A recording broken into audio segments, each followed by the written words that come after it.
atheist, Karl Marx, atheist, Sigmund Freud, atheist, Albert Einstein, agnostic, Alan Turing, atheist, Alfred Tarski, atheist, David Hilbert, atheist or agnostic, John von Neumann, agnostic, John Dewey, atheist, J.J.C. Smart, atheist, Erwin Schrödinger, atheist, Enrico Fermi, agnostic, Edward Teller, agnostic, Paul Erdos, atheist, Pierre Laplace, atheist, Alfred Nobel, atheist and the same. Man named after the prize, J. Robert Oppenheimer, atheist, and Paul Dirac, atheist. Theism rejects reason. This is why philosophy should be consistent with scientific discoveries, like in the words of Charles Peirce, that shows the uselessness of Descartes' approach that many theists use to justify God. In science in which men come to agreement, when a theory has been broached, it is considered to be on probation until this agreement has been reached. After it is reached, the question of certainty becomes an idle one, because there is no one left who doubts it. We individually cannot reasonably hope to attain the ultimate philosophy which we pursue. We can only seek it, therefore, for community of philosophers. Philosophy ought to imitate the successful sciences in its methods, so far as to trust rather to the multitude and variety of its arguments than to the conclusiveness of any one. Its reasoning should not form a chain which is no stronger than its weakest link, but a cable whose fibers may be ever so slender, provided they are sufficiently numerous and intimately connected. Empiricism of Peirce is full of inference with Wilfrid Seller's complex pragmatist naturalist approach to inquiry when experience provides raw material for knowledge, but not informed concepts that are non-sensory. Our contact of the external world is through experience and use language, so we can explicitly name and classify in the empirical object language statements we take to be true, and talking about abstract entities like a Platonic God have no explanatory power. Humans invented God, and nature is all there is, all there was, and all that ever will be. The physical world is the ultimate reality, and the progress of science, math, and history, historical method, mathematical logic, archaeological method, and scientific method with a mix of pragmatism, Bayesianism, and Occam's razor, will be taken as the last word to why things are as they are. Like the words of Democritus that nothing exists except atoms and empty space, which he will be eternally correct in the statement nothing exists except neutrinos and cosmic inflation.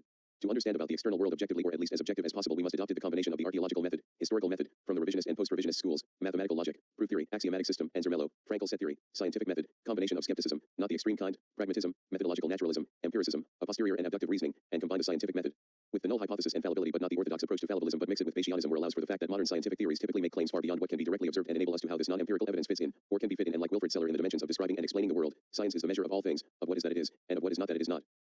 Atheism is true even in a postmodern sense is true because the meta-narrative of ism of all types is no longer credible. It is no longer possible to be a theist of any kind. By extension, any belief of the supernatural and paranormal. There is no God's eye view. We live in a world of nothing in a sense of extreme postmodern/post-structuralist/nihilist of Jean Baudrillard of hyper-reality PAR excellent, which even the power of hierarchy itself is no longer credible. Introduction. Politics. Anarchists did not try to carry out genocide against the Armenians in Turkey. They did not deliberately starve millions of Ukrainians. They did not create a system of death camps to kill Jews, Gypsies, and Slavs in Europe. They did not firebomb scores of large German and Japanese cities and drop nuclear bombs on 2 of them. They did not carry out a great leap forward that killed scores of millions of Chinese. They did not attempt to kill everybody with any appreciable education in Cambodia. They did not launch one aggressive war after another. They did not implement trade sanctions that killed perhaps 500,000 Iraqi children. In debates between anarchists and statists, the burden of proof clearly should rest on those who place their trust in the state. Anarchy's mayhem is wholly conjectural. The state's mayhem is undeniably, factually horrendous. Robert Higgs.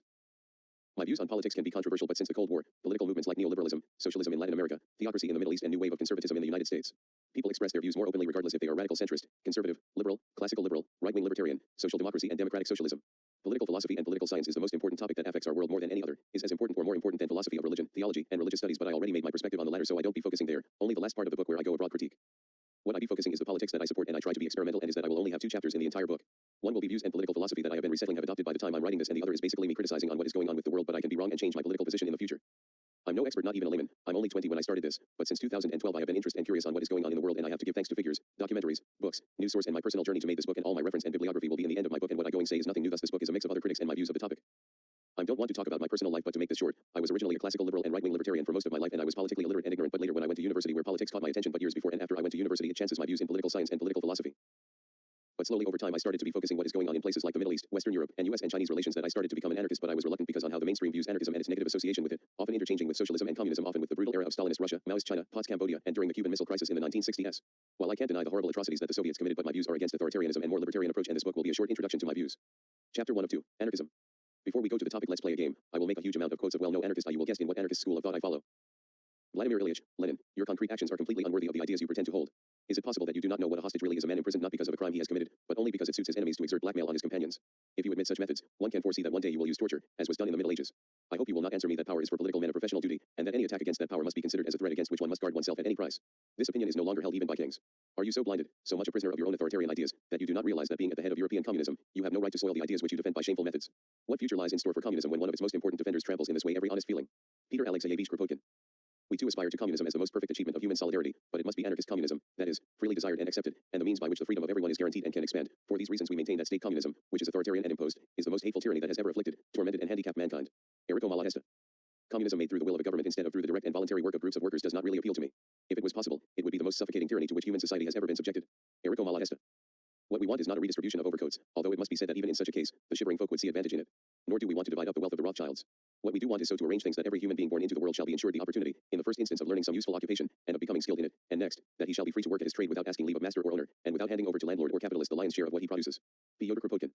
If you took the most ardent revolutionary, vested him in absolute power, within a year he would be worse than the Tsar himself. Mikhail Bakunin. We are convinced that liberty without socialism is privilege, injustice, and that socialism without liberty is slavery and brutality. Mikhail Bakunin. Meanwhile, two other great currents in political thought had a decisive significance on the development of socialist ideas: liberalism, which had powerfully stimulated advanced minds in the Anglo-Saxon countries, Holland and Spain in particular, and democracy in the sense to which Rousseau gave expression in his Social Contract, and which found its most influential representatives in the leaders of French Jacobinism. While liberalism in its social theory started off from the individual and wished to limit the state's activities to a minimum, democracy took its stand on an abstract collective concept, Rousseau's general will, which it sought to fix in the national state. Liberalism and democracy were preeminently political concepts, and since most of the original adherents of both did scarcely consider the economic conditions of society, the further development of these conditions could not be practically reconciled with the original principles of democracy, and still less with those of liberalism. Democracy with its motto of equality of all citizens before the law, and liberalism with its right of man over his own person, both were wrecked on the realities of capitalist economy. As long as millions of human beings in every country have to sell their labor to a small minority of owners, and sink into the most wretched misery if they can find no buyers, the so-called equality before the law remains merely a pious fraud, since the laws are made by those who find themselves in possession of the social wealth. But in the same way there can be no talk of a right over one's own person, for that right ends when one is compelled to submit to the economic dictation of another if one does not want to starve. Rudolf Rocker. It was the first time that I had ever been in a town where the working class was in the saddle. Practically every building of any size had been seized by the workers and was draped with red flags and with the red and black flag of the anarchists. Every wall was scrawled with the hammer and sickle and with the initials of the revolutionary parties. Almost every church had been gutted and its images burned. Churches here and there were being systematically demolished by gangs of workmen.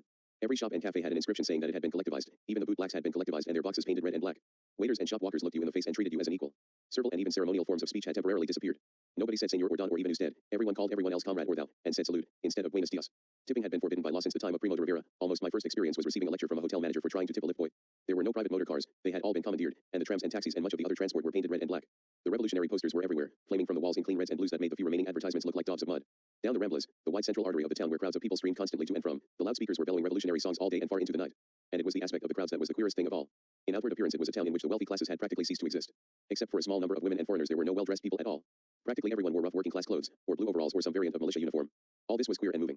There was much in this that I did not understand. In some ways I did not even like it, but I recognized it immediately as a state of affairs worth fighting for. So far as one could judge the people were contented and hopeful. There was no unemployment, and the price of living was still extremely low. You saw very few conspicuously destitute people, and no beggars except the gypsies. Above all, there was a belief in the revolution and the future, a feeling of having suddenly emerged into an era of equality and freedom. Human beings were trying to behave as human beings and not as cogs in the capitalist machine. George Orwell. With the development of industrial capitalism, a new and unanticipated system of injustice, it is libertarian socialism that has preserved and extended the radical humanist message of the Enlightenment and the classical liberal ideals that were perverted into an ideology to sustain the emerging social order. Noam Chomsky. I am a convinced advocate of economic and social equality because I know that, without it, liberty, justice, human dignity, morality, and the well-being of individuals, as well as the prosperity of nations, will never amount to more than a pack of lies. But since I stand for liberty as the primary condition of mankind, I believe that equality must be established in the world by the spontaneous organization of labor and the collective ownership of property by freely organized producers' associations, and by the equally spontaneous federation of communes, to replace the domineering paternalistic state. Mikhail Bakunin. In fact, I should say to begin with that the term anarchism is quite a range of political ideas, but I would prefer to think of it as the libertarian left, and from that point of view anarchism can be conceived as a kind of voluntary socialism, that is, as libertarian socialist or anarcho-syndicalist or communist anarchist, in the tradition of say Bakunin and Kropotkin and others. They had in mind a highly organized form of society, but a society that was organized on the basis of organic units, organic communities. And generally they meant by that the workplace and the neighborhood, and from those two basic units there could derive through federal arrangements a highly integrated kind of social organization, which might be national or even international in scope. And the decisions could be made over a substantial range, but by delegates who are always part of the organic community from which they come, to which they return and in which, in fact, they live. Noam Chomsky. A good example of a really large-scale anarchist revolution, in fact the best example to my knowledge, is the Spanish Revolution in 1936, in which over most of Republican Spain there was a quite inspiring anarchist revolution that involved both industry and agriculture over substantial areas, developed in a way which to the outside looks spontaneous. Though in fact if you look at the roots of it, you discover that it was based on some 3 generations of experiment and thought and work which extended anarchist ideas to very large parts of the population in this largely pre-industrial though not totally pre-industrial society. And that again was, by both human measures and indeed anyone's economic measures, quite successful. That is, production continued effectively, workers in farms and factories proved quite capable of managing their affairs without coercion from above, contrary to what lots of socialists, communists, liberals, and others wanted to believe, and in fact you can't tell what would have happened. That anarchist revolution was simply destroyed by force, but during the period in which it was alive I think it was a highly successful and, as I say, in many ways a very inspiring testimony to the ability of poor working people to organize and manage their own affairs, extremely successfully, without coercion and control. How relevant the Spanish experience is to an advanced industrial society? One might question in detail. Noam Chomsky. Man, don't these precedents suggest that there is something inherently pre-industrial about the applicability of libertarian ideas, that they necessarily presuppose a rather rural society in which technology and production are fairly simple, and in which the economic organization tends to be small-scale and localized? Well, let me separate that into 2 questions. 1, how anarchists have felt about it, and 2, what I think is the case. As far as anarchist reactions are concerned, there are 2. There has been one anarchist tradition and one might think, say, of Kropotkin as a representative which had much of the character you describe. On the other hand there's another anarchist tradition that develops into anarcho-syndicalism which simply regarded anarchist ideas as the proper mode of organization for a highly complex advanced industrial society. And that tendency in anarchism merges, or at least interrelates very closely with a variety of left-wing Marxism, the kind that one finds in, say, the council communists that grew up in the Luxembourgian tradition, and that is later represented by Marxist theorists like Anton Pannekoek, who developed a whole theory of workers' councils in industry and who is himself a scientist and astronomer, very much part of the industrial world. So which of these 2 views is correct? I mean, is it necessary that anarchist concepts belong to the pre-industrial phase of human society, or is anarchism the rational mode of organization for a highly advanced industrial society? Well, I myself believe the latter, that is, I think that industrialization and the advance of technology raise possibilities for self-management over a broad scale that simply didn't exist in an earlier period. And that in fact this is precisely the rational mode for an advanced and complex industrial society, one in which workers can very well become masters of their own immediate affairs, that is, in direction and control of the shop, but also can be in a position to make the major substantive decisions concerning the structure of the economy, concerning social institutions, concerning planning regionally and beyond. At present, institutions do not permit them to have control over the requisite information, and the relevant training to understand these matters. A good deal could be automated. Much of the necessary work that is required to keep a decent level of social life going can be consigned to machines, at least in principle, which means humans can be free to undertake the kind of creative work which may not have been possible, objectively, in the early stages of the Industrial Revolution. Noam Chomsky. If voting changed anything, they would make it illegal. Emma Goldman. Anarchism is not, as some may suppose, a theory of the future to be realized through divine inspiration. It is a living force in the affairs of our life, constantly creating new conditions. The methods of anarchism therefore do not comprise an ironclad program to be carried out under all circumstances. Methods must grow out of the economic needs of each place and clime, and of the intellectual and temperamental requirements of the individual. Emma Goldman. Murder is a crime, unless it was done by a policeman. The Clash. Now is the time in which, when the one from below asks why he is being attacked, the answer from the one above is, for being who you are, it's because in this world in which we feel pain, the criminal is free and the just are in prison. The killer is rewarded and the dead are slandered. But we also see and hear that there are more and more voices all the time that don't trust those above, that don't let themselves be manipulated and that rebel. Those above have no trustworthy word, no honor, no shame, and no dignity. Truth and justice will never, ever, come from above. From the mountains of the Mexican southeast, Subcommandant Insurgent Moises and Subcommandant Insurgent Galeano, Mexico, August 2015. Used to fuck with Karl Marx till I met Emma Goldman. My homie Ravi Zucker put me up on game. I know why communism always fails. Because a power-hungry communist is just as dangerous as a blood-sucking capitalist. From gulags to the prison industrial complex. To each his own, no thrones, no preachers spreading fantasies. God is a myth and man's enslavement is his reality. God don't like ugly, God hates itself. God hates flags, God hates cops. God is a mass-murdering sociopath. I don't need it to be moral. All I need is a library card and a feeling in my gut that says no man is above me. Next time you fucking use a birth control pill, thank Emma. And the IWW for 8-hour workdays and general strikes. Before kings stole the land from the peasants, we have the commons. Private property is a system used to dispossess people from their needs. That's why poverty is pandemic and capitalism can't eliminate crime. Ain't nothing fair in debt, slavery, and bribes. Emma Goldman. I know I'm no Emma Goldman. She opened up an ice cream shop to fund an assassin. That's gangsta. Welcome to the new black scare. Shouts out to the Northwestern grand jury resistors. They say anarchism can't work. But all anarchists do is put in work. Not for money, but out of necessity. Imagine a world where you could follow your passions. A federation, built on community. Shouts to Occupy Sandy stepping in with mutual aid. You'd find out you were an anarchist if you took the time to read. While academics debate tactics. We shutting down the Keystone XL pipeline. We plant gardens in the projects. They push us to the sidewalks and we take the streets. We strike dead. We can bring things back to normal, or we can do the opposite. We can bicker over differences, or we can fuck up shit cause shit's fucked up and bullshit. In the 1800s, anarchists were libertines. Only in America are libertarians an arm of the right wing. They put a gun in your face and tell you to be nonviolent. But ignorance is violence. And who spreads ignorance through public schools? And sends the poor to die overseas to steal more shit. For you know who. You know who. If voting changed anything, they'd make it illegal. She said that 100 years ago. Ain't shit changed but the manufacturers of weapons. Ain't shit changed, they replaced churches with banks and mainstream news. This government was designed to overrule the mob. So we mobs designed to overrule the government. Emma Goldman, I think I'm Emma Goldman. In the belly of the beast made that motherfucker sick. Emma Goldman, I must be doing something wrong if the feds ain't on my dick. You can say I'm guilty of propping up a cult of personality. But I'm a Malcolm X man, by any means necessary. Avant-gardists might say I'm dumbing it down. But Emma didn't speak in academic riddles, she spoke in the common tongue. No future utopias, we building it now. Horizontally, number 10,000 MLKS ain't getting popped. Red and black all day. I'm a Kropotkin man myself. The streets is my public offices where I plan my attack. You rap, we plot, you vote, we act. I'll never say bitch in a song again, MC Soul. We already know much. What if that knowledge and only that should become the possession of all? Would not science itself progress in leaps, and cause mankind to make strides in production, invention, and social creation, of which we are hardly in a condition now to measure the speed? Kropotkin. When we can't dream any longer we die. Emma Goldman. I am an anarchist, wherefore I will not rule and also ruled I will not be. John Henry Mackay. We anarchists do not want to emancipate the people, we want the people to emancipate themselves. Errico Malahesta. School is the advertising agency which makes you believe you need the society as it is. Ivan Illich. But if the word evolution serves but to conceal a lie in the mouths of those who most willingly pronounce it, it is a reality for revolutionists. It is they who are the true evolutionists. Escaping from all formulas, which to them have lost their meaning, they seek for truth outside the teaching of the schools. They criticize all that rulers call order, all that teachers call morality. They grow, they develop, they live, and seek to communicate their life. What they have learned they proclaim, what they know they desire to practice. The existing state of things seems to them iniquitous, and they wish to modify it in accordance with a new ideal of justice. It does not suffice them to have freed their own minds, they wish to emancipate those of others also, to liberate society from all servitude. Logical in their evolution, they desire what their mind has conceived, and act upon their desire. Elici Reckless. Science is in short accepted on face value. It is taken more or less as what we see called science. Almost everywhere. An unlucky few of us are granted closer experience, stumbling into soul-sucking engineering jobs for companies or academic sweatshops, specializing in what boils down to optimizing a single widget. Science is on the name tag. Science is on the diploma. Science is on our report. Science is how our paymasters excuse the damage our widget causes in military or economic application. Science must surely be this. You can tell I think this is all patent nonsense. A similar intentionally misattributed and surface detail could be told about anarchy from the newscaster desks to the hot topic stickers. Unknown.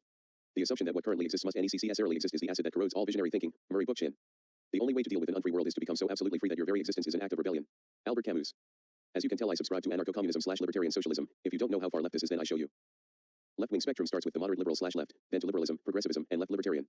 At this point where radical views begin, starting with social democracy, which is the most far-left ideology that supports capitalism. Liberal socialism is where capitalism ends, is social democracy but the economy is socialist. Then it continued to democratic socialism, to Marxism, to Stalinism, to Leninism/Bolshevism/Marxist-Leninism, to Maoism, to Trotskyism, which was the left opposition within the Bolsheviks, then to Luxemburgism, to left communism, to council communism, to anarchism, to almost all schools of anarchism, to anarcho-syndicalism, and finally to anarcho-communism.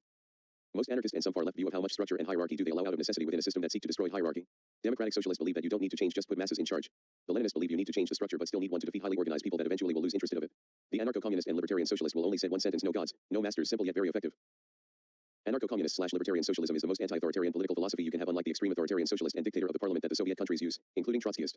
When I say Soviet countries, I'm referring to all countries from 1917 to 1991 that implemented a state socialist/communist and authoritarian socialism, which today's countries are. Also, I will mention non-Marxist socialist countries: Russia, China, Cuba, Cambodia, Laos, Vietnam, Korea, North and South, Angola, Ethiopia, Mozambique, Benin, Eritrea, Republic of Congo, Yemen, Afghanistan, Azerbaijan, Estonia, Mongolia, Kazakhstan, Kyrgyzstan, Uzbekistan, Tajikistan, Turkmenistan, Armenia, Georgia, Latvia, Lithuania, Belarus, Poland, Germany, Czech Republic, Slovakia, Hungary, Slovenia, Croatia, Austria, Albania, Montenegro, Bosnia and Herzegovina, Macedonia, Serbia, Bulgaria, Romania, Ukraine, parts of Iran, Finland, France, Alsace Soviet Republic, Spain, Asturian Socialist Republic 1938, Moldova, Greece, Bornholm, Danish Island, Northern Norway, Soviet occupation, Madagascar, Burkina Faso, Tanzania, Grenada, Colombia, Mark Taylor Republic, Algeria, Cape Verde, Greece, Egypt, Syria, Gaza Strip, Iraq, Sudan, Somalia, Persia, Bessarabian, Crimea, San Marino, Cyprus, Uruguay, and Seychelles. These are all the countries at one point used authoritarian-style socialism, but I was curious, is out of all the countries was there at least one that actually prosper? Well, to my surprise, the answer is yes to an extent, and here are the very few diamonds in the rough. Yugoslavia. When Nikita Khrushchev visited in the 1950s, he apparently said, "Damn, we have to make something like this back home." The country was neutral, which was unique at the time, and no Soviet nor Western troops were stationed in Yugoslavia. The country developed a doctrine that is that whoever attack Yugoslavia, then the entire population, million men strong, will defend their country, which even Stalin didn't dare to attack them, which was very effective. Another thing is their collaboration with both the United States and the Soviet Union, which if the USSR or US sanction against Yugoslavia provide food supplies and money if one of the superpowers becomes hostile, which brings huge risk, giving huge assets close to their borders, which became one of the safest countries in the world while it lasted. This spectacular diplomacy with both superpowers, developed countries, and undeveloped countries, which becomes one of the founders of the non-aligned movement. Thanks to their trades with both sides, the people have radio, TVs, no food shortages, people could afford to go vacations in the country and beyond the borders, and for this their passport became the most valuable passport in the world. This unique type of socialism that Tito created was called self-management socialism, open/mix/plan economy, and Yugoslavia marketed with capitalist country freely, and Tito was still dictator, and people suffer when you piss him off. Citizens have the right to leave the country, which was impossible in other Soviet countries. The average annual growth in gross domestic product, GPD, was 6.1%. Before 1980, the public have free universal health care and life expectancy was 72 years. The total growth, GDP, PPP, per cap, INTL dollar, Madison base, it was 100%-480%, while during this time the world average was 100%-330%, Western Europe 100%-450%, and Soviet total growth was 100%-500%, and Yugoslavia's debt was very low, which at its peak was 20% of GDP. After the death of Tito and external pressures like the violent tension to Croatia and Slovenia, crippling debt, and the country start borrowing, which along with rise of nationalism among Croatia and Slovenia that brings the downfall of the country and ended in a holy war among Muslim, Catholics, and Orthodox Christians. Czechoslovakia was another somewhat successful country, albeit the brutal dictatorship. The country had the smallest international debt to non-socialist countries among the Eastern Bloc in the late 1960s to 1970s. The economy improved by the fourth and fifth plan, but after this the economy was piss poor, especially agriculture, despite having the highest GDP out of the all socialist countries at the time, but poor planning and brutal government, which become one of many failures of Marxist, Leninist. East Germany, the country became the most stable and one of the largest in the Second World, unlike most Soviet countries, especially in the Eastern Europe, with some debatable exceptions like Ukraine, Poland, Cuba, and Bulgaria that can some small success, albeit still poor. That is because of their geography. If a country has rich in materials and oil, regardless of the system of government, these materials will improve their lives, but if they don't, no matter how amazing the system, the countries will not succeed. That is why East Germany was a weird case. For example, if England was divided into two regions for historical reasons, the South will always win because of London. Countries use geography for strategic reason for their success. One of the biggest cities with better technology and trade deals. If, for example, the United States made Mississippi as its own country or autonomous, it will suffer and fall without any outside forces. This happens in every country in the world. Some parts are richer than others, like North Argentina to South Argentina or Northeastern United States to Southern United States, and that is why countries specializes on sorted fields based on geography. Look at Germany during this time. The split was not half but two-thirds belonged to the Western Germany and a small fraction belonged to the Socialist Germans, and for this geographical boundaries the East suffered devastations, plus all the big cities in the East were destroyed during World War II, plus the Russian invasion that destroyed most of the urban area, plus the eastern side always historically been poorer and less industrialized. Also the population also play a factor because the East have 17 million people while the West have 58 million people with twice the space to develop. The Rhine River in the West also give a disadvantage to the East, so the East was in their horrendous spot. They mainly based around on export economy, 1918 to 1939, which was reliant on outside and internal trade because again historically this area was more agriculture than industrial. While the West focused on heavy industry, the East was agriculture and light industry. During the Cold War the East was handicapped. When the West had access to large American and Western Europe funded free markets while European socialists have Comecon, this was a smaller market for most Soviet allied countries but only had access to poorer nations like Albania, Romania, and etc. This model was attractive for the time for low-skill jobs but not for higher professions like university professors, doctors, politicians, scientists, and mechanics. Why? Because if you have those higher skills then it is more tempting to leave and accept the money offer from the West, and remember many of these people were actually bought by the wealthier side, not escaping compared to brutal dictatorships like Cuba, Maoist China, and Stalinist Russia. Prior to 1961 loans up to $100,000 to any East German who defected, and in some cases reimbursement for the property that was left behind in their former homes and a free apartment when they arrived. This was the result of the economical difference between East to West, and for the strategy that 10% of the population left East Germany. Because America wanted Germany to be a hub for markets in Europe and their finances who funded the war needed places to spread their dominance, while USSR wanted Germany to pay reparations for their losses of the Second World War. The reparation of the DDI ended up paying by itself 200 billion marks, plus America wanted Germany to be a heavily militarized to pose a threat and difficulty to the Soviet Union and its allies, Soviet allies, while USSR wanted to remain demilitarized. That even they offer a unified non-aligned Germany with free elections and international supervision, but the allies rejected because of their conflicted interests. Thus we have East Germany as Russian puppets, while at the same time West Germany, France, Italy, and Greece being American puppets. America's tradition of rigged elections like they did to the Italian elections in 1948, the Japanese's through the entire 1950s and 1960s, the Philippines in 1953, and others, that America not only had this power but it had far more wealth to give during the war, and that is why America became the power that it is. The economy was the only nation fought in it that went up as a result. During the destroyed Europe it granted free range of opportunities for the United States to take advantage of it. While the USSR lost 1/6 of its population, in Belarus alone 600 villages were burned with their inhabitants. For the past 30 years the Soviets endure economic sabotage. Sabotage by landlords, famines, man-made famines, brutal dictators, corrupted government, civil war, orphan crisis. More than 80% of railroads were lost. Other disasters, and during the Second World War where the Soviet Union lost 13% of their people more than any other country. America achieved their industrialization in the 1860s, thanks to slavery, where over 40% of the southern population were slaves and the blacks and Asians were the ones who built the United States, while Russia achieved their industrialization in the 1930s. With all of these factors made East Germany a much poorer society, which socialist economies grow faster and improve the general quality of life when you take in relative economic conditions into account, and for East Germany it did grow Faster in spite on their conditions upwards of 600% versus the FRG's 400%. What about the wall? Well, if you look at it into perspective, first, this is not how a nation naturally has its capital. Nobody would find it particularly fair if Japan's capital was in New Zealand and the capital was shared with the New Zealand government. This is not good for the weaker side always, and if you look at how the West changed their currency in 1948, which disrupted by having two currency areas literally side by side. West Berlin was militaries and had access to nuclear weapons and nuclear training programs, while many diplomatic moves were made to stop this weapons program, and all was denied, while the USSR spent more of its product on R&D than many other Western countries at the time. Up to 4% of their GDP was spent of the R&D, but the majority was on supporting its growing arms race. Another problem was that the West have 90 espionage organizations have been set up within the city of the capital, as well as radio broadcast and sabotaging networks to fragment the nation, as well as bombings on DDR infrastructure, killings of border guards, and this is why that by Mary Fulbrook made an excellent point. No Western historian would ever seek to write the social history of Western society solely in terms of regime policies and popular resistance, but when it comes to the DDR, this is how the social history has been conceived. From 1945 to 1989, that 57% believed the nation was better under socialism. This is not some nostalgia that 60% of Russians, 70% of Tajiks, 63% of Romanians, 72% of Hungarians, 62% of Ukrainians, 62% of Bulgarians, 50% of Slovaks, and 50% of Lithuanians believe that they were better off under Marxist-Leninist-style socialism or worse under the current system. Why? Because during the first few years of unification of Germany, 1/5 of working people lost their jobs in East Germany. The necessity of profit-making results in an economy interested in bottom lines, and externalities were thrown out, and GDP on the entire red bloc fell 40% in the first 5 years. Also, increase in suicide, homicide, theft, and burglary rates since the fall of the 20th century. Socialism and life expectancy have been recently recovered thanks to scientific progress, and people are selling their bodies for money and have literally no options of how to survive. But this is seen not only Eastern Germany, for example, Ukraine. Their productivity and standards of living have yet to recover from their pre-1990 levels. The good thing is that many people from the East, with their experience they gain under the DDR, which when they go to the West to find jobs, enabled the Westerners more expansive views of the rights of workers and good child care. But the East in recent years has been filled by neo-Nazis, which brings an old yet terrifying force, while poorer people can have vacations on cheap hotels during their socialist period. But with the current system, for poor people is not even an option. The market prevents them from a level of satisfaction they got in their socialist days. Ukraine, after years of capitalism, has gotten worse than its Soviet days. Under its socialist days, achieved rapid industrialization, urbanization, eliminate illiteracy, have one of the lowest crimes rate in the world, while having many prisoners, and the second most populated country in the Soviet Union, second only to Russia. While today capitalist Ukraine can even reach 60% of its economy from pre-1990, its resources has dropped, experienced 118% of negative GDP growth in 27 years. Ukrainians are buying fewer cars than its socialist days from 1970 to 1990. The department is 80% of its GDP. Half of all Ukrainian economy is in the black market. It's one of the most corrupt country in the world. Is one of the largest borrowers of the world. IMF. People living in harsh conditions receive extreme population decline. 150,000 people a year, with high death rate and low birth rate, and life expectancy has declined with the rise of pollution, alcoholism, and smoking. 58% of the population live in poverty. Thus many people have difficulty to have access to education, healthcare, and apartments, and in some cases some Ukrainian families spend 80% on their income on food alone. Ukraine's Soviet-style healthcare was one of the best in the world with the state-of-the-art facilities, and now it's almost non-excited with short supplies and horrible infrastructure, and has the lowest routine immunization in the world, and has the largest AIDS epidemics in the world, with the majority of victims are children, and many drug traffics gain power and took advantage of the suffering of people and making them addicted to drugs for profit. Thus it shows us the dangers of capitalism that Ukraine and Poland is the birthplace of the Slavic people, that when it became Marxist-Leninist it prospered relatively speaking, but the moment it accepted capitalism it became a hellhole where happiness became the thing of the past.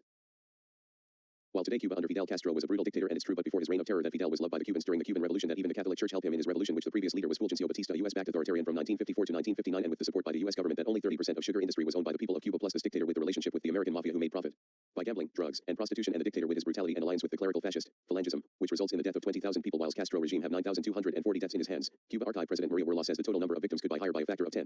The American company ITT Corporation gave Batista a golden phone as a gift, and the US government had so much impact that despite him being a brutal dictator the US did not care, but when Castro came to power have a lower death toll and declared himself a Marxist-Leninist, that the US decided to take action against this dictator instead. Batista's labor union suppression was cruel. He harassed, suppressed, and arrested labor leaders and other oppositions, and after the revolution that Castro removed Batista, but became a dictator himself. But despite this he did a few good things which was ahead in his time, like equal rights to people of color, eliminated illiteracy, free universal health care for all citizens, having one of the best doctors in the world, becoming a powerhouse in education in the third world, improve housing, programs to vaccinate all Cubans, socioeconomic survival of Cuba, sending medical missions to all third world countries, ended segregation, free education, rapid expansion of tourism, condemned anti-Semitism, development of the biotechnological sector, and the first country to eliminate HIV transmission. But despite this he lived like a king with all the money while people struggled. The opposite of Marxism, he was at best a half communist, and during his rule that removing cooperation and used the Russian model of state capitalism instead. And currently Cuba under Raul Castro is market socialist, like in the US Alaska and its Alaska Permanent Fund is considered market socialism.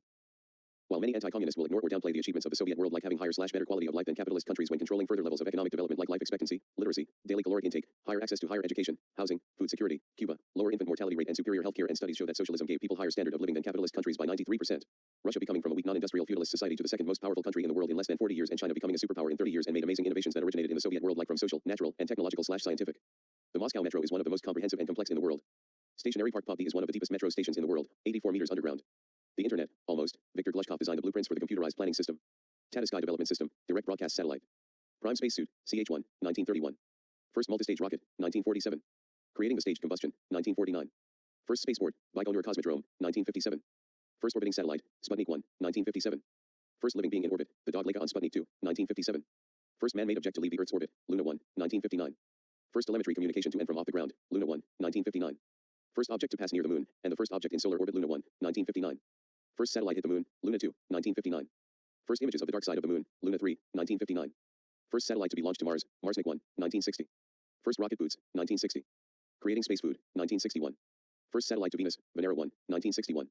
First person to enter orbit around the Earth, Yuri Gagarin in Vostok 1, 1961. First person to spend 1 day in orbit, Yerman Titov, Vostok 2, 1961.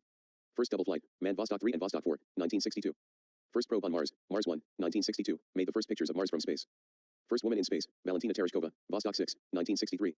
Multi-tripulative first flight, 3 persons, Voskhod 1, 1964. First spacewalk EVA, by Alexei Leonov, Voskhod 2, 1965. First probe to hit another planet Venus, Venera 3, 1965. First probe landing on the moon and transmitted from there, Luna 9, 1966. First probe into lunar orbit, Luna 10, 1966. Creation of the Soviet Soyuz spacecraft model, 1967, which is the only way that NASA and ESA sent astronauts into space. First space bathroom, 1967.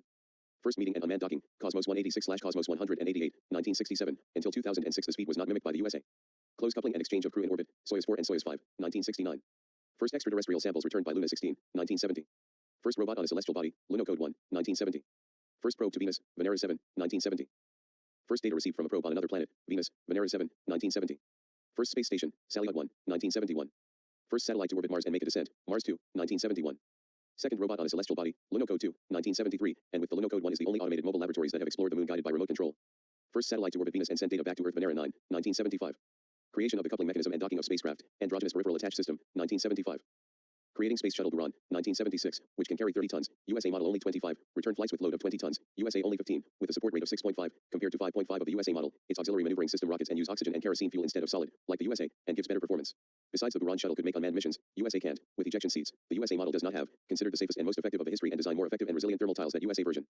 Creating the world's most powerful rocket, Energy, 1976, capable of carrying 100 tons. First spaceship supply unmanned, Progress, 1978. First radio telescope, 1979. First woman to walk in space, Svetlana Savitskaya in Salyut 7, 1984. First shuttle in orbit to Earth independently, Buran, 1984. First multi-module space station, Salyut 7 and Cosmos 1686, TKS-4, 1985. First crew to visit 2 space stations, Mir and Salyut 7, 1986, aboard Soyuz T-15. First permanent space station to orbit Earth, Mir, 1986. First crew to spend over a year on Mir, Vladimir Titov and Musa Manarav, 1987. First nuclear power plant, Obninsk, 1954. Development of the largest thermonuclear experimental facility in the world, Tokamak 10, prototype of a thermonuclear reactor. Invention of the Tsar Bomba, the most powerful nuclear bomb in history, 100 MT, whose power was reduced for environmental reasons, 50 to 57 MT. Comparison to USA bombs dropped on Hiroshima and Nagasaki, 15 MT, designed by Yakov Zeldovich and Andrei Sakharov, both atheist. Invention of nuclear fusion. Invention of the Tokamak, 1956, aiming to provide apparatus fusion plasma particle. Invention of the first nuclear icebreaker Lenin, world's first nuclear-powered, 1952. Invention of particle accelerator microtron, 1944. Invention synchrotron particle accelerator, 1957. Invention of the electron paramagnetic resonance spectroscopy, 1944. First fast neutron reactor, BN350, 1955. Creation pipeline longest history, Druzhba, 1964. First nuclear desalination reactor, BN350, 1972. First reflectron, 1973. Creating the largest geotechnical probe history, Kola Well, 1970. Creating bars press, 1989. Invention of the LED, Oleg Vladimirovich, 1927. So if you're reading this on an LED screen, you have commies to thank. Invention of vibratory exercise equipment, 1960. Perfecting Maser, Basov, and Alexander Prokhorov Nikolai. Lomography invention, 1982. First lie detector device, by Alexander Romanovich Luria. Creating underwater welding, Konstantin Krenov, 1932. First reflector telescope, the Maksutov, 1941. First laser microphone, 1947. Creating the magnetotelluric, 1950. Discovery of the Belousov-Zavotinsky reaction, 1951. Creation explosive compression generator pump flow, 1951. Creating 3D holography, 1962. First microwave oven, 1941. First radio antenna. Invention of therapies against infectious diseases that were based on bacteriophage virus, 1940. Early surgical treatment of congenital heart disease, by pioneering Glukolev Alexander, 1948. Creation of objective psychology, by neurologist Vladimir Bekhterev, also known for pointing out the role of the hippocampus in memory, his study of reflexes, and Bekterev's disease. First successful cornea transplant in 1931, by Vladimir Filatov, who developed tissue therapy. Creating radial keratotomy by Sviatoslav Nikolaevich Fyodorov. Creating the Elizarev apparatus for lengthening limb bones and for the Elizarev surgery, 1951, by Gabriel Abramovich Elizarev. Creating cultural historical psychology, psychological activity theory and method of combined power, by Alexander Romanovich Luria. Enlarged criteria for the diagnosis of schizophrenia with the distinction between negative and positive symptoms, a key research and classification of schizophrenia concept, Andrei Snezhnevsky. First cardiac surgery under local anesthesia, Alexander Vishnevsky, 1953. Foundation of Purulent surgery, Archbishop Luka Voyno-Yaznitsky, Stalin Prize, Nobel Prize in Medicine in 1946. Discovery of Cherenkov effect, Pavel Cherenkov Alexiev. First artificial organ transplant. First transfusion of blood from a corpse, Sergei Yudin, 1929. First blood bank. Created by Sergei Yudin in early 1930. Middle of that same year, the USSR would have 65 large blood donation centers and more than 500 branches. Creation of painless childbirth, under anesthesia. Creating Gramacina S, 1942. First head transplant with full brain function, 1950. Creating anthropometric cosmetology, 1952. Creating radial keratotomy, 1974. Discovery of vitamins. Discovery of the virus. First acoustic microscope, 1959. First programmable computer MESM, 1950. First Soviet and European electronic computers, BESM, Sergei Lebedev, 1951, and MESM, Sergei Lebedev, 1958. First computer with ternary logic, faster and more reliable than the binary system, Ceton, Nikolai Brusentsov, 1958, and model development Ceton 70, Nikolai Brusentsov, 1970, which further reinforced the aspect of programming, improving to by a factor 5 software development over other architectures time. First personal computer, Mir, Viktor Glushkov, 1965. First computer-aided education system in history, Nastavnik, with a clear reference to the current. First superscalar computer, processor microarchitecture capable of executing more than one instruction per clock cycle. L. Bruce 1, Boris Babayan, 1970. The use of this equipment in 1978, 10 years before commercial applications appeared in the West, the Soviet Union developed its missile systems and nuclear and space programs. Foundation of cybernetics, Viktor Glushkov. Invention of Tetris, Alexei Pajitnov, 1984. Invention of the FAR file manager, RAR, and WinRAR format file, Eugene Rajal. First mobile phone, Leonid Ivanovich Kupriyanovich, 1955, which was copied by the USA in 1970 and Finland in 1980 gave him a civil use with Nokia. First multiple rocket launcher, the Katyusha rocket launcher, 1939.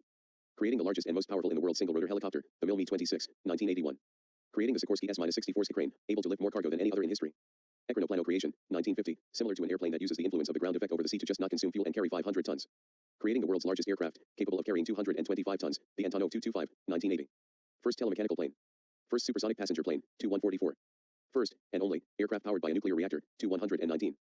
First, and only, space fighter aircraft built, the MiG-105, capable of knocking launchers, missiles, and enemy satellites in space and back. Creating the MiG-25 fighter jet with absolute altitude record, 37.650 m, rise time from 0 to 30 kilometers, 3 minutes 10 s, speed circuit 500 kilometers, 2,981.5 kilometers per hour. First, and only, seaplane world operating reactors, Viri B-200. First ship to explore the North Pole, NS Arctica, 1972. Creating the most produced biplane in history, the Polycarpov Po-2, 1927. Creating the Ilyushin IL-2, the most produced aircraft in history. First hydrofoil, Raketa, 1957. First ship missile, Comer, 1959. Creating faster and able to dive deeper in history, 1,300 m, the Alpha-class nuclear submarine. I just needed a crew of 27 people, compared to the 110 that need an American model, Los Angeles, as it was very automated. Creating the largest submarine in history, the Typhoon class, only can carry 5 helmets, which makes it support several torpedo hits before being knocked out, and unique history in bringing certain luxuries like individual cabin, gym, pool, sauna, lounges, etc. First tank with composite armor, the first to incorporate an autoloader, first tank missile launch, T-64. First military robot, the TT-26, 1949, a remote-controlled tanks to minimize human casualties, equipped with DT machine guns, flamethrowers, smoke grenades, and sometimes with a bomb between 200 to 700 kilograms which was released near the refuge to destroy enemy bunkers up to 4 levels underground. Was also trained to carry chemical weapons, but not used for safety and environmentalism. First flamethrower tank in history, KHT-26, 1931. First tank with wings, Antonov A-40, 1942. Creating the best and most produced tank of World War II, T-34, 1940. Creating the most produced tank in history, T-54/55, 1945. Close reactive armor, 1960. Close reactive armor capable of protecting against APS ammunition, armor piercing, 1985. First infantry fighting vehicle in history, BMP-1 created in 1961, in addition to NBC protection, anti-tank, amphibious capability and launchable parachute with a 73mm cannon, anti-tank missile launcher and 3-packet machine guns. It was badly copied in 1980, 20 years later, by the USA, to get their first IFV, giving birth to the M2/M3 Bradley. It was 16.5 tons heavier than its counterpart BMP-1 with less crew and with a much smaller, and without missile capability, cannon. First paratroopers forces with military use of history in 1930, being also fully mechanized as paratroopers with BMD, launchable parachute. USA still has not an IFV support their paratroopers. First aerial firefighters, 1936. First modern assault rifle, the AK-47, 1947. First torpedo remote-controlled glider, PSN-1. First torpedo reaction, PRAB-203. First supercavitating torpedo, VA-111 Shkval. First airship missile. First intercontinental missile, R-7 Semyurka, 1957. First anti-ballistic missile, 1961. First intercontinental missile submarine, Vizida R-29, 1969, creating multi-rocket engine chamber world's most powerful liquid fuel, RD-170, 1987. Creating infrared-serving RKKA. First drogue parachute, 1937. Creating Sambo martial art by Anatoly Kharlamov, 1938. First underwater assault rifle, the APS, 1975. Creating the active protection system, Drozd, 1978. First bathyscaphe, Mir, 1987. First to explore the seabed under the North Pole. First performed the maneuver Cobra Pogaviev in 1989. First ramjet engine, R3, 1939. Aero wagon creation, 1917, pioneered Siemens Zeppelin German, the M497 Black Beetle USA and Soviet turbojet train. First snowmobile history, RF-8, based on the pre-Soviet prototype Aerosani. First anti-satellite weapon, 1960. Invention of zerography. Creation of chroma. Kino panorama invention, 1956. First and totally free public education system, which achieved the highest rates of literacy in history in the 15 Soviet republics. Moreover, Soviet schools offered free food for students, so the work-life balance is made much easier than today in the capitalist countries. Even kindergartens were also free. First free and universal healthcare system, which increased the life expectancy of the Soviets, less than 40 years in 1917, to reach Western levels in 80, 70 years. The achievements of hunger eradication and health systems can also compare with the average height of the Soviets in 1917, 1,60 m, to 1980, 1,80 m. This health system discovered painless childbirth and performed the first organ transplant. Between 1945 and 1964, the Soviet national income grew by 570%, compared to 55% in the USA, and remember that the USSR was not a Marshall Plan to help the country. Invention of evening studies so that workers could build careers. First country in history where abortion was legal and free, since 1920. First country in history to achieve an unemployment rate at 0%. Equality policies, one of the first countries to adopt women's suffrage. First woman in history to hold a position in a government, Alexandra Kollontai. First successful laser eye surgery, Sviatoslav Fyodorov. Russia is the largest country on Earth, Pluto is smaller than Russia. Russia has the longest border in the world, bordering 14 countries. Baikonur Cosmodrome is the world's first and largest space launching facility. Moscow is the largest European city. Trans-Siberian Railroad is the longest rail ride in the world. Moscow's metro is the busiest in Europe. Hotel Ukraina is the tallest in Europe. The Motherland Call statue is the tallest statue of a woman in the world. Lake Baikal is the deepest lake in the world. Nova Zemlya, which has the largest glacier in Europe. Siberian taiga is the largest forested area on Earth.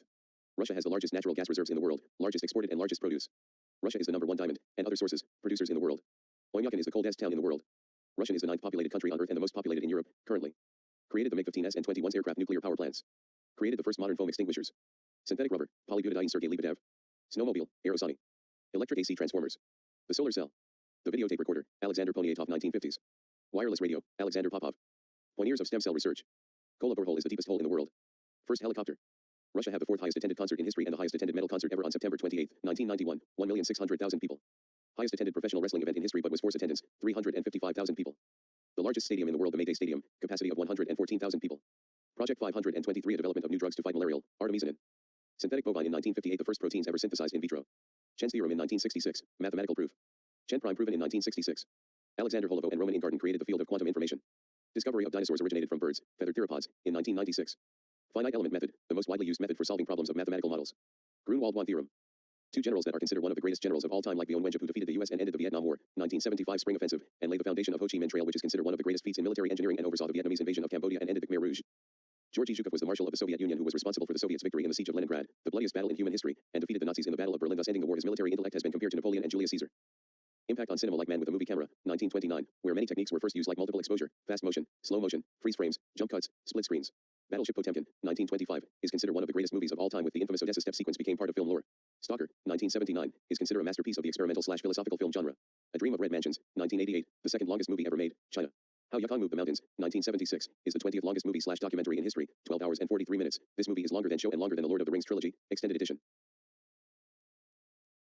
Russia life expectancy was 69 in 1990, but when the USSR fall and replaced with the capitalist system, the life expectancy reduced to 65 in 2000. That is 10 years too quickly to take this effect. In fact, there are many things that people in the West don't know about the USSR, that it did not record a population drop in either of the famine of the 1930s. Like in 1927, the census was 147 million, and 1937 raised to 162 million, but this is debatable. The population increased more than 10%, which was roughly the same or better than the US rate growth during the Great Depression. The average calorie intake of Soviet citizen exceeded that of the United States from 1960 to 1991. What's weird is that Stalin's salary was 100 rubles, while a professor of medicine is 300 rubles. But after 1991, it reduced twice as much. That its pre-1990 period. But after Russia became capitalist and its privatization process has increased death rate, according to BBC, they conclude that as many as 1 million working age men died due to the economic shock of mass privatization policies. 12.8% increase in deaths. The latest analysis links the surge in deaths to a 56% increase in unemployment over the same period, tripling of unemployment, and a 42% increase in male death rates between 1991 and 1994. While compared to China's Great Chinese Famine, 24 to 40 million deaths, as an example of the failures of Marxism, but compare that to capitalist reforms in India from 1940 to 1979, 100 million deaths, was even worse than Mao's maximum death toll, or Mao's China, where illiteracy significantly reduced, industrial development improved, recover its population from pre-famine, 1890s, levels, and the population doubled from 400 million to 1 billion people under Mao's rule. The USSR raised life expectancy by 65%. Increased real income by 370%. Eliminate homelessness. Average rent was 2 to 3% of family income. vs. US was 25 to 30%. Eliminated unemployment. A job was considered a right. Raised school enrollment by 460%. China life expectancy raised from 40 years to 68 years. It's currently the second most powerful country in the world. Russia was second during the Cold War. Before Mao, China was a very poor country, and after Mao, China became an economic powerhouse during the first 30 years after Maoism was implemented. No country in history has grown so fast that what it took the USA 200 years, China did it in 40 years. 10% per year. Offend in the top 10 richest companies in the world are from China. Mostly Chinese banks. Achieved massive industrialization. The first 5-year plan worked with industry increasing 121% more than expected. China's population grew to 646 million, but when China became capitalist after the death of Mao, China becomes more corrupt than ever. Somehow, economic inequality. People earn less than $10 a day. Wealthy elite versus the majority poor. Political corruption. Extreme debt. Racism. Dictatorship. Mistreatment of labor workers. Extreme surveillance. Censorship. And no freedom of speech. China during its Maoist period allowed people to criticize the government as part of their political philosophy of self-criticism. Mao never applied himself of this policy that he created. Maoist China helped women to have jobs and education, unlike the old Confucius system that women are inferior, and Mao showed the people that men and women are equals. People that are poor that did not have access to education was taught, read and write, by the Maoist. The peasants has better access of medicine. Birth control was legal. Soldiers were equals regardless if the soldier is a private or officer. Despite the violence it created during the final years of the Cultural Revolution, that among the middle class, higher class, intellectuals, and people living in the cities view Mao's final years in power in a negative light, but among the peasants, homeless, unemployed, working poor, lower class and underclass, see this period in a more positive light that help improve their lives and receive better education, but the middle class view it as era of violence with a corrupt government with their new religion and their followers, Red Guard, causing chaos and destroying the old traditions, except legalism. The peasant described their lives during the last 4 years of Mao's reign that thanks to Mao they are happy, have more clothes, more food, and saving them from the suffering that the previous government they used to live. The CIA showed that the health of the people in the USSR is on par than the US, and US politicians point that the Soviet style of central planning socialist economy is inefficient, while the US themselves heavily use central planning in their space race. Irony, and almost all scientific innovations the US did is from the state central planning economy, a style the Soviets use which is hypocritical from their part.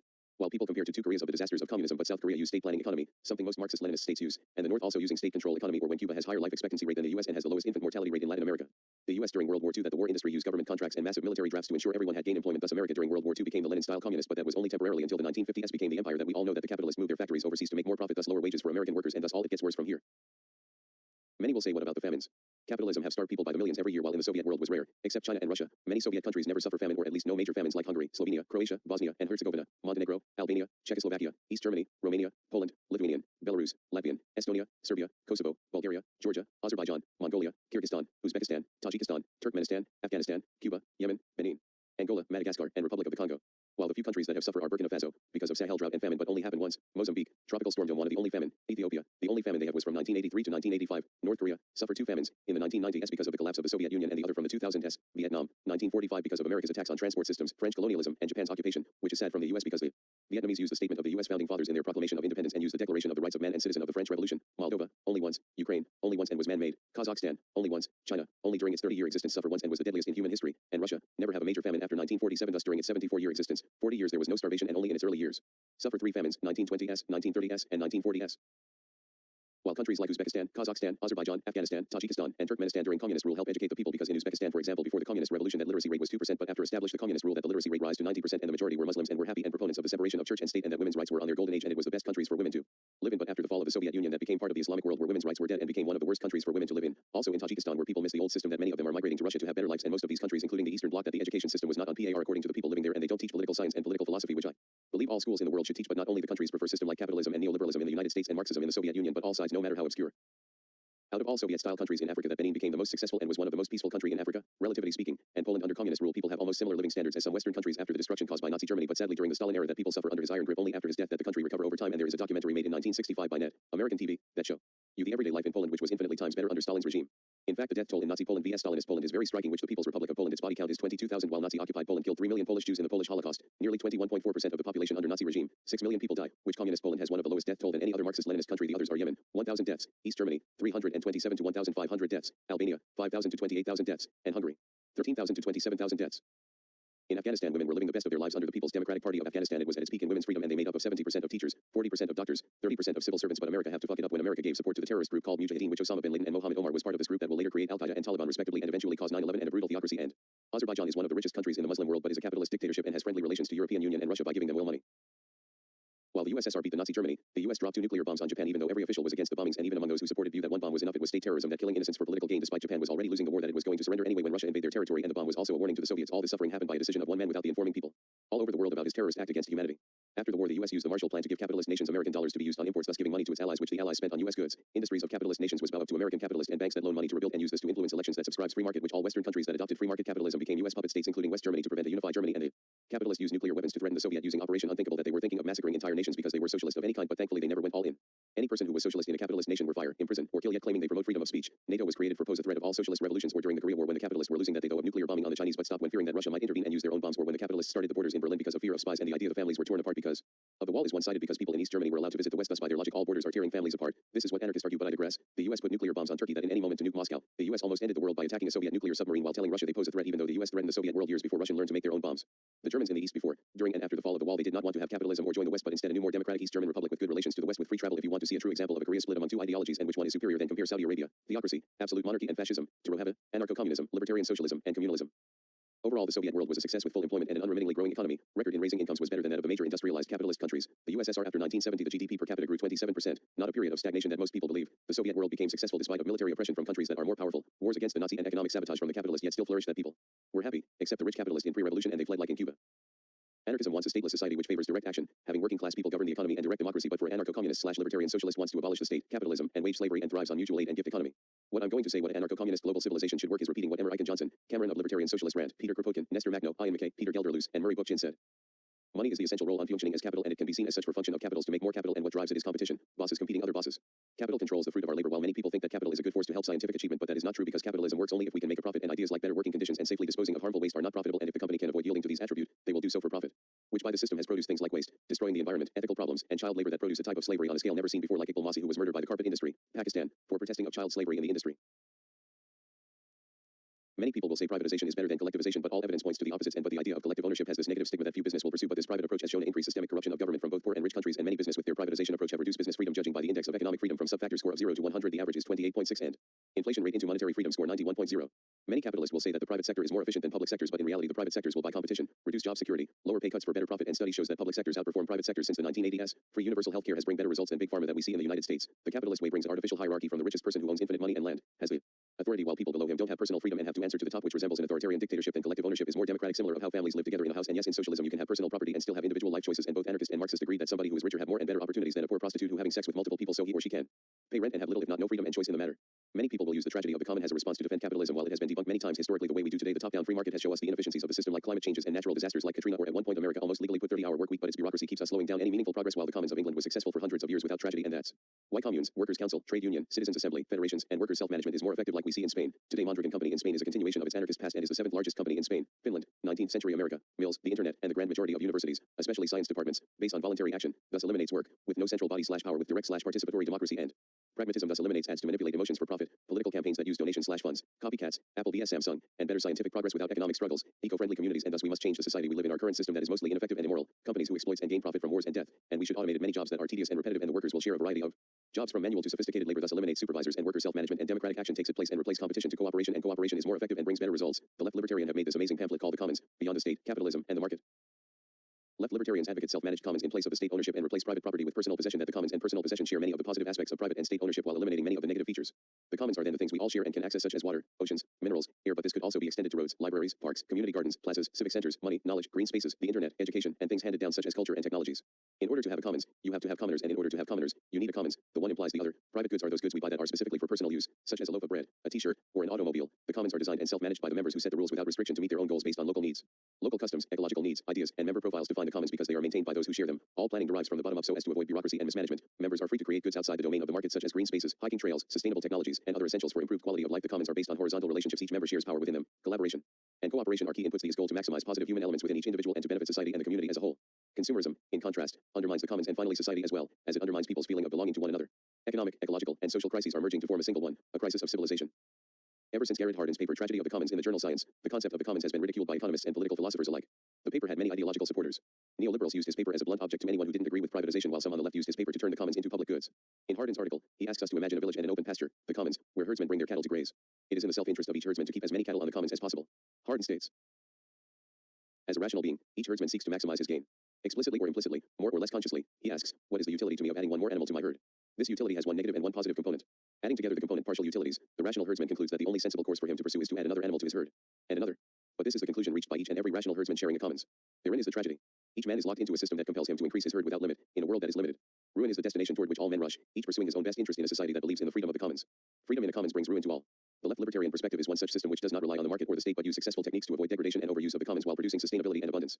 Before the 18th century, villages were self-sufficient and people's needs were met, but a progress of privatizing of land by the aristocracy created early crimes, famine, and poverty. Capitalism replaced feudalism. The crown is replaced by the capitalist and the serf is replaced by the wage laborer. Government is creating new monopolies for private use of the commons, and government is backing private monopolies by the use of force. Capitalism doctrine of rivalry and competition creates artificial scarcity that creates more suffering. Commons have existed for thousands of years and rarely mismanages where people are self-managed. The commune should define boundaries in his words. This is perhaps the most important guideline for successfully managing and maintaining the commons, because without boundaries, disputes can arise. There is a need to set boundaries defining the use of neighborhood, local, regional, and global open access resources. Community gardens, parks, roads, and resources required but not available locally are examples of open access resources. The types of boundaries defined include such things as who uses what, how resources are planned, and how sharing with other communities occurs. People should voluntarily participate in decision-making using direct democracy, among both local and global level. Communities must be autonomous to allow for members to make their own decisions. Large collections of interconnected social groups act as large-scale societies that govern the commons in scalable, layered relationships. When people collaborate to help complex situations, people will have commons and personal possession, being ecological society replacing petroleum with natural energy. And where open access to education is encouraged, there should not hold secrets to learn and prevent mistakes of the past, and people should work as equals, no hierarchy. He also critiqued the idea of the tragedy of the common in his words. That last sentence should terrify anyone considering the idea of the commons, and in fact, it has done just that. However, there is one major problem. Hardin was wrong on just about every point from his mathematical modeling to history. On first inspection, Hardin seems to make an important logical point. One of the major problems with Hardin's thought experiment is that it only applies to a free-for-all commons which have rarely existed in the past. As with many thought experiments, reality is extracted, which is probably why historians have referred to Hardin as historically uninformed, and why Hardin eventually admitted that it is clear to me that the title of my original contribution should have been The Tragedy of the Unmanaged Commons. Historically, villages and communities have never had ungoverned commons, but in fact, have used a number of rules for occupancy and use. As Nobel Prize winner Elinor Ostrom has shown, there are many empirical cases, not thought experiments, where commons have been used successfully for thousands of years without resource degradation, a complete reversal of Hardin's claim. Hardin and his ideological supporters would go on to extrapolate the concepts in his article to covering everything from oceans, parks, water, and even air. Hardin's article was popularized due to the fact that it enjoyed widespread attention from those in power. As Ostrom states, some scholarly articles about the tragedy of the commons recommend that the state control most natural resources to prevent their destruction. Others recommend that privatizing those resources will resolve the problem. What one can observe in the world, however, is that neither the state nor the market is uniformly successful in enabling individuals to sustain long-term, productive use of natural resource systems. Further, communities of individuals have relied on institutions resembling neither the state nor the market to govern some resource systems.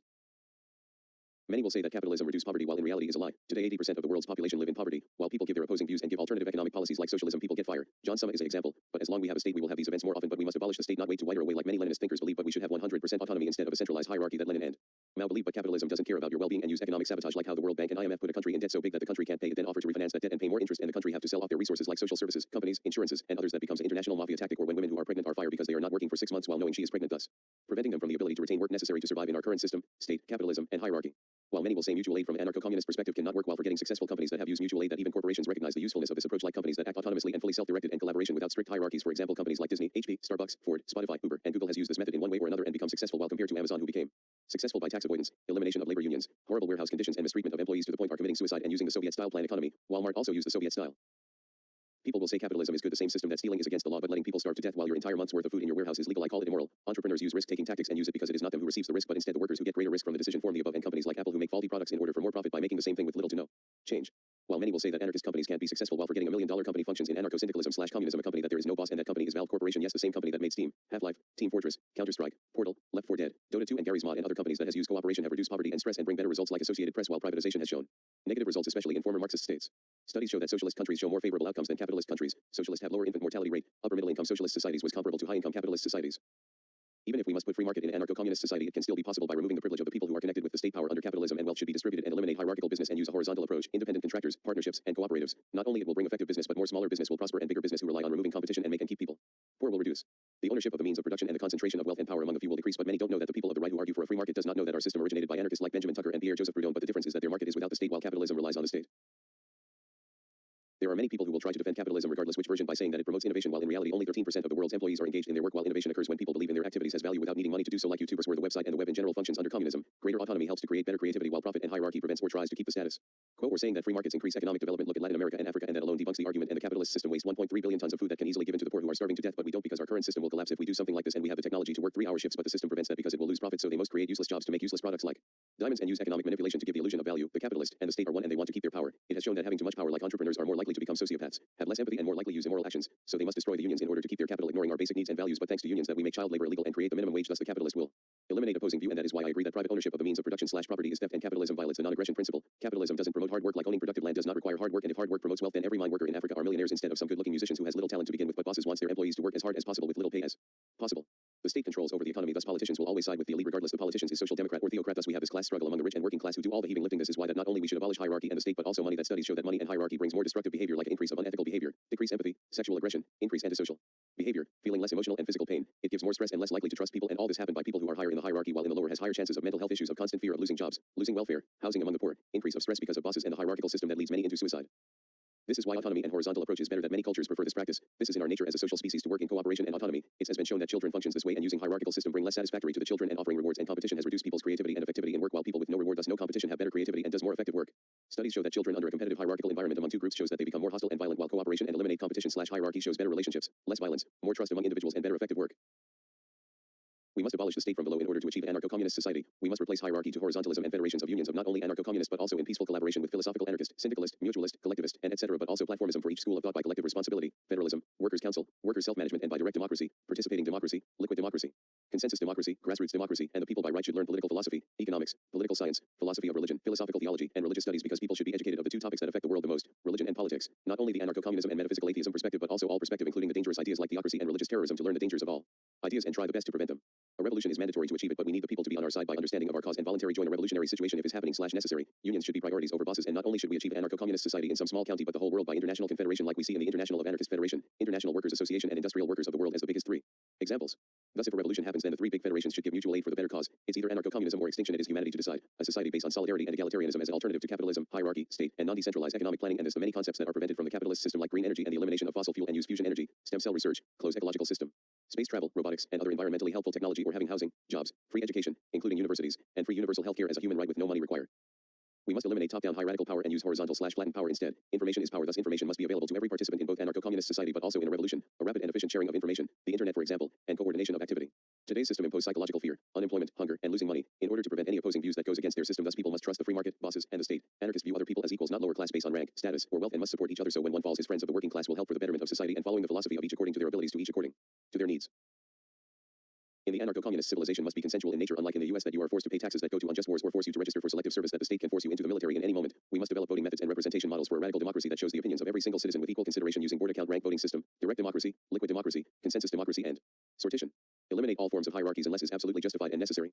Communes, federations, worker self-management, cooperations, workers' council, organizations, confederations, social ecology, libertarian municipalism, communalism, and mutual aid as the alternative to our current system, especially a series of small communes that everyone who lives in them can have functional and local input into the commune's organization. The largest number of people that can function by working together as a team is about 150 people, thus communes should be on average around 10,000 people in order to keep it stable that doesn't break down trust, familiarity, and sense of belonging. These communes must be split to smaller communities that can have at least 2 representatives they send to the commune's council, 150 people mentioned earlier, and using the method to maximize the potential participation and input for every voter using direct democracy and using sortition will be used that at random chose council members in every few months, and this will allow members of the community to serve the council once every 3 years, and these interconnected communes can be reached on the global level to have a better society.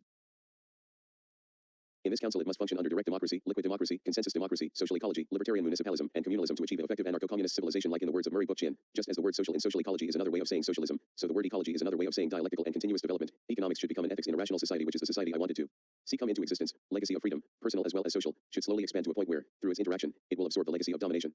The two will finally become one in the sense that domination will have become meaningless. It will have become too irrational to lay any claim against freedom. I do believe, if a libertarian municipalist movement based on communalist principles cannot establish a system of direct democracy and confederation, then libertarian ideals of all kinds must be significantly revised. But we cannot hope to establish any kind of truly libertarian society without creating a public sphere, beginning with the grassroots electoral politics based on the creation of popular assemblies. In my view, this is the left libertarian movement's last stand. If you do not agree with me, so be it, but please, use a different label for your ideas, leave the name libertarian municipalism alone, and go your own way toward communitarian and cooperative enterprises, if not Taoist monasteries and mystical seances. I would ask my critics not to muddy up ideas that they don't really like, while at the same time claiming to support them, and, on the whole, communalism is trying to rescue a realm of public action and discourse that is either disappearing or that is being reduced to often meaningless engagements with the police, or to street theater that, however artfully, reduces serious issues to simplistic performances that have no instructive influence. By contrast, communalists try to build lasting organizations and institutions that can play a socially transformative role in the real world. Significantly, communalists do not hesitate to run candidates in municipal elections who, if elected, would use what real power their offices confer to legislate popular assemblies into existence. These assemblies, in turn, would have the power ultimately to create effective forms of town meeting government. Inasmuch as the emergence of the city and city councils long preceded the emergence of class society, councils based on popular assemblies are not inherently statist organs, and to participate seriously in municipal elections countervails reformist socialist attempts to elect statist delegates by offering the historic libertarian vision of municipal confederations as a practical, combative, and politically credible popular alternative to state power. Indeed, communalist candidacies, which explicitly denounce parliamentary candidacies as opportunist, keep alive the debate over how libertarian socialism can be achieved, a debate that has been languishing for years. Working in this society will mostly be irrelevant because we have the technology to fully automate almost all jobs, but the few jobs we have to choose will use contracts because contracts is a flexible instrument using the principles of mutual aid where both parties are equal and both benefit without taking advantage of one another and act autonomously and fully self-direct, something capitalism is using to some extent, and use collaborations to make alliances without hierarchies. Disney has used this method by having international technology alliance with HP. By this method, people will put together contracts with their respective communes and use the contract and stipulate what the commune will agree to provide the members: food, clothes, clean water, and shelter, and outline responsibilities with the communes that keep the society function, like dealing garbage, produce important goods, making food, and construction. These labors will be rotated frequently to prevent fatigue, and everyone shares the burden on these less desirable jobs, and communes will use similar contracts with other communes to meet various needs of their society, like using cooperative contracts to build and maintain transportation, like trains or buses, and each communes provide certain resources and personnel in exchange for access to transportation. No money required. These contracts can overlap and interlock that are able to trade and receive required resources among each other. This is something that big companies like PepsiCo and other huge companies use this method to succeed, but the difference is that under capitalism is motivated by profit, while anarcho-communism is motivated by the improvement of society and benefiting the lives of people. All individuals should be granted basic liberties like free speech, freedom from religion, freedom of press, free assembly, free education including universities, free universal health care, having food, clothing, shelter, electricity, running water, internet, and universal basic income, if we need money, as a human right. As long as it doesn't exploit or limit the safety of citizens, and individuals must agree to reasonable contribution to the commune. What it means to be reasonable varies from commune to commune. People will be able to contribute some labor and participate in managing/governing the commune, and citizens will be expected and encouraged to participate in the government of the commune. People with mental and learning disabilities, the communes will work with them to negotiate contracts that suit their needs, and the communes must have responsibility to ensure vulnerable people are able to participate in society without being abused by their neighbors. Are technologies that reduce working hours in less than half a day that people will have free time for activities that are more rewarding, personally, but jobs that require specialization and more working hours like medicine and almost all scientific jobs in general require extensive and continuous training. These types of jobs need to be paid more because of the training, and almost all scientists are doing this not because of money, but they want to help people, which in an anarchist society they will be more productive than ever. While people like Robert Nozick believes that worker self-management is ineffective, but he is wrong, and all empirical evidence point to worker self-management is more effective and productive than the capitalist system, and it shows that even capitalist companies notice the usefulness of cooperative and worker self-management but use it just small amounts, so it doesn't affect too much the system, because if they completely embrace this principle, the workers will realize that they don't need bosses, CEO, managers, and etc. What about crimes? In the capitalist society, crime is caused from abuse, economic inequality, illegal drugs that are sold for profit, people having no access to healthcare and turn to drugs as alternative, and prisons for drugs use that results in even more misery to the people, and all this creates an environment of danger and illegal activity and material scarcity that people will reduce to violent acts to survive. If all drugs are decriminalized and addiction is treated as medical condition instead of a crime, and like I said earlier that people should have basic necessities as a human right, then we can eliminate the problems of crimes, and we must abolish prisons, and crime should be treated as a social problem that is used to rehabilitation measures to each individual circumstances, instead of cage them like animals. Instead, those people should seek counseling, therapy, and education to help the individual and the commune. To prevent crimes to occur, we must build strong communities of every individual member of society, that instead of police looking to punish people with brute force, thus police must be abolished. The alternative is to employ highly trained social workers, where these workers get to know every community, address their needs, and see if their needs are met, and these social works will be trained counseling, sociology, and peer mediation to ensure the safety of the people and thus prevent most problems before it can even start. Instead of a centralized military, we should have a voluntary defense force will be equipped and trained to work effectively with strict protocols to prevent the escalation of force, and is funded collectively by the union of communes. Thus the current military system must be abolished. In this system, each individual can be given an equal opportunity to volunteer, and this military will be supplied the communes with equipment, supplies, weapons for defense, and personnel by a joint contract with each commune. With both direct and indirect contribution to civil defense, a very simple form of hierarchy is required to organize the military, but under anarchist principles, like officers will be chosen democratically by the units, and higher commands should be rotated frequently to prevent one person to have too much power and will not have the power to abuse their ranks, and they will be accountable to subordinates and communities they serve. By integrating this military with the community can prevent abuse from the strict hierarchy that has been seen in the current military-industrial complex. Volunteer patrols that helps people in need and discourage aggression. The criminal need the resources he may need to reintegrate into the community and to stop hurting others. It shows anarchist communities in Mexico and Athens were peaceful, organized and have less crime that people can be alone at night without being in danger, unless you are the police forcing hierarchy on them, and it shows that prisons unions in Walpole and Puerto Rico where prisoners run the prisons and the prisons was less violent and relaxed compared to the current prison system that constantly creates violence. Despite common belief that anarchist that is lawless will be chaos or to exaggerate similar to Mad Max, but in reality every anarchist society have the least amount of crime and the very few people who express antisocial behavior are defeated by the community like Christiana where gangs are virtually non-existent but when a motorcycle gang which try to exploit the people in this lawless society but fail and like all anarchist societies beating children are forbidden. Egalitarian community. And women are treated as equal to men and these behaviors reduce all types of crimes, rape, murder, violence, and drug use. And like the natives of Norway who were anarchist and its cultural history that is rooted in socialism that today's Norway despite being a social democracy but its socialist approach to crime is very effective by treating prisoners as patients that be treated like therapy, psychology, and conflict meditation and many natives who use anarchist philosophy treats criminals with respect to reconcile to their crimes and reduce crime unlike today's capitalist/status/hierarchy who use revenge has caused more crime. In anarchist societies war is unknown to them and many natives who practice anarchism war is treated as a sport and it does not allow to kill and if someone gets hurt in this warfare sport/ritual the event ends while hierarchy tends to create more war and killing other people becomes more common. All these things should be integrated in the community to help the people in crisis in both peacetime and war that in a society that works less than a police force and more like a hospital or firehouse, no special segregated class like we see from police and military today but instead they will be part of the wider community like firefighters and National Guard. A military in this anarcho-communist society will use sortition, solidarity, consensus democracy, liquid democracy, direct democracy, workers' council, workers' self-management, communalism, and libertarian municipalism to create a decentralized military and is function like a series of affinity groups where each group, from 3 to 10 people, can specialize certain fields and every community will vote to put each soldier in their best roles that can function better where each individual community will have their reserve, like 2,000 soldiers and use 600 of them as reserve, to be prepared for war, which people will vote if we have to go to war or no war. What about borders? It is a method of controlling the people within their respective countries like in the US people would not like the idea that each state has borders and prefer free freedom of travel and many rich nations prevent people from poorer nations to enter their borders and the requirement is a lot higher than going to poorer nations. The paranoid idea of outsiders staying in their country while they don't have a problem of people living from one state to another, which is the same, but despite many anarchists are against borders, many make a case for borders like setting up delineations and boundaries between communities for organization, census, how infrastructure is planned and create borders that does not create any abusive hierarchies and limits freedom thus borders for among communes is to maximize freedom and minimize hierarchy. Advocating overlapping network between communes to prevent wars among communes by creating peace pact to create a global confederation/federation and decisions is used by consensus for the betterment of the confederation/federation thus no borders. It was shown that borders may have been the dawn of warfare as we speak by observing chimps who are more aggressive, which is rare, create borders and these are far more possessive of resources, early things of greed, with early things of property and ownership cause chimp warfare which the moment hierarchy, competition, and private property quickly cause war by creating artificial scarcity, despite of the huge land they live, fighting resources and developing warlike behavior, unlike other apes. Even most chimps rely on cooperation and mutual aid that violence among themselves is virtual non-existent, like early human warfare in written history is for conquest.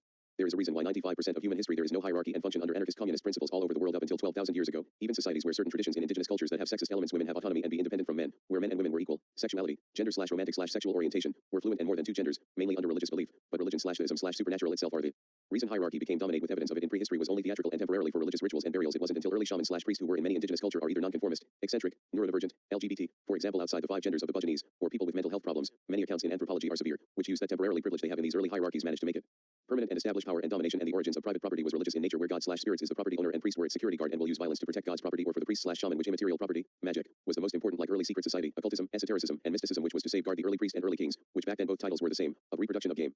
From one season to the next, magical formulas, stories, to make fictional narratives to legitimize their rule, medical knowledge, perform certain rituals, mathematical knowledge, and later writing, words were considered magical powers. This is where occult, mysticism, esotericism, and secret society started not as many people believe in the 6th century BC by Pythagoras math worship or Hinduism in the Vedas teaching magical spells of how to control demons, sexual magic/rituals and magical yoga to achieve supernatural powers, with archaeological evidence show that before hierarchy from 300,000 years ago to 12,000 only 3% of all deaths were violent while after 12,000 years ago when these early shaman kings started to take power and make high radical structure became permanent a rise of tribal violence, human sacrifice, and early massacres show, according to Steven Pinker of prehistoric hunter-gatherers and horticulturist, that 15% of deaths were violent.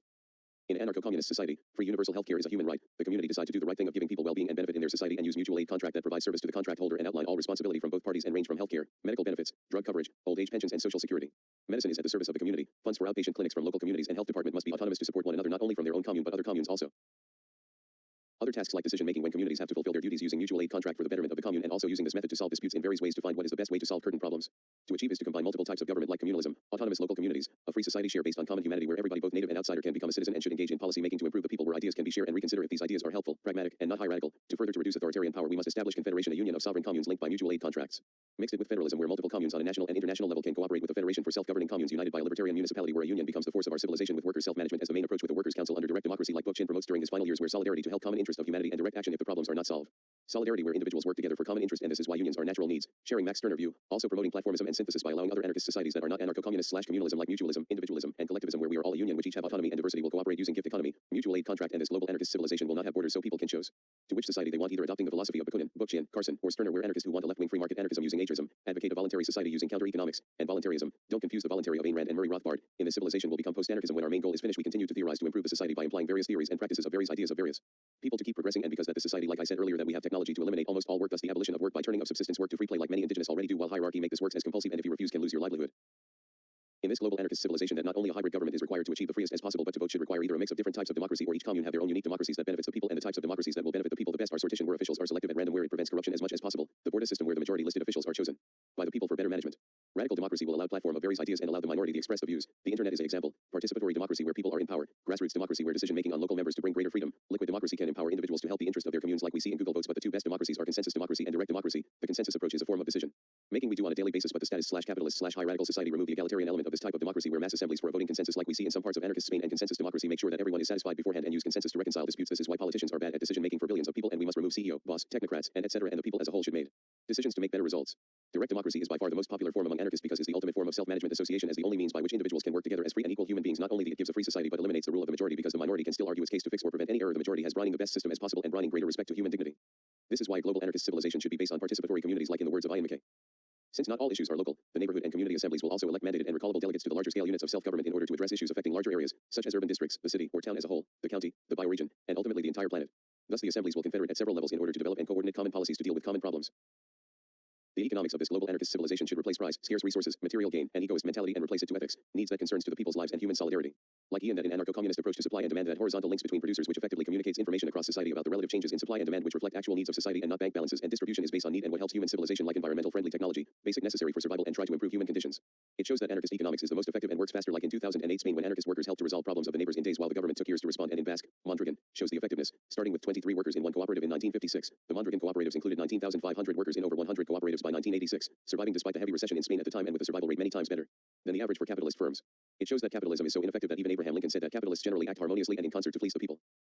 Schools in this society should be autonomous, and almost all universities already function under anarchist principles. Schools for children not only should teach mathematics, including meta-mathematics, philosophy of mathematics, history of mathematics and the foundation of mathematics, science, including meta-science, history of science and philosophy of science, history, including historiography and philosophy of history, physical education, including self-defense using mixed martial arts, but also should teach philosophy, logic, decision-making, making arguments and meta-ethics, surviving childhood, express emotions in a healthy way, develop their own creative potential, caring for sick people, dealing with abuse, domestic violence, gender violence, racism, alcoholism, and drug abuse, communicate parents, explore their sexuality, finding jobs, finding apartment, making do without money, and question everything. Instead of grades, it should be based on the student's interest of the field instead of unnecessary class that the student will never use or has no practical purpose. This is the society that we must establish for the world and at all costs prevent a civilization which is a complete opposite of anarcho-communism, theocratic fascist absolute monarchy, a world where we don't have people hoarding all the wealth and let other people suffer, like Jeff Bezos, $100 billion, King Solomon, $2 trillion, Augustus, $4,600 billion, Shah Jahan, 22% of the world's GDP, Henry Ford, $188 billion, and John D. Rockefeller, $400 billion, and a world where we don't let people in a position of power for a long time, like Louis XIV, 72 years, Sobhusa II, 82 years, and Pepe II Neferkare, 94 years. Chapter 2 of 2, Anarchist View on the World. North Korea. There are many things happening in the world, both good and bad, but there are cases that I need to disuse, like North Korea, a country that I hate, ruled by a theocratic dictator that people believe that the Kims are gods. But beside this obvious part, but how reliable are the news sources about North Korea? Well, it's not very reliable, because North Korea isolates itself from the rest of the world. That makes any information difficult, and all no source comes from South Korea, and the South Korean government hates as much as the North Korean government hates the South. Thus any information from South Korea reporting anything what is going on in the North is biased or untrustworthy, and many, if not almost all, reports are just rumors and myths and not truthworthy, and the world's media cares more about sensationalism in North Korea than actual factual news. This demand of made-up stories creates supply, but many will say, of what about the defectors? The problem is that the stories are not always reliable, sadly. Defectors are cited anonymously to protect their identities, which is difficult to verify their information and claims, and according to Felix ABT, a Swiss businessman who live in North Korea, said that defectors are inherently biased and that 70% of the defectors in South Korea are unemployed and selling sensationalism to make a living, thus they are making more money if they lie. The overwhelming majority of defectors come from North Hamgyong province, which is the poorest province in North Korea, which these defectors already come from poverty, and the people there already have a grudge from the people who live in Pyongyang and other places which are the richest places in North Korea. According to Hyung-Gu Lin and Ji Young-song, said that some defectors embellish and slash or fabricate stories to sell books and make documentaries. There are many inconsistent stories, which makes it worse of their reliability. Cash payment for interviews are standard. The more exclusive or emotional the story is, the higher the payment, and even South Korea have concern about the unreliability of the testimony of the defectors. And the biggest discovering I found that some people who fled North Korea wants to go back to North Korea because they miss it and believe they are better off both financially and medical in the North. The unemployment rate among North Koreans in the South is more than 3 times the national average. A man named Mr. Song, who is one of these defectors, suffered debt problems that he lost his fridge and washing machine, and he is applying the South Korean government for an official permission to return to North Korea, and here's are his words. Over the years I've noticed the political indifference toward defectors here in the South and the material circumstances they grapple with, and there have been days when I ask myself why I choose to come here in the first place. Anywhere a North Korean defectors goes, he could face difficulties and discrimination. The discrimination one faces from your own people can feel a lot colder. Remember the news talking about that North Korea claimed they discovered the unicorn? Then if you do, then it was a lie, but in reality that they discovered the unicorn lair, which is a term for the ancient capital of King Dongmyeong of Goguryeo. Another thing that you don't hear from mainstream media is that North Korea actually offered to disarm their nuclear arsenal in return for peace with the US and South Korea, but the US refused. You read that right, the US fucking refused. BBC, Trump-Kim summit breaks down after North Korea demands end to sanctions. Western media will use certain words that don't mean anything just to demonize countries like North Korea, for example, like North Korea is a rogue state, has prison camps and death squads instead of country, prison, and military, and suddenly all the brutality that the United States of America has done since its foundation doesn't seem quite as bad. Lastly, here is a quote from Chad O'Carroll. But with the Cold War climate still prevailing over the Korean peninsula, it is important to remember that the anonymous sources behind the sensationalism are sometimes motivated to leak stories about North Korea for ulterior motives. North Korea too has been known to circulate false information through unofficial channels to influence the South Korean news agenda, further muddying the waters. And because Pyongyang rarely bothers to correct even the most outrageous of stories, the cycle of nonsense news erupting about North Korea will likely continue to perpetuate. Or here is another quote from The Guardian. In January, the DPRK government released a video claiming to show Shin's father denouncing his son's stories as fake. When questioned, Shin confessed that parts of his account were also inaccurate, including sections on his time in Camp 14, the infamous labor camp for political prisoners, and the age at which he was tortured. Shin is not alone. Another North Korean, Lee Soon-ok, offered testimony to the U.S. House of Representatives in 2004, describing torture and the killing of Christians in hot iron liquid in a North Korean political prison. There are questions to be asked about how heavily outsiders should rely on defectors' testimonies as credible evidence, but Lee's testimony was challenged by Chang In-suk, then head of the North Korean Defectors Association in Seoul, who claimed to know firsthand that Lee had never been a political prisoner. Many former DPRK citizens on the website Nnet agreed Lee's accounts were unlikely to be true. Similarly, Kwon Hyuk told the U.S. Congress that he was an intelligence officer at the DPRK embassy in Beijing and had witnessed human experiments in political prisons, a critical factor in the U.S. decision to pass the North Korea Human Rights Act in 2004. Kwon's account, retold in a BBC documentary back in 2004, was later questioned by South Korea's Yonhap news agency, which argued that he never had access to such information. Many years later, Kwon has since disappeared from the public eye. While there is no doubt the North Korean regime has committed serious human rights abuses, there are questions to be asked about how heavily outsiders should rely on defectors' testimonies as credible evidence.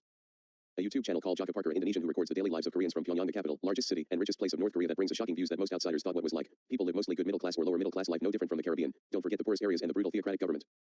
While most people forget that in the early years of the North-South split, America were the bad guys, because before the split it was ruled by the theocratic Japanese Empire, but after the split that the North allied to the Soviet Union made reforms and the sympathizers fled to the South, but in the South allied to the U.S. government expelled the socialist government and brought back the Japanese, and whoever did not like this was forced to fled. Syngman Rhee, the first president of South Korea, who was strong pro-American view, was a dictator, political oppression, corruption, and killed 14,000 Koreans who he expected to be communist, torture people who he thought were communist spies, put them re-education camps, and committed the Munwang massacre and Bodo League massacre, and after all that horror he was rewarded a medal by the U.S. Navy Rear Admiral Ralph A. Ofsty.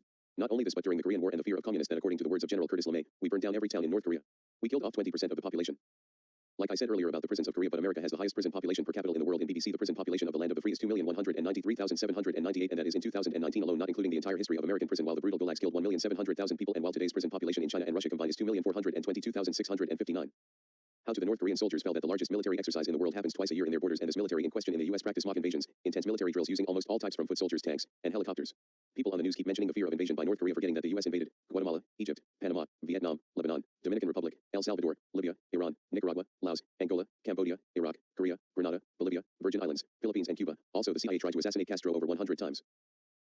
People will point that North Korea, the people don't have enough food while their leader is overweight, but forgetting that other countries have the same problem. According to the World Health Organization, that in 2017 1 in every 9 people are hungry, or 821 million people are starving, and 150 million children are starving, and the most people who suffer this is from Africa. Yet people, to my knowledge, don't talk about the many African leaders who are doing nothing of this.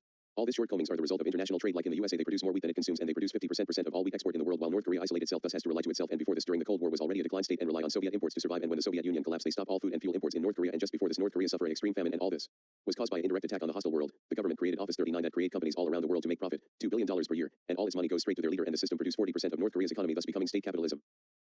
America was the reason for the split of the Korean peninsula in the orders of John J. McCloy, who wanted to divide Korea, and in Korea the reason the people prefer the USSR because it gives them hope of independent, self-governing, and free country, while US bring the return of the Japanese oppression, who bring suffering of men and making women sex slaves to please the Japanese and Americans. In the North, establish 8-hour workdays, abolish child labor and annual 2-week vacations, while under Japanese rule it was the opposite, and a Cambridge economist, Joan Robinson, went to North Korea in the 1960s and declared that the nation is a nation without poverty. While the South became a fascist dictatorship, killing hundreds of thousands of people for capitalism and the American empire. South from its inception up to today have used concentration camps on people who are on the left. Today it's illegal for unions to use political activities. It's illegal for creating political parties to have any left-wing views, from democratic socialism to anarcho-communism. Censor, ban or remove all left-wing material from books to the internet, and people can be arrested for promoting left-wing views and protesting about unemployment/homeless. The U.S. used the South Korean army for their war against communism, like sending Korean troops in Vietnam and being part of their projects. Pentagon Papers, which the U.S. used the market using Korean companies. According to Stephen Gowans, Washington injected about $1 billion into the ROC from 1965 through 1970, equal to nearly $8 billion in 2018, to cover the cost of ROC troop deployments to Vietnam. These payments accounted for an estimated 7 to 8% of South Korea's GDP from 1966 to 1969, and almost 1/5 of its total foreign earnings. In addition, Washington acquired the ROC military with billions of dollars of equipment and opened up Vietnam to South Korean businesses as a market and sphere of investment. Vietnam became a cornucopia of profits for Korean firms, as U.S. officials showered Korean corporations with contracts to support the U.S. war effort. Under U.S. direction, Vietnam soaked up more than 90% of the ROC steel exports and half of its transportation equipment exports. The U.S. created one of the worst places for laborers using child labor, which the government realizes is a problem, an increasing of discouraged workers that can be compared to the unhealthy work ethic of Japan. And again, Stephen Gowans made this discovery. South Koreans work the second longest hours among OECD countries, with many salaried workers at manufacturing companies working for more than 60 hours per week. Many do not take their paid vacations. A person working a 40-hour work week without vacation puts in 2,080 hours per year.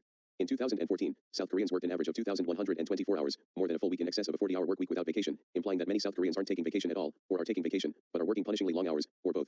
And that figure was down from the year 2000, when South Koreans averaged 2,512 hours at work per year, 40% higher than the number of hours U.S. workers put in on the job and 80% more than Germans worked. South Koreans, then, work some of the longest hours in the industrial world, which means that conditions haven't substantially improved from when Japan occupied Korea, and Koreans were compelled to toil long hours in Japanese-owned mines and factories. Have long hours made South Koreans marvels of productivity? Apparently not. Despite their lengthy hours on the job, Koreans of the South are less productive than workers in other OECD countries. ROC citizens work long hours, ultimately, not to make their lives better, but to enlarge the inherited fortunes of the pampered sons and daughters of the founders of the country's handful of giant conglomerates which dominate South Korea's economy. And the privileged children of the country's corporate elite use their accumulated wealth accumulated for them by long-toiling South Koreans to dominate those spaces of the country's political life left open to indigenous South Korean influence by the otherwise smothering influence of the United States. As a consequence, corporate royalty exists on a legal and material plane high above that of the overworked South Korean hoi polloi. The U.S. extreme sanctions on North Korea since 1948 in order to destroy them economically and label them as isolationist, and U.S. sanctions against the DPRK have includes limits on the export of goods and services, prohibition of most foreign aid and agricultural sales, a ban on export-import bank funding, denial of favorable trade terms, prohibition of imports from North Korea, blocking of any loan or funding through international financial institutions, limits on export licensing of food and medicine for export to North Korea, a ban on government financing of food and medicine exports to North Korea, prohibition on import and export transactions related to transportation, a ban on dual-use exports, i.e., civilian goods that could be adapted to military purposes, and prohibition on certain commercial banking transactions. The reason North Korea suffered famines in the 2000s is not because socialism but the U.S. policy of starving people in order to join their capitalist philosophy, like the words of a former DPRK diplomat. This had a major impact on our economy. And with the disappearance of the USSR, the U.S. moved to a policy of intensification, believing that our days were numbered. The U.S. intensified its economic blockade and its military threat. They stopped all financial transactions between the DPRK and the rest of the world. The U.S. controls the flow of foreign currency. If they say that any bank will be the target of sanctions if it does business with the DPRK, then obviously that bank has to go along with them. The U.S. issued such an ultimatum to all companies: if they do business with North Korea, they will be subject to sanctions by the U.S. This is still in place. The U.S. government thought that if they cut economic relations between the DPRK and the rest of the world, we would have to submit to them. The only reason that we have been able to survive is the single-hearted unity of the people. The people united firmly around the leadership. We worked extremely hard to solve our problems by ourselves. Blocking medicine to the North Korean people as part of the U.S. economic warfare, the U.S. induced North Korea and back then the Soviet world into military overburden and forced the Soviet world to spend itself into bankruptcy in an effort to keep up. Thus is not socialism that failed them but the constant attack from the U.S. and rest of the world. This doesn't mean that North Korea is peaceful, far from it. Concentration camps, human rights violation and the history of totalitarianism in North Korea is still a problem and must be abolished to free the people from their dictator. Chile. Pinochet, a cruel dictator that wanted an extreme free market, laissez-faire capitalism by force, his crimes against humanity, drug dealings, arms dealing and his inhumane cruelty, selling social responsibility to corporate class interest, its authoritarian and secret police to oppress opposition is something only Stalin and Mao can be proud of. But it all started by the United States when in 1970 Salvador Allende was the first Marxist in the history of Chile to win the election by democratic vote. He wanted reforms like nationalized industry, expansion of agrarian, healthcare and education. But his success was limited because the Congress was controlled by Christian Democrats, moderates, and its pressure from the Nixon administration's goal of eliminating all communist influence even if it was peacefully democratic that the United States did boycott attacks on the country before and after shortly having a Marxist president. The U.S. made extreme shortages, economic disruptions, and right-wing groups lead a coup. The U.S. also did a coup in Brazil and Bolivia, and made a siege called La Moneda. That succeeded to kill Salvador Allende with help of the U.S. and after this putting Pinochet on power to save Chile in chaos while in reality created the dark age of Chile by torture, terrorism, and Pinochet's family used alias to establish companies and bank accounts in the U.S. and other countries to hide $30 million in assets. CIA funded right-wing groups to overthrow Allende and suspended the constitution. Pinochet made the national security doctrine to eliminate all left-wing opposition using torture, intimidation and other unethical ways that you expect ISIS would do. It also abolished democracy, controlled the media and all this the United States and Great Britain turns their head the other way and our allies during Pinochet reign like today's situation between the United States and Saudi Arabia. Pinochet suffering economic stagnation give full economic power to the Universidad Católica that are promoting laissez-faire capitalism and under the power of the Chicago Boys its effects of orthodox neoliberal system cause unemployment to the extreme and Pinochet with the help of the U.S. sold 600 state-owned businesses and fundings of public schools was non-existence because academic teachers opposed his reign of terror. CIA funded institutions for the sole purpose of promoting anti-Marxist propaganda and the government having concentration camps. Pinochet had made many reforms like the water code which privatized water rights, artificial drought, and water was taxed which by consequence state water management favored the rich. The indigenous sell their water rights to mining companies by signing papers but they can't read and accepting prices without knowledge of the market value. Poorer water uses and inconsistency of its effectivity. Disastrous healthcare system. Rich people buying forest or parks for conservation while in reality is to live their lavish lifestyles while the people of Chile were tortured by Pinochet's army and with the help of the CIA. Senate making fixed class for criminal inmaking causing immeasurable suffering of children and big companies of salmon fishing that cause pollution, damage the ecology, limiting the rights of fishing farmers that did not work with big companies like the local/indigenous. With only a fraction of the territory they can explore where mostly where damaged ecosystem reside and these poor innocents claim that they just want to fish only for what is necessary not for profit and do it for a living because is what they enjoy not to make money, a mentality that many anarchists are trained to explain for years and the same mentality of what Karl Marx said in Critique of the Gotha program when he said from each according to his ability, to each according to his needs. After Pinochet established neoliberal laissez-faire pure capitalist economics that shows us its negative effects and almost destroy its economy like 2 economic collapse, extreme poverty, and inequality so awful that you have to be either a millionaire or homeless there was no in between. Milton Friedman was one of those Chicago boys who caused all the suffering won the Nobel Prize in economics. Classy. While their 2 socialist presidents Lagos and Bachelet did better job which the US will like. Not to admit like in 1973 when there was a food shortage but the socialists invent the cyber-sin which helped to centrally manage the economy and sent 70% of the resources and help feed the people and the system are heavily influenced of the wealth of nations by Adam Smith. If this is the results using even in a liberal approach of pure capitalism just imagine taking it to the extreme. Venezuela.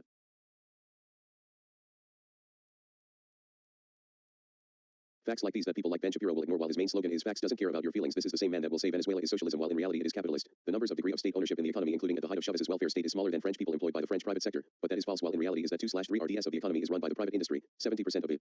GPD is gained through private industry. 55% of healthcare spending is done by the private sector and 80% of the workforce is done in the private sector while Chavez is in power for 20 years and never reduce or change any of these things. So we have a socialist dictator in a capitalist country where people are starving in the capitalist system and yet their socialist leader has not yet implemented socialism or in this case Chavismo but his approach is that instead of workers' revolution but instead reforms and the nation functions as a third world social democracy and remember that social democracy is the farthest left-wing political philosophy that supports capitalism with only some socialist ideas like tolerate private property and other social programs that we see today more successfully in Norway, Sweden, and Denmark.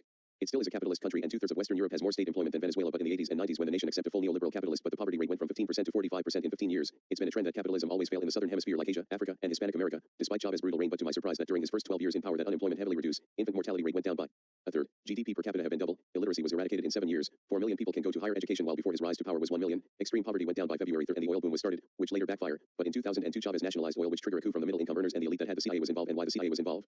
Because Venezuela was America's biggest importer of oil, 25%, and America wants cheap oil, Iran and Bolivia suffers America's wrath when oil becomes nationalized, and by results they kill innocents, eliminate opposition, and put dictators in power, and America given $50 million to the opposition for the 2002 coup, yet not food for the starving people of a nation, which is nothing new when Reagan tried to cripple the USSR by artificially lowering the price of oil, thus bankrupting the economy. But in the media shows the nation in chaos, while in reality the majority of the footage we see is seen in middle-income areas, and most people live just fine, and the biggest companies have the resources to help the people, but companies like Empresas Polar have deals with the IMF to get interventions to send help against the opposition, and the anti-Maduro districts of Chao Chao have expensive parties while middle-class people starve, and these big companies have been confirmed that they are purposefully hiding food from consumers and the Bolivian people who know what's really going on in Venezuela, that they did marches supporting their government and know what is happening. There is a sabotage, like for example when Maduro was democratically elected, 67.7% vote for him. The opposition accused him of fraud with zero evidence. Violent protest, while American media will ignore the capitalist brutal reigns and the 40 million people in Brazil and 150 million people in India protesting against the system that America supports will not report, but will report any bad thing happens in the socialist Venezuela.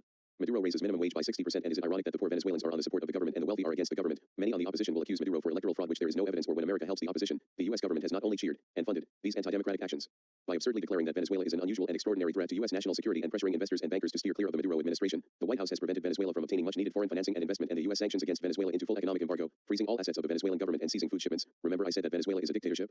Well, in reality is not, according to the nation. First, Venezuela is not a dictatorship. The ruling United Socialist Party of Venezuela, PSUV, formerly the Fifth Republic Movement, MVR, has been repeatedly affirmed at the polls, winning 12 of 15 major elections between 1998 and 2015. The government has won these elections cleanly, and has immediately conceded on the rare occasions when it has suffered defeat, including last December's parliamentary elections. America's economic war against Venezuela. The government's claim that the economic war is the main, or only, cause of the current crisis is not accurate. Yet there is clear evidence that the economic war is real, and is one of the factors behind the current crisis. This suggests that, as pro-government sources have claimed, there are parallels between Venezuela's current situation and the crisis that confronted Chile in the early 1970s due to Richard Nixon and Henry Kissinger's efforts to make the economy scream to bring socialist President Salvador Allende down. There are three facets to the economic war.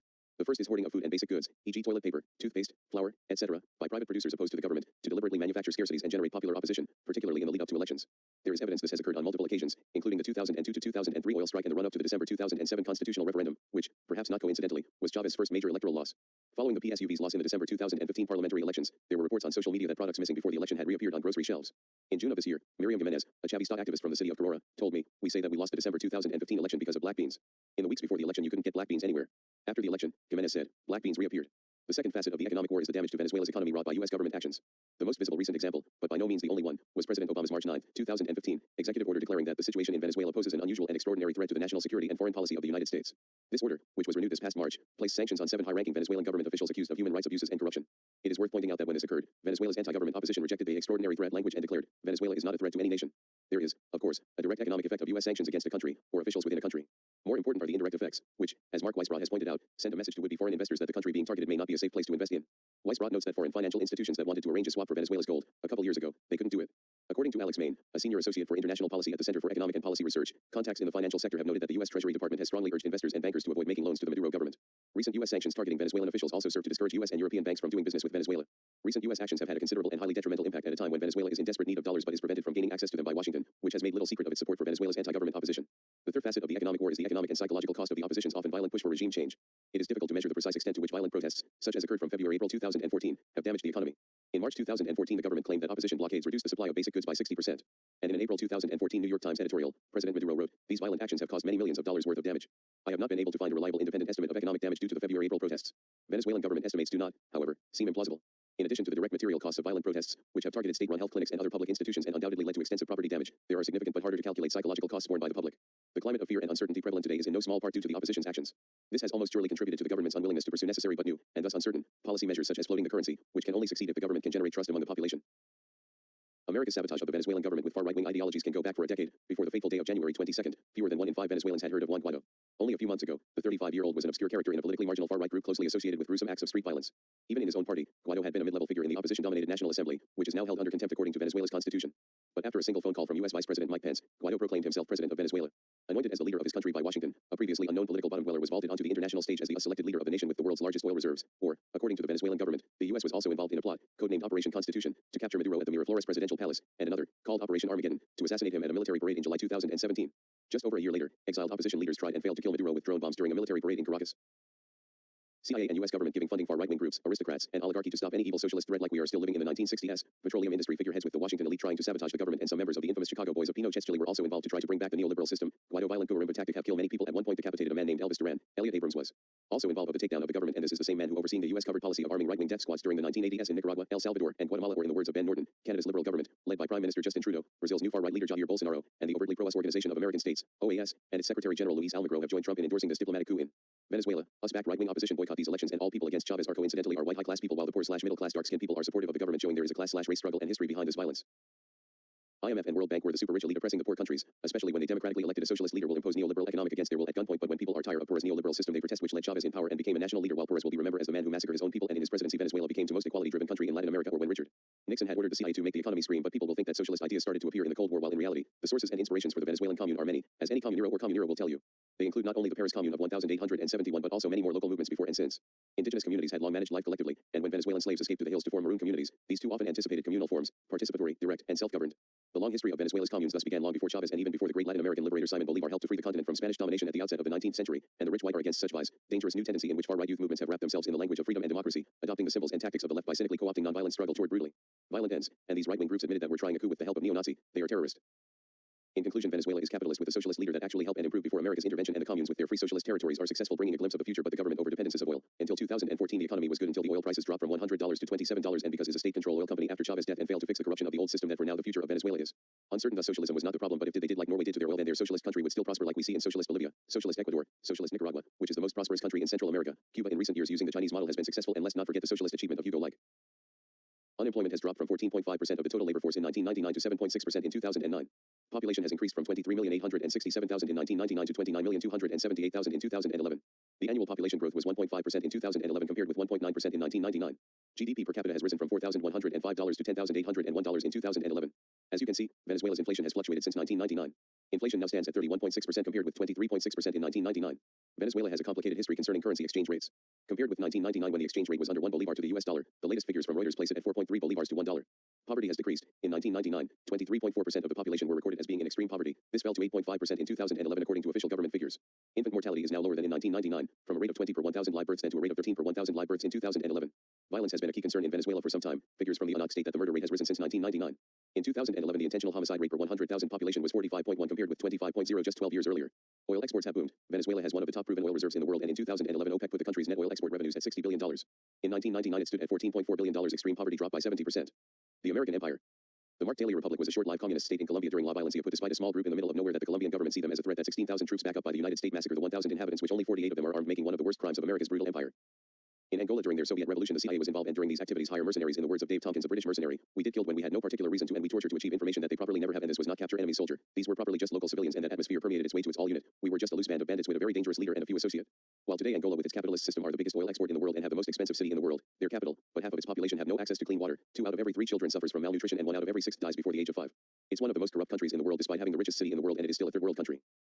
Many Americans, mostly on the right, fear the Red Menace while forgetting the White Menace or the White Terror, like in Spain during the Civil War that killed people and was carried out by the fascist clergy, the Phalange, which was ideologically legitimized by the Roman Catholic Church, and the White Terror killed more people than the Red Side, 100,000 to 400,000 deaths. While many people say in defenses look at the gulags of Stalin, while today America has more people in prison today than the population of Stalin's gulag at its peak, but lower than the Laogai system in Mao's China, and the reason is the war on drugs. The prison population is 7 to 10 times bigger than other industrial nations. 1.66 million people arrested in 2009. 80% are for possession of drugs and are also first-time offenders. While other issues have been arrived, especially the capitalist system, which through history of overthrowing governments in developing and planting dictatorship to profit off their resources, like Iran when their first democratic election was destroyed, when the CIA and MI6 overthrew Mohammad Mossadegh in a military coup and replaced it with the Shah Mohammad Reza Shah Pahlavi, which monarchy increases power and later results in the Iranian Revolution to become a brutal Islamic republic that it is today. During the Shah's reign was brutality, and according to Amnesty International, the Shah of Iran retains his benevolent world image despite the highest rate of death penalties in the world, no valid system of civilian courts, and a history of torture which is beyond belief. The total number of political prisoners has been reported at times throughout the year 1975 to be anything from 25,000 to 100,000. The reason the US were allied with the Shah because he was going to nationalize their oil, but that would cut profits off the Anglo-Persian oil company, which is now called British Petroleum. Or look at Guatemala when their government was overthrown multiple times and installing puppet dictators like Jorge Vigo, and he made laws that would allow work managers to kill their workers on the spot, and he enslaved the entire country, thus destroying their democracy. While many people paint America as the good guys during World War II for saving the Jews, but the US government turned away thousands of Jewish refugees fearing there are Nazi spies, and some refugee Jews were sent back to Nazi Germany. The Allies were not fighting the Nazis to save the Jews, but instead for survival against a strong force and revenge. Pearl Harbor. And in the US fascism was popular, and Hitler gained popular support. That a Gallup poll in 1942 showed 1 in 6 Americans thought Hitler was doing the right thing to the Jews, and 1 in 5 considered Jews a menace, a higher number than those who consider Germans a menace, and 12% of Americans supported the campaign against the Jews. Many Americans will say that the war of Iraq was justified because they caused 9/11, Taliban, but the people who did the attack are not from Iraq but instead from Egypt, Saudi Arabia, and United Arab Emirates. All are US allies, but these same allies were clerics who mostly control the government, condemned America's and secular values of the age of reason, and America believed at the time that Iraq had weapons of mass destruction, which they did not have, but the suspicion and the recent terrorist attack was enough for the US government to find support to go to this illegal war. Another example is when Nicaragua had a socialist revolution in 1979 and was led by the United States. I wish I was making this up, but when Ronald Reagan became president in 1981, who cancels Jimmy Carter's economic support in Nicaragua, which damaged the socialist government's economic reforms. The Reagan administration give funds and recruit Nicaragua's counter-revolutionaries called the Contras. Honduras was their main HQ, and was supported by the US until there is no socialist leader. America invaded Nicaragua 8 times through its history, but when the socialists won the elections of 1985 democratically, the US government was against it and tried to gain power by force using terrorism, Contras. But after the brutal civil war, the country was in ruins, which regardless who won the war, the damage was already done. The U.S. destroyed the Nicaragua economy because they wanted socialist reforms. The U.S. government meet Violeta Chamorro and give her funds to win the next elections, and the U.S. pledged to maintain the embargo against Nicaragua unless she wins. Other crimes like the CIA and Contra cocaine trafficking to hinder more against the socialist government, but thanks to the socialist government that made the national literacy crusade to improve literacy, reduce illiteracy from 60% to 13%, healthcare, education, childcare, and land reforms, which was praised internationally, but America purposefully, and capitalist reforms by Chamorro that in the long run Nicaragua is one of the poorest nations in Central America, but once again under the socialist leadership in recent decade that the economy is giving a slow growth. It became one of the safest and fastest growing countries in the Americas, became the #1 place in Central America in starting a business thanks to socialist policies. The country is currently a social democracy. Sadly, while Somoza disregard to human rights and America did nothing, but when socialists came to power, then America suddenly want to eliminate the communist virus and spread democracy, which proves my point that America and capitalists don't care about human rights, but instead their dogmatic ideology. Not only this, but held Catholics to preach negative views of the socialist government and praising the Contras with support of the Pope. America trade weapons for hostages and other crimes that America, so far, will never acknowledge or apologize. Ecuador was also invaded by America when the CIA incited a coup d'etat to eliminate the military government of Jose Maria Velasco, who he is using leftist movements and refusal of breaking diplomatic relations to Cuba that America invaded, and capitalist reforms did little help in arresting and exiling all communists in the country and replaced the communist country to a libera-centrist one.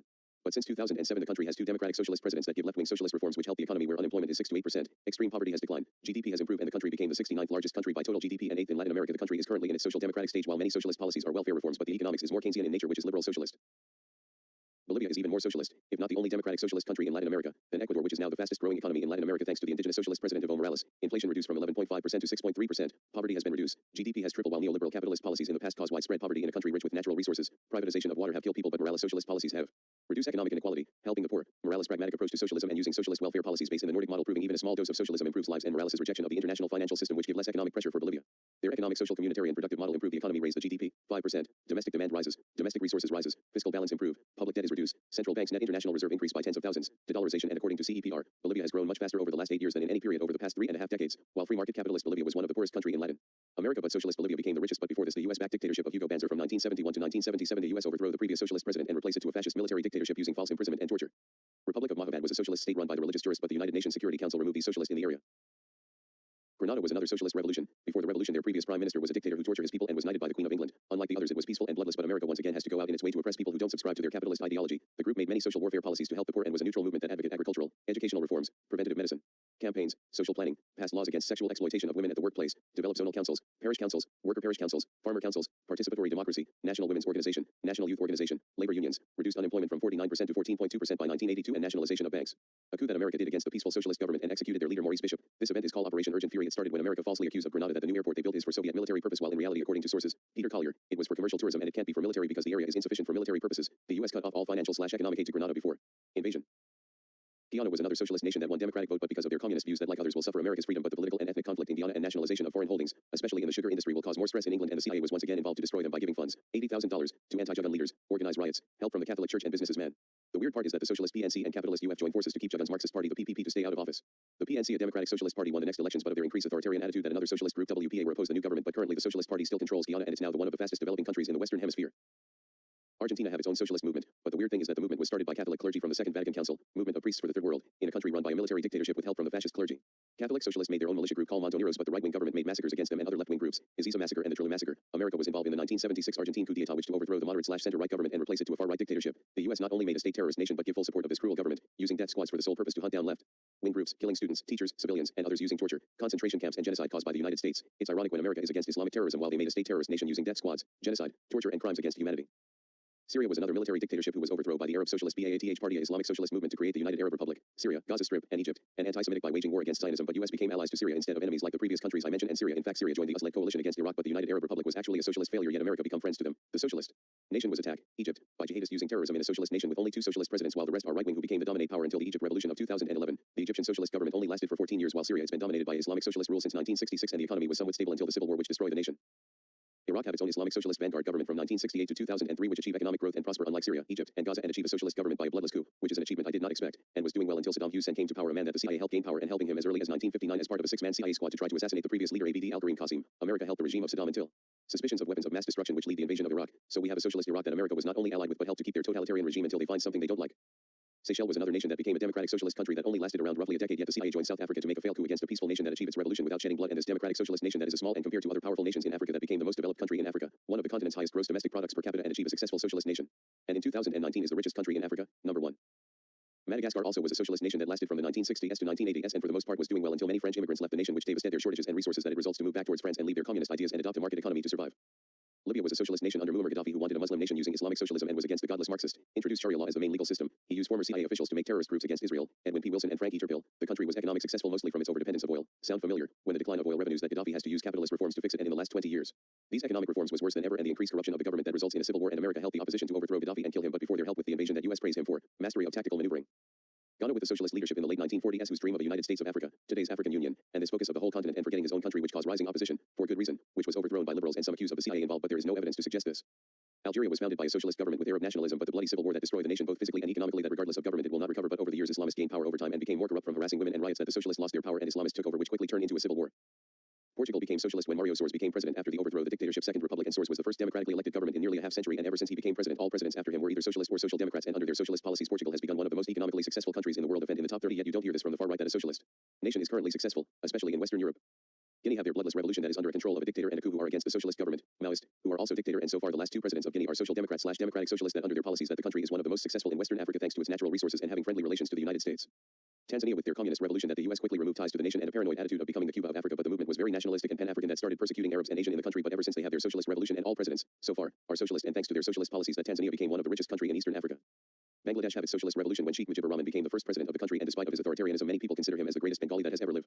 Many people from both left and right want to eliminate him, and the CIA was involved to help and replace the socialist authoritarian government to an extreme right-wing dictatorship which so far has yet to recover. Nepal had its Maoist evolution in a few districts while the rest of the nation have an unstable monarchy that caused conflict and massacres. In 2008 the Federal Democratic Republic of Nepal was founded by left-wing groups eliminated the monarchy. Their first president was a democratic socialist, Ram Baran Yadav, and the first prime minister is a Maoist, Pushpa Kamal Dahal, which the US was against during the Civil War, thus making the world second ever and currently the only Maoist country in the world, but still poor. Sri Lanka, after years of authoritarian rule that many left-wing groups are opposed to it, and even one group, the Tamil Tigers, were at a civil war against them, but since 1994 the country have social democrats leaders, and thanks to their socialist policies that it reduced poverty from 23% to 9% of the population. It's one of the lowest tax to GDP ratios in the world, and it's considered in the top 60 richest countries in the world. Bhutan has its first social democrat prime minister in 2018, but it's too early to say what will happen. Sudan had its own communist movement since and ruled from 1969 to 1985 and was allied to the United States, but the country's religious conflict and implementing Sharia law that eventually caused two civil wars, and it's now an almost theocratic nation with intense religious conflict. Myanmar had its socialist evolution and became the biggest failure of Marxism, becoming the poorest country in the world, and when it became capitalist it became the most corrupt country in the world, and the US banned removed ties until 2011. Suriname since 1980 all presidents are social democrats and democratic socialist, except the third and fourth president, and thanks under their socialist policies that it has become economically successful, yet you don't hear this from right-wing news sources. Zambia had its own socialist evolution by gaining independence, and the first president used socialism as the new goal. For a while it was successful, but because the economy was heavily dependent of the copper industry that eventually damaged the economy. Sound familiar? But all presidents are either social democrats or democratic socialists, despite it has its serious problems, especially unemployment. It has become sub-Saharan Africa's most highly urbanized countries, one of the fastest growing economies in Africa and the fastest growing city in SADC, Lusaka, its capital. El Salvador have its own socialist revolution fighting against the military dictatorship that was backed up by the US and supported the military junta using death squads and torture by the US, but since 2009 to 2019 it have two Marxist-Leninist presidents, but they try their best to improve the country but has yet solved the many problems of the country, mostly of its history of inequality and political corruption since the coffee revolution, and the first Marxist president has been guilty of money laundering. Barbados since 1966 all of its prime ministers are social democrats and democratic socialists, and thanks to their socialist policies that Barbados has become the 53rd richest country in the world, 66th in high-income economies of the world, and third largest stock exchange in the Caribbean region. Guinea-Bissau since its independence have socialist presidents from social democrats, democratic socialist, and Marxist-Leninist. Not all presidents are socialist, but the majority are, but I consider this country a failure by becoming one of the poorest country in the world. Mauritius gained its independence and all of its presidents are socialists, and thanks to their socialist policies that it becomes one of the largest exclusive economic zones in the world and the second highest GDP per capita in Africa. Namibia since its independence have become socialist and has become the top emerging market economy in Africa and in the top 20 in the world. Cape Verde also has its socialist government, liberals also, that it's become the second only African country. The first is Botswana, that has transitioned from low development to average development. Uruguay since 2005 has its social democrat/democratic socialist and has been one of the most successful country in South America. Brazil had its bloodless socialist movement in 1946, removing the dictator Getulio Vargas, and have multiple socialist and social democrats presidents and banded gambling, ended diplomatic ties to the USSR, strengthened relations with the United States. Moroccan stadium was built, but Vargas returned to power that caused crisis, and when he committed suicide a series of short-lived presidents that eventually lead a coup that established a military dictatorship which the United States was involved in making of this brutal government. St. Vincent and the Grenadines since 1979 has social democrat/democratic socialist leaders, monarchist as well, has so far become a lower middle class nation, yet I don't see people of the right point of this country of how socialism has not worked. They have to go with countries everyone knows. Mexico had its first socialist president in 1920 to 1924, Alvaro Obregón, and second ever socialist president is elected in 2018, Andrés Manuel López Obrador, but since the years of economic crisis from its capitalist policies and a new socialist leader so far is popular from his people, but it's too early to say what will happen, and it's ironic that the US will go to Venezuela to save them from the socialist menace while ignoring a socialist president right in front in their borders. Ethiopia have its Marxist-Leninist state which was a failure, but in recent years copying the Chinese model has become one of the most economic potential countries in Africa and economic boom. Upper Volta had its own Marxist revolution led by Thomas Sankara, and what's interesting about this Marxist state is that it never became a totalitarian/dictatorship under his rule and his policies of economic change, ecological improvement, nationwide literacy, vaccinating over 2,000,000 children, planting 10 million trees, outlawed female genital mutilation, forced marriage, and polygamy, given women governmental positions, living a modest life, lowered his own salary, and when the IFM and World Bank joined right-wing extremists to make a bloody coup to kill him, he sacrificed his life by stepping down his position and letting the opposition kill him, and for years after his death that the nation suffer until recently a social democrat became President Roch Marc Christian Kabor, but it's too early to say what will become the country. France since the French Revolution have many left-wing proponents from the anarchist enrages who join forces with the Hebridists who fight against Maximilian Robespierre and his totalitarian theocratic rule but later executed, and William Godwin wrote Political Justice, thus giving birth to modern anarchism during the height of the revolution, and Joseph D. Jacques, another anarchist who was the first to call himself a libertarian. There's the Paris Commune, the first successful anarchist society. Before being massacred by the opposition months after they established, and in recent years France's social democracy with heavy socialist policies thanks to François Mitterrand, the longest reigning president in the history of France, and made the socialist experiment accomplish the abolition of the death penalty, the 39-hour work week, and the end of a government monopoly in radio and television broadcasting, nationalize industry, increase minimum wage, tax the rich, improve workers' rights, implemented universal healthcare and became one of the best in the world and the 10th country in the world by total GDP, PPP, and 6th in total GDP, nominal. New Zealand is currently a social democracy thanks to the first socialist Prime Minister Michael Joseph Savage, the man who made modern New Zealand, known as the architect of the New Zealand welfare state, laid the foundations of the post-war consensus, and the rest 19 Prime Minister, 10 of them are in the Labour Party, including the current Prime Minister, and the country is considered one of the most democratic, least corrupted, safest and happiest country in the world. India since 1950 it has been social democrat/democratic socialist, right-wing presidents as well, mixing socialist and capitalist economic policies that India became the 7th largest economy by GDP in the world, the world's fastest growing major economy. EMS Namboodiripad became the first democratically elected communist in the world, and the Communist Party controlled a whole state for 40 years, Kerala, and thanks to their communist policies that has become the 11th largest state economy in India, the highest literacy rate, first, in 93.91%, the highest life expectancy, 77 years, the highest media exposure in India, the best performing state in India, something American conservatives coincidentally forgets about.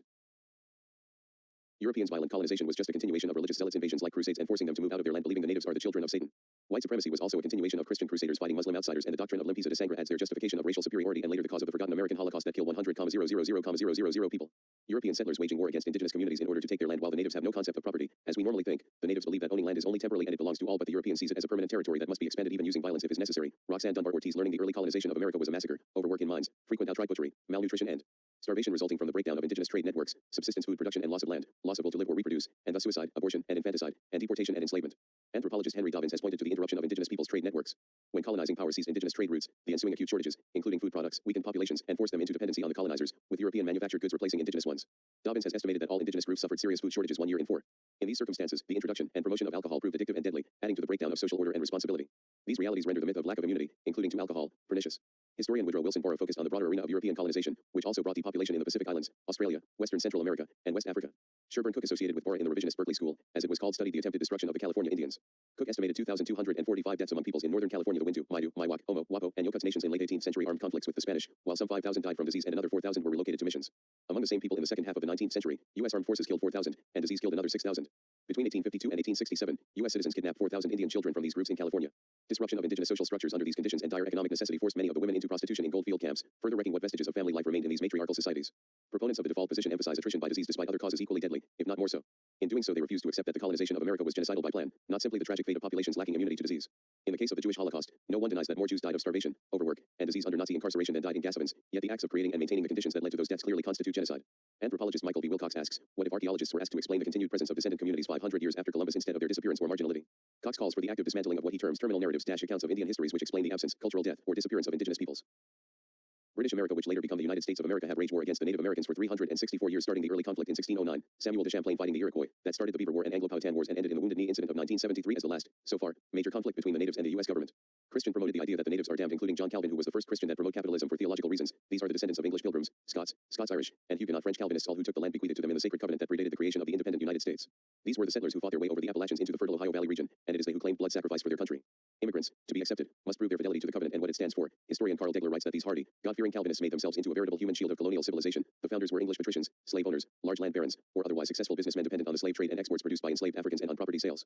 When descendants of the settler class, overwhelmingly Presbyterian or otherwise Calvinist Protestant, were accepted into the ruling class, they usually became Episcopalians, members of an elite church linked to the State Church of England. As we look at the bloody deeds of the settlers in acquiring and maintaining land, the social class context is an essential element. Militias in Virginia and Massachusetts using violence against the natives and attack their food supplies, and when the U.S. made their official army to make early American identity by waging race wars on the Indians as the white civilized soldiers against the savage natives, in the words of Roxanne, so it was from the planting of the first British colonies in North America. Among the initial leaders of those ventures were military men mercenaries who brought with them their previous war experiences in Britain's imperialist, anti-Muslim crusades. Those who put together and led the first colonial armies, such as John Smith in Virginia, Miles Standish at Plymouth, John Mason in Connecticut, and John Underhill in Massachusetts, had fought in the bitter, brutal, and bloody religious wars ongoing in Europe at the time of the first settlements. They had long practiced burning towns and fields and killing the unarmed and vulnerable.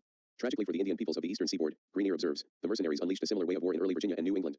And when the native population has reduced by plagues that King James attributed the plague to God's great goodness and bounty toward us, and the founding fathers claiming to be superior by their enlightened values like classical liberalism, libertarianism, and ism as superior to Christian values of Europe, but they are hypocrites by owning slaves. Out of the 7, 4 owned slaves and the other 3 were against slavery, and George Washington ordered to destroy the natives. Capitalist-based colonialism was the main way to achieve wealth from the suffering of not only the natives of the United States of America but also the natives of North, South, Central America, Caribbean, Irish, and Africans. Many American conservatives like Ben Shapiro and Jordan Peterson, the same man who believe that atheists can make art while forgetting atheists like Kevin Bacon, Sarah Bernhardt, Paul Bettany, Mary Adams, Javier Bardem, James Cameron, David Cronenberg, Sergei Eisenstein, Stanley Kubrick, Orson Welles and Marilyn Monroe, will use bad company arguments against Marxism, socialism and communism in general, and using that any political philosophy on the far left should be off the table because of the The atrocities that Stalinism and Maoism did but using their bad company arguments against their side of the political spectrum, it goes even worse for them, like Pinochet's laissez-faire style of Adam Smith's capitalism, Suharto totalitarianism, Nazi Germany, French Revolution, secularism and liberalism, and many theocracies and holy wars, or when Karl Marx is discredited from the right because the actions of people did long after his death. Then we can say the same to John Locke, classical liberalism, when Locke was personally involved of the Atlantic slave trade, having financial stake and wrote paper in defense of the morality of enslaving other humans and dispossession of Native Americans, and was involved of the South Carolina colony, the millions or hundreds of millions of deaths from countries influenced by Locke ideas, while compared to Marx, who was against slavery. He was against the one-party dictatorship that people like Stalin and Mao did in his name. He defended freedom of press. He was against the death penalty, and the only head of state that Marx actually respected in any way was Abraham Lincoln. Does this mean that should we abandon liberal principles and democracy because of the actions people did long after Locke's death? Of course not, but that's what people of the right do to Marx, but not Locke. While many capitalists will blame socialists for economic downfalls while forgetting that the two biggest economic crises in the history of humanity happened under capitalism, like the Great Depression in 1929 and the Great Recession in 2008, when in the 1929 crisis have 25% unemployment. Almost half of the population of Puerto Rico went to the U.S. to survive because their island was basically destroyed by the crisis or other capitalist crisis and crashes that destroyed the lives of people, like the Recession of 1902, 1913, 1960, 1973, 1980, 1991, the Great Depression of 1938, Black Monday, 2010 flash crash, dot-com bubble, 2011 crash, and all this happened in the United States, and China has his own capitalist crash in 2015, and other nations like Puerto Rico and England suffer as well. The capitalist machine on the surface looks great, but when you get at their roots, it is a monster that not even the most evil spirit can't create such a thing. Not only this, but science also suffers from the capitalist machine because it can't push scientific innovation, at least not unconditionally, and capitalism will not act in the interest of progress unless money is involved, like the famous space race between the Soviet Union and the United States when the USSR made the first satellite in space, the first animal in space, and the first human in space, all less than a decade, which the US wants to compete, and which they got men in the moon. If money didn't exist and we have the passion to travel space, then by now humans may be traveling the entire solar system, but the capitalist machine doesn't care about it, and NASA's budget went from 0.9% in 1961 to 2.31% in 1969 because the United States did not saw any potential for profit in space exploration, while the Soviet Union knew that space exploration could further our understanding of global and interstellar science, but the United States needed a monetary and nationalistic motivation. And the reason they reduced the funds of space exploration because capitalism is self-interest, and this is the fundamental problem in capitalism, that it necessitates profit over innovation, which capitalism fails to address: hunger, homelessness, economical instability, and wage slavery. But people don't want to listen to it, but will criticize any other economic system and political philosophy, but they will not hold the same level of standards to the capitalist. We have enough space and food for the entire population, and the 5 richest people in the world can end world hunger, homelessness, give clean water and other fundamental resources 10 times over, but instead their self-interest is more important than the 3.5 million homeless Americans, which they live in the same country, which is the only sole hyperpower in the world. The space exploration, that if we can mine asteroids to recover their materials and go to the moon to mine helium-3, that results a profit in the trillions if the US to Peru's, which is the reason the US will border to have space exploration, or when the Trump administration is against Clean Water Act, EPA, a rule was made that 60%-90% of US waterways could lose federal protection, or when the combined efforts of waste pollution, deforestation of the Amazon, and environmental destruction, all for profit, that it is destroying our planet to the point we have reached to the point of no return, that even we can go global green energy now, it's too late to stop it, like our abuse of C02 concentration since the Industrial Revolution. From 1880 to 2012, NASA shows the temperatures have been increased, brightening many animals into extinction. We are currently in the 6th great extinction. The temperature has been raised to 0.9 degrees Celsius since the late 19th century, the time capitalism was almost globally adopted. Greenland lost on average 286 billion tons of ice per year. The Antarctic ice is melting. In fact, our climate, as of September 9, 2019, has accumulated 2,783,726 Hiroshima atomic bombs of heat since 1998. Worst is that war is the main reason for this, because not only companies profit from the deaths of millions, but the US Department of Defense is the main source of all the world's pollution, carbon dioxide and greenhouse gas, which the Iraq War was responsible for 141 million metric tons of carbon dioxide, more than 60% that of all countries. The Department of Defense is the largest polluter in the world, producing more hazardous waste than the 5 largest US chemical companies combined, and use 144 million barrels of oil per year. The US Army during the War of Iraq burned more gallons of fuel than the all-Allied armies in World War II during 4 years, and Iraq was desertificated of 90% of the land resulting from the war. People of Guam having cancer because of the US dropping nuclear bombs close by. 53.3% of US tax money goes to this militaristic Keynesian oligarch plutocracy that is slowly killing the human species. This is the world we are living. The same world where the democratic South Korea censored the internet using the same method as China. Big Brother is watching. Israel, founded by Jewish atheists with socialist ideals, is now controlled by Jewish fundamentalists that wants Jewish law instead of secular, oppressing Arabs, women not allowed in office, and slowly becoming a theocracy. Right-wing politicians saying socialism fails while forgetting the second most powerful and the largest economy country in the world. First place announced by the IMF itself is China. Christians fundamentalists blaming the godless Marxist for everything while forgetting the first people who condemned Stalin and Mao's atrocities and Marx ideas were atheist, George Orwell, Leon Trotsky, Mikhail Bakunin, and Yang Jishin, while the Christian United States supported Khmer Rouge. Racism was the main justification for their massacre, and the Rouge were defeated by the atheist communist Vietnam. Christians practiced or condoned the brutal communist economic policies themselves. In Ceausescu's rule of Romania, and Mao revolution was inspired by the brutal Christian theocratic typing rebellion which killed 20 million to 100 million people, and today's hunger crisis is artificial, and nothing had said it better than this unknown stranger, but we don't, because the logistics of it is expensive and inefficient. Because developing poor countries is too expensive, and sending them food disrupts the local markets. If these people didn't need to operate under capitalism to survive, sending them food wouldn't be an issue. If we prioritize things properly, we could develop self-sustainable agriculture projects everywhere in the world. But we don't. Because of capitalism. Thus it has shown that America has been the world police to oppress anybody who don't subscribe to their political philosophy, probably since the beginning, that presidents who are the leaders of this country committing crimes against humanity, overthrew the first and also last democratic government of Guatemala in a military coup, overthrow the government of Iran, budding 25 years of dictatorship, clandestine terror operation of Indonesia, invaded South Vietnam, under the presidency of Kennedy, by putting dictators in power, bombings, chemical weapons to destroy food crops, napalms, concentration camps to South Vietnamese, Bay of Pig in Cuba that almost ended the world, until the Soviet prevented World War III, invading Dominican Republic, everything what Nixon did, Indonesian invasion of East Timor, Camp David atrocity, international terrorism under Reagan administration, invasion of Panama, War of Iraq, giving missile to Sudan to destroy pharmaceutical plants which kill tens of thousands of people. John Adams was the first presidential tyrant when he passed the Alien and Sedition Acts, which it can deport aliens to hostile countries for any reason, mostly irrational ones. In 2019, during the government shutdown, the U.S. Senate's bill is a crackdown on free speech in defense of the Israeli government from boycotts. Citizens can become criminals for saying anything negative against the government. This means the founding father just violated the Constitution. Andrew Jackson's Indian Removal Act, Trail of Tears, violating its most sacred law, the separation of church and state, when Christian priests were employed to run reservations to convert the Native Americans to Christianity and are forced to go to church. Habeas, George Washington massacres of the natives, especially in Ohio, Lincoln various Indian massacres during the Civil War, Jim Crow, usurping of Congress allowing banks to loan to the Allies which lead them to join World War I, wars without Congressional approval, Espionage Act, Sedition Act by Wilson that suppressed free speech, the New Deal. During World War II, the U.S. government branded Germans, Italians, and Japanese as enemies, including the ones that live in America. Before Germany declared war on the U.S., Executive Order 9066. This is when they sent Japanese people into internment camps and forced out of their own homes to live on these camps. McCarthyism, where hundreds of Americans lost their jobs and imprisoned like Charlie Chaplin. Target homosexuals believing they are a threat to national security. McCarthy era. My Lai massacre in Vietnam. Tuskegee syphilis experiment. The victims were poor African Americans for 40 years. Project MK Ultra used civilians to use drugs to mind control them and torture them like Ted Kaczynski. COINTELPRO to oppress and surveillance to blacks, right activists, Native Americans, left-wing groups, and socialists. The murder of Fred Hampton. Hurricane Katrina. Failure of both capitalism and United States. Like school buses could have been used to save people, but the government refused. Shays Rebellion. Capital punishment. 4.1% of death row defendants would have been cleared if held on the sentence of death indefinitely. Persecution of whistleblowers. Dozens of Yemenis children killed by drone attacks. CIA sold weapons to Syrian rebels in Saudi Arabia. American Indian War. 1609 to 1973. Bear River Massacre. Woodrow Wilson revived the KKK and imperialism. American exceptionalism. Invasion of Haiti. American Protection League. Basically their version of Stalin's secret police. Massive punitive catines against Germany which ultimately led to World War II. MID. ALP and BOI. Later FBI. Hunted Bolsheviks. Ponce Massacre. The Russian intervention of 1918 to 1920 to send soldiers to take over the country, holding territory against the Bolsheviks and fighting Trotsky, but the U.S. lost the war. The U.S. invaded Russia opposing the Bolshevik government, and all this the United States of America started the Cold War and it did not notice it.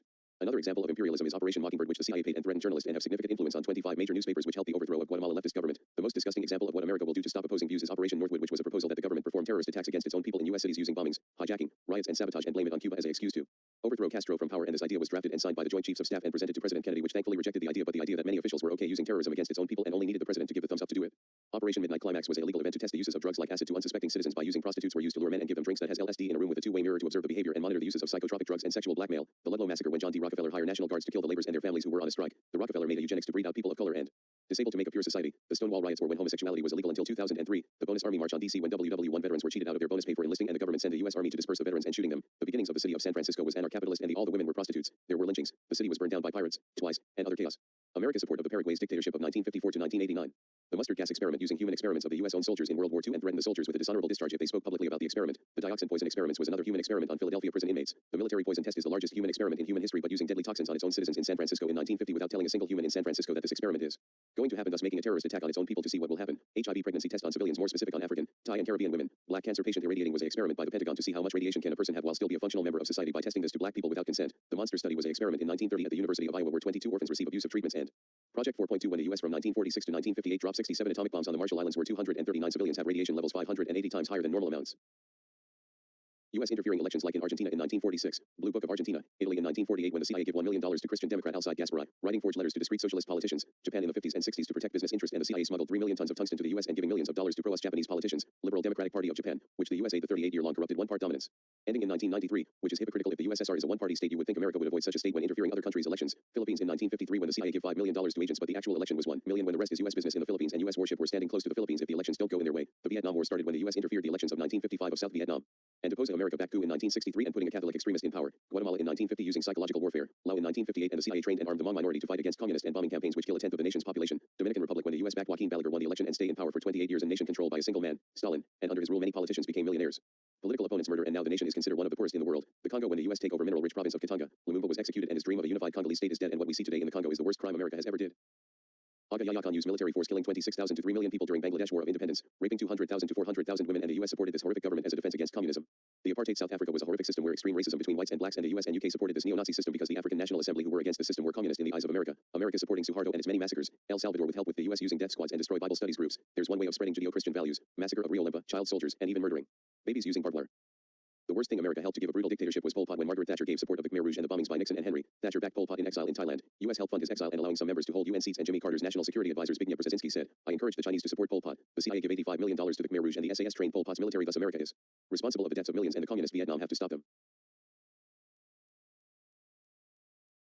While U.S. president talking about how evil socialism is, but they did not realize that they are socialist in the words of Bernie Sanders. Trump are also socialist except they are corporate socialists. They are prepared and do provide hundreds of billions of dollars every single year in subsidies and tax breaks to large corporations and the wealthy.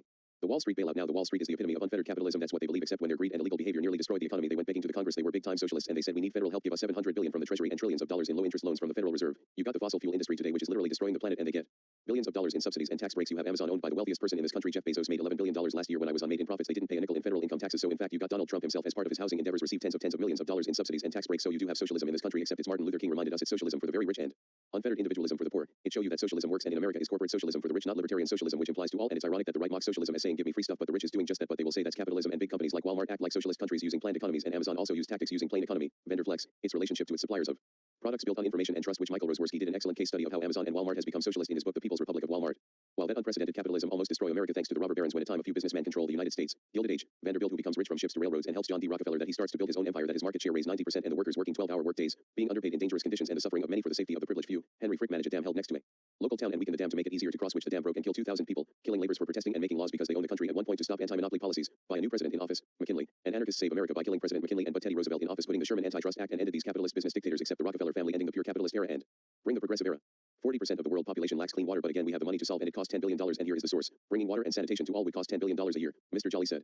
That, he added, is 1/10 of what Europe spends on alcoholic drinks each year, about the same as Europe spends on ice cream and half of what the United States spends each year on pet food. Moving faster would pay big dividends in lives saved, the study said. Safe water and sanitation could cut 1/3 of the number of diarrhea cases every year, currently 4 billion worldwide, resulting in 2.2 million deaths. Other US-backed atrocities like Mobutu Sese Seko, Zaire, 1965 to 1997, Mohammed Syed Barre, Somalia, 1969 to 1991, Ibrahim Babangida, military dictatorship of Nicaragua, Sani Abacha, the Nigerian dictatorship, 1993 to 1998, Hastings Kamuzabanda, Malawi, 1966 to 1994, Laurent Desire Kabila, Democratic Republic of the Congo, 1997 to 2001. Nassing Biatian Ayadima, Togo, 1967 to 2005, Felix Houphouët-Boigny, Ivory Coast, 1960 to 1993, Hassan II, King of Morocco, 1961 to 1999, Teodoro Obiang and Guillaume Baseco, Equatorial Guinea, 1979 to today, Zine El Abidine Ben Ali, Tunisia, 1987 to 2011, Anwar El Sadat, Egypt, 1970 to 1981 and 1981 to today, Hosni Mubarak, Ian Smith, the white minority regime of Rhodesia, Daniel Arap Moi, Kenya, 1978 to 2002, Haile Selassie, Emperor of Ethiopia, 1928 to 1974, William Tubman, Liberia, 1980 to 1990, Nguyen Con, Nguyen Caoky, Nguyen Van Thieu, Tran Thanh Kim, Bo Dai, Vietnam, 1926 to 1975, Lee Kuan Yew, Singapore, 1959 to 1990, Emomali Ramonoui, Tajikistan, 1992 to today, Nursultan Nazarbayev, Kazakhstan, 1990 to today, Islam Karimov, Uzbekistan, 1990 to today, Saparmurat Atabek Niyazov, Turkmenistan, 1990 to 2006, Marshal Wangpibul Songram, Thailand, 1948 to 1973, Field Marshal Phanom Kittikachorn, Chiang Kai-shek, Nationalist China, 1928 to 1949, Taiwan, 1949 to 1988, Chang Chingkuo, Deng Xiaoping, Ferdinand Marcos, Philippines, 1965 to 1986, Syngman Rhee, Park Chung-hee, Chun Du-wan, Muda Hassanal Bolkiah, Brunei, 1967 to today, Lon Nol, Siddhavini Rabuka, Fiji, 1987 to 1999, Esker Akayev, Kyrgyzstan, 1990 to 2005, Francisco Franco, Antonio Salazar de Oliveira, Portugal, 1928 to 1968, Georgios Papadopoulos, Greece, 1967 to 1973, Anastasio Somoza Garcia, Takaido, Manuel Estrada Cabrera, Maximiliano Hernandez Martinez, Osman Aguirre Y. Salinas, Arturo Armando Molina Barraza, Alfredo Felix Cristiani Bucard, Tiburcio Carias Andino, Honduras, 1923 to 1975, Oswaldo Lopez Arellano, Omar Herrera Torrijos, Manuel Antonio Moreno Noriega, Jorge Rafael Videla, Marcos Torres Jimenez, Alfredo Stroessner, Alberto Fujimori, Peru, 1990 to 2000, François Duvalier, Philippe Biombi, Michel Joseph Franco, René Barrientos Ortuno, Hugo Banzer Suarez, Getulio Vargas, Brazil, 1930 to 1967, Humberto de Alencar Casrello Branco, Carlos Praio Socarrás, Gerardo Machado Morales, Mohamed Zia Al-Haq, Pervez Musharraf, Abdul Ibn Hussein I, Turgut Özal, Turkey, 1983 to 1993, Sheikh Jabir Al-Ahmed Al-Sabah, Kuwait, 1962 to 2006, Fat Ibn Abdulaziz Al-Saud and Saudi Arabia, 1982 to today, Afghan Civil War, 1989 to 1992, and 1991 Haitian coup d'etat were the U.S.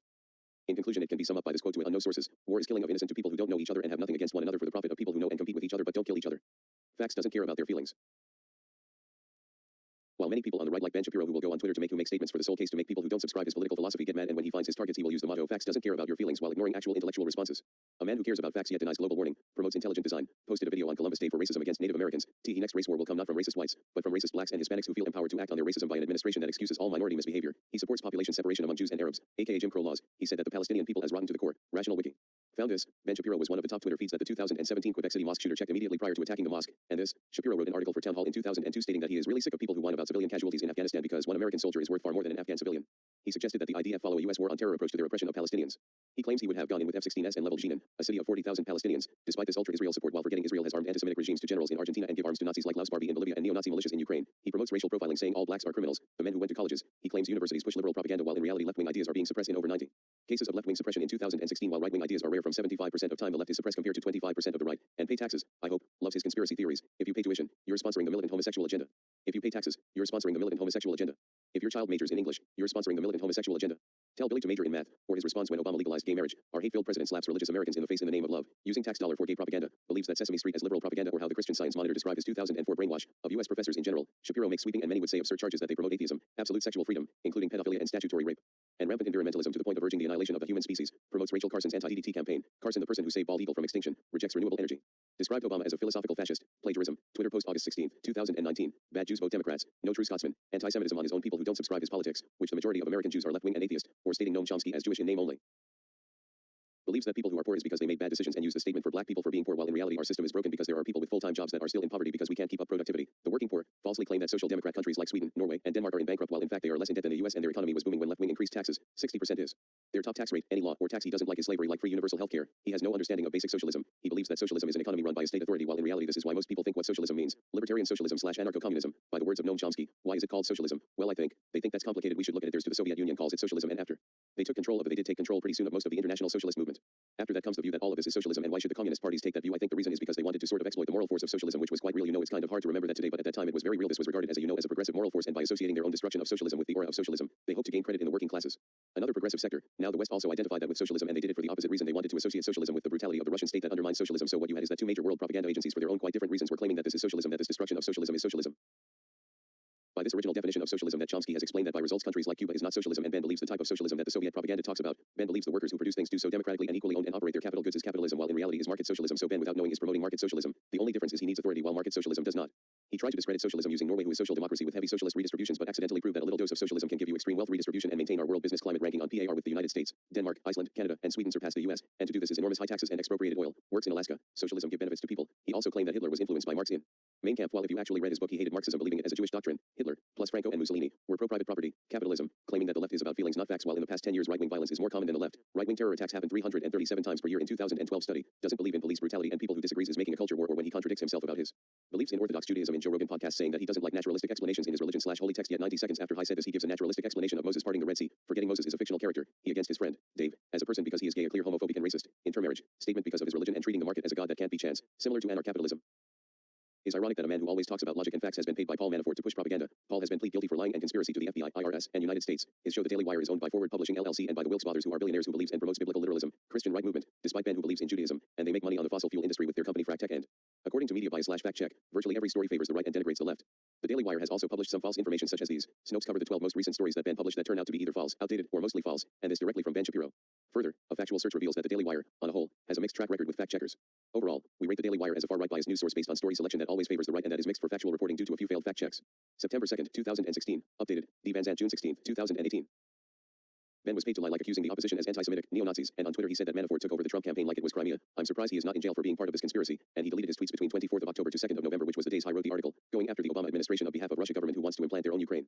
Not only Ben is lying to people, making his motto a dishonest rhetoric, but he is also funded by the Wilkes and Mercer so he can promote propaganda like pushing tax cuts for the richest people in America, and his massive donor work of billionaires like Breitbart News, Mercer Family Foundation, Young America's Foundation, Charles Cook Foundation, Knowledge and Progress Fund, the DeVos, Dick and Betsy DeVos Foundation, DeVos Urban Leadership Initiative, Richard Helen DeVos Foundation, Ronner Family Foundation, Donor Trust, Turning Point USA, and the Marooks Foundation Incorporated. He is only driven by capital, and what is doing is immoral. So much for Judeo-Christian values that always like to promote as superior to secular values, metaethical naturalism and consequentialism. America's forgotten history of socialism. In America's political sphere, it becomes common knowledge that you are not allowed to use the word socialism, communism, and anarchism because it's like the boogeyman for them. Anything private is better than public. Unions are always bad, and corporations are always good, and progressive taxation is bad. The right will find any chance to scare the public of giving false stories like any decision that Obama did equals communism, but forgetting that thanks to socialists in America that you work 8 hours a day. But let's go back in the beginning. The natives were living in an anarchist society where Louis Armand Baron de la Hontan in his 1703 work New Voyages in Northern America expressed the lives of the natives, having no state, no money, and no hierarchy, but after the colonization, a Puritan minister.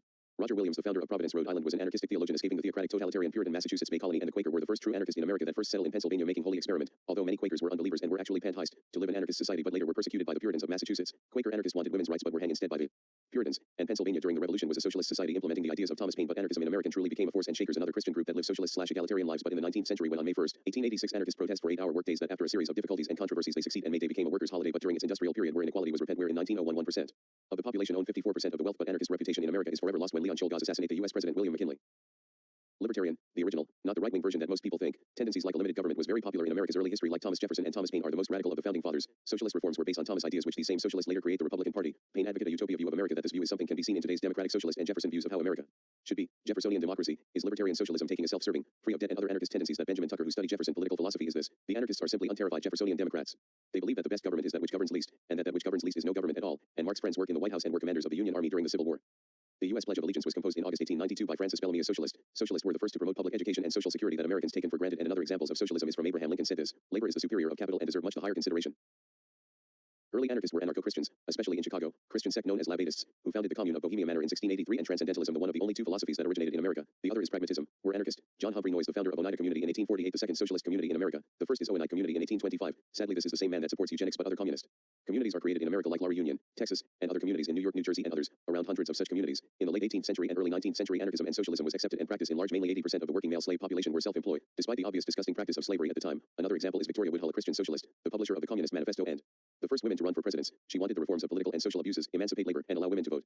In the year 1874, the first socialist political party was founded called Working Man's Party, but the Socialist Party of America, who were responsible the 8-hour workday we have today, and they were against the idea that American involvement in World War I and stay neutral. But Wilson have other ideas, especially the Espionage Act, which basically is that it make it illegal to make speeches undermining the war efforts, which imprison many anti-war advocates, shut down many socialist political parties, except the ones that are pro-war, and 10,000 far-left activists were arrested after America learned what happened to Russia in 1917, and a fear of any far-left ideas spreading in America, even though it's been around since its inception. And it all started by Eugene Debs for this irrational fear. Yet in the 1920 presidential election he got 1 million votes while in prison, while ironically the Kennedy and Johnson administration called in American socialists to help in the war on poverty and the Great Society program. During the first Red Scare, when the government had this Bolshevik paranoia that in May Day parades that police and anti-labor civilians use force against them, in Cleveland where police used tanks to stop them, police breaking into socialist buildings. In 1918, soldiers in New York City attacked socialist meetings, raised riots against blacks believing they are Bolsheviks.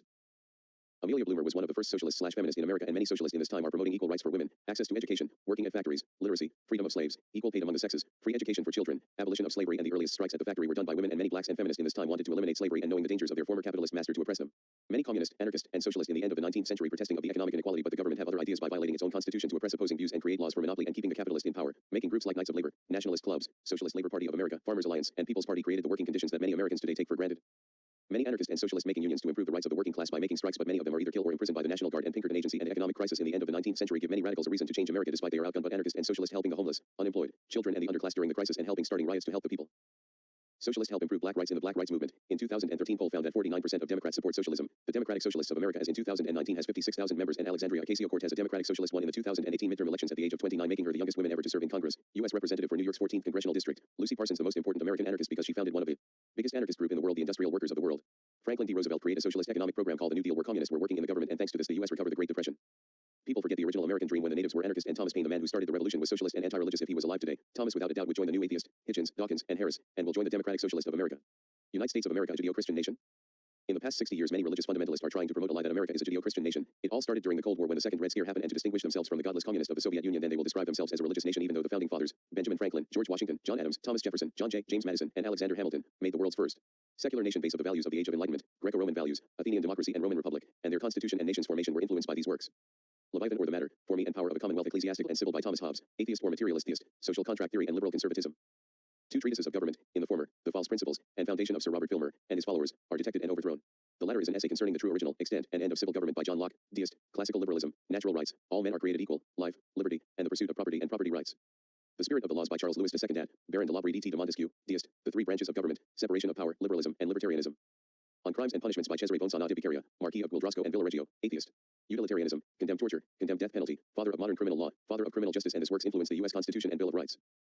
The Founding Fathers was not based on the Bible, but instead their Bible is Hobbes, Locke, Montesquieu, the Golden Age of Athens/Greece, 5th century BC, Roman Republic, and the Age of Reason, Deism, Pantheism, and Atheism. The Founding Fathers, mentioned above, were Deist, and Thomas Jefferson was possibly an atheist, and Thomas Paine, who gave a name of the country, was also a deist, and all of them were heavily critical of organized religion, and their nation was a philosophical war against religion. Divine rights of kings, absolute monarchy, state religion/church, and theocracy, making the separation of church and state the most obvious example of their anti-clerical views.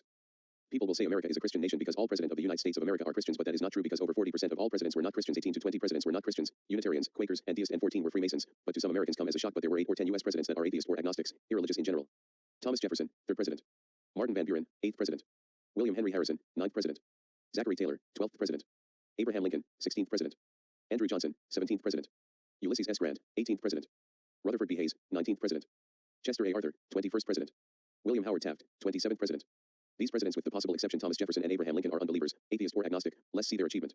Thomas Jefferson was a founding father, the author of the Constitution and Declaration of Independence, the first Secretary of State, organized the Louisiana Purchase, the father of the separation of church and state, and called himself as Epicurean and materialist and loved the moral values of the Greeks and Romans. Martin Van Buren, the founder of the Democratic Party, he was against slavery, helped develop the current American political system, and an ally to Lincoln. William Henry Harrison, the first president to die in office and created the modern presidential campaign tactics. Zachary Taylor, a hero of the Mexican-American War, the first president to be elected without holding any previous political office but die before he can do anything significant as president. Abraham Lincoln was during his entire life an unbeliever. He was, according to his family and very close friends, an atheist, agnostic, infidel, deist, pantheist, or universalist. But regardless, he was the first president to be assassinated, ended the Civil War, abolished slavery, modernized the U.S. economy, first Republican president, and considered by many as the greatest president that the nation has produced. But it is confirmed by James Matheny that during the last years of his life he was atheist. Andrew Johnson was the worst president the U.S. has to offer and first American president to be impeached. Ulysses S. Grant led the Union Army to victory over the Confederacy, created the Department of Justice, prosecuted the Ku Klux Klan. He gave Jews and Africans prominent federal offices and created the first Civil Service Commission and was a strong supporter of the separation of church and state. That I agreed with his statement. In 1850, I believe, the church property in the United States, which paid no tax, amounted to $87 million. In 1900, without a check, it is safe to say, this property will reach a sum exceeding $3 billion.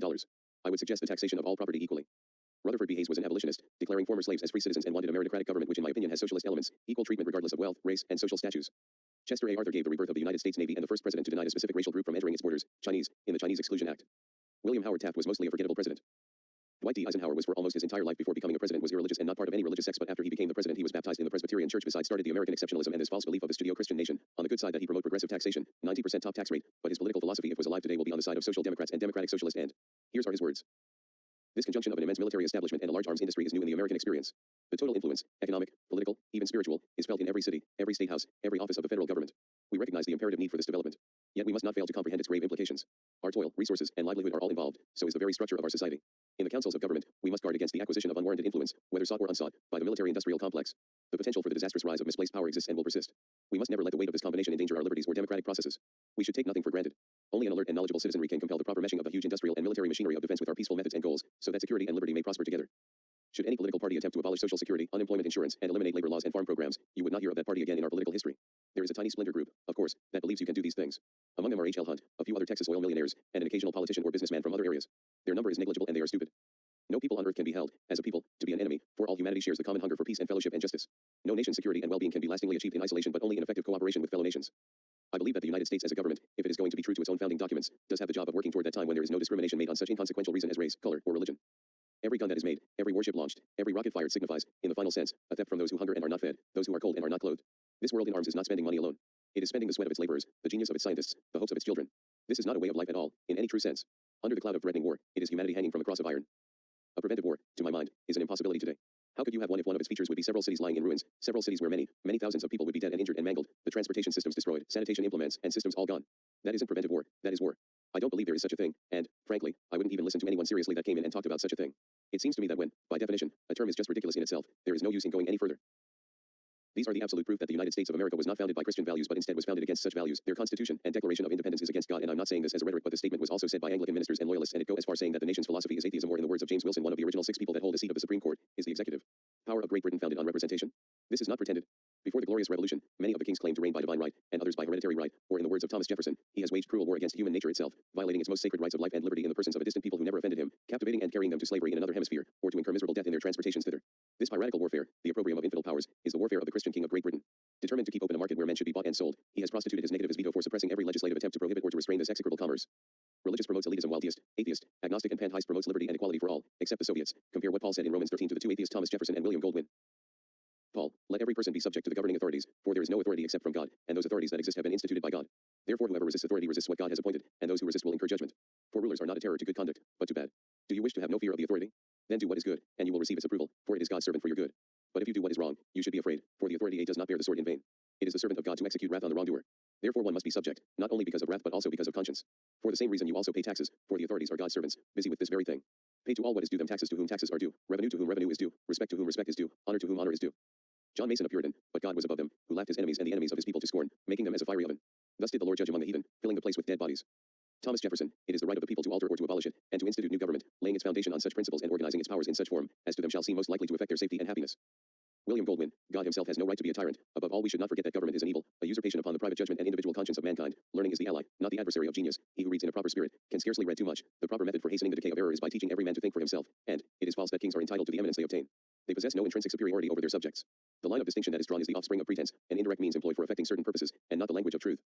John Adams, deist, the people alone have an incontestable, unalienable, and infeasible right to institute government, and to reform, alter, or totally change the same.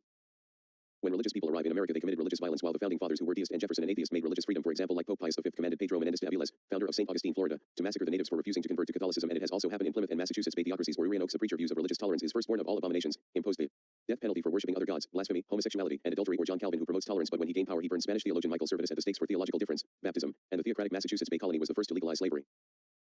The founding fathers wanted the world's first godless nation, and their fears that religion poisons politics came true in the Civil War, which is to an extent a religious war where both sides use the Bible to justify slavery and condemn slavery, and the first religious political parties were made during the war, and the motto of the Confederate States of America was God will vindicate, or with God our protector or avenger, and Jefferson Davis, the president of the Confederacy, view slavery was established by decree of Almighty God. It is sanctioned in the Bible, in both testaments, from Genesis to Revelation. It has existed in all ages, has been found among the people of the highest civilization, and in nations of the highest proficiency in the arts, and the South used Luke 12:45-49 to justify the beating of slaves. But and if that servant say in his heart, My Lord delayeth his coming, and shall begin to beat the menservants and maidens, and to eat and drink, and to be drunken, the Lord of that servant will come in a day when he looked not for him, and at an hour when he is not aware, and will cut him in sunder, and will appoint him his portion with the unbelievers. And that servant, which knew his Lord's will, and prepared not himself, neither did according to his will, shall be beaten with many stripes. But he that knew not, and did commit things worthy of stripes, shall be beaten with few stripes. For unto whomsoever much is given, of him shall be much required, and to whom men have committed much, of him they will ask the more. I am come to send fire on the earth, and what will I, if it be already kindled? Benjamin Palmer of the First Presbyterian Church in New Orleans believed that people who are against slavery are atheist. Last of all, in this great struggle, we defend the cause of God and religion. The abolition spirit is undeniably atheistic. Among a people so generally religious as the American, a disguise must be worn, but it is the same old threadbare disguise of the advocacy of human rights. This spirit of atheism, which knows no God who tolerates evil, no Bible which sanctions law, and no conscience that can be bound by oaths and covenants, has selected us for its victims, and slavery for its issue, and all this the suffering of the people was so great that Watkinson, Pollock, and Chase proposed to include in God we trust in their currency to help people in this heathen land taking advantage during times of horror, but ironically Susan B. Anthony, the first woman on U.S. currency, was agnostic. Andrew L. Seidel in his research on the origins of Christian nationalism was fully established during the Second Red Scare. The fear-ridden climate in the United States was similar to that in Nazi Germany during Hitler's rise to power, according to at least one journalist who lived through both. William Shirer, a war correspondent stationed in Germany during Hitler's ascension and author of the definitive book on the subject, the 1960 bestseller The Rise and Fall of the Third Reich, A History of Nazi Germany, returned home to America to find an atmosphere of suspicion, intolerance, and fear. I had seen these poisons grow into ugly witch hunting and worse in totalitarian lands abroad, but I was not prepared to find them taking root in our own splendid democracy. Another reporter, John Hunter from the Capital Times in Madison, Wisconsin, attempted an interesting social experiment to measure the fear. On July 4, 1951, Hunter asked passers-by to sign a petition comprising the first 6 amendments to the Constitution, the 15th Amendment, which guarantees the right to vote regardless of race, and the preamble to the Declaration of Independence. We hold these truths. People were so scared and suspicious that of the 112 people Hunter asked, only one agreed to sign. Most declined because they thought the ideas contained in those excerpts were too communist, un-American, or subversive. 20 actually accused Hunter of being a communist. Responses included, that might be from the Russian Declaration of Independence, but you can't tell me that it is ours, and you can't get me to sign that I'm trying to get a loyalty clearance for a government job. Other newspapers around the country repeated the experiment, with similar results. Reactions like these, remarked Chief Justice Earl Warren in 1955, caused some thoughtful people to ask the question whether ratification of the Bill of Rights could be obtained today if we were faced squarely with the issue. Religion preys on fear. With the ground prepared by Madison Avenue advertising, it was easy for religious leaders to capitalize on the national fear of communism and nuclear death. If mutually assured destruction was truly assured, Christians would be happy in the afterlife with Jesus, while the godless communists would burn twice. As one author put it, Americans, being Christians, believed in life after death and were self-confident that if even the world itself were destroyed in a righteous cause, they would go to their heavenly reward. Communists, by contrast, were atheists, held out no hope of life after death, and would be correspondingly less willing to escalate a confrontation all the way to nuclear exchange. Senator McCarthy warned people that this is the era of the Armageddon, that final all-out battle between light and darkness foretold in the Bible. In the best of times, clergymen loved to preach about the world ending. With nuclear Armageddon a real possibility and so many advertisements telling them to go to church, preachers were winning terrified converts. He also found in his research for early persecution and anti-intellectualism during this time, William Shirer's prediction about witch hunting proved prescient. Conformity was soon valued more highly than civil rights. During this era, Congress passed the Alien Registration or Smith Act of 1940, the McCarran Internal Security Act of 1950, and the Communist Control Act of 1954. All were designed to punish nonconformists. Any thinkers not strictly orthodox, i.e., American, capitalist, and Christian, were suspicious. According to polls, people suspected their neighbors of being communists because they would not attend church, talked against God, didn't believe in the Bible, or were poisoning the minds of young people with things that are contrary to the Bible. President Truman, a failed businessman with no college degree, the last president-elected since degree and one of only a few since Reconstruction, and probably touchy about that shortcoming, attacked ivory tower professors. It became fashionable to vilify academics and the intelligentsia. According to Ronald Oakley, by the time the Great Fear had run its course, 600 college professors had been dismissed for being insufficiently orthodox. Christianity is anti-American. If the founding fathers were alive today, they will be horrified of what happened to their beautiful country during the first Red Scare and beyond. Puerto Rico. The dangers of capitalism that results in climate change, melting of the Arctic, deforestation, overfishing, child labor, people working to death were to such extreme that the population of Japan is reducing, and countries that are capitalist and its failures like Democratic Republic of Congo, Mozambique, Uganda, Tajikistan, Yemen, Haiti, Ethiopia, Tanzania, Kyrgyzstan, and Uzbekistan. These are the 10 poorest countries in the world where the capitalist system destroyed them and ruled by authoritarian regimes, political turmoil, weak financial institutions, inadequate infrastructure, and corruption. Not only that, but countries like Somalia, Afghanistan, Turkmenistan, Kazakhstan, and Bosnia and Herzegovina are all former Soviet countries that are now Islamic republics, especially Afghanistan, that the human rights for women has been so awful that you find pictures of women in Afghanistan before and after the Islamic Revolution, that it shows that the communists help improve women's rights, but after of one totalitarian to another that results the backward spiral of the country. In the US, the only hyperpower in the world also suffer poverty like Centerville. Illinois is the poorest town of the country. New Square, New York has the highest poverty, and any town in the US population lives in poverty. Some go to 70%. Not only corruption exists in Asia and Europe, but also in the Caribbean, that this region, that all nations are extremely corrupt, that according to Corruption Perception Index, that Cuba, the totalitarian socialist country, is the least corrupted country in the Caribbean, and Puerto Rico, the only U.S. capitalist country in the area, is the most corrupted country in the Caribbean and the entire Antilles. The government of Puerto Rico, since the beginning their government were extremely corrupted, and every leader since Luis Marin, that the politicians of Puerto Rico are corrupted for stealing money, trying to stay in power, eliminate political opposition, manipulate the media, and the infamous assassination of Cerro Maravilla. But the first person that tried to solve this problem was Celia Calderón, the first female governor of Puerto Rico, but sadly it barely solved the problem, but instead increased the virus of the island from Luis Fortuno to Ricardo Rossello in 2009. 60 days after Fortuno became governor, it gave birth to the economic crisis that as of 2019 Puerto Rico suffers. The unemployment rate that raised to 16.7% in October of 2009, but in 2017 the poverty rate had reached to 45% higher. That is double than the United States, but the department can trace back to colonialism by the United States. PR is the last no colony in the world, after America became U.S. territory after the Spanish-American War that America refused to pay the colony creditors. The U.S. put the Foreigner Act which Puerto Ricans can never have full U.S. rights and cannot make laws that goes against the federal law. The Jones-Shafroth Act allow municipal investors to do whatever they want regardless of the PR budget. In 1917 authorized the Puerto Rican government for tax that later create the Jones Act which today Puerto Rico have its department crisis of $70 billion in debt and after the Hurricane Maria. Category 5 hurricane that hasn't been seen for 125 years. As of 2020 people are still living in horrible conditions of the hurricane. That later the government announced in the local radio that the island is in federal bankruptcy. The government made laws like increase taxes to 15%, a law that anybody under 25 years old looking for a job only paid half compared to any employee over 25 years old. Contract to Europeans for millions of dollars with free food, apartment, and flights between Puerto Rico and their homeland back to back. People justifiably angry hearing the government saying they have no money to fix roads, housing, and others while wasting money on people who may have not realized that the island even existed. Having thousands to probably millions of bottles of water abandoned in the middle of nowhere while people struggling to have clean water. During the hurricane that the Mexican government gave the Puerto Rican government a powerful power plant to give electricity for the entire island but they never use it and is still around there hiding and mayors spending over $8 million on statues instead on infrastructure. The legal abuse from both the US and PR government that result a 60% decrease use of electricity which raised the debt even higher. Federal bankruptcy. PR is extremely dependent to the US because the US has PR in iron grip like Spain during the Napoleonic Wars.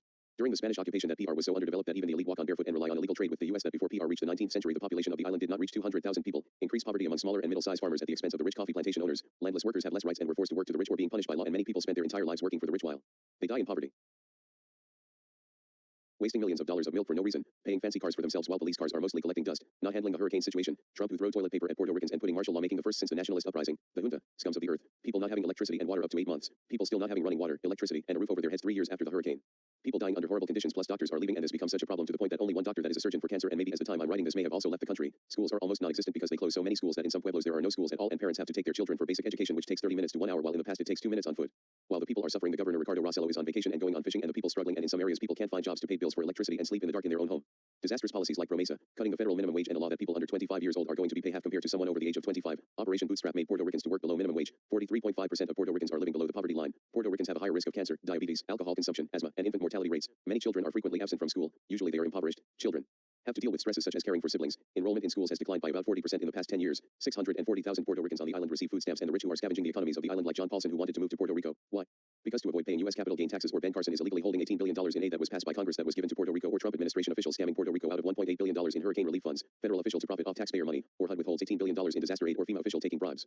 This is capitalism where in the U.S. families in the 1950s who have a married couple with 7 kids on a salary of $32,000 a year where they can buy a TV, house, and car from the husband earn income while today's youth one person earns $32,000 a year but live in poor housings and can't earn their own houses. They can't afford a car and barely pay the bills in a world where 50% or 3.4 billion people struggles for basic needs where housings that are made in the 1950s are too expensive and the prices are still increasing where average income is no longer enough, where having children is more expensive than ever which there are higher chances that parents will abandon their children because they don't have the money to keep it stable. Child care cost, child education which costs 16% of the housing budget, household debt is over 200% in Australia, Sweden, Denmark, and Switzerland, and debt became the new type of slavery for this generation and future generations. While in some areas in Puerto Rico it is just a ghost town with closed stores, forgotten buildings, barely any public schools that are still in operation while the churches, mosques, and synagogues are still open and there are more churches of superstition false delusions that pay no taxes yet almost no schools to teach the reality of the world, which is why people still believe outdated ideas and still question evolution and still had a prejudice against atheists. Only 5% of the population are irreligious which is the second largest religion and only 1% are open atheist. Despite the money laundering, intense corruption, fraud, and stealing money from the people but the straw broke the camel's back is Rossello's telegram controversy proving once and for all that the government is just an overqualified mafia that needs to be stopped and be arrested for federal crimes.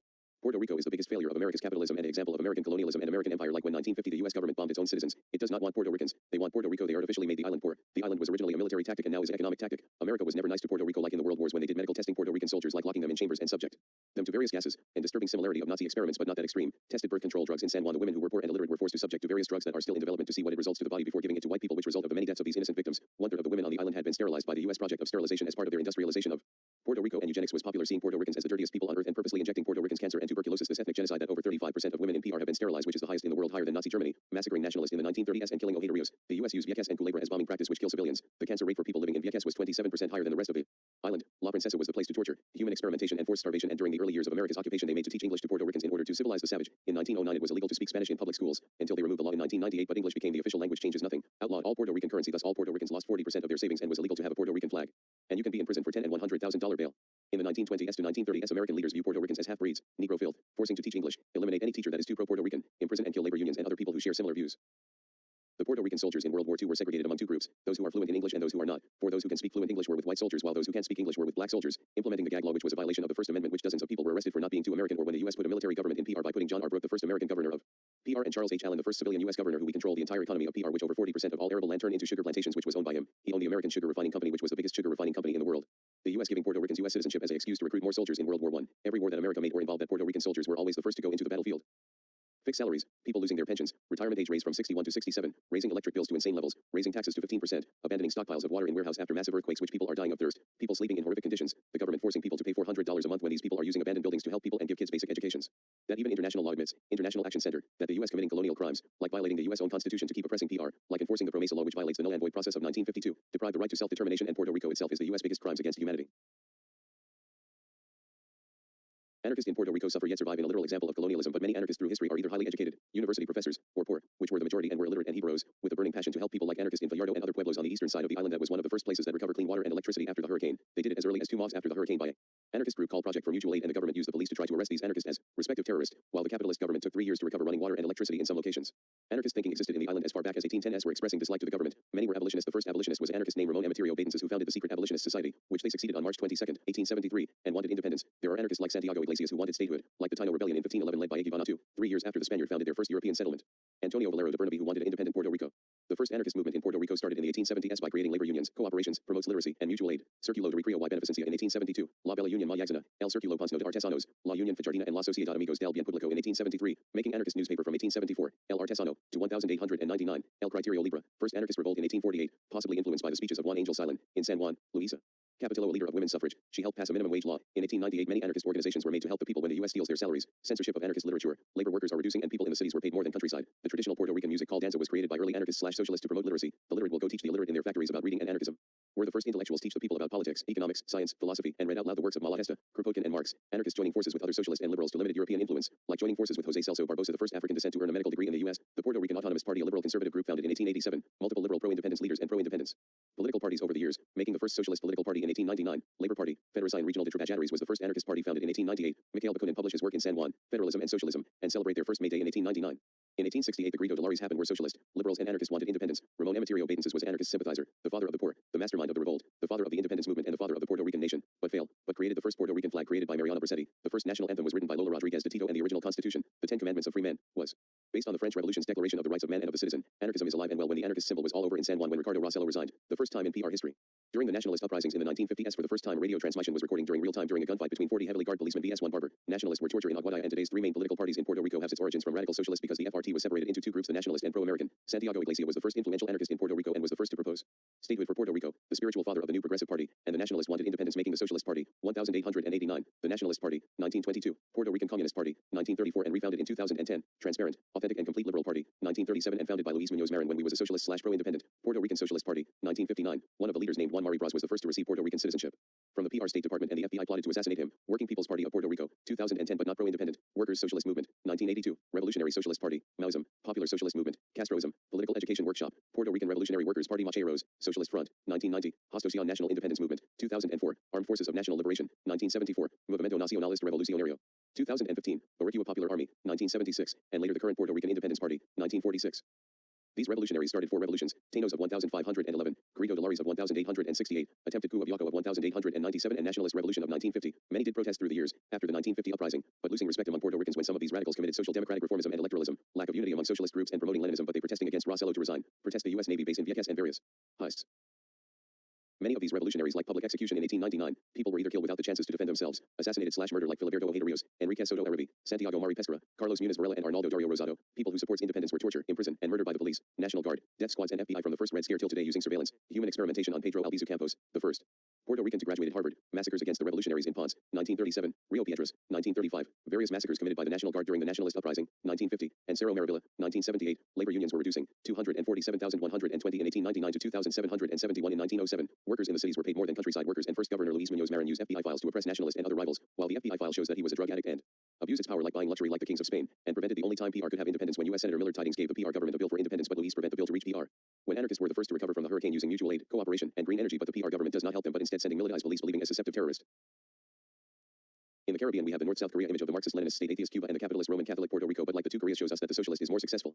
Cuba was prepared of the hurricane, have great infrastructure and recover extremely quickly, while Puerto Rico still haven't recovered from the hurricane. Many houses are destroyed. Over 3,000 people die, and both Cuba and Puerto Rico were denied to have crucial resources from the U.S. Embargo on Cuba by the U.S. before the hurricane, and in PR no other country can give supplies without U.S. permission. The U.S. government, while knowing that people are dying of hunger and thirst, that even the mayor of San One is begging for food that instead of giving aid but they privatize power grid. The PR government made the promesa to solve the debt by paying people who are under 25 years of age less than minimum wage, $4.25, while the federal minimum wage is $7.25.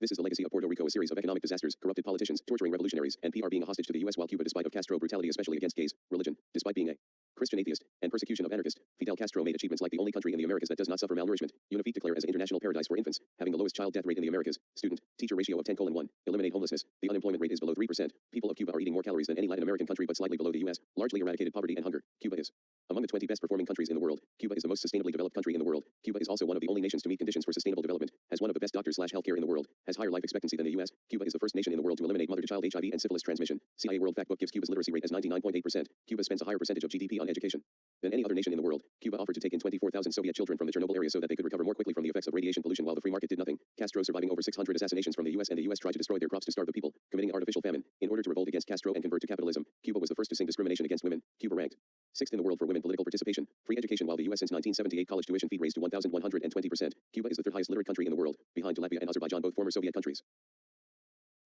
U.S. human experiments like giving poor illiterate women giving illegal contraception, which 1/3 of all women lost the ability to give birth, committing ethnic cleansing, which Hitler got his influence. Experiments of Agent Oranges was in Puerto Rico, which I have family members who were victims of the human experimentation and suffer strong health complications. I have more family members who were victims of abuse by the U.S. military and working in the Panama Canal during Teddy's presidency. The U.S. made a law to force sterilize Puerto Ricans. The U.S. Navy in Vieques destroyed the environment and killed civilians. 1 point accidentally bomb ponds, and some Puerto Rican veterans in Vieques got restraining order from the military, were not allowed what they saw the U.S. secret projects in Vieques or go to jail for the rest of their lives, especially if they suffer health conditions during those projects, which the U.S. Navy chemical experiments give the people of Vieques suffering like people.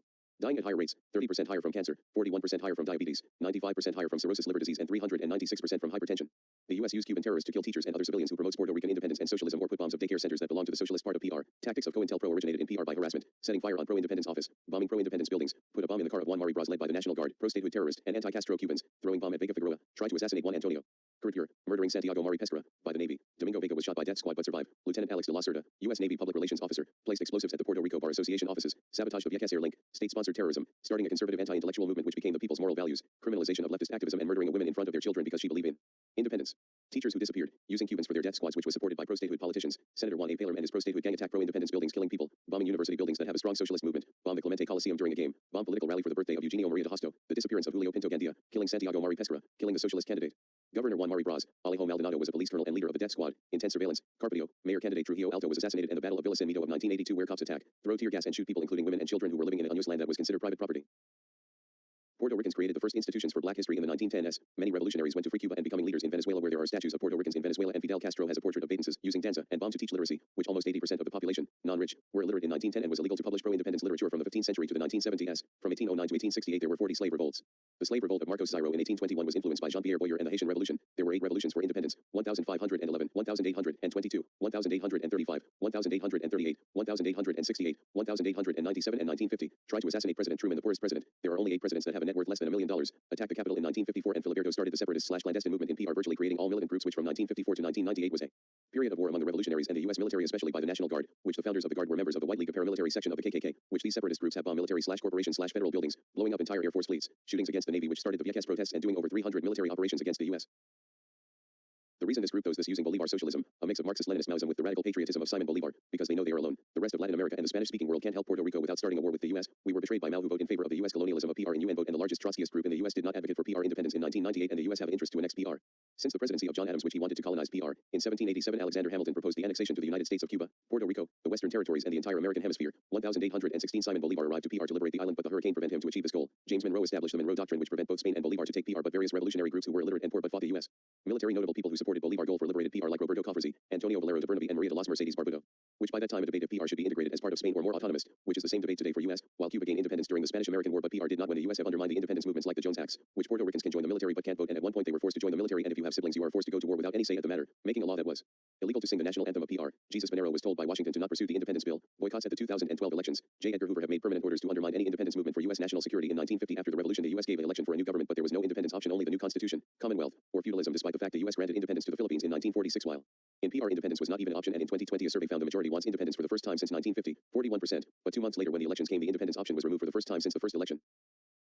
Oregon wants independence and they want the Confederacy of the Antilles, Cuba, Dominican Republic, and Puerto Rico as one nation, and always remember our heroes like Luisa Capetillo, Ramon Benatances, Eugenio Maria de Hosto, Juan Antonio Corjete, Mariana Bracity, Lola Rodriguez de Tio, Marcos Zairo, and the slaves who later participated in the Grito de Lares and the Spanish Empire give the Puerto Rican Spanish citizenship to prevent any future revolts. Antonio Matei Libras, Egi Banatu. Maria Mercedes Barbudo, Antonio Valero de Bernabe, Roberto Cofresi, Juan Alejo de Arizmendi, the first Boricua bishop who made the 1811 conspiracy against Spain, Ramon Power y Gerald, the first self-declared Puerto Rican, Julio Vizcarrondo Coronado, abolished slavery and the founder of the Protestant movement in Iberia, Lorenzo de Vizcarrondo y Ortiz de Zarate, Andres Vizcarrondo, brothers who founded and first municipal mayor of Carolina, Juan Vizcarrondo, Buenaventura Valentin Quiñones, Pablo Andino. These last four planned a revolution in 1838, but the Spaniards found out. Uza, the only female cacique in Borcan and the second/last cacique in the Caribbean. The first is Ana Cana of Hispaniola, Isabel Rosado, Jose de Diego, which achieved PR autonomy during Spanish rule, but the U.S. undone his achievement. Juan Mari Braz, Rafael Cancel Miranda, Pedro Albizu Campos, Oscar Lopez Rivera, Filiberto Ojeda Rios, and the many poor, illiterate, and Hebrew anarchists who were manly black and women who created many communes, mutual aid projects, and co-ops during the 1810s to 1920s. Puerto Ricans helped liberate Cuba and Dominican Republic, started 6 revolutions, 40 slave revolts, created music genres, bamba and plena, to spread literacy and class awareness, attacked the capital, tried to assassinate Truman, kick out the Navy, made the South Bronx their second home, despite the Boricua community were persecuted by using government policies based on race, using redlining where any neighborhood that has 5% Boricua population is classified as a declining neighborhood, which banks, insurance companies, and federal housing agencies sabotaged their communities to the point of many Boricuas die in the 1970s, coined the term Latino, 8 Unibatu drowned Salcido to disprove the idea Spaniards are gods. They are always first in the front lines on U.S. wars. The Borinqueniers is the only all-Latino regiment in the U.S. and the last fully segregated regiment, having the best boxers in the world. Wilfred Benitez is the youngest champion in boxing history. Armando Serrano holds the world record for becoming champion in 9 world titles across 7 weight classes and becoming the first female super champion, and PR is the only country in the world that in boxing has champions in all divisions/categories. PR defeated the US in a basketball game in the Summer Olympics with a 19-point margin, which is the largest margin defeat in US Olympic history and their third ever Olympic loss. The other 2 are from the Soviet Union. Jose Ferrer is the only Latino that won an Oscar for Best Actor. He is the first actor to earn the US Medal of National Arts. The Freemasons joined the struggle for independence. The Boricua will to fight is so strong that rivals the legends of the Romans, which they will fight to the death to be free, and many of these independentists believe in reincarnation, that in the words to Ricardo Diaz, I pray to God I reincarnate in a future revolutionary movement, or in the words of Isabel Rosado at the age of 107, inside I feel rebellious and I will continue to feel rebellious until we rule over our own government. Eugenio Maria de Hosto influenced education in Latin America, convincing Chile to let women have education in universities. People of Villa San Mito fighting 500 cops up until their homes were set on fire by the cops, or one of the victims of the Pons massacre in its last moments wrote on the wall with its own blood, "Long live the Republic, down with the assassins." Che describing Puerto Ricans as the most heroic people in all Latin America, like Isabel Rosado fighting full squads of cops in a shootout, and the only reason she lost because she ran out of bullets. When Filiberto made an interview in 1990, it became the most watched/view event in Puerto Rican TV history. Also, it took a combined might of 200 federal agents and 20 militarily armed FBI agents to kill Filiberto. Blanca Canales took over a police station and burned the post office during the 1950 revolution and fully took over Jayuya for 3 days, and it took the combine force of 11 U.S. military planes, bombing Jayuya, artillery, mortar fire, grenades, U.S. infantry troops, and the Puerto Rican National Guard to make her surrender, not die. Juan Antonio Negrin waged guerrilla warfare in the 1950 revolution from October 30th to November 10th. Macheros went to a shootout against the Navy in 1998 and won. The Macheros committed at the time the largest cash heist in U.S. history, Wells Fargo heist. The Macheros at the time did largest attack on U.S. military forces since the Vietnam War, and it was the greatest material loss from any single attack perpetrated against the U.S. Air Force anywhere in the world. The family of Badens is starting revolutions in Dominican Republic in 1808. Andre Salvador Vizcarrondo Pertes de Zarate when his father made guerrilla warfare against the English in 1797 but tried to start the first armed revolution in PR on October 24th, 1835 but was betrayed and expelled but try again on July 15th, 1838 in Carolina, which he later founded and becoming their first mayor in 1857 but was again caught but became a general in Venezuela and funded the Grito de Lares. Badens joined the Freemasons and radicalized them, becoming socialist and anarchist. Unlike the classical liberal, racist, and sexist orthodoxy, he became the first Puerto Rican to be awarded the French Cross of the Order of Knighthood of the Legion of Honor. He liberated Dominican Republic and ended Baez tyranny in 1873 that the people loved him so much they wanted him a Boricua to be their president, but refused because we wanted all Spanish Caribbean free, but he did became a DR citizen and their first secretary of Dominican embassy in Paris. He fought in the French Revolt of 1848, participated in the Paris Commune. He became a general agent of Cuba, fought in the Cuban Revolution and helped liberate Cuba. Badens wrote the restoration letters of Gregorin Lebrun and lastly Vidal Santiago Diaz, a barber who fought 40 soldiers, which they have tear gas, machine guns, carbines, revolvers, and grenades, in a 3-hour shootout and almost won during the 1950 revolution that the military thought that the salon were 20 people, but in reality it was Vidal will to power, which he was shot point blank in the head and the staircase collapsed on him, but the man lived that the military were too scared to finish the job. The 2 last survivors of the Grito de Lares, PR have one of the longest life expectancy in the world, rivalry Okinawa, Monaco, and Dominica. Aurelio Mendez Meade, the Nationalist Party, and Pedro Anglero Meade Albizu passing the torch at the age of 110, and a revolution in 1822 led by Freemasons declaring Republic of Boricua and making Mayug was the capital. The wood of Guayacan are used for airplane propeller worldwide. PR has more roads per square mile in the world. According to Encyclopedia Breve NICA, that PR has the richest history when they have the best conserved Spanish tradition. PR is the third in the world with mayor proportion of professionals, doctors, lawyers, and etc. Eugenio Maria de Hosto is considered one of the most important intellectuals in the world, especially in the field of education. But during a global pandemic in 1912 that PR was the first country in the world that control/eliminate the disease in a record 92 days. Santurce is the only barrio founded by escaped slaves. Another example of people's fight against colonialism is when the first pro-statehood governor went full annexationist during Olympic Games. The people booed during the U.S. national anthem and started raising the PR flag, signing their anthem, both the original and Yankee version, or during the 1950 Central American and Caribbean Games in Guatemala while the PR revolution was still going on. The Guatemalan people joined the Boricua athletes and raised the PR flag when was still illegal in solidarity. Although the Olympic history of PR is connected with pro-colony movement and the autonomous wing of the pro-colony party, Enrique Hoff Sampaio, revolutionary nationalist, the second most important/influential figure in PR Olympism, he hosted the 1979 Pan American Games, but the U.S./PR, during pro-state governorship, discouraged any separatist sentiment, and he with other athletes fought the right to raise their own flag as a separate nation, went to strikes in La Fortaleza, created the Asociación de Atletas y Deportistas de Puerto Rico, which not only achieved their goal to recognize PR as a sovereign nation but at the games have the best basketball team in PR history, and during the 1980 Moscow Olympics Ricohoff wanted PR to participate the games going against the U.S. boycott, thus the governor Barcelo withdrew all support but managed to send 2 delegates to Moscow and got full official undisputed recognition. He managed to make PR compete in the Moscow Olympics against the wishes from the U.S. The U.S. will never give us statehood despite using pro-statehood politicians to create death squads against the independence movement. In the words of U.S. Representative Joseph Cannon in 1917 that Puerto Ricans are ineligible for statehood for not being white. This is our eternal colonial fate unless a revolution for independence is achieved like what happened in Cuba and Dominican Republic. Another example of cultural genocide against the Boricuas was the Carlisle School. PR suffer 129 more years of slavery than the US, 51.6% more years, 12.5% of Boricuas were slaves. The slave to overall population ration was 1 in 8, the same as the US despite having a higher population. Today Boricuas are still slaves. Wage/debt slavery. The US still committing genocide against Boricuas by using the original definition by Raphael Lemkin, which the UN rejected because if accepted his definition, Western Europe, North America, Australasia, and Japan will be in court like the Nuremberg trial. Today PR consumer prices are 20% higher for every product than the US, paying 15% higher sale tax than the US, paying 200% more for electricity. In 2018, a list of the poorest and most crime-ridden place in the US half is located in PR. Homicide rate is 622 per 100,000. 45% live below the poverty line. Non-voting members in Congress. Fracking by US corporations. The late 1960s, over 80% of housing was made by the private sector, but 59% of the population could not afford the houses. Has the second largest police force in the US, second only to New York, and Pinochet style of privatization. Not only should Puerto Rico be independent, but also Tamil Kurdistan, Okinawa, Hawaii, American Samoa, U.S. Virgin Islands, Guam, Northern Mariana Islands, Palestine, Aztlan, Chicano, Republic of New African, Republic of Laeta, Basque, Ireland, Azawad, Kabyle, Barbacia, Berberia, Catalonia, South Yemen, and all 21 islands in the Caribbean that are still colonies based not on nationalism and patriotism but instead on internationalism and cosmopolitanism. A world without borders. No. Imaginary lines to create the other. Vietnam and the rest of Indochina. The U.S. propaganda model to justify their aggressive invasion of Vietnam started when they immediately intervened Indochina after World War II in support of French recolonization and putting a Catholic dictatorship in South Vietnam where many Buddhists were killed, and the U.S. media labeled this as a moral good to fight against the evil godless Soviets, yet the U.S. brutality killed 17% of the Vietnam's population by using chemical weapons and dropping more bombs than the entirety of World War II. The Kennedy administration to use chemical warfare to destroy rice crops in South Vietnam. Agent Orange, which 13% South Vietnam lands was attacked by its own allies, which Laos and Cambodia was also attacked by the same chemical weapons, which as many as 500,000 children are born with dioxin-related deformities, which the most people were victims in South Vietnam, and the reason will not use this brutality on the state atheist Soviet North because the Soviet government have links with the rest of the Soviet world and will publicize their brutality as early as they realize the violation of international law, but the Catholic capitalist South have no voice to cry to their pain of being human experiments of the U.S. studying the effects of dioxin on people, yet the U.S. control of mass media blame the Soviet Union of these chemical crimes that the U.S. committed, like the U.S. claiming declaring itself as a creator of democracy yet supports brutal dictator like Suharto when we created the dirtiest war and most brutal crimes in the history of Indonesia. 1990 to 1998 Indonesian military operations in Aceh. The Turkish terrorist group, the DHKP/C, was created as a response to the Gulf War, which is still ongoing. The bloodiest war in the history of Peru, which is still ongoing since 1980. In Peru, oppressing Maoists who were protesting for free education, which 18 of the protesters were killed, which will later create the extremist version of the Maoist group called the Shining Path, but the government as a response to these Maoist group they kill innocent villagers, which is called the Akamarsa massacre with the help of the U.S. trained police battalion called the Sinchis, who are today known for their violation of human rights and funding anti-Maoist groups, which they kill a Maoist commander by stabbing, stoning, and set him on fire, which in response the Maoists massacre the people in the area, yet the Peruvian government committing crimes against humanity. The most famous is Alberto Fujimori, like La Cantuta massacre, Santa massacre, and Barrios Altos massacre. All these things the U.S. media will not talk about. They will talk all day about the Romanian Revolution but not talk about the Islamic socialist victory in the First Liberian Civil War, the U.S. creating the Mujahideen to win the Afghan Civil War from 1989 to 1992. They will not talk about the last war that the U.S. was beaten by the socialist Cambodian-Vietnamese War and Cambodian Civil War, where they created and supported Pol Pot's group and even supporting them during the Vietnam-Cambodian War. The U.S. created a secret army made by the Hmong people making an insurgency in Laos, which is still ongoing since 1975. The U.S. supporting Buddhist extremists in Burma since 2010. The U.S. will not talk about the socialist Muammar al-Gaddafi supporting the National Resistance Army, which eliminated Idi Amin from power, yet the U.S. supported this cruel government. The U.S. supporting the socialist Somalia during the 1982 Ethiopian-Somali border war.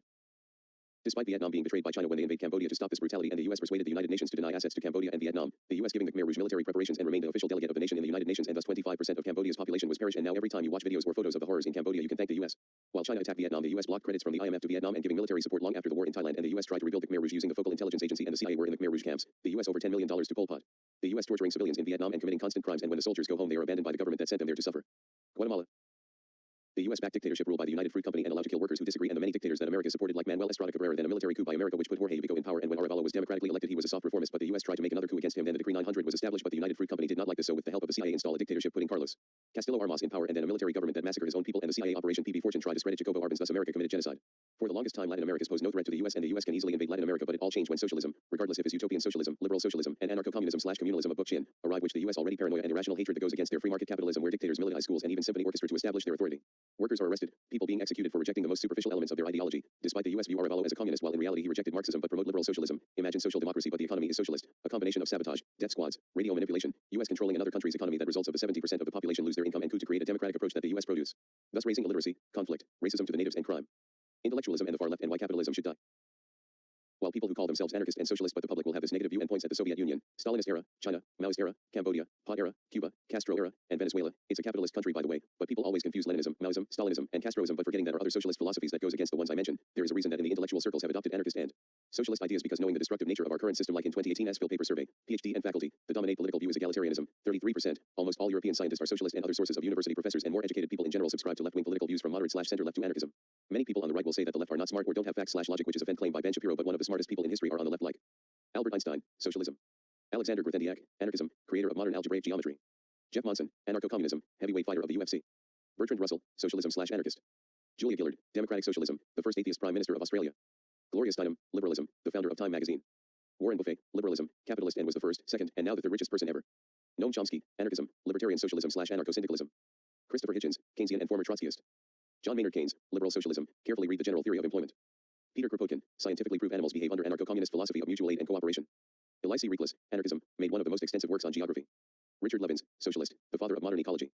Stephen Jay Gould, socialist, with some agreement with Peter Kropotkin ideas. Frederick Douglass, precursor of liberation theology aka Christian Marxist. Nikola Tesla, socialism. Marie Curie, socialism. David Graeber, anarchism. Stephen Hawking, social democracy or democratic socialism. William James, anarchism, the leader of the pragmatist movement. John Dewey, liberal socialism. Elias Disney, socialism and proponent of the IWW, the father of Walt Disney. William James Cedis, Leninism, the smartest human that has ever lived with an IQ of 250 to 300, was a proponent of the Bolsheviks. He was an atheist and his book The Animate and the Inanimate Creating the Field of Astrobiology. He predicted black holes and the first to predict the existence of dark matter 2 years before Jacobus Kapteyn. H.G. Wells, socialism. George Orwell, democratic socialism, yes, the same man that wrote 1984. George Carlin, anarchism. Oscar Wilde, socialist. Martin Luther King, Jr., socialist, one of the leaders of the Black Rights Movement. Jean-Paul Sartre, anarchism, in the end of his life. E.P. Thompson, Marxist, the Marxist historian. Malcolm X, socialist. John Lennon, socialism. Charlie Chaplin, anarchism. Isaac Asimov, socialism. Bernie Sanders, social democracy. Patrick Stewart, socialism. John Stuart Mill, liberal socialist. Gil Green, socialism, hero of the Spanish Civil War.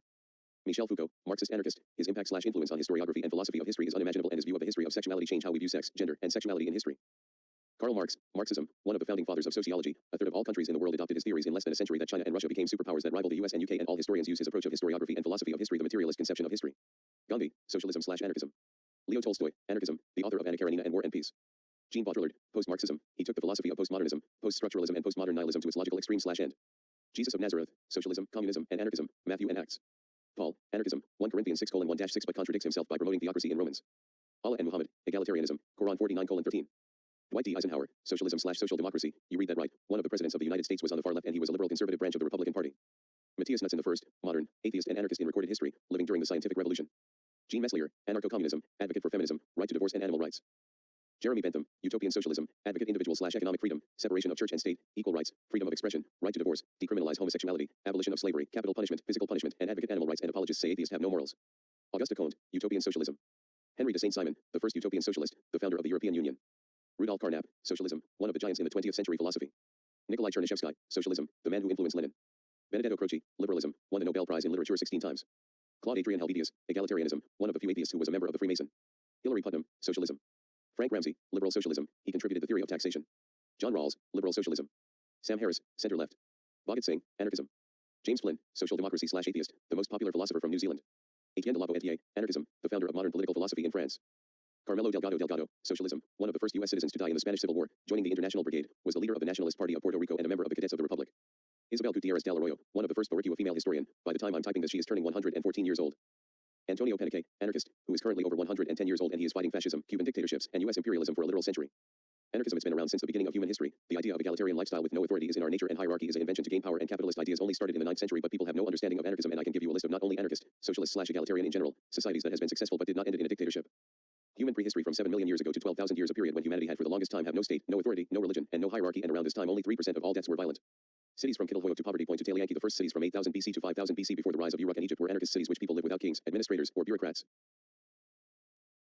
The web, when the concept of hyperlink was invented, it changed how humans communicate. The web browser functions as anarcho-communism/stateless/classless/moneyless system, with some exceptions like Spotify, and everything is free, and you can make your own Twitter software and give it for free. The opposite how capitalist functions, and companies like YouTube or any capitalist companies who goes to the internet has to function like communists, because people go to YouTube to watch videos, and companies use ads as an ability for user as free worker and gain profit, and the users will not gain a single cent. Wikipedia use knowledge as more useful and beneficial if everyone has access to it and control over it, and built by volunteers, a common ownership of the means of production. The same goes to all open source. This is the greatest proof that we don't need profit and competition to make amazing work. Making mods for video games, discussion forums, Patreon, DeviantArt, Tumblr, Reddit, 4chan, 8chan, crowdfunding, and the internet functions from each according to his abilities to each according to their needs. If Peter Kropotkin and Marx was alive, the internet will bring him the biggest joy that his ideas not only work but praise even people from the right using the web to criticize Marx while using the same technology that functions by his ideas and anarchist ideals.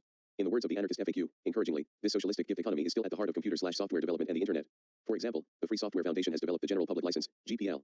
GPL, also known as copyleft, uses copyright to ensure that software remains free. Copyleft ensures that a piece of software is made available to everyone to use and modify as they desire. The only restriction is that any used or modified copyleft material must remain under copyleft, ensuring that others have the same rights as you did when you used the original code. It creates a commons which anyone may add to, but no one may subtract from. Placing software under GPL means that every contributor is assured that she, and all other users, will be able to run, modify, and redistribute the code indefinitely.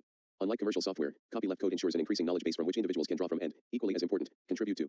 In this way everyone benefits as code can be improved by everyone, unlike commercial code. Many will think that this essentially anarchistic system would be a failure. In fact, code developed in this way is far more reliable and sturdy than commercial software. Linux, for example, is a far superior operating system than DOS precisely because it draws on the collective experience, skill, and knowledge of thousands of developers. Apache, the most popular web server, is another freeware product and is acknowledged as the best available. The same can be said of other key web technologies, most obviously PHP, and projects. Wikipedia springs to mind, although that project, while based on cooperative and free activity, is owned by a few people who have ultimate control. While non-anarchists may be surprised, anarchists are not. Mutual aid and cooperation are beneficial in the evolution of life. Why not in the evolution of software? For anarchists, this gift economy at the heart of the communications revolution is an important development. It shows both the superiority of common development as well as the walls built against innovation and decent products by property systems. We hope that such an economy will spread increasingly into the real world. Teachings of Buddhism, Taoism, Judaism, Christianity, Zoroastrianism, Hinduism, and to lesser extent Islam has teach socialist values and early followers live in a socialist lifestyles, and since its foundation many followers still practice this concept. Plato's Republic gives the earliest literary example of feminism and a socialist society that even Marx used him as a reference in his Das Kapital, but his doctrine of philosopher king gives birth to modern totalitarianism, and Plato last work the laws believe a just society should have theocracy by putting the worship of the gods should be mandated by law.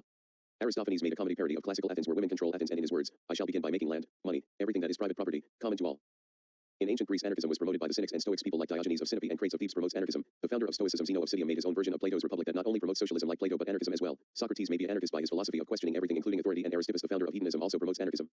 Kittelhoek, 7500 to 5700 BC, was the world first city where evidence shows the culture was egalitarian, anarchist, men and women have the same status, and was the first example of anarcho-communist society. Kyonu, 8630 to 6800 BC, this is where pigs were first domesticated and the first domestication on wheat. Kilkitany, Tripoli culture, 5500 to 2750 BC, is the largest settlement of Neolithic Europe, has the earliest salt works in the world and one of the earliest examples of proto-writing. New Guinea Highlands, one of the few prehistoric anarcho-communist society that is still around, 10,000 years. Tacopia, a Polynesian society before European contact. Meona civilization, 2600 to 1100 BC, was the first European civilization which functioned as matriarchy and anarchism and ended by a volcano eruption called the Minoan eruption, which may give birth to the Atlantis story. Janapadas, 1500 to 600 BC, was a series of republic/kingdom of Vedic India where in some cases was anarchist while other times was monarchist yet never had borders, which the Vedic Varna was anarchist city. Indus Valley civilization, 3300 to 1300 BC, was the largest anarchist society in the Bronze Age.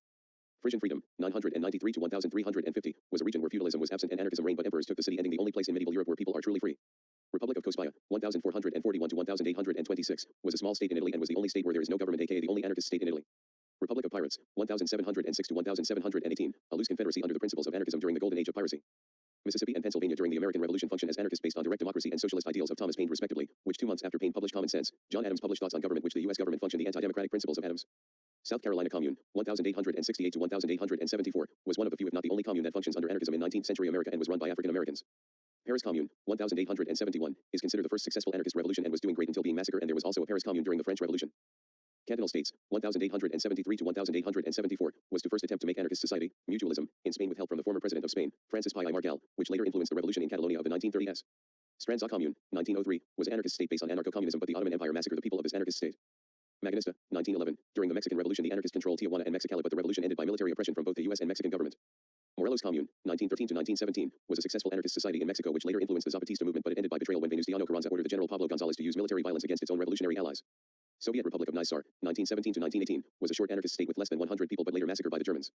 Odessa Soviet Republic, 1918, was an anarchist society which later merged with the Bolsheviks. When Lenin made the policy of state capitalism, many anarchists made rebellions against the Bolsheviks but all failed. Bavarian and Bremen Soviet Republic, 1919, was a very short anarchist state in Germany which was overthrown by Marxists, Eugen Levine, which used terror and barely lasted under Marxist rule. Limerick Soviet, 1919, was a self-declared Irish Catholic anarchist state. Guangzhou City Commune, 1921 to 1927, was a no anarchist state with little information to work on. Saigon Commune, 1945 to 1946, was a short-lived anarchist society in Vietnam. People's Republic of Korea, 1945 to 1946, was a short-lived anarchist society in Korea, both north and south. Shanghai People's Commune, 1967, was the second ever anarchist society in China as the opposition to Mao. Chinese communes in the democracy movement of 1978 to 1979. Symphony Way, 2008 to 2009, was an anarchist community in South Africa where 300 families live there. Siava Valley, 2000 to 2012. Sarvodh Yashramagna, 1958-2, is a self-government anarchist society in Sri Lanka and has the largest indigenous community, 38,000 villages, in Sri Lanka and based on the teachings of Buddhism and Gundhism and becomes one of the most successful places in Sri Lanka. Fijug, 1979-2, an anarchist society in Bolivia with over 600 councils based on the practice of the indigenous Aymara and became the second biggest and the second most powerful city in Bolivia. The first is the capital. Marinaleda, 1979, is a small anarchist province in Spain with a population of 2,778 people. Popular Indigenous Council of Oaxaca, 1980, a small anarchist state that is self-governed and been praised by many indigenous community. Puerto Real, 1987, is a small anarchist province with a population of 40,667 people and it has been praised by many people in Spain for their anarcho-syndicalist method. Spesino Albanese, 1992-2, is a municipal anarchist province in Italy with a population over 6,000 people.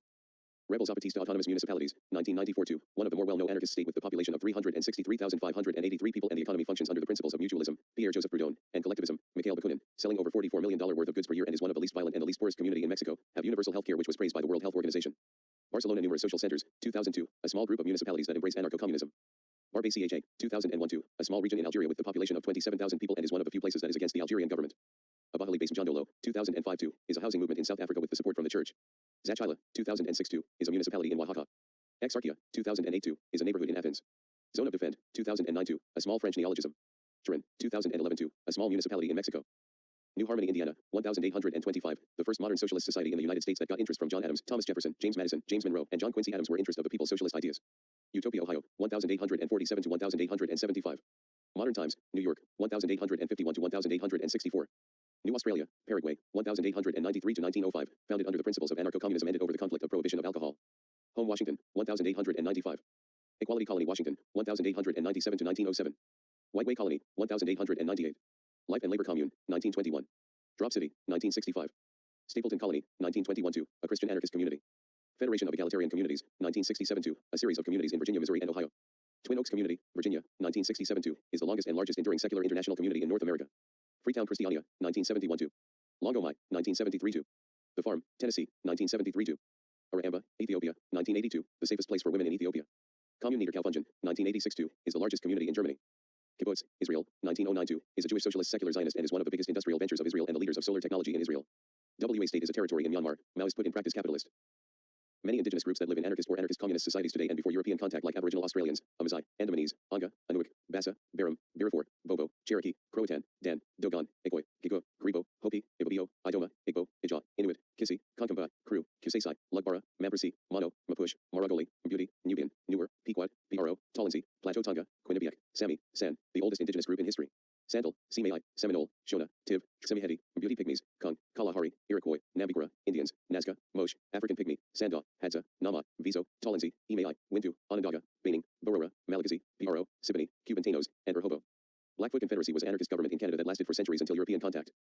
Zomia is the largest anarchist society, size of Europe, in the world with the population of 100 million people, where countries like China have no control/influence in the area, where the majority are atheist or atheistic, animist, Buddhist, Taoist, and is one of the best examples that anarchism can work. Iroquois Confederacy was an anarchist society of the Native Americans that hold huge territory, and women hold same status as men, and the people living in an anarchist society that even Europeans see them as the freest people, and lasted for over 300 years, and the U.S. governmental system of democracy was based on the Iroquois. Korean People's Association in Manchuria, 1929 to 1931, was a massive anarchist society with a population of 2 million people under anarcho-communism, where schools and mutual banks are made and prosper until Stalin and Japan eliminated it. Ukraine Free Territory, 1918 to 1921, was at the time the biggest anarcho-communist society in Europe. 7 million people lived there, and was so successful that even Lenin and Trotsky consider a separate anarchist society in their Marxist state, but was crushed by the Bolsheviks themselves. Rojava, 2012-2, the only country in the Muslim world that supports secularism, separation of church and state, gender equality, freedom of religion, and the population is 2,000,000 people, and follow the philosophy of Murray Bookchin of his communalism and libertarian municipalism. Other examples that non-anarchist but still socialist/socialistic country that flourish, like Finland, Iceland, Ireland, Canada, all of them today, and the UK during World War II when Keynes was in charge of the treasury. Sumeria, 2100 BC, had a state-planned economy, thus the civilization was socialist and was at its peak. Babylonia in 1750 BC, where the Code of Hammurabi was made and fixed the wages of workers. Egypt during the Ptolemaic dynasty, 323 to 30 BC, during the Egypt's most successful period, a Hellenistic country where the state owns the means of production. The Roman Empire during the reign of Diocletian nationalizes all major industries, and his socialist reforms ended the crisis of the 3rd century and stabilized the empire for the next 150 years. The Han Dynasty under the rule of Wu of Han nationalized natural resources, income tax, regulated trade, fixed prices, and established public works. He is considered the greatest Chinese emperor of all time and made the Han Dynasty one of the most powerful nations in the world. Mauryan Empire of India was a state socialist monarchy. The Incan Empire, 1438 to 1533, is the biggest empire in the history of America before European contact, and lasted for 95 years and was socialist. From the empire was established to its end a society where everyone was collectively organized and every Incan citizen participated in exchange for food and security, and government mixed with socialism, theocracy, and absolute monarchy. Now compare the earliest known examples of proto-capitalism has been promoted by John Calvin. Already mentioned his abuse of power. Islamic Golden Age in the 9th century, where many Muslims see the importance of creating capital, where even Ibn Khaldun talks about the labor theory of value. Have a proto-merchant capitalist system, especially in the Arab slave trade. Medieval Europe developed its own merchant economy in the 12th century, but have little influence from its more popular feudalism. All European countries like Phoenician cities, Venice, Genoa, and Malacca adopted early merchant economies from the medieval ages to industrial evolution, and companies like the East India Company used kings and Atlantic slave trade to gain more capital. The Dutch Golden Age suffered the first ever stock market crash. In the 11th to 12th century Europe, where new concept of free labor, public loans, and merchants have influence of the state and early establishment of monopoly. The Dutch East Indian Company was its own country that waged wars for profit, but between the 11th to 18th century the merchants class became the new aristocracy, and early economic inequality and the rise of trade hierarchy and the world market was starting to take shape. Already capitalism was not yet created, but its precursors used violence and the deaths of suffering of millions of people. Then during the first industrial revolution is when capitalism was first adopted, but the middle class worked 10 to 12 hours a day and earned 20% to 40% less than the minimum requirement to live its basic needs to survive. Similar conditions already existed in proto-merchant capitalist societies, that these horrible conditions influenced socialists like Robert Owen to promote better working conditions for workers. Child labor were common in these industrial societies, and the children were paid less than the adults despite their chances of survival was lower. Children as young as 4 were employed, which is basically committing child murder by today's standards, and some children work under these horrible conditions for 13 hours. Children were treated as slaves when warehouses will sell orphans to work without wages, and those who ran away were whipped and sent back to their capitalist overlords. Children were abused, lost limbs, got cancer, and even decapitated under these conditions.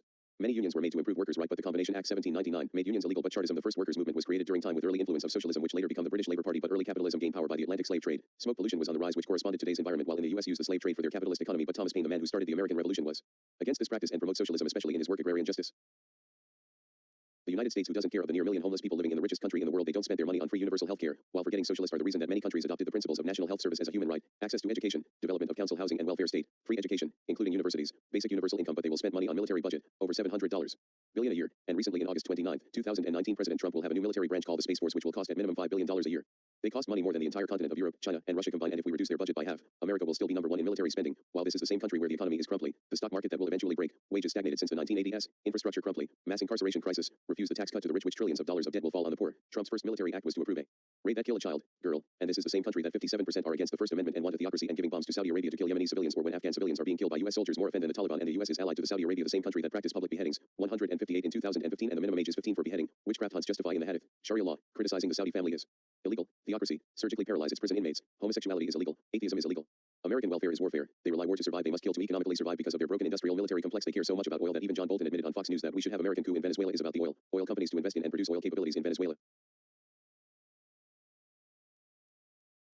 Many conservatives are against many ideas that are useful like universal basic income, but Finland made this experiment to see if it works, which it became a success. The government should give citizens a regular infusion of free cash to 2,000 unemployed citizens at random, and the results show that the recipients show less stress than the control group, felt more trust towards other people, from random strangers to the police to political parties. Recipients became happier and less likely to join the workforce and debunked the idea that free money will induce people to work less, and Alaska did a similar experiment and also results positive results.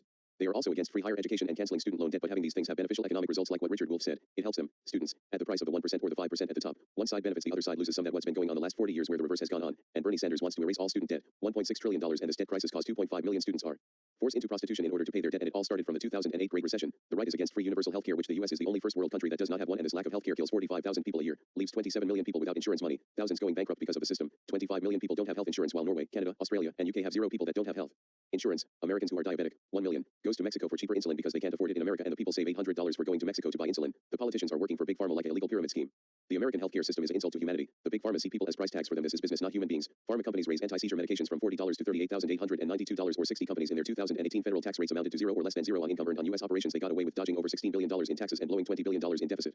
America, despite being the richest country in the world, suffers massive economic inequality like taxpayers with the highest income, plus 392% average income and minus 37% average tax rate. Occupations of taxpayers, 31% from executives, managers, and supervisors who are non-finance vs 0.2% from pilots, 0.8% of teachers, and 1.6% of scientists and professors. The top 1% owns 40% of the nation's wealth, while the bottom 80% is 7% of the wealth. The 1% take home 24% of national income. The 1% own half of the country's stock, bonds, and mutual aid, while the bottom 50% own 0.5% of it. The 1% have 5% of the nation's personal debt, while the bottom 90% have 73%. The 1% has the average income of $1.5 million, and you know what's so disgusting about this? That there are the wealthy who are so out of touch of reality that they believe that they need almost $200 million to survive. That is an insult to the poor who will die and kill to have $5,000 to survive and live the rest of their lives to rely only $5,000, and 54% of the rich believe that the poor have it easy, while in fact being poor is expensive and hard, and there are over 10 million working poor people in America. Business of big companies are using slavery when a CEO can make over $30 million a year, while the worker who is doing the actual work earns $14 an hour. Thus the overwhelmed value doesn't go to the worker but straight to the chain of commands of people who basically just breath and earn all the money from the factories it doesn't use and huge land that it doesn't even explore. The global economy is structured around cheap exploited labor at the bottom and useless objects like ice cream with gold that cost $1,000 at the top. There is so much inequality when it comes to global wealth. Like in 2019, 7.7 billion people live on Earth and exist $317 trillion in global wealth across the world. Enough for all people in the world will have $41,169 in their pockets. 70% of the world's population are in the lower class and only control 3% of the world's wealth. 21% are the middle class and control 12% of the global wealth. The 10% of the world's population have a net worth over $93,170, and the average American, Canadians, and Europeans are in the 10% of the upper middle class and control 38% of the world's wealth, and the 1% control 47% of the world's wealth, and these people at the top have a net worth of at minimum $770,000 and represent 0.06% of the global population, and that is just the millionaires. Then there are 2,208 billionaires in the world with a combined wealth of $9.1 trillion, and if you don't know how insulting it is, then if billionaires were a single country, then it will have the third largest economy in the world behind China and the United States. In the year 2000, the combined wealth of billionaires was barely $1 trillion, and the 10 richest people in the world have greater health than the bottom 50% of the world's population, or 3.85 billion people, and these people have a net worth of a minimum $30 billion. In America, the combined U.S. household net worth is $94.7 trillion, thus divided it equally to all households. In the U.S., it will be $760,000 per American family, while in reality 50% of these families have a net worth of $11,000, while the richest 400 Americans have more money than 163 million Americans combined, and the 1% in America controls 38% of the nation's wealth. And the worst part is that despite America's extreme economic inequality compared to the rest 200 countries in the world, America is the most economically equal country in the world, thus other nations suffer even worse than this. South African is the worst, that the 1% controls 70% of the nation's wealth, and the income in North America is $105,000, while in the Caribbean is $35,000. The rich like Jeff Bezos not only are legal criminals but try to avoid taxes by various means like having low salaries. Bezos is $81,840 by using shares of their companies to have lower rate tax, paying a smaller percentage in taxes than his own employees, corporate tax, not paying any federal income tax, using loopholes like Amazon to pay zero taxes, use donations to nonprofit organizations to avoid taxes. They are not doing it to help people but instead to max their income, carried interest, home mortgage, property taxes as well, and death. When a child with a billionaire father who is dead can inherit all of his money by existing, and the child has to pay taxes instead of the parent who was still alive. This is why capitalism should die and the rich is the new emperors of our current militaristic Keynesian plutocracy we are living. This is why we should tax the rich and church. In fact, 60% of the American people agree with the idea, except the Republicans, of course, and many conservatives will use the argument of how the left pay for all the free stuff, free universal healthcare and free education, while 62% of the American approve free universal healthcare. Then there is answer, and it can be done in their terms, like David Parkman, a social democrat, has given a strong answer. Reverse Bush tax cuts, $488 billion/year. Reverse Trump tax cuts, $164 billion/year. End wars in Iraq and Afghanistan, $127 billion/year. 7.5% employer payroll tax, exempting first $2 million in payroll, $390 billion, saves business $9K/year average. 4% taxpayer tax on income above $29,000, $350 billion/year, saves families $4,400/year average. Carbon tax $73/ton, $300 billion/year. Wealth tax, 2% above $50 million, 3% above $1 billion, $275 billion/year. Increased top marginal tax rates, 40% $250K, $500K, 45% $500K $2M, 50% $2M $10M, 52% above $10 million, $180 billion. Raise SOC secretary payroll cap to $250,000, $120 billion. Wall Street speculation tax 0.5% on trades, 0.1% on bonds, 0.005% derivative trades, $55 billion. End fossil fuel subsidies, $26 billion. End LIFO accounting, $11.2 billion. Long-term cap gains 15% to 20%, $5 billion. Also, the Political Economy of Research Institute at the University of Massachusetts Amherst found that single-payer healthcare would save the U.S. $5.1 trillion over a decade. Capitalism puts workers in a state of constant conflict with the capitalist and ourselves. Bosses earning more money than the workers, entrepreneurs taking dangerous risk at the expense of the workers, jobs are distributing at the free market, selling their work to the capitalist. The lack of available jobs compared to available workers gives little chance for the workers to survive in the market, and the owners has more power than the workers because of this, and the unemployed work compete against each other to find the scarce sources of jobs. 80% of U.S. workers live from paycheck to paycheck. They are the working poor. The people's jobs/labor are a commodity of the capitalist machine. No matter you have PhDs in physics, math, and philosophy, the capitalists own the means of production. You don't. You are a resource that can be abused and thrown away like junk at any moment without your consent. You don't have a choice to live in a capitalist system. As long as the capitalist maintains control over the places you live, you are forced to participate to survive, not starving to death, not becoming homeless, and not losing money. Healthcare, companies like Apple and Walmart has been using child labor, yet they are the richest companies with little consequences of their immoral actions. While many people on the right accuse the left, mostly liberals, of entitlement while forgetting the richest person in the world, Jeff Bezos has enough money to end world hunger for 5 years. That is one person who doesn't do customer support, doesn't deliver the things people buy, doesn't use code for his website, doesn't make the products, yet he gets all the money from the people who struggles to meet ends meet by working long hours. Jeff not paying federal tax when he is hoarding so much money and wanting more while knowing that 1 in 9 people are dying of a lack of resources that he possesses. That is entitlement. Other big companies like Disney, which has been discovered to have inhumane sweatshops in South China, mostly young girls working for long hours, poverty wages, poor food, and workplace hazards. Another problem of capitalism when it comes to intergenerational mobility is that children from low-income families have 1% chance of reaching the top 5% of income distribution, while rich children have 22%. African-American children from poor families has higher chances of staying poor, while poor white children are less likely. Capitalism is so destructive that a poll found that millennials who are born at the height of the Cold War and witnessed the collapse of the Soviet Union found that 44% prefer socialism over capitalism and 7% prefer communism over capitalism, and this is from the US, or when India, which is a social democracy, the most far-left position that still support capitalism, has 300 million people unemployed and landless and from the lower caste backgrounds, and worldwide over 800 million suffers from chronic undernourishment. Or look again at Amazon. Jeff has over 500,000 employees, yet he keeps all the money they earn because he is the big boss. And remember I said that Jeff can end world hunger? Well, you don't even need that because the world has enough power to end it right now. In fact, it only needs $30 billion a year to eliminate world hunger, but the capitalist system will collapse if we do so. The system is immoral. It prevents people to have basic food to survive. Many will defend entrepreneurs to make capitalism great while forgetting that 82% of small businesses fail, 78% of U.S. workers are living from paycheck to paycheck, and 81% of workers can't make ends meet. Other problems of capitalism is the gender wage gap. It is harder for women to have full-time employment jobs, and when women are asked for compensation, they suffer harder pushbacks than men. Culture that still persists on traditional values that prevents women for higher pay jobs. Women offend suffers from discrimination, lack of educational promotion, and inability of workplaces to implement effective strategies in the business world and in the sciences/humanities. Women are underrepresented because of the stereotype that women lack innate talent in these fields, and is the two African Americans and men have higher chances to be hired, have better salaries, and offer mentorship than women. And when women want a raise, there are higher chances to be turned down. 24.3% of all national parliamentarians were women. 20.7% of government ministers are women, while socialist countries have more women, like Cuba, 53.2%, and Bolivia, 53.1%. The salary of female scientists is $26,500, while the men is $30,200. Women who are college graduates get paid less than men, and in the culture where women are not allowed to be as assertive as men is discrimination, especially in Islamic countries where women are imprisoned and killed for protesting to have better rights. Capitalism is ending. It has become eating itself by reducing wages, cutting rights for workers in order to keep profit, but that only takes so long before it collapses in on itself, and its doctrine of infinite expansion is suicidal when we live on a planet that has finite sources, and in order to survive is to adopt anarcho-communism by fully automated society, fully embrace green technology, and we have the means to do so 50 years ago, but the greedy capitalists prevent it and use universal basic income in order to keep the rich richer and the poor poorer. It will keep to the point it becomes apocalyptic for the working class. Brazil with their Pinochet-style capitalism and their fascist president Jair Bolsonaro, using firing squads to kill suspected criminals, who said to the natives that they will not have 1 more centimeter of land. Its deforestation of the Amazon for profit is the biggest example that capitalism is a threat. It is destroying the environment that will eventually lead to our extinction unless we somehow fix it or colonize space to survive. Its global warming crisis just got worse thanks to Brazil. Of all things, and thanks to this, many children are suffering and many babies having breathing problems. He refused aid from international community. The fires have been raging by 300% more than last year, and America is also responsible of this environmental terrorism by processing over 230,000 barrels of crude oil. Capitalism and the state is destroying the environment because of their persistence of privatized water and overdependence of oil, not technology and not overpopulation. One of the most extreme examples of the dangers of capitalism is something most people don't think about, and that is idol culture. K-pop and J-pop. The industry is like a vampire, and the fandom is their main source of profit. The industry commonly consists of young, mostly female singers who reach a rise to fame in their teenage years. There are idols who are in their 30s, or fictional groups from anime that also gain popularity. The industry will paint a picture of their idols as flawless beings who enjoy a rich/high-class lifestyle as a tactic to gain more profit and recruit more teenagers in their business, but in reality these idols are slaves to the industry to the point that everything from their public appearances, concerts, and interviews to private life are orchestrated and controlled by their masters, managers, promoters, and the industry. And remember, I said that they promote the idea they live a rich lifestyle. In reality, their promoters prevent them to enjoy such lifestyles, force them to overwork and be underpaid, with the exception of a few elites that gain legendary status. Not only this, but the ones that did not gain popularity are forced to work as hostesses, cabaret dancers, prostitution, and others because of the contracts they sing, and all this happened in the beginning of the idol industry, 1960s to 1970s, despite in the 1980s things improve when it comes to have personal lives, but still have this totalitarian grip on teenagers, using new strategy to appeal the masses by portray the idols as everyday people who so happens to be talented in a specific field. While the industry knows that their fan base is extremely fanatical, and because they want profit, then they have extreme restriction imposed by their agencies, giving their idols of an image of purity and sing contracts in order to have this image of innocence of their idols, which in response controls and molds their fan base in an obsessive/cult-like state, and that is how the industry survived, by capturing obsessive fans who will waste their life savings for their precious idols and thus the industry gains more profit, thus resulting by ruining the lives of both fans and artists. AKB48 is an extreme example by having over 300 members so they can perform multiple places at once, overproduce their works, and again the promoters have this control of their private lives to the point they are not allowed even to get in a relationship because it will ruin their image of purity among the fan base, which I'm surprised of how this is not domestic abuse among workers. In order to keep them from even thinking of having a relationship, they keep their idols will stay silent about their work schedule and inform me at the last minute to prevent them of having any independent lives and decisions, or keep them in an overworking state that they are too tired to think in order to have more profit. You know what happens when an idol from AKB48 has a relationship?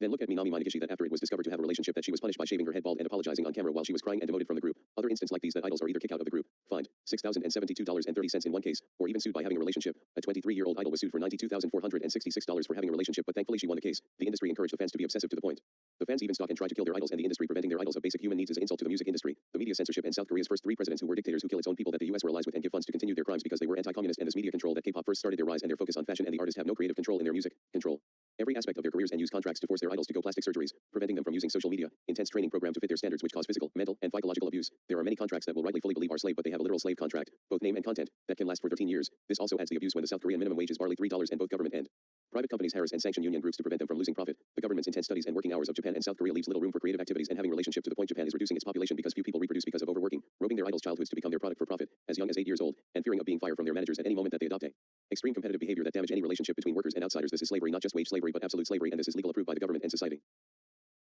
Out of the many economic crises in the history of humanity, the biggest and most devastating in history happened under capitalism, and that is the Great Recession of 2008.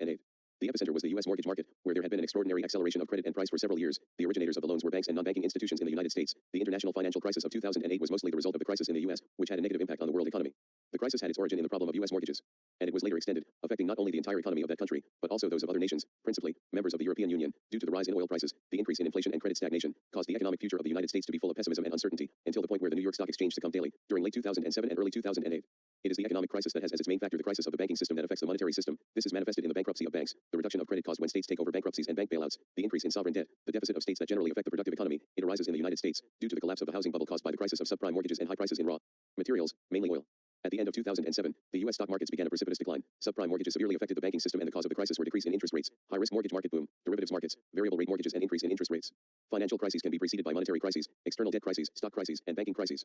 The latter being the one that produces international financial crises, altering the national financial and banking systems as well as the composition and dynamics of the behavior of capital flows at international level, and the collapse of large, medium, and small banks has a very important significance in the field of economic theory, economic cycle, competition between national financial markets and the various regions of the world. Faced with this situation, bank failures were evidenced in Thailand, Indonesia, South Korea, and Japan at a cost to the International Monetary Fund close to $100 billion. The banks of Scandinavia at the beginning of the 90s, Latin America, having suffered the Great Depression, the crisis of 1929, and the crisis of 2008. Once again, it is shown that capitalism is not only ineffective but dangerous, that can ruin and kill people for things that the grand majority of people have nothing to do with it. Capitalism kills. People will say Marx killed 100 million people as a way to discredit Marxism, socialism, communism, anarchism, and atheism in general, but let's say that Marxism kills and use their maximum death toll plus the French Revolution to please them, then it is 111,400,000 deaths. But what about capitalism and its death toll?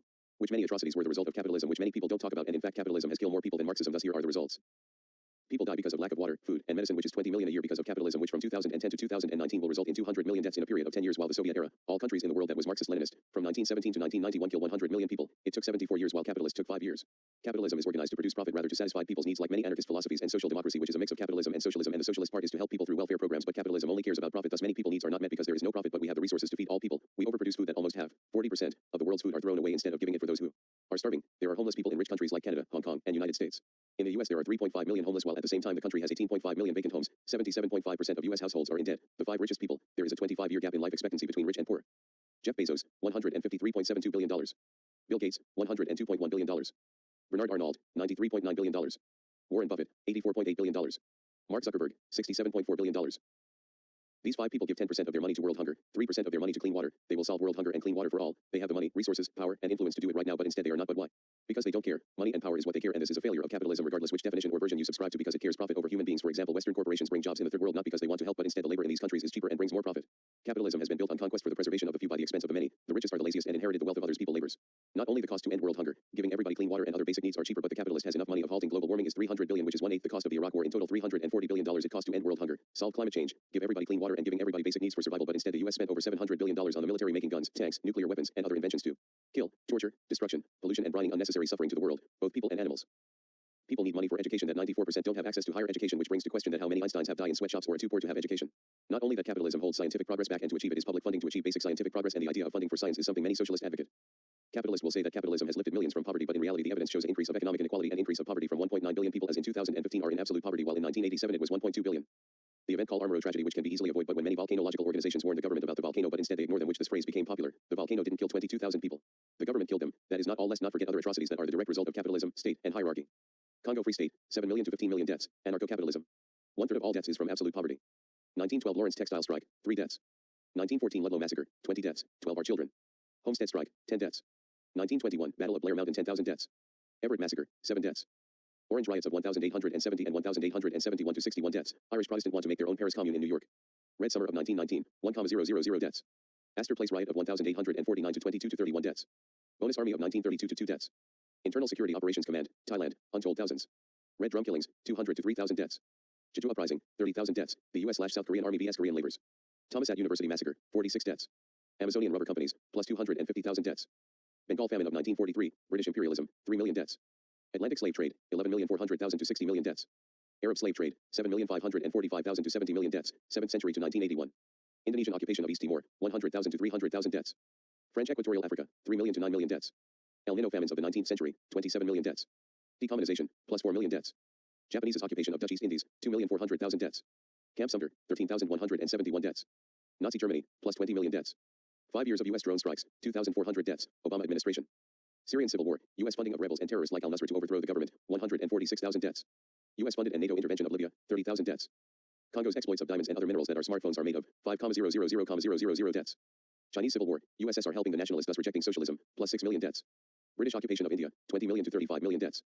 Famine in held British India, 30 million deaths. Atomic bombings of Hiroshima and Nagasaki, 126,000 to 226,000 deaths. U.S.-backed anti-communist/anti-atheist massacre in Indonesia, 500,000 to 3 million deaths. Operation Condor, 50,000 to 80,000 deaths. General Plan Ost, 13,684,700 to 40 million deaths. Hacienda, 173,000 to 2,015,000 deaths. Slavery in French Empire from 1900 to 1940, 200,000 to 13 million deaths.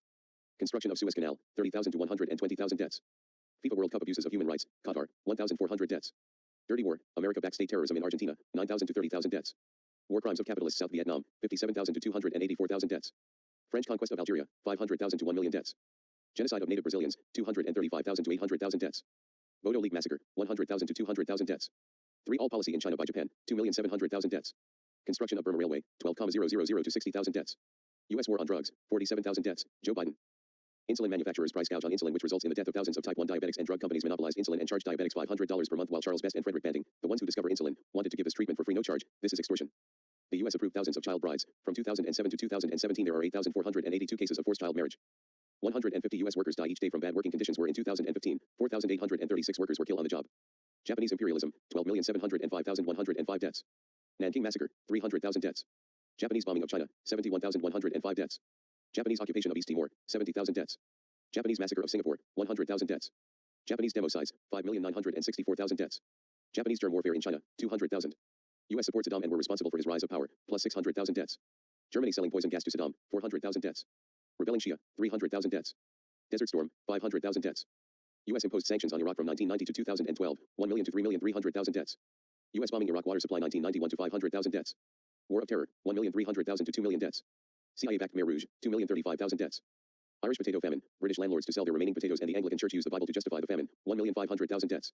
Somalia's anarcho-capitalist period, 1 million deaths. Angolan Civil War, where communist China and capitalist U.S. joined force to fight communist Russia, 1 million deaths. Mozambican Civil War, plus 1 million deaths. Selling tobacco, 7 million deaths. Dutch East Indies, 25,000 deaths. Nigerian Civil War, 1 million deaths. Second Boer War, 75,000 deaths. Rwandan Genocide, 1 million deaths. French Madagascar, 80,000 deaths. South African Apartheid, 3,500,000 deaths, where Elon Musk inherited his wealth. Spanish Civil War, 400,000 deaths. First Indochina from 1946 to 1954, 1,500,000 deaths. Man-made famines made by Gulaks from 1932 to 1933, 7 million deaths. U.S. giving Pakistan military government to massacre Hindus and Bengalis, 2 million deaths. The Paris Commune massacre, 20,000 deaths. Union Carbide Bhopal disaster, 15,000 deaths. Capitalist policy in India from 1947 to 1990, 120 million deaths. Children die from hunger in 2009, 5,256,000 deaths. Children die from hunger in 1990 to 1999, 100 million deaths. Children die from preventable diseases since 9/11, 208 million deaths. While Earth produces enough food to feed 10 billion people, yet 1 in 8 people lack the food needed to survive. This is the problem of hierarchical/capitalist distribution. When the food gets produced but is not profitable enough to send it to the poorer countries in Africa and Asia, where the most starvations happen in the world. Investment prevent countries to have shipment of food because the government have to pay a lot of taxes that countries like Puerto Rico can't afford. Instead of capitalists spending money to help them, but instead on private prisons, which is a $74 billion industry, and are paid how many people are in prison. Thus they prioritize to lock up many people and make them to stay there as long as possible to make profit. UNICEF results and bread for the world estimate 15 million people die each year from preventable poverty, which 11 million of them are children under the age of 5, which means capitalism kill more kindergartners in 10 years than socialism in 74 years. Russian Empire, 1,066,000 deaths. U.S. where 20,000 to 40,000 people die a year because of the lack of health insurance. The Great Famine of 1876 to 1878, 5,500,000 deaths. The Indian Famine of 1899 to 1900, 4,500,000 deaths. The Orissa Famine of 1866 to plus 2 million deaths. Queen Victoria forced starved farmers to export over 200 million pounds of rice to Great Britain. The Upper Duke Famine of 1860 to 1861, 2 million deaths. Indian Famine of 1896 to 1897, plus 1 million deaths. Indian Rebellion of 1857 to plus 800,000 deaths, for not bending the knee to Queen Victoria. Opium Wars, untold millions. Urabi Revolt, plus 75,000 deaths. Anglo-Zulu War, plus 75,000 deaths. First Boer War, plus 800 deaths. Penal labor in United States, untold millions. Companies like IBM make profit from this. Incarceration in the United States, 2,200,000 in 2016, highest per capita incarceration rate in the world. Herero and Namaqua genocide, plus 100,000 deaths. Srebrenica massacre, 8,372 deaths. Second Boer War, plus 800,000 deaths. Great Bengali famine of 1,770 to 10 million deaths. Persian famine of 1917 to 1918, 8 million to 10 million deaths. Bangladesh famine of 1974, laissez-faire market command over food, 1,500,000 deaths. Ethiopian famine of 1783 to 1973, untold millions. Yemen famine of 2016 to 85,000 deaths, children, and over 17 million are at risk. 2005 to 2006 Niger food crisis, 30 million are in danger. Companies who sell and promote cigarette and alcohol, 1960 to 2010, 300 million deaths. Children and adults in the Industrial Revolution, USA, 100,000 deaths. Both world wars, plus 75 million deaths. French colonies, 1 million deaths. Over 50,000 homeless veterans and 500,000 non-veteran homeless in the United States. U.S. imperialism, 387,697,326 deaths. Invasion of the Philippines, 650,000 deaths. War of Afghanistan, 1,200,000 deaths. Iraq War, plus 500,000 deaths. U.S. intervention in the Congo, 5 million deaths. U.S. bombing of Yugoslavia, 300,000 deaths. Iraq-Iran War where U.S. push funds on both sides, 1,500,000 deaths. Vietnam War plus the bombings of Cambodia and Laos, plus 5,000,000 deaths. Korean War, 5,050,000 deaths. People die each year due to systemic poverty, 18 million deaths. Structural poverty kill more people in the 21st century than communism. Cuban embargo, the victims were civilians, making it as one of the worst crimes that the U.S. has done, 47,000 deaths. U.S. unheard genocide, which I call the Hispanic Holocaust for profit in Nicaragua, Panama, Guatemala, Cuba, Dominican Republic, El Salvador, Honduras, Chile, Venezuela, Puerto Rico, and Grenada. English. The involved bombing water supplies, invasion, bombing its own citizens, Puerto Rico, forced starved its citizens, Puerto Rico, coups, and 4 massacres in Puerto Rico, University of PR, Ponce, Rio Piedras, and Cerro Maravilla, 6,300,000 deaths. 1,898 American War, Philippine, 3 million deaths. Spanish-American War, 100,000 deaths. U.S. man-made famine in Bangladesh in 1974, 100,000 deaths. U.S. Civil War, 700,000 deaths. Tamils killed by U.S.-backed Sri Lanka government, 30,000 to 100,000 deaths. Palestinians killed by Israel from 1947 to 2002, 826,626 deaths. U.S.-backed General Suharto, 1,200,000 deaths. Philippine insurrection, 234,000 deaths. The Native American genocide, 50 million deaths. Great Depression, America, 5 million to 12 million deaths. Businesses profit from Nazi slave labor, IBM, BMW, and Schaeffler, plus 3 million deaths. Rwandan genocide, 500,000 to 1,074,017 deaths, the U.S. fully aware before its hype but did nothing. Salvadoran Civil War, plus 80,000 deaths. Manifest Destiny thesis, untold millions. Second Congo War, African World War, 2 million to 3 million deaths. Second Italo-Ethiopian War, 900,000 deaths. Worker deaths in United States labor disputes, plus 1,000 deaths. Alfredo Stroessner of Paraguay, 90,000 disappeared in a country of a population of 2,300,000. Rafael Trujillo of Dominican Republic, plus 40,000 deaths. Anastasio Somoza Debayle of Nicaragua, unknown. Ferdinand Marcos of the Philippines, 2,000 deaths. Francois Duvalier of Haiti, 60,000 deaths. Mobutu Sese Seko, plus 200,000 deaths. Antonio de Oliveira Salazar, unknown. El Salvadoran peasant massacre of 1932 to 30,000 deaths. El Mazode massacre, 800 to 1,200 deaths. The Guatemala silent Holocaust, plus 42,275 deaths. Shanghai massacre, 5,000 deaths. Kuomintang anti-communist factions, 1,131,000 deaths. Guangzhou uprising, 2,400 deaths. Taiwan's White Terror, 4,000 deaths. U.S. counter-guerrilla mass killings in the Vietnam War, 110,000 to 310,000 deaths. French work camps from 1852 to 1953, the more extreme version of the gulags, over 500,000 with the mortality rate of 95% while the gulags was 3 to 5%. 0.01% poverty, murder over 400 million people since 1995. 9.1 million starve each year and increasing because of climate change. 820 million people lack the food to live a healthy life. 3.5 million people die from lack of water treatment. Combine the deaths each year from lack of healthcare, lack of water treatment, and lack of food from the year 2000 to 2019. Almost 300 million people die because the free market capitalism don't find it profitable to give these treatment for free in Africa and Asia. This is 50 times higher than the death toll of the Holocaust. Soviet Union, Maoist China, Castro's Cuba, Laos, Vietnam, North Korea, and the entire Soviet world. 20 million to 100 million deaths. Yes, the Soviet world is capitalist, but to be more specific, state capitalism. Why? Let's start with the Soviet Union when Lenin's interpretation of Marx was that communism is born from capitalism, then society must transition from capitalism to socialism, and then socialism to communism, which is predicting the end of history by using Marxist historiography/philosophy of history. The first stage is a violent revolution to gain control of the state and put the party in charge. As long there is a state, there is capitalism, because like Bakunin made it clear, is that state socialism is state capitalism, putting the industry under state control, instead of public ownership of the means of production, which was socialist. Instead, it was the state ownership of the means of production, which is state capitalism. Thus, the Soviet Union never went beyond its state capitalism phase because of both world wars and the Cold War. Lenin himself established state capitalism by arguing that capitalist development was necessary. State monopoly capitalism inevitably and unavoidably implies a step and more than one step towards socialism, and Lenin used Germany as an example of his state capitalist model and Mao's socialist market economy. Mao admitted that China under his reign was capitalist. Deng Xiaoping's policy, North Korea state socialism, Laos Soviet-style state enterprise, Castro policy, and all Soviet world are extensions of Lenin's state capitalist economic policy. Thus, there is no such thing as a communist death toll only capitalism. Yugoslavia is the exception, which is free market socialism. The many wars that made profit from the deaths of untold millions like Lockheed Martin, $40.8 billion, Boeing, $29.5 billion, Raytheon, $22.9 billion, Base System, $22.8 billion, Northrop Grumman, $21.4 billion, General Dynamics, $19.2 billion, Airbus Group, $12.5 billion, and L3 Communications, $8.9 billion. State, hierarchy, and capitalism does not handle pandemics, droughts, and other disasters correctly, and when disasters happen, common people become automatically anarchist and use cooperation and mutual aid to help each other, not governments, and state takes longer time to help the poor. Puerto Rico is a great example during the hurricane and tsunami. Like anarchist Spain were more prepared than its capitalist and Stalinist neighbors. The coronavirus is the biggest example of why capitalism/state/hierarchy fails, and we need anarchism, anarcho-communism/communalism. When capitalists sold stocks during this economic and health crisis to make profit, companies like Pepsi force people to go to work for profit at the expense of the debts of the employees. 500,000 workers in McDonald's have to go to work regardless if they are sick or healthy and have no paid sick leave. Corporations making tax breaks during this crisis. The U.S. and their citizens, in fact, 40% can't afford $400 expense. The powerful try to keep their power and let the poor to die a horrible death. Airlines are making bailouts at the expense of taxpayers. Tax evasion. People who support the state will claim we don't have the money to transition to a green economy, while we have the technology to colonize space since the 1970s. Yet they will spend billions bailing out the biggest offenders who cause climate change. The richest 10% own 90% of all stocks, while people who are so poor that can go bankrupt by medical bills. Richard Burr was aware of the virus very early on, but instead hid this information that can prevent those many deaths and only help himself to make profit of the deaths of tens of thousands. Capitalist gouging hand sanitizer for $300. Boeing CEO was fired over the Max scandal. $80.7 million, enough to pay 39 workers' salaries. The rich hates the poor. 6.6 million people lost their jobs. The U.S. government used the virus bailout, $4.5 trillion, to let corporations loot the treasury. The U.S. Department of Justice asked Congress to detain arrested people indefinitely during the crisis. The biggest single-day drop since 2008, 653 points. The stocks fall over 2,000 points. The U.S. has more cases of the virus than any country in the world. Hospitals are getting close because of the lack of profit. The profit comes from elective surgeries. Many countries are adopting socialist methods to improve the lives of people, and Vietnam is the first country that completely recovered from the virus. The private debt raised to $27 trillion. Corporate debt is $10 trillion. U.S. national debt is $25 trillion. Consumer debt is $13 trillion, and the average American household debt is $137,000 each. Capitalists will profit during crisis while the people are distracted. Capitalism prevents a cure for this virus before the crisis. Scientists were very close to have a vaccine in 2018, but they ran out of money. Thus, capitalism shut down a progress that could save lives by the billions.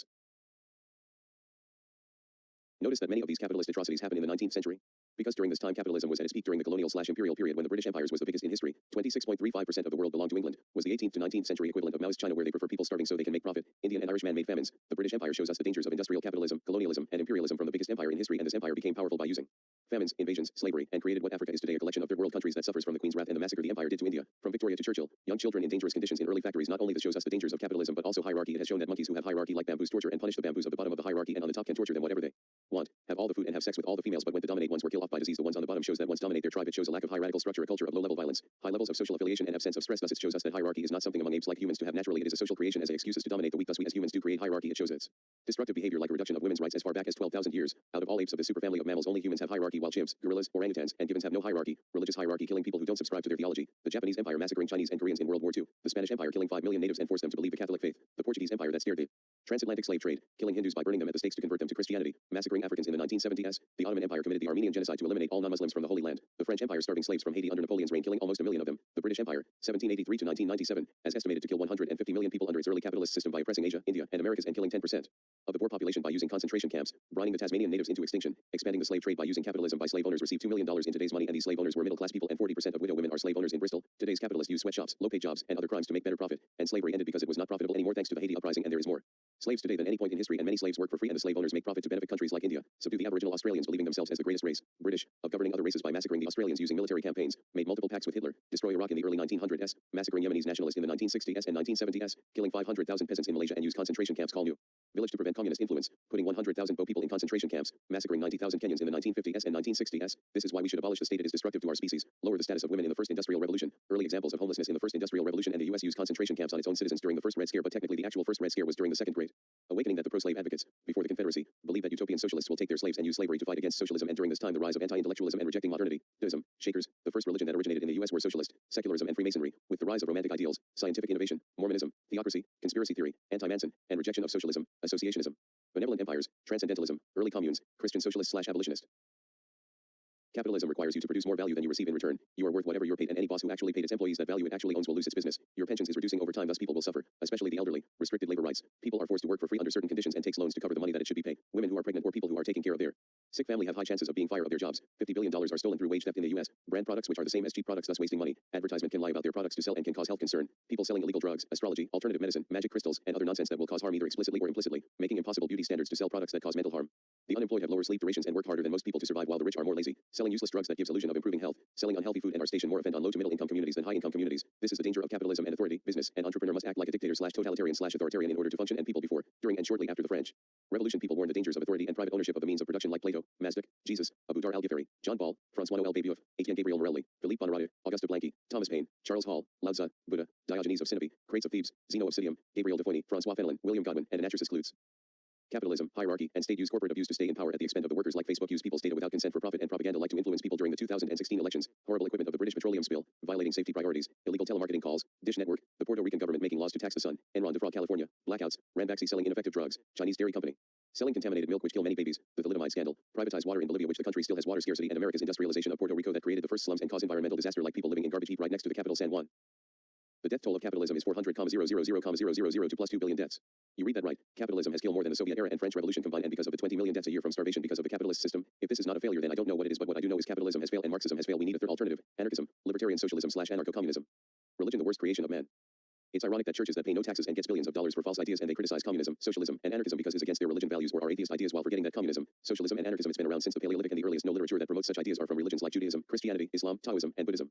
Examples like Leviticus 19:13, 18, 1 Timothy 6:10, Matthew 25:34-40, Matthew 19:21, Matthew 6:24, Matthew 6:19-21, Matthew 19:24, Exodus 16:16-18, Proverbs 13:25, Deuteronomy 10:10-19, Deuteronomy 24:19-22, Sirach 31:5-7, Ecclesiastes 3:13, Deuteronomy 24:14, Psalms 82:3-4, Acts 2:44, Luke 14:13-14, Acts 4:32-37, Acts 5:1-12, Acts 4:19, 1 Corinthians 6:1-6, Colossians 2:15, Judges 21:25, 1 Samuel 8:6-20, Avod 1:10, Avod 5:10, Matthew 5:1-12, Matthew 6:24, Luke 3:11, Luke 16:11, 2 Corinthians 8:13-15, Leviticus 19:13-18, Isaiah 1:15-17, Luke 10:25-37, Luke 6:20-21, James 5:1-6, Quran 49:13, Tao Te Ching, Zhuangzi, Khawarij, Islamic school in the 1st century of Islam,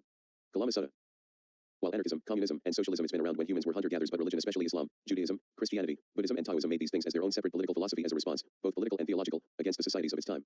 Taoism is the oldest example of religious anarchism that promotes what we would call today as philosophical anarchism, which is more of a moral philosophy than a political one. Laozi, a naturalistic pantheist/atheist, the possible author of Tao Te Ching, bring early examples of proto-anarchism, which it was not yet perfected until William Godwin's magnum opus inquired concerning political justice and its influence on morals and happiness. In the words of Laozi himself, the more laws and restrictions there are, the poorer people become. The sharper men's weapons, the more trouble in the land. The more ingenious and clever men are, the more strange things happen. The more rules and regulations, the more thieves and robbers.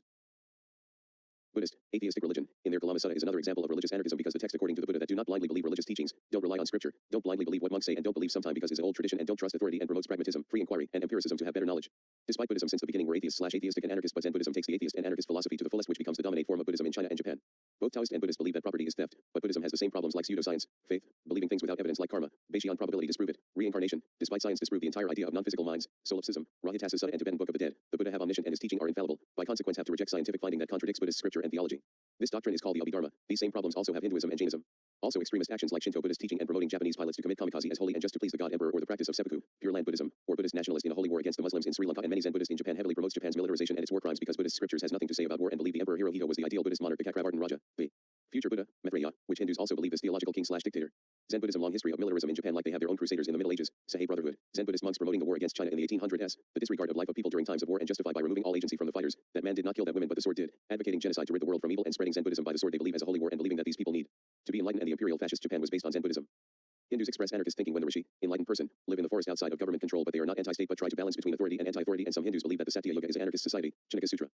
The earliest example of anarchism as a political philosophy and not moral philosophy like we see in Taoism and Buddhism is Judaism. In the period of the judges Israel was an anarchistic society, and the prophet Samuel was against the establishment of monarchy, but later contradicts himself and crowned a king instead. The Essenes, a Jewish sect, and the authors of the Dead Sea Scrolls were communists living in communes and rely on manual labor. In their text the Avad and Perkei Avad is the most explicit example against authority and promotes communism.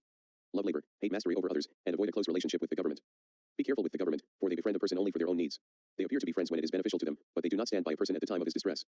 He who says, what's mine is mine and what's yours is the median type, though some say that this is the quality of Sodom. He who says, what's mine is yours and what's yours is mine, is a simple, or, according to other readings, an ignorant man. He who says, what's mine is yours and what's yours is a pious man, Hasid. And he who says, what's yours is mine, and what's mine is wicked.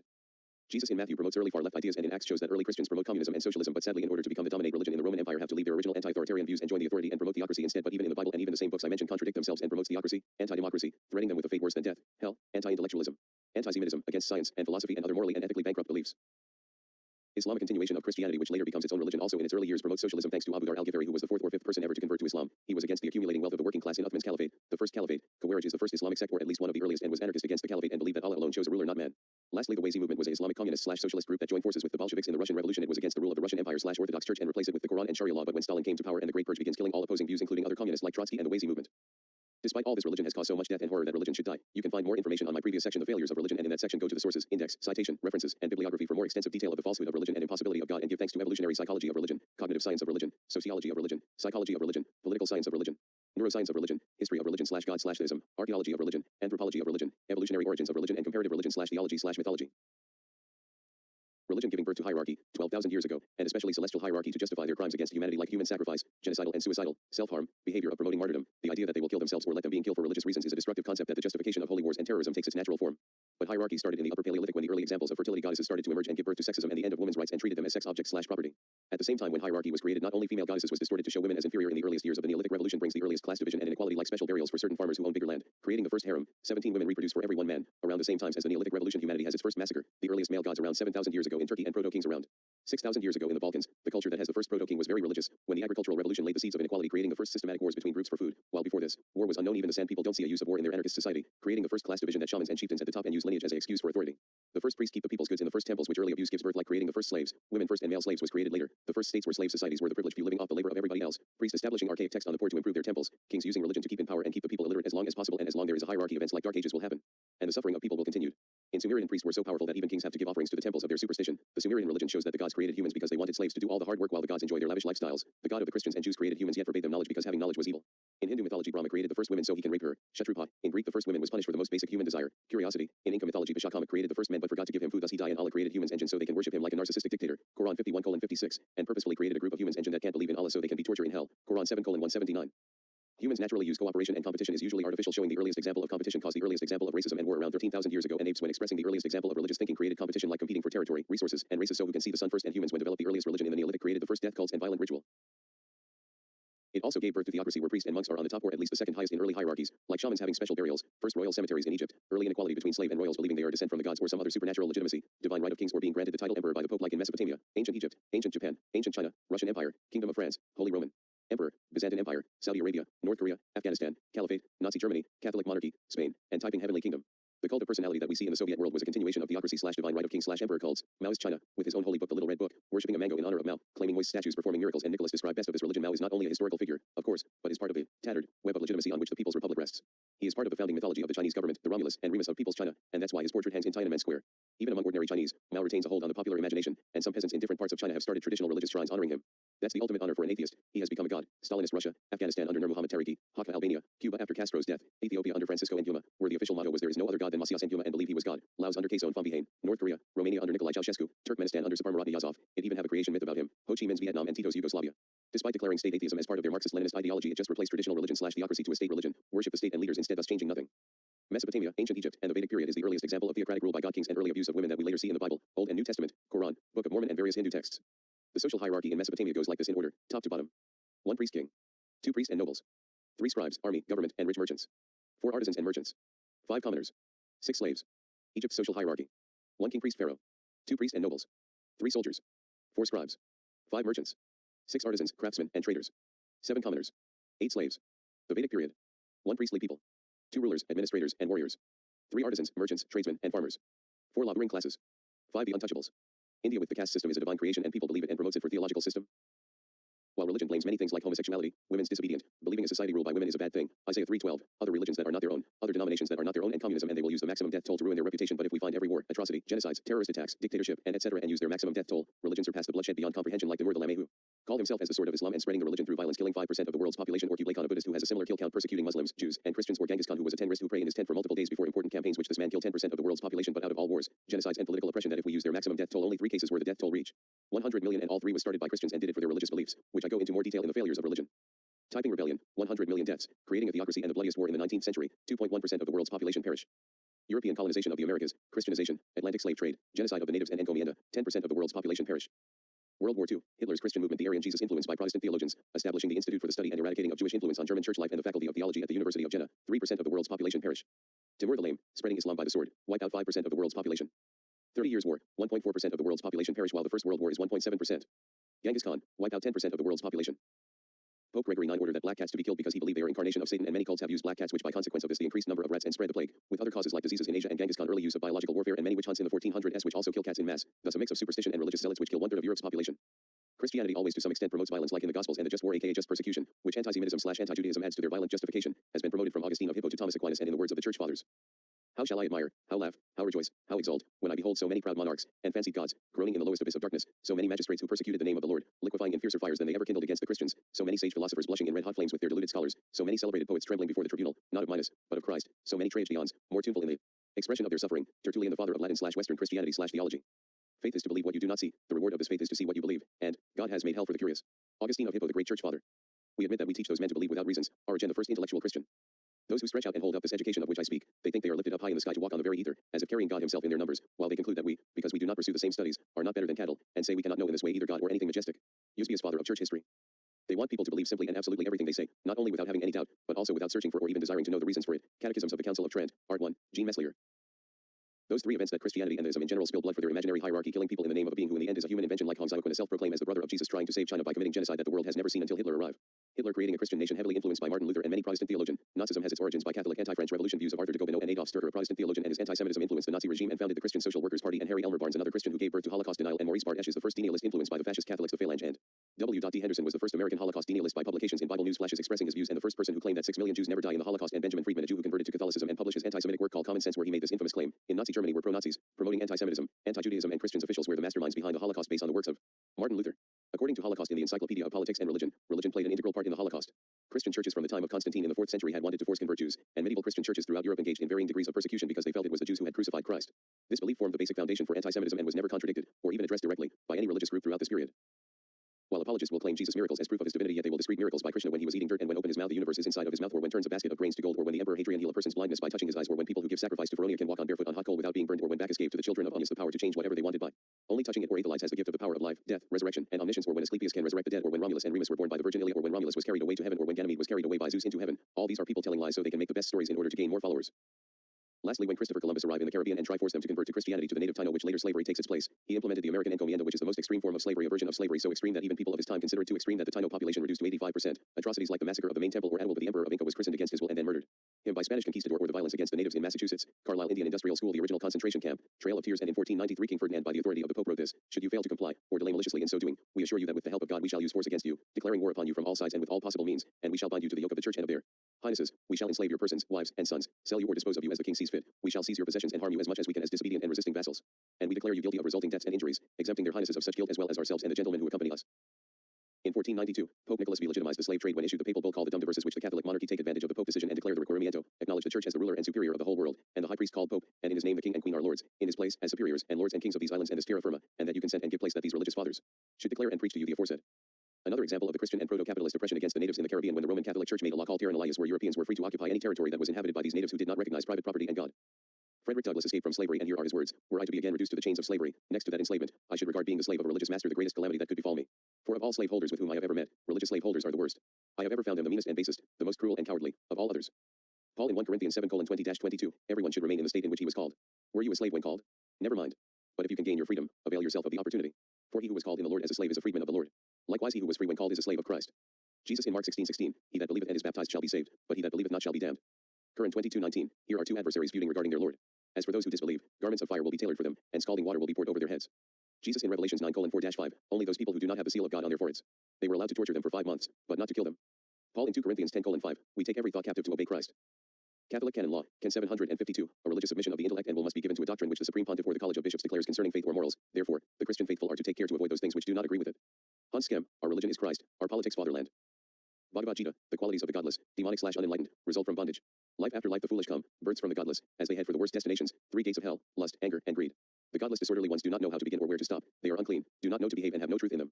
They say that the universe does not really have a purpose, that it has no ruler, that it did not come into existence from God. Less intelligent, having lost themselves being complacent with this godless outlook, do the less favorable activities flourish, and does their work lead to the unfortunate of destroying the planet. Confiding in lusts that are insatiable, in hypocrisy, arrogance, and driven by false pride, 1, led by illusion, takes to the non-permanent of material things and thrives in dedication to the impure.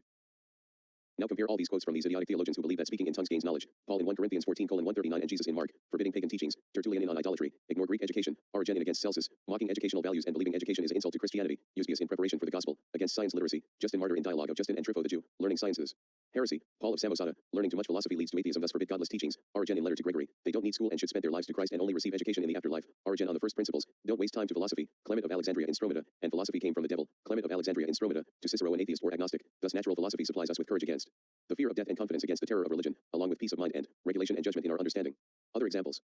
Socrates thought and so do I that the wisest theory about the gods is no theory at all, Michel de Montaigne, atheist. Those who cannot remember the past are condemned to repeat it, George Santayana, atheist. Conservatives are not necessarily stupid, but most stupid people are conservatives, John Stuart Mill, atheist.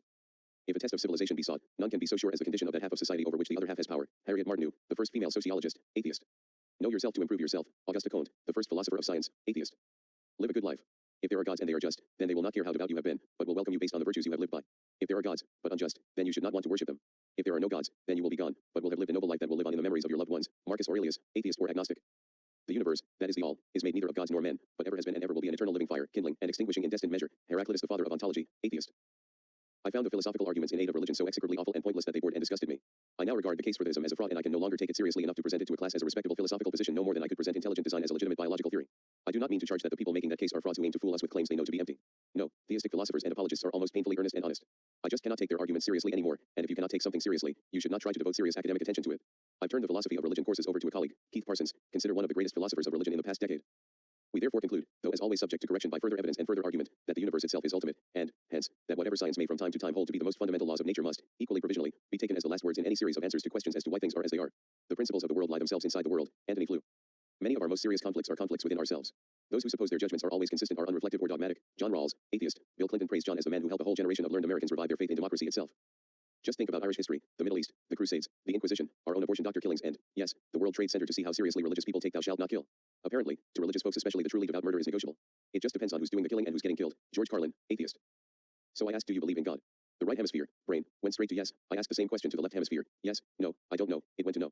So here's a human being whose right hemisphere is an atheist, and the left hemisphere, on the other hand, believes in God. And this finding should have sent a tsunami through the theological community, but barely produced a ripple, because it raises all kinds of profound theological questions. V.S. Ramachandran, neurologist, his test accidentally proves metaphysical atheism. Only a fraction, 9%, of the people who are resuscitated have NDEs. Their experiences are cultural and all over the place, and the feelings that they experience are replaceable in the lab by messing with very specific brain regions. We have no valid evidence that NDEs are proof of life after death, evidence that should be there if that was indeed the case. Thomas Westbrook. No sane person should believe that something is subjective merely because it cannot be settled beyond controversy. Hilary Putnam, atheist. There can be no doubt that the knowledge of logic is of considerable practical importance for everyone who desires to think and infer correctly. Alfred Tarski, atheist. The simple person lives the way he breathes, with no more effort or glory, with no more affectation and without shame. Simplicity is freedom, buoyancy, transparency. As simple as the air, as free as the air. The simple person does not take himself too seriously or too tragically. He has nothing to prove, since he has no appearances to keep up, and nothing to seek, since everything is before him. What is more simple than simplicity? What is lighter? It is the virtue of wise men and the wisdom of saints. Andre Cohn Sponville, atheist. Time is the most valuable thing a man can spend. Theophrastus, agnostic. Time cannot be saved, it can only be spent, and if not spent wisely and well, it is wasted. William Smith, the father of geology, agnostic. Love what you will never believe twice. Alain Badiou, atheist. In a way, mathematics is the only infinite human activity. It is conceivable that humanity could eventually learn everything in physics or biology. But humanity certainly won't ever be able to find out everything in mathematics, because the subject is infinite. Numbers themselves are infinite. That's why mathematics is really my only interest. Paul Erdos, atheist. He published 1,500 mathematical papers during his lifetime, a feat not yet surpassed. It's interesting that the founders of religion like Jesus, Christianity, Muhammad, Islam, Joseph Smith, Mormonism, Guru Nanak, Sikhism, Sayyid Ali Muhammad Shah Reza, Baha Faith, folk religion, multiple cultures, Isaiah, Judaism, and whoever founded and Hinduism.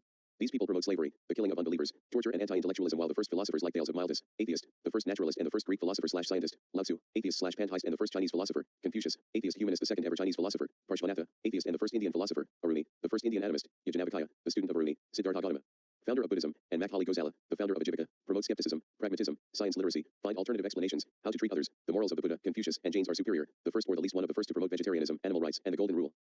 The three biggest religion in the world, Christianity, Islam, and Hinduism, and their creation myths are just that, myths, but people believe that these events happen and some believe it literally. Let's examine the absurd. Let's start with Hinduism. There is no official creation myth because there are many versions of it and even express agnosticism when it comes creation, the only intellectual honesty that shows in their text. So we examine the oldest, the Rig Veda. The Rig Veda in Samhita, which is basically their version of Genesis 1, right of the bat, shows no creation myth but worshipping the gods like warriors and kings of the forgotten past that have given divine status over time, like using months of the calendar, similar to Julius Caesar and the month July, woman's petition to deity Agni, the god of fire, to attract a good husband and addressing Agni for his great achievements as a warrior like slaying his enemies. This is just stories of forgotten battles between tribes and not gods. In Purusha Sukta mentions a being called Purusha and his body was scattered that eventually create a universe. Literally the universe is a corpse, and his body create the caste system, Brahmin, Rajanya, Vaishya, and Shudra, because of course it did. Another Hindu text believes the world is flat and guarded by a world elephant and believe that earthquakes happens when the elephant is tired. They also believe that atheists are forbidden to learn the Vedas.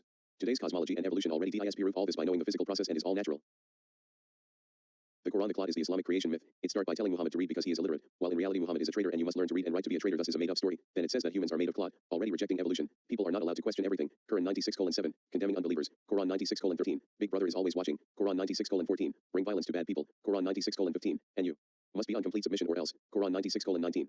This is the same book, plus the hadith, where the sky is solid. Quran 2:22, stars are missiles to fight devils. Quran 15:17-18, there's no south and north poles. Quran 17:78, the sky have pillars. Quran 31:10, mountains prevent earthquakes. Quran 16:15, and you can't pass the sky aka no space travel. Quran 55:33, Muhammad cursed people who has slashed on hair extensions. Sunan Nasai 3:9:1988, curse women who practice slash gets a tattoo. Curse women who remove hair on their face. Curse women who separate their teeth. Curse women who change their natural appearance for beauty. Sahih Bukhari 7:72:826, curse the unbelievers. Sunan Abu Dawud 8:1435, Muhammad cursed all scorpion because it sting him while praying. Sunan Ibn Majah 1:5:1246, curse a thief who steals eggs and his hand has to be cut off. Sahih Bukhari 8:81:791, curses wine including the person who drinks, serves, sells, and buys. Sahih Bukhari 18:81:791, curse the Jews and Christians. Sahih Bukhari 4:55:660-666, curse women who visits gravers. Jamie at-Tirmidhi 2:5:1056, curse women who loudly grieve at a dead person. Sunan Ibn Majah 1:6:1585, curse tomboys. Sunan Abu Dawud 33:4088, curse men who wear women's clothing and vice versa. Sunan Abu Dawud 33:4087, curse people who claim who is their father who it is not biological because adoption is forbidden in Islam. Sunan Abu Dawud 33:4087, and curse women who refuse sex to their husbands. Sahih Bukhari 4:54:460, but don't curse chickens because for it awakens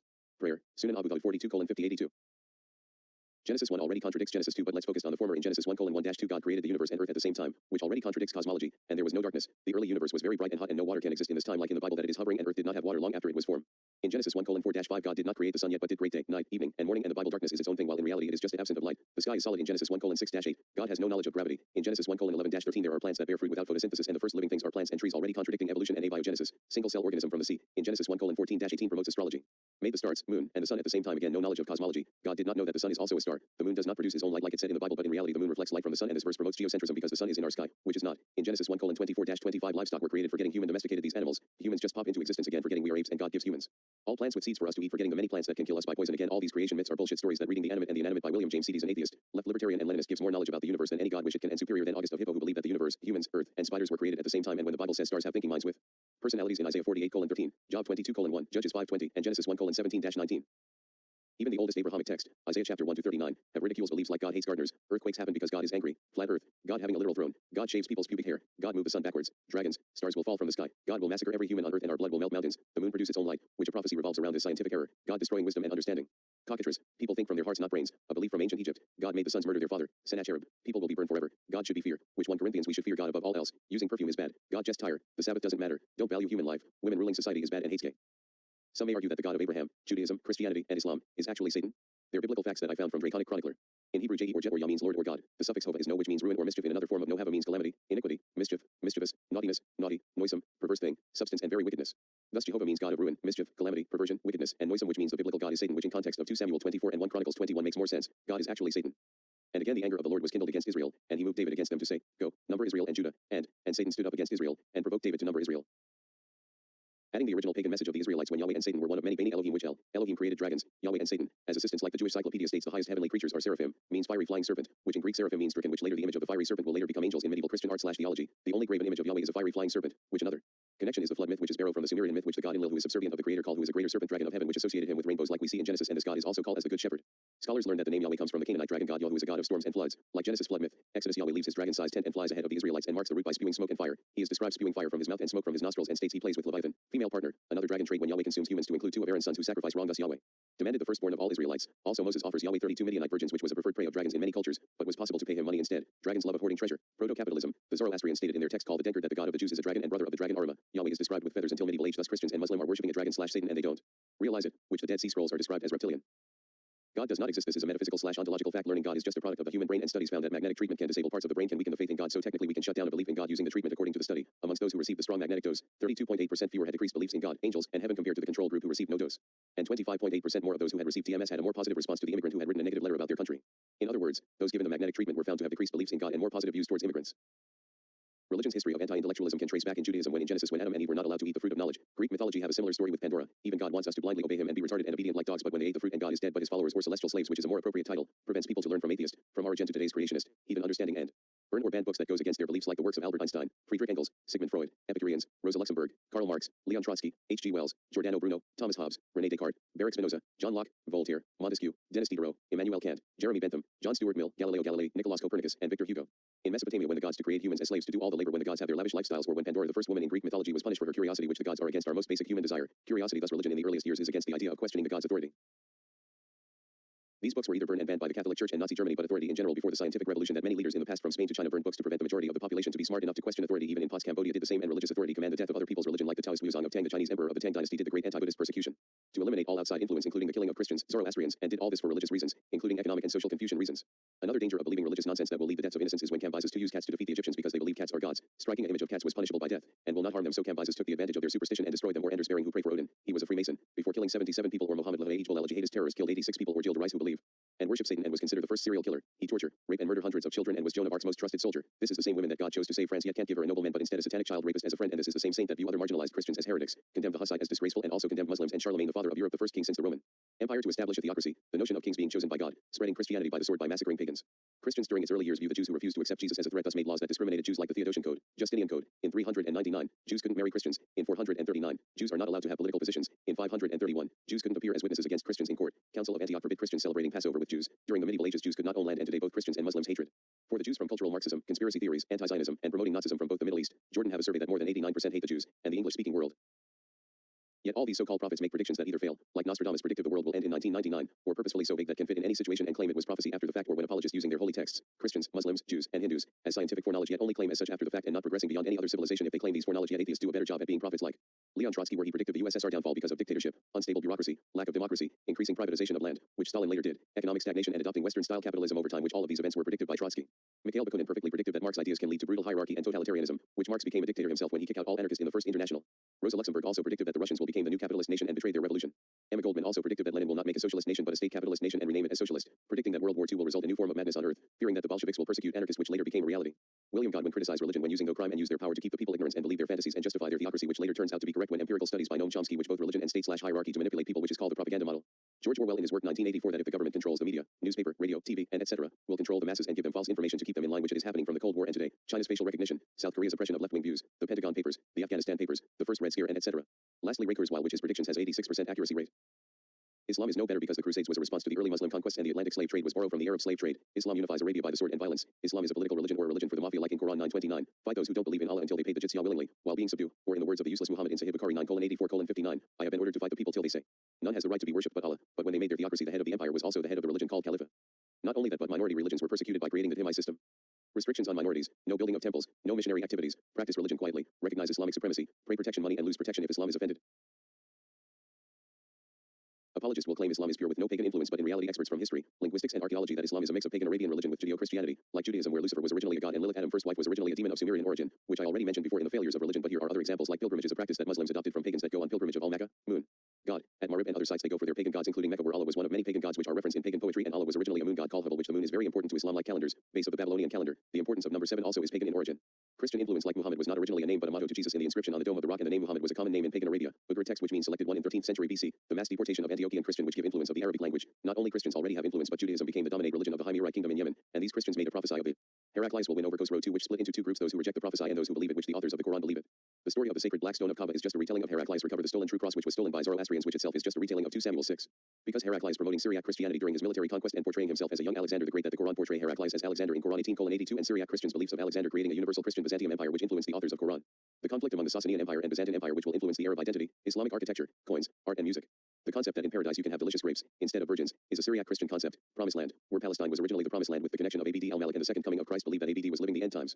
Abd al-Malik was the one who built the dome of the rock, modeling the Sasanian architecture of the first temple as part of his messianic utopia campaign, and coins of Jesus with the flaming swords, and one of the earliest mentions of Muhammad in coins, 696 CE, but as a title for Jesus, as an apocalyptic judges and believing the world was going to end in year 77 of the Arabs. Thus Muhammad, as we know, was created later, from a possible historical prophet or possibly multiple people, but the earliest surah shows the prophet as a warlord conquering Arabia, the oldest hadith making juridical laws for their theocracy, and it has to be accepted without questioning. The oldest surah that are lost were supposedly written 28-57 years after his death, and the oldest hadith which is also lost was written 24 years after his death, and the earliest surviving surah and hadith are over 100 years after his death. But because of the Syriac Christian influence in the Quran goes even further, when the oldest Quran was written 568-645 from 2 years before the birth of the prophet to 13 years after his death, where the text makes it clear of its theocratic/totalitarian message. We have not sent down to you the Quran that you be distressed, but only as a reminder for those who fear Allah, and verse where unbelievers will go to hell to be punished. There were many variant Qurans that were distinct to one another until Uthman made the official version and destroyed others. Other Syriac Christian influence, like Surah 841, is a reference to God's salvation of the Israelites by parting the Red Sea. Thus no battle of the Badr, and the battle is a retelling of Abraham's battle of the 4 kings. The authors of the Quran presuppose that the people already read the Syriac Bible in order to understand their text. Quran 2:225 refer Allah as the subsisting one is a reference to Daniel 6:27. Surah 97 is about Christmas, and Surah 3:96 is a reference to Psalm 84:6-7 in Quran. 532 where it says that whoever kills a person unless it is for murder or corruption on earth it is as if he killed the whole of mankind, is reference to the Jewish text of Sanhedrin 4:5.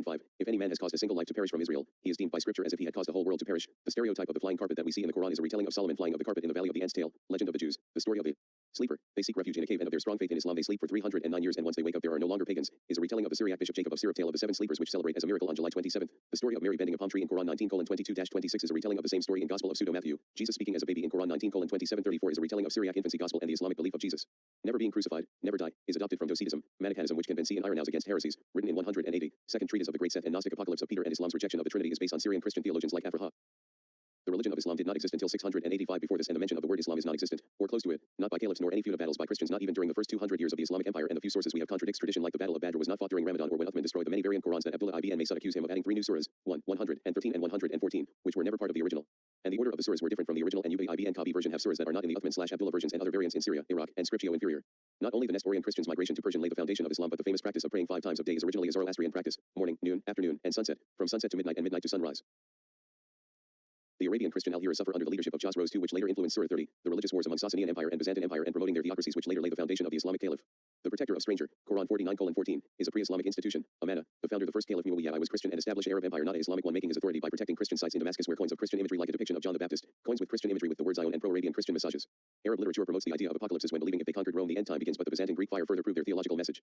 Abd al-Malik promoting his Christian empire even further is when promoting his Messiah Muhammad, which is actually Jesus. Abd Allah, a position originally promoted by Arius where the Dome of the Rock mentioned this, the servant of God and his apostle may be praised, where coins are produce of the word Muhammad with Christian imagery and cross, and Abd al-Malik was open to Christian theological debates and was part of the Sixth Ecumenical Council, but after the theological controversy with Byzantine, that later removed the cross in their coins, and in the year 70 of the Arabs promoting the phrase that God and Muhammad, Jesus, is authorized representative. Images of menorah in coins and the Dome of the Rock was designed for a Christian message, like when the 12 columns is a reference of the disciples and its new Zion, and Abd al-Malik promoting that he is the father of the new Solomon and the new David.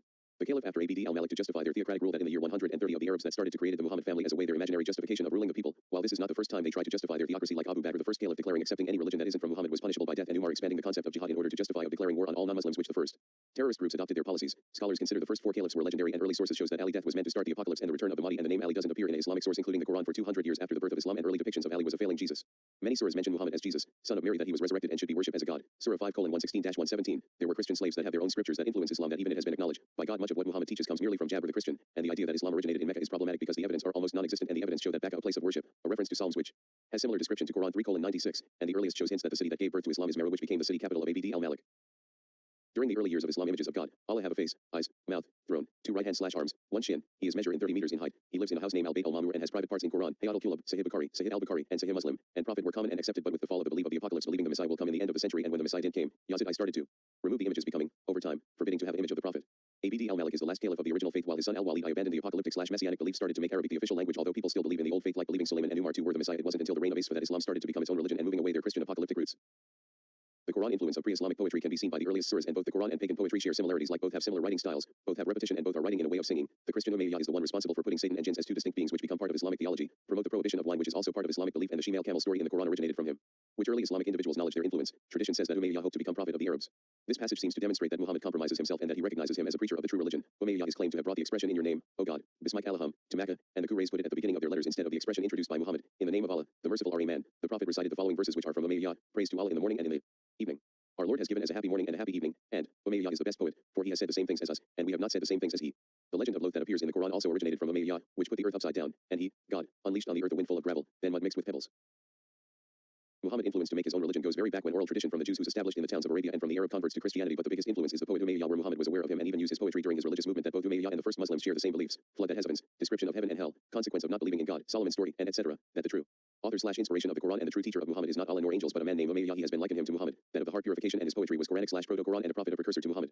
One last proof of pagan/Christian origins of the Quran is this: the poet Anthraha of ABS, whose divan occupies 284 pages, evidently knew the revelations of the Quran and the technicalities of Islam before the appearance of Muhammad. In an address to the Persian king Anashir I, who died about AD 580, this poet calls the king the Qibla of suppliants, using a technicality of Islam for the direction of prayer, which perhaps ought not to surprise us, since according to the Aghani, the pre-Islamic Medinessa had a masjid with a Qibla, which are ordinarily regarded as Islamic innovations. This same poet is familiar with the Islamic postures of prayer, inclination, and prostration, and with the stone of standing, that is that whereon Abraham stood, whose connection with the Meccan sanctuary is quite certainly an Islamic innovation. He also knows the Quranic names for hell, Jam, and Hahanam, and those which that work employs for the day of judgment. He uses with favor Quranic expressions. Hence there is no reason for doubting that he was a good Muslim, except that his life was passed before Islam had appeared, and there are other poets preaching their own Quran a century before Muhammad. Christian preaching their text that influenced the Quran use the Christian text to make their own theology, and Muhammad, like Jesus, was apocalyptic preacher when his first revelation was about the end times, and Quranist Christian, Jewish, and pagan stories to make their own religious movement. Another influence Islam has is from Buddhism, like the pilgrimage, Haji, where both Buddhist and Muslims has this practice, Haji and the Buddhist walking meditation for young men becoming monks. The clothing are similar. Both have the right shoulder uncovered for men. The clothes are white and in the hadith may not be colored with wars accustomed to Buddhist. Both groups shave their heads in their respective ceremonies. Both the Kaaba and Buddhist temples are circumambulated. Both have a concept of intention in Islam is Naya while Buddhism is Sitain. In both stories the Buddha was conceived when his mother saw an elephant in her dreams while Muhammad was born in the year of the elephant. Another influence that the Quran 109 is similar to the 8th speech of the first part of the long discourses of the Pali Canon, and lastly the oldest dictionary of Arabic written by Khalil B. Ahmed is written in Sanskrit sequences of letters, but the life of Buddha and Parshvanatha/Mahabharata are very similar. Like all three of them are born from royalty. Their mothers have saw elephant in their dreams before giving birth. All leave and start a religious journey at the age of 30. All three reach enlightenment under a tree. All of them die around the same age, 78 to 80, and all three achieve nirvana/moksha. In recent years, many Muslims try to rebrand their religion as religion of peace, while in reality is a religion of war, like Christianity from the Middle Ages to World War II. Muqaddimah, Ibn Khaldun, Rosenthal clarify that Islam is a religion of war. In the Muslim community, the holy war is a religious duty, because of the universalism of the Muslim mission and the obligation to convert everybody to Islam either by persuasion or by force. Therefore, caliphate and royal authority are united in Islam, so that the person in charge can devote the available strength to both of them at the same time. Jihad is being mentioned in the Quran 34 times and always means war, like in Quran 9:73. O Prophet, fight against the disbelievers and the hypocrites and be harsh upon them. And their refuge is hell, and wretched is the destination. Or in Quran 9:5, and when the sacred months have passed, then kill the polytheists wherever you find them and capture them and besiege them and sit and wait for them at every place of ambush.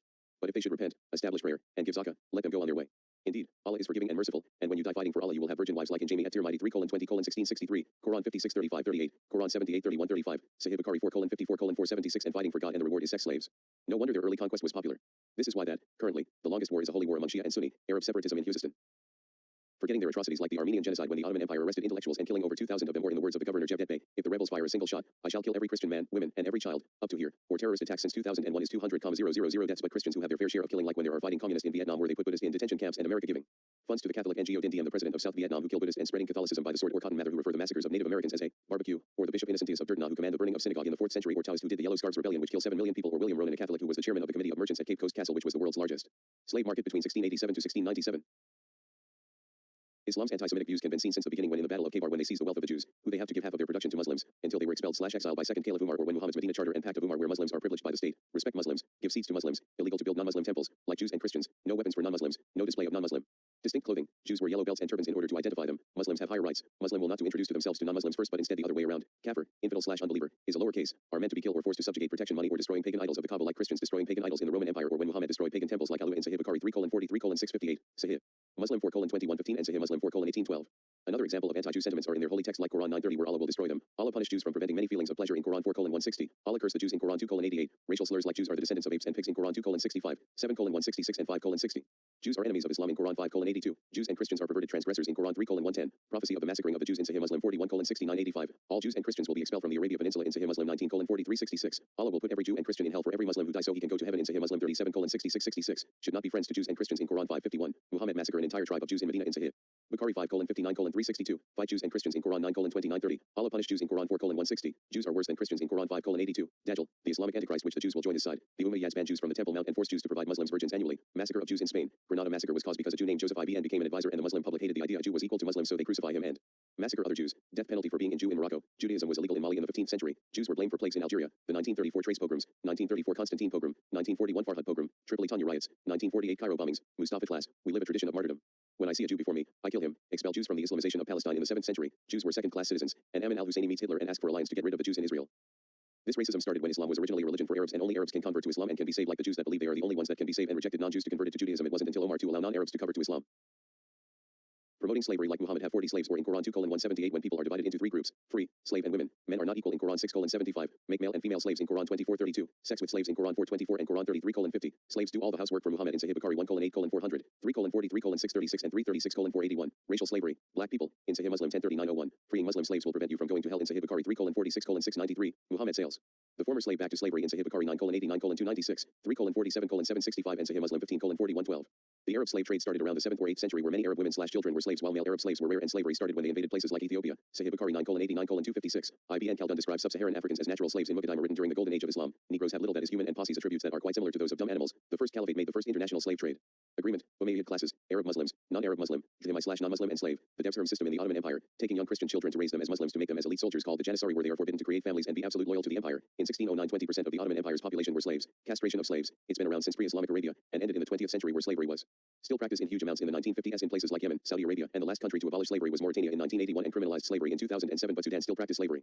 In 2019 in Nigeria there is slavery by chained up boys and men to Islamic schools, where they are shackled, beaten, and imprisoned. The victims are the age of 7 to 40 and are treated inhumanly. The theological hatred to not only Jews but all non-Muslims, like the Islamic Mughal Empire, committed the Sikh Holocaust of 1746 to 1762. Religion, and to a lesser extent theism, is the worst creation of man, causing the greatest crimes in human history in an incomprehensible scale, like massacres, slavery, sex slavery, rape of children, sexism, racism, destructive hierarchies, totalitarianism, dictatorship, ethnic cleansing, persecution, prejudice, terrorism, brainwashing, discrimination, intolerance, promoting self-harm, Tepusam, where people pierce themselves with sharp objects in the name of a Hindu war god, Kabadai Adam. Muslims cut their backs and heads with sword on the day of Ashura. Filipino Catholics crucifix themselves, walking on fire by the sand people, ritual battles where people bleed and risk their lives in Samba, cutting your skin in Papua New Guinea, wearing gloves made of bullet ants in Amazon, jumping over infants in Spain, throwing babies from the roof in India, self-mummification by Buddhist monks, gouging your eyes in Sufism and endocannibalism in Papua New Guinea, anti-intellectualism, rejecting science and philosophy, especially if their teachings are written by atheists, destroyed any atheist texts like atomism. That 90% of literature in antiquity are lost because of Christian extremism, and for this literacy during the early Dark Ages in the 5th to 7th century was less than 1%, while the Roman Empire at its peak was 10%. Condemnations of 1210 to 1277, burning of books and burying of scholars in China 210 to 213 BC, legalism, Acts 19:18, 20, Constantine the Great's edict against non-Trinitarian Arians, Jeremiah 36, Athanasius of Alexandria, the father of orthodoxy, demanded that Egyptian monks destroy all such unacceptable writings, burning of Nestorian, Protestant, Jewish, Arian, pantheism, Aztec and Mayan books, corruption and forced conversion. All this in the name of God or commanded by God, or God himself did such things that if God was real it will be sentenced to death against crimes against life itself. If the world completely embraces all religious orthodoxy when there is no atheism, agnosticism, secularism, skepticism, when it comes to their faith, and all ideas that came out on the Enlightenment and scientific revolution, it will become a global theocracy/absolute monarchy where homosexuality, art, music, equal rights, freedom of speech and freedom of thought crime, are banned, animal/human sacrifice, prostitution, like the Devadasi tradition of selling their daughters into sex slavery at 10 years old in the name of the Hindu goddess Yelama, and in ancient Mesopotamia the king used religious prostitution to add their divine legitimacy to rule and use religion as justification for women can't refuse their offers, incest, Amish history of genetics disorders, progress of science will decreases, omnipresent surveillance, constant war between religions and denominations that I'm just basically describing George Orwell's 1984 instead of Oceania, Eurasia, East Asia, and the disputed areas, and rename them every religion, all denominations and different versions of ism as their own nations. God is the ultimate/absolute tyrant and religion is, and forgive me for my language, is mental slavery. And George Orwell was not the first to talk about thought crime, but William Godwin was the first when criticizing religion for this practice in his chapter Religion and Government in his 1793 book Inquiry Concerning Political Justice and its Influence on Morals and Happiness, 17 years after Adam Smith's Wealth of Nations. Religion is based in fear, and to justify hierarchy it can be seen as early as Mesopotamia, like in the words of George Isru, as servants look to their good masters, with submission and fear, but also with admiration and love. For kings and commoners alike, obedience to divine orders was the greatest of qualities, as the service of the gods was the most imperative of duties. The Mesopotamians put their confidence in their gods, they relied upon them as children rely upon their parents, they talked to them as to their real fathers and mothers, who could be offended and punished, but who could also be placated and forgiven. This is where absolute monarchy/theocracy takes its logical conclusions, like in the words of Jacques Benigny Bossuet, it is God who establishes kings. He vested royalty in the house of David and ordered him to cause Solomon his son to reign in his place.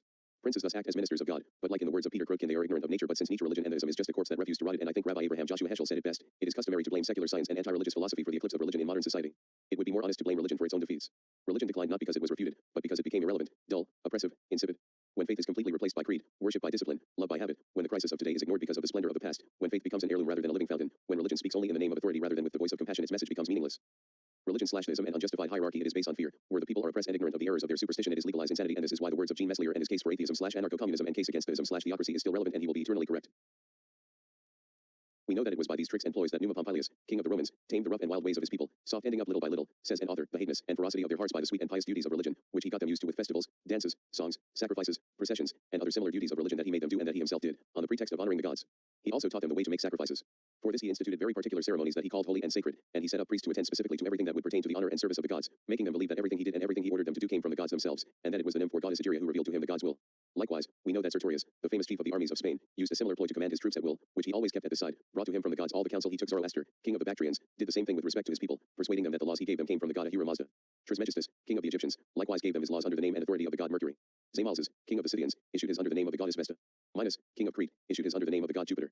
Charondas, lawmaker of the Chalcidians, also issued his laws under the name of the god Saturn. Lycurgus, lawmaker of the Lacedaemonians, issued his under the name of Apollo. Draco and Solon, lawmakers of the Athenians, likewise issued their laws under the name of the goddess Minerva, and others the same for. There was almost no nation in those times that did not have gods to their heart's content. Moses, lawmaker of the Jews, also issued his laws under the name of the God who, he said, appeared to him in a burning bush.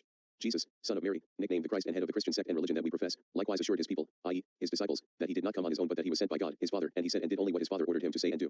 Simon, called the magician, abused the people of Samaria for a long time, persuading them as much by his words as by his tricks and enchantments that he was something great, so that everyone who heard him speak, from the first to the highest to the lowest, and they said, this one is the great virtue of God. Acts 8:10. Menander, his disciple, was said to be the Savior sent from heaven to save men. Finally, without speaking of many others, it was also by the same ploy of trickery and imposture that the much-renowned false prophet Mohammed established his laws and religion throughout the East, making his people believe that they had been sent from heaven by the angel Gabriel, etc. All these examples and many other similar ones that I could relate show clearly enough that all these different sorts of religion that we see or saw in the world are really only human inventions full of errors, lies, illusions, and impostures. The basic tenet of the faith is that if God didn't says it, it doesn't matter. Matthew 15:11. If you have faith in God, then you can drink snake venom and not be harmed and speak in tongues gains knowledge. Mark 16:16-18. Kill rape victims. Deuteronomy 22:23-24. Capital punishment for gays. Romans 1:26-27. Jesus said that disobedient slaves should be killed. Matthew 24:51. And promote slavery. Ephesians 6:5-8 and 1 Timothy 6:1-2. Questioning/doubt is condemned that brings disease and leads to Atheism, James 1:5-8, 1 Timothy 1:6-7, 1 Timothy 6:3-4, 2 Timothy 2:14-17, 2 Timothy 2:23, 2 Timothy 2:7, Galatians 1:6-9, asking evidence is a bad thing, Luke 1:18-22, reject philosophy because it leads to wickedness and philosophers are fools, Colossians 2:8, Ephesians 4:13-15, 1 Corinthians 1:20, 2 Corinthians 10:4-5, Jesus' promise of 100-fold return if people give up families and houses, Mark 10:29-30, Jesus set family members against one and another, Matthew 10:34-39.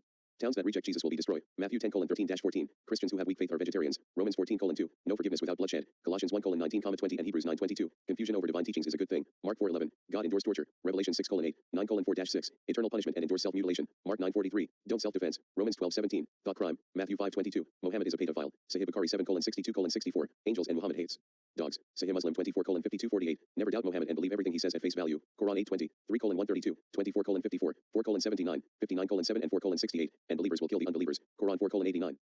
Religion poisons everything, and even theists who are irreligious or anti-religious also bring suffering to the world and be hypocrites like the deists in the French Revolution. The U.S. founding fathers owned slaves. John Locke defending the Atlantic slave trade, which Christianity and Islam alone that kill so many people that their death toll is roughly 300 million to 1 billion deaths, and that is not including Taoism, Hinduism, Buddhism, the many cults, the many pagan religions, and even deistic groups that not only religion is a virus but theism also.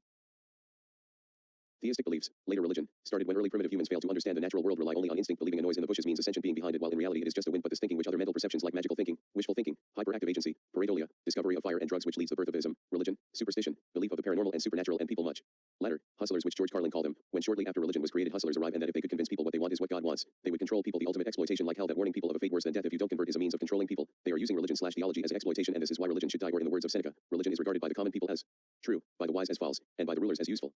While they claim morality comes from God, we already know it comes from evolution. We are a social special that cooperates for survival, and that is not only humans but chimps, gorillas, and other apes as well. Other apes have been shown to give hugs, head pats, and kiss as a display of compassion and help those who are injured. We found Paleolithic/Neolithic sites that show early humans helping the disabled, and early medicine has been practiced, although these early practices were barbaric.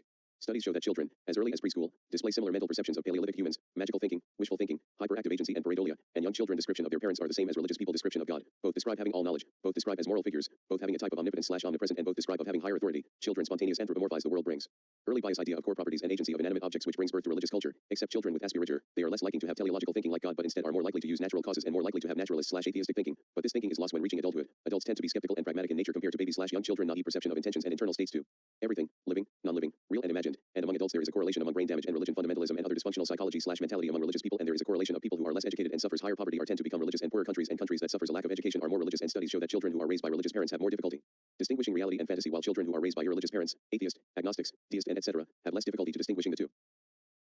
Buddhism is a evolved product when humans and recently non-human apes sacralized nature when they started to have understanding of death, and this understanding that graves, cleaning dead bodies and grieving the dead, especially infant deaths, that creating the earliest example of religious thinking to justify that death is not the end, thus creating animism, the first religion and the first to create the concept of the afterlife, that every religion, with some exception, follows this doctrine, and with cultural influence can create a new religion like Hinduism, which is a mix of multiple Indian folk religions, and the language that was written in the Rig Veda originated in Syria and Mandalay have similarities to the Zoroastrian text, the Avesta, Buddhism, combination of Hinduism, reincarnation and karma, and Jainism, atheistic philosophy, Ajivika and Ajnana, Judaism, combination of Zoroastrianism, Canaanite religion, and Sumerian religion, Christianity, combination of Judaism, Hellenistic philosophy, Platonism, Aristotelianism, Stoicism, and Cynicism, and Greco-Roman mythology, Islam, combination of Syriac Christianity, Monophysite, Judaism, pre-Islamic Arabian mythology, Lycan, and Zoroastrianism, and Mormonism, combination of primitive Christianity, Baptism, Methodism, Spiritism, Freemasonry, and various esoteric cults. Thanks that in recent times where the irreligious are the third biggest group and the 23 least religious/most atheist countries in the world shows us the bright future it brings, but for now I will not rest till the last king is strangled by the guts of the last priest. Why hierarchy is evil. Authority and capitalism bring suffering for so long that we need a revolution of a global scale, and any socialist who wants authority and hierarchy in their system is a disgrace to the workers. We must abolish hierarchy, capitalism, money, church, and the current system. The White House purposely to misinform people in order to spread more violence in Afghanistan and manipulation of data to give illusion they are winning and excuse to continue the war and committing unknown war crimes, and are allies to warlords that have child sex slaves and winning $9 trillion by killing innocents, which was finally been exposed in the Afghan papers, thanks to these heroes. Other incidents like the Cuban Missile Crisis was started by the U.S. because Castro wanted to be allies to the U.S. who needed economic assistance, but because of the U.S. anti-communist paranoia that Eisenhower and Nixon refused to meet Castro, thus Castro turned to the USSR, thus almost ending the world. Like the Pentagon Papers when they secretly aim at Vietnam, Cambodia, and Laos is not to give independence to them but to contain China committing many acts of terrorism and breaking international laws. Like now the U.S. back coup against Bolivia, putting a neo-Nazi Christian extremist in power. These Christian fascists want a theocracy by proclaiming that Jesus owns and governs Bolivia, and setting Morales' house on fire. The U.S. making deals with the Taliban by paying them as security in Afghanistan. And other examples of U.S. invasions, compiled by Radical Reviewer. 1806 Mexico, platoon of U.S. troops invaded Spanish territory at Rio Grande. 1812 Canada, the U.S. invaded several times during the War of 1812. 1824 Cuba, USS Porpoise lands in Blue Jackets to pursue pirates. 1833 Argentina, U.S. forces sent to protect U.S. interests during an insurrection. 1835 Peru, Marines protecting U.S. interests during an attempted revolution. 1836 Mexico, during the War of Texas Independence. 1846 Mexico, during the Mexican-American War. 1852 Argentina, Marines landed to protect U.S. interests during revolution. 1854 Nicaragua, San Juan del Norte was destroyed to avenge an insult to the U.S. minister to Nicaragua. 1855 Uruguay, U.S. naval forces land to protect U.S. interests during an attempted revolution. 1857 Panama, U.S. troops deployed to protect U.S. interests during an insurrection. 1858 Uruguay, 2 U.S. warships land to protect U.S. interests during revolution. 1859 Paraguay, U.S. Naval Squadron sent to seek redress for an attack on a naval vessel in the Parana River. 1859 Mexico, 200 U.S. soldiers invade looking for the Mexican bandit Cortina. 1860 Colombia, U.S. troops deployed to protect U.S. interests during a revolution. 1865 Panama, U.S. troops deployed to protect U.S. lives and interests during a revolution. 1867 Nicaragua, Marines occupy Managua and Leon. 1868 Uruguay, U.S. troops deployed to protect foreign residents during an insurrection. 1873 Mexico, U.S. troops frequently deployed to search for stolen goods, Mexican troops sent to contest the invasions. 1888 Haiti, U.S. troops sent to persuade the Haitian government to give up a U.S. steamer which was seized for breaching a blockade. 1891 Chile, U.S. troops deployed to protect U.S. interests during a revolution. 1894 Nicaragua, U.S. troops deployed to protect U.S. interests during a revolution. 1902 Colombia, U.S. troops deployed to protect U.S. interests during a civil war. 1903 Honduras, U.S. troops deployed to protect U.S. interests during a revolution. 1903 Dominican Republic, U.S. troops deployed to protect U.S. interests during a revolution. 1907 Honduras, U.S. troops were deployed to protect U.S. interests during a war between Honduras and Nicaragua. 1912 Panama, U.S. troops deployed to oversee elections. 1912 Nicaragua, U.S. troops deployed to protect U.S. interests during government instability. 1913 Mexico, a few Marines landed to evacuate U.S. citizens during a civil strife. 1914 Haiti, U.S. troops deployed to protect U.S. nationals during political unrest. 1914 Mexico, undeclared Mexican-American hostilities following the Dolphin Affair. 1917 Cuba, U.S. troops deployed to protect U.S. interests during an insurrection. 1918 Mexico, U.S. troops entered Mexico to pursue bandits. 1919 Honduras, U.S. troops deployed to maintain a neutral zone during an attempted revolution. 1926 Nicaragua, Marines deployed to protect U.S. interests during a coup. 1935 Cuba, Marines landed to protect U.S. consulate during a revolution. 1953 Guyana, when Chetty Jugan wanted union rights and the CIA used economic sabotage to put him out of power. 1955 Costa Rica, when Jose Figueres nationalized its banking sector and granted women the right to vote, the CIA made multiple assassination attempts on Jose. 1960 Guatemala, U.S. forces in Cuba were trying to stop Guatemala from stopping the U.S. invasion of Cuba. 1960 Ecuador, because of the leader's left-wing views that the CIA given funds to fascists, bombed churches in order to blame it on the leftist. 1961 Dominican Republic, using military coup against Bosch and causing a civil war. 1961 Cuba, running infrequent bombing since 1959, using terrorism, Operation Mongoose, the CIA attacked Cuban oil refineries, chemical plants, and other infrastructure in order to destroy their economy. 1964 Brazil, using a military coup, shutting down Congress, criticism of the president became illegal, military/police kill and torture civilians where pregnant women were forced to watch their husbands tortured and children torture in front of their parents, with active support from the CIA and U.S. ops. 1964 Bolivia, putting green berets, where torture was widely used including rape and executions. 1965 Peru, CIA give funds to right-wing counter-revolutionaries. 1965 Uruguay, the U.S. ops give police weapons and training in method of torture using thin wires/needles to apply electric shocks to the gums and genitalia, acts of kidnappings, bombings, and assassination, and Dan Mitre and train the police to torture on the homeless. 1966 Guatemala, the U.S. established counterinsurgency with a team of Puerto Rican and Mexican Green Berets where guerrillas, peasants, students, labor leaders, and professionals were jailed or killed by the hundreds. Right-wing death squads between 1966 to 1976 and tortured and mutilated bodies were found on the side of roads or in mass graves, or floating in the rivers and lakes. Corpses were found with their arms tied behind their backs, castrated, decapitates, or with pins in the eyes. Bodies were found with their eyes gouged out and their testicles stuffed in their mouths, or their breasts cut off. 1973 Chile, the right-wing fascist group Fatherland and Liberty received $38,500 from the CIA. 1976 Argentina, military coups, killing/torture civilians, mass graves, and people living below the poverty line increased from 9% to 50%. 1976 Jamaica, CIA give weapons and cause riots against the Democratic Socialist government. 1964 Greece, the CIA trained officers using military technology and teaching them to torture people that express leftist views, and the punishment were beating the soles of the feet with a stick or pipe, and after 4 months were covered with thick scar tissues, crippled by broken bones, sexual torture by shoving fingers or object into the vagina or anus and twisting and tearing brutally, tubes of water inserted under high pressure, the throat is grasped so the windpipe is cut off, or filthy rag often soaked in urine and sometimes excrement is shoved down to the throat, jumping from the stomach and pulling out fingernails. 1980 El Salvador, election frauds, killing protesters during funeral for a martyred archbishop. A bomb was thrown amongst the mourners followed by automatic rifle fire leaving 40 people killed, torture, burning flesh and rape, massacres, and death squads. 1982 Nicaragua, U.S. pressured the IMF, World Bank, and other international finance institutions to withhold loans from Nicaragua. Contras attacked Nicaraguan fuel depots, oil pipelines, ports, oil tankers, crops, grain silos, farmhouses and machinery and other infrastructure, with mortar shellings, aerial bombings, rocket and machine gun attacks, destroyed health centers, schools, cooperative farms, and community centers. Torture and murder was widespread, included genital mutilation, gouging, out eyes, amputations, rapes, and beheadings. 1989 Panama, invasions, funds to right-wing groups and unemployment raised to 35%. 1991 Haiti, absolute poverty rose from 48% to 81%, massacres, engaged in murders, public beatings, raids on poor neighborhoods and mutilation by machete, executing children, raping the wives and daughters of suspected political dissidents, mutilated body parts left as warnings, and mothers slashed by machetes in front of their children. 1994 Colombia, aided in bombing raid and killing leftist. 1893 Hawaii, overthrow of the monarchy, spreading disease through sex, using Christians to convert the natives and putting laws to oppress the natives like singing was illegal. 2000 Ecuador, U.S. officials threatened to cut off aid and deny recognition of the new government. The pink tide is when Latin America are voting social democrats, liberal socialist and democratic socialist in office. Thus in response the U.S. have the blue tide, which the U.S. is currently committing Operation Condor 2.0 like Colorado, Horacio Cartes in Paraguay, Mauricio Macri in Argentina, Bolsonaro in Brazil, Porfirio Lobo Sosa who took over Honduras in a coup and was followed by Juan Orlando Hernandez whose presidency has been called undemocratic, authoritarian, and corrupt, Jimmy Morales in Guatemala who is under investigation for corruption, Pedro Pablo Kuczynski in Peru who has resigned after corruption charges, and Guido in Venezuela and Quemado in Bolivia, also putting Christian fascists in power. 2002 Venezuela, a military coup overthrew Chavez and installed Pedro Carmona. 2004 Haiti, U.S. military and diplomatic personnel went to the home of President Jean-Bertrand Aristide where they dissolved his personal security team and pressured him into signing a letter of resignation before being exiled to the U.S. 2009 Honduras, Manuel Zelaya was overthrown in a coup. Puerto Rico trying to have its independence since 1511. The Grito de Lares. The goal of the Revolutionary Committee of Puerto Rico was to create the Antillean Confederation, and for one day Puerto Rico gained its independence, now called the Republic of Puerto Rico. They made a constitution called the Ten Commandments of Free Men, and Francisco Ramirez Medina became its president but was defeated by the monarchy and tortured the revolutionaries in Arecibo, which some of them died. The Boricua Popular Army, the last revolutionaries in Puerto Rico, set explosives at Muniz Air National Guard base as a response of the U.S. predatory economic programs on the island for tax heaven for the rich that caused the island bankruptcy. The nationalists of the 1950s were torture in La Princesa, feeding them worms, covering them in bedbugs, and burning them alive with radiation, a cruel human experiment only the Nazis will be proud of, plus the 20,000 people, women and children, were lab rats of their radiation experiments between World War II and the 1970s, like feeding children radioactive cereals from 1946 to 1956, arresting children as deceptive nationalist. Puerto Rico, bombing youth with using P-47 Thunderbolt planes and spies convincing radicals to go suicidal missions in order to eliminate them.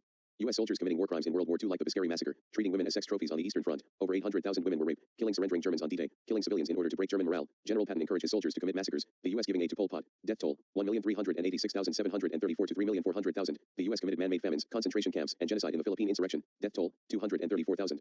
Operation Paperclip, putting Nazi scientists in the government like being in charge in NASA, and Operation Condor. Argentina suffered the most. Nazi Germany, another capitalist/Christian nation that its hatred for the atheist Marxist Slavic people that their final goal, beside eliminating the Jewish race, is General Plan Ost. Eliminate the Slavic people from history. And today in Turkey, when the political elites committing multiple genocide against the Yazidi people, and while coronavirus was happening, Turkey used the virus as a biological weapon against anarchists in Rojava.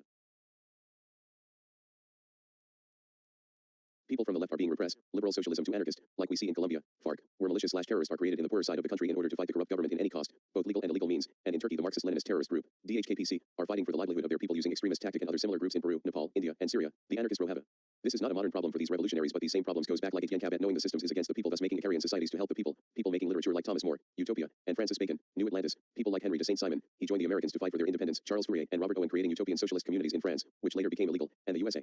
London Cooperative Society was established in the 1820s to help the people. James Harrington during the English Civil War noticed that the uneven distribution of land ownership was the reason for this war/Puritan revolution, thus early socialist revolution in the heart of the British Empire, and the US founding fathers learned from Harrington's philosophy as influence for their country. The Luddites, early radical group destroying machines that were destroying the lives of many people of the middle class. Thomas Hardy creating radical groups for better workers' rights, but the combination acts of 1799 and 1800 reduce workers' rights that they are not allowed to ask for higher wages and lower working hours, and other laws in England, after the Napoleonic Wars, made laws that radicals can be punished without trial and remove all radical ideas, including committing massacres like in Portello. Thomas Paine wrote Agrarian Justice, making a socialist reform for the people that can be compared to Bernie Sanders and Alexandria Cortez proposals. Charles Hall wrote The Effects of Civilization on the People in European States, making the first critique of capitalism in literature. François Noël Babeuf creating one of the earliest newspapers about socialism during the French Revolution. Auguste Blanqui and his idea of a revolution laid the foundation of Leninism. What Tyler and John Ball making the peasant revolt for a religious socialist society. John Stuart Mill believed that a gradual process of socialization through worker-controlled enterprises, coexisting with private enterprises. John Maynard Keynes making a case for liberal socialism in his magnum opus, The General Theory of Employment, Interest, and Money, but the capitalist uses economic theories for capitalism, creating the golden age of capitalism. While U.S. presidents will say we are all Keynesians and the world runs on Keynesian principles, it is an insult to a man that supports liberal socialism and distorts his socialist economics to capitalism, which he blamed capitalism for the chaos of his time. Salvador Allen's socialist policies like Project Cybersyn, where computers will dominate the economy like we see in the world today. Ricardian socialists who based their socialist market economy on the works of David Ricardo and Adam Smith, where labor is the source of all value, where they were the first to advocate planned economy. John Gray and progressive tax. Charles Hall, where these Ricardian/Smithian socialist theories has been practiced by the U.S. when they joined World War II, while people say people living in the Soviet world hated the country, while in reality the majority prefer the Soviet system than the current system. When in 1991 they switched to Western-style capitalism, the economy of Russia crashed, where mass poverty, unemployment, and increase in suicide, and the Russian elections of 1991 was rigged in order to prevent the people to vote to the Communist Party to be back in power. This is why capitalism, state, and hierarchy should be destroyed when the biggest empires in history committed terror to the people, like the Spanish monarchy making wars in Africa during its final years as a Catholic empire, the Mongol Empire aggressive violence and spreading Islam during its final years, the Qing dynasty disregard to the poor and trying to keep its power during the final years, the Russian Empire during the reign of Nicholas II made Russia to join World War I and Bloody Sunday, the Second French colonial empire where the African French territory have slavery, over 30% of the population were slaves, and the British Empire during the final years where they committed ethnic cleansing, massacres, torture, like rape and consistent hits in the groin, and concentration camps against the people of Kenya, Margaret Thatcher helping dictators like Pinochet, defending the apartheid and putting death squads in Ireland. This is why anarchism is our only alternative. The people, the early Jews, Buddhist, Taoist, and Christians were anarchist/communist/socialist, where they try their own anarchist revolutions like the Yellow Turban Rebellion, 205, Karajide Rebellion, 896 by Muslims, Peasants Revolt, 1381, German Peasants War, 1524 to 1525, Munster Rebellion, 1534 to 1535, Brethren of the Free Spirit, a group of Christians who attacked the privilege of the Catholic Church, English Peasants Revolt, 1381, Tabo Rights, 1380s, Etienne Marcel Revolt, 1350s, Argentinian Horizontal Movement, 2001 to 2003, 15M Movement, 2011 to 2015, Gezi Park Movement, 2013, Flemish Town Revolt, 1323 to 1328, various diggers communes during the English Civil War, 1649 to 1650, anarchist and atheist, who were the enrages and sans-culottes who were against Maximilian Robespierre and even against the cult of reason and Hebrides because violates the idea of no gods, no masters, and in the French Revolution they helped abolish slavery, created civil marriage, and were fighting the early capitalists that was spreading their virus on the lower class since before the revolution, like putting debt and taxes on the poor while the clergy and aristocracy were living the good life. When the anarchists making one of the first movements in France, making their own Paris Commune, not that one, which later created 36,000 communes in France and eliminate the old regime, but Robespierre hated the anarchists and thus he killed them. Narodnaya influenced by the nihilist philosophy of Sergei Nechayev were the first Russian socialists to assassinate Tsar Alexander II, when in the end of the 19th century when Russia gave high school level education to the poor it gave birth to the first revolutionary anarchist and the first Marxist. From 1901 to 1905 many assassination attempts against Russian monarchs by socialists. These people are the heroes we need, not the US putting a coup on Bolivia, putting a Christian Nazi in power and establishing a theocracy, Trump selling American soldiers to Saudi Arabia, $1 billion, selling their soldiers to a theocratic dictatorship to defend oil and die to defend oil, and outsourced 28,000 jobs by giving AT&T billions in tax cuts. Now the US military is an international mercenary group, US backing Saddam Hussein, then use fake information to justify to create the many orphans and possibly future terrorists to continue the suffering. The US putting oil debt on Iraq/Kuwait, using coalition of 34 nations, using God as an excuse for war. Tony Blair, to oppose Iraq and advise Bush on how to manipulate the public and all the suffering for oil and to make their own Roman Empire.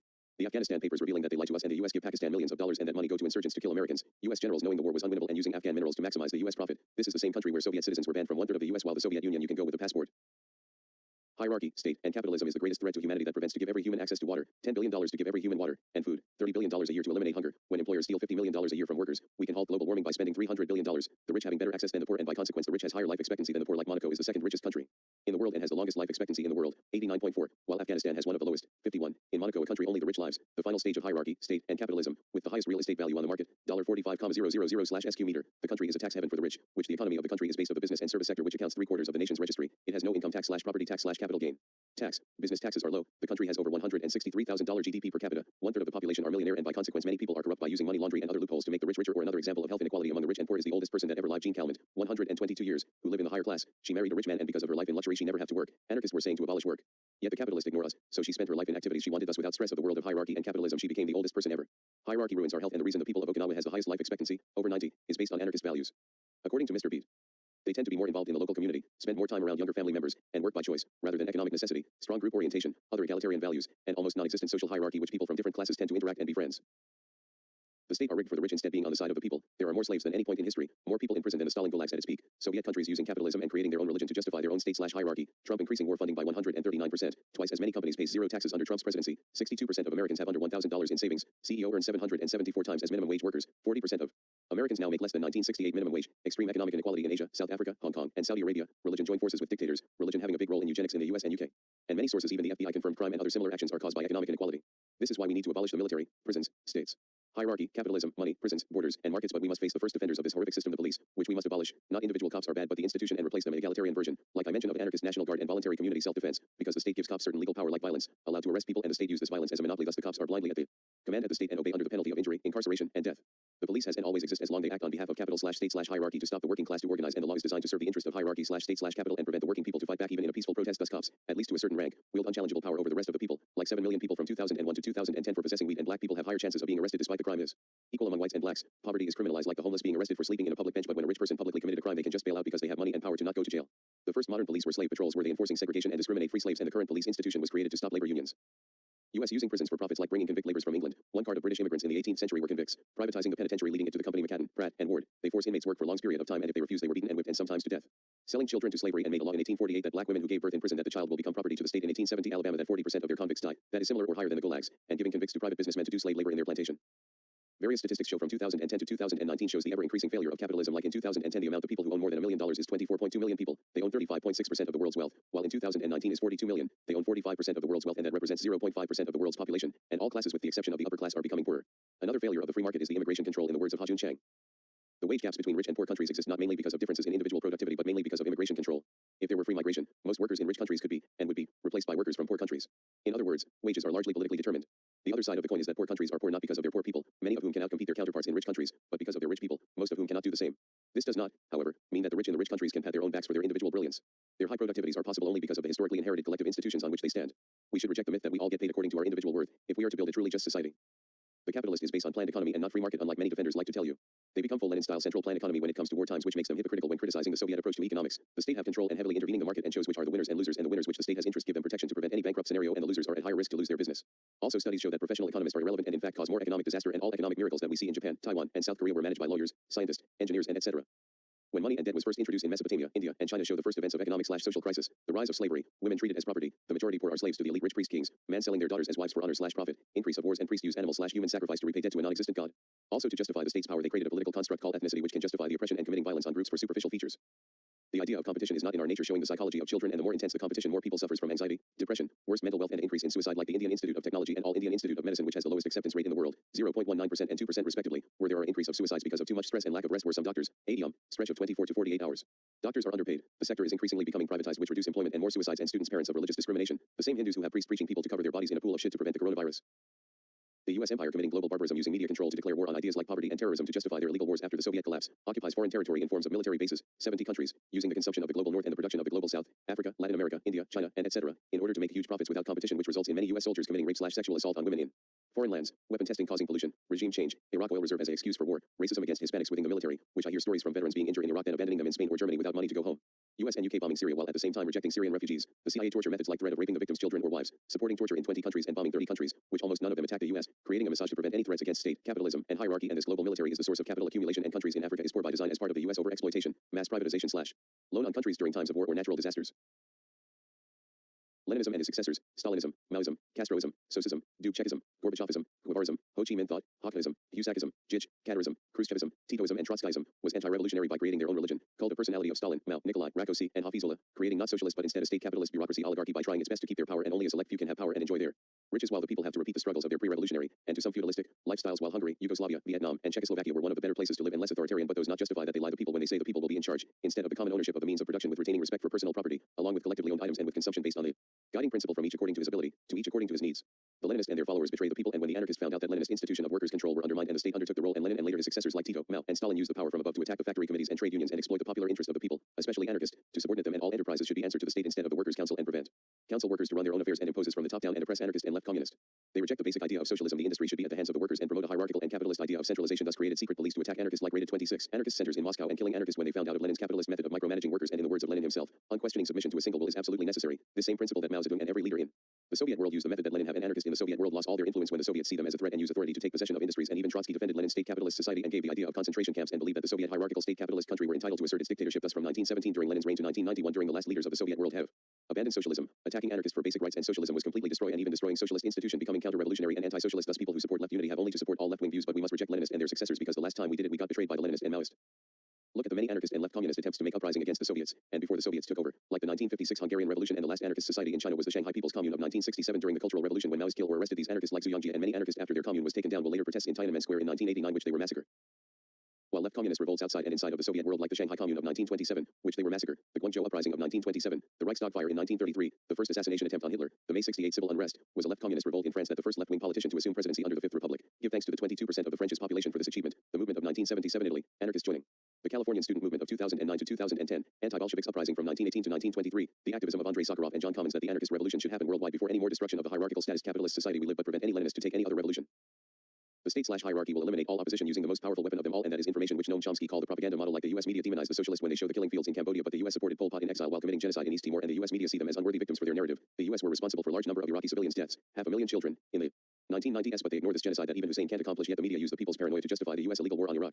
The US used the media to show the downfall of the Soviet world, yet will not show that the 1996 Russian election where the US backed the Yeltsin regime and his aggressive privatization, which lead many suffering to the people. The US tried to demonize the Soviet Union by claiming that they assassinated Pope John Paul II, while in reality the killer was a Turkish fascist, but the propaganda became successful that the US, Italian government, and the Roman Catholic Church used this false information for their goals, and the CIA used this false information to support the Reagan anti-Soviet campaign. Another example is from religion, when eliminating all pagan religions as false, yet Islam adopt the pagan Kaaba, which Muslims claim that is so holy that birds can't fly, which is false, above the pagan object but can't prevent the coronavirus, or as demon worshippers that eliminate the last pagans either using violence or disease, pagans who lost their influence when they made first contact to Christianity, Islam, Hinduism, or Buddhism, like New Guinea, 16th to 17th century, but their native religion have ridiculous practices like headhunting, or their god Takayo created 10 men but was not satisfied and changed one of them into a woman in order to marry their new sister, or to Carvio made 2 women as wives but were ugly and decided to steal his brother's wives. Cambodia, Hindu/Buddhist religion was introduced in the 5th century, and their native religion did animal sacrifices to appease spirits, which is a waste of the animal's life. Madagascar, Islam was introduced in the 10th century, while Christianity was in the 17th century. Tierra del Fuego, the Fuegian people, 19th century, but believe shamans can control the weather, and when dreaming they can take revenge on the enemies and tell the people of their false achievements. Namibia, where the native Himba people independently made their own monotheistic religion. Lesotho, Eswatini, Botswana, South Africa, 19th to 20th century. New Zealand, 18th century. Hawaii, 18th century. And Lithuania, 13th to 15th century, and their religion have influenced Hinduism. Almost all indigenous/pagan religions have promoted sexism, racism, violence, and other reactionary mentality that the people in power have taken advantage, and many neo-Nazi groups are pagans, and Hinduism, the oldest non-pagan religion, supported monarchism, fascism, and racial supremacy for centuries. That in the 20th century Hindus were inspired from Hitler and his racial theories, that the Rashtriya Swayam Sevak Sangh and later Hindu Tuva wanted that India belongs to the Hindus and minorities are inferior, that most cases of rape in India are by upper caste Hindus, that Dalit women are ignored or encouraged to be raped and kill. Early precursors of Hindu fascism, Hindu nationalism, and separatism are Vijayanagar Empire making laws based on the Vedas as a response of Muslim dominance, Shivaji made a Hindu empire, Prithvinarayan Shah making a Hindu Nepal where Christians were expelled and Hindu priests enjoy privileged status, kings of the Baratari reign were considered incarnation of Vishnu, and many Nepal kings created a segregated caste system, and laws were based on Hindu scripture. In Hindu scripture, if a woman is raped It is not the rapist that committed a sin but the victim, and she will be put to death, and women have no autonomy and must be depended by her father/husband/son. Arya Samaj was a Hindu reformist that was against the caste system yet believed that the Vedas were infallible. Despite those religious texts promotes the caste system, but his religious views will influence the founders of Hindu nationalist. The organization Rashtriya Swayamsevak drew inspiration from Italian fascism and Vinayak Damodar Savarkar created Hindu Tuva, believing to make a Hindu nation we need a great man and view Hitler as that man, and Subhas Chandra Bose joined forces with Nazi Germany and Imperial Japan to achieve Indian independence, and lastly Hitler and Nazi Germany view upper caste Hindus/Indians, priestly people, are descendants of Aryans which allow them to rule over the subhuman. We need a revolution of future for our children to be absolutely free, is either hope or human extinction is up to us to decide. Long live Spain and why we can do it now. Anarchist Spain from 1936 to 1939 is the greatest example of anarcho-communist society with 8 million people living in a place that the closest people get to a utopia while fighting fascist, Stalinist, nationalist, liberals, and the only allies are Trotskyist and democratic/liberal socialist, Orwell. While the anarchist wanted democracy and freedom in the purest form, while Franco wanted to spread fear, he wanted the workers terror-driven to keep it in line, using the Catholic Church to take over the means of production. The revolution did not start in a vacuum but influence of radical thinking for centuries, like the Spaniards living in a libertarian municipalism from 9th century to 16th century. When anarchist is established, all people from the elderly, kids, men, women, and the disabled voluntarily join and work to make a better society.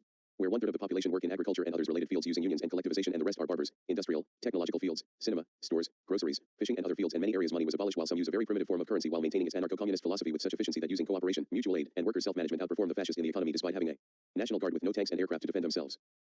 The people living in this anarcho-communist society was peaceful, where crime, discrimination, and other injustice was virtually non-existent. Inequality was unknown. The people were truly equal with no ranks, bosses, leaders, and no other forms of people being superior than other. The concept of domination was eliminated, and these people not only live in a crime-free society where alcoholism was on decline and atheism was on the rise, and the Catholic Church, who was a symbol of hierarchical domination, authoritarianism, and the contemporary fascism of Franco show that faith was dying even among the religious anarchists who prefer non-denominational/personal/anti-religious position, but the majority embrace atheism and agnosticism using the philosophy of dialectical materialism/naturalism. These people with their atheist anarchism was so revolutionary that even Trotsky admitted that the Spaniards were superior than the Russians in their 1917 revolution. Unlike the Russian Leninist hierarchical state capitalist where the people were forced to collectivize, while Spain the people from all walks of life voluntarily joined, learning the benefits of cooperation, egalitarianism, and mutual aid shows the superiority of anarchist economics. Not only the public ownership of the means of production was successful with respect with personal ownership of the individual, that all non-economic affairs and functions will be left to the private initiative and activity of the individuals and their voluntary groupings without outside interference. The people living in a commune with a communalist municipality that the people of each branch of production can work without a state, bureaucracy, hierarchy, and bosses, and the people are in control using democracy. Doctors control the hospitals and teachers control the schools, not the state. Information is always moving and not the state, who claims to have more knowledge than the collective consciences of the nation's population. While the Republicans and various socialist groups, Leninist, betraying the socialist and refuse to give weapons to the CNTFIA, and apparently anarchists have a better track record of predicting future events and how to solve them. CNT already can foresee Marxist betrayal. Peter Kropotkin, knowing Russia authoritarian model leads to failure, and Bookchin telling people about how capitalism is killing the environment since 1964 and predicted that mechanical machines like AI, environmental friendly technology, solar energy, and other forms of energy is a better alternative. The anarchists always find a way to find technology, including what was considered up to date in their area, to give better access to sources, and people have more free time to enjoy their labor, and instead of wages like the capitalist, but equitable and just sharing of labor. The anarchist approach to economics was more practical, flexible, effective, successful, and pragmatic. Where people develop their own local currency, and the CNT created a national bank that is consistent of anarchist communist principles, like in the words of Diego Abad de Santillán. Credit will be a social function and not a private speculation rosary. Credit will be based on the economic possibilities of society and not on interests or profit.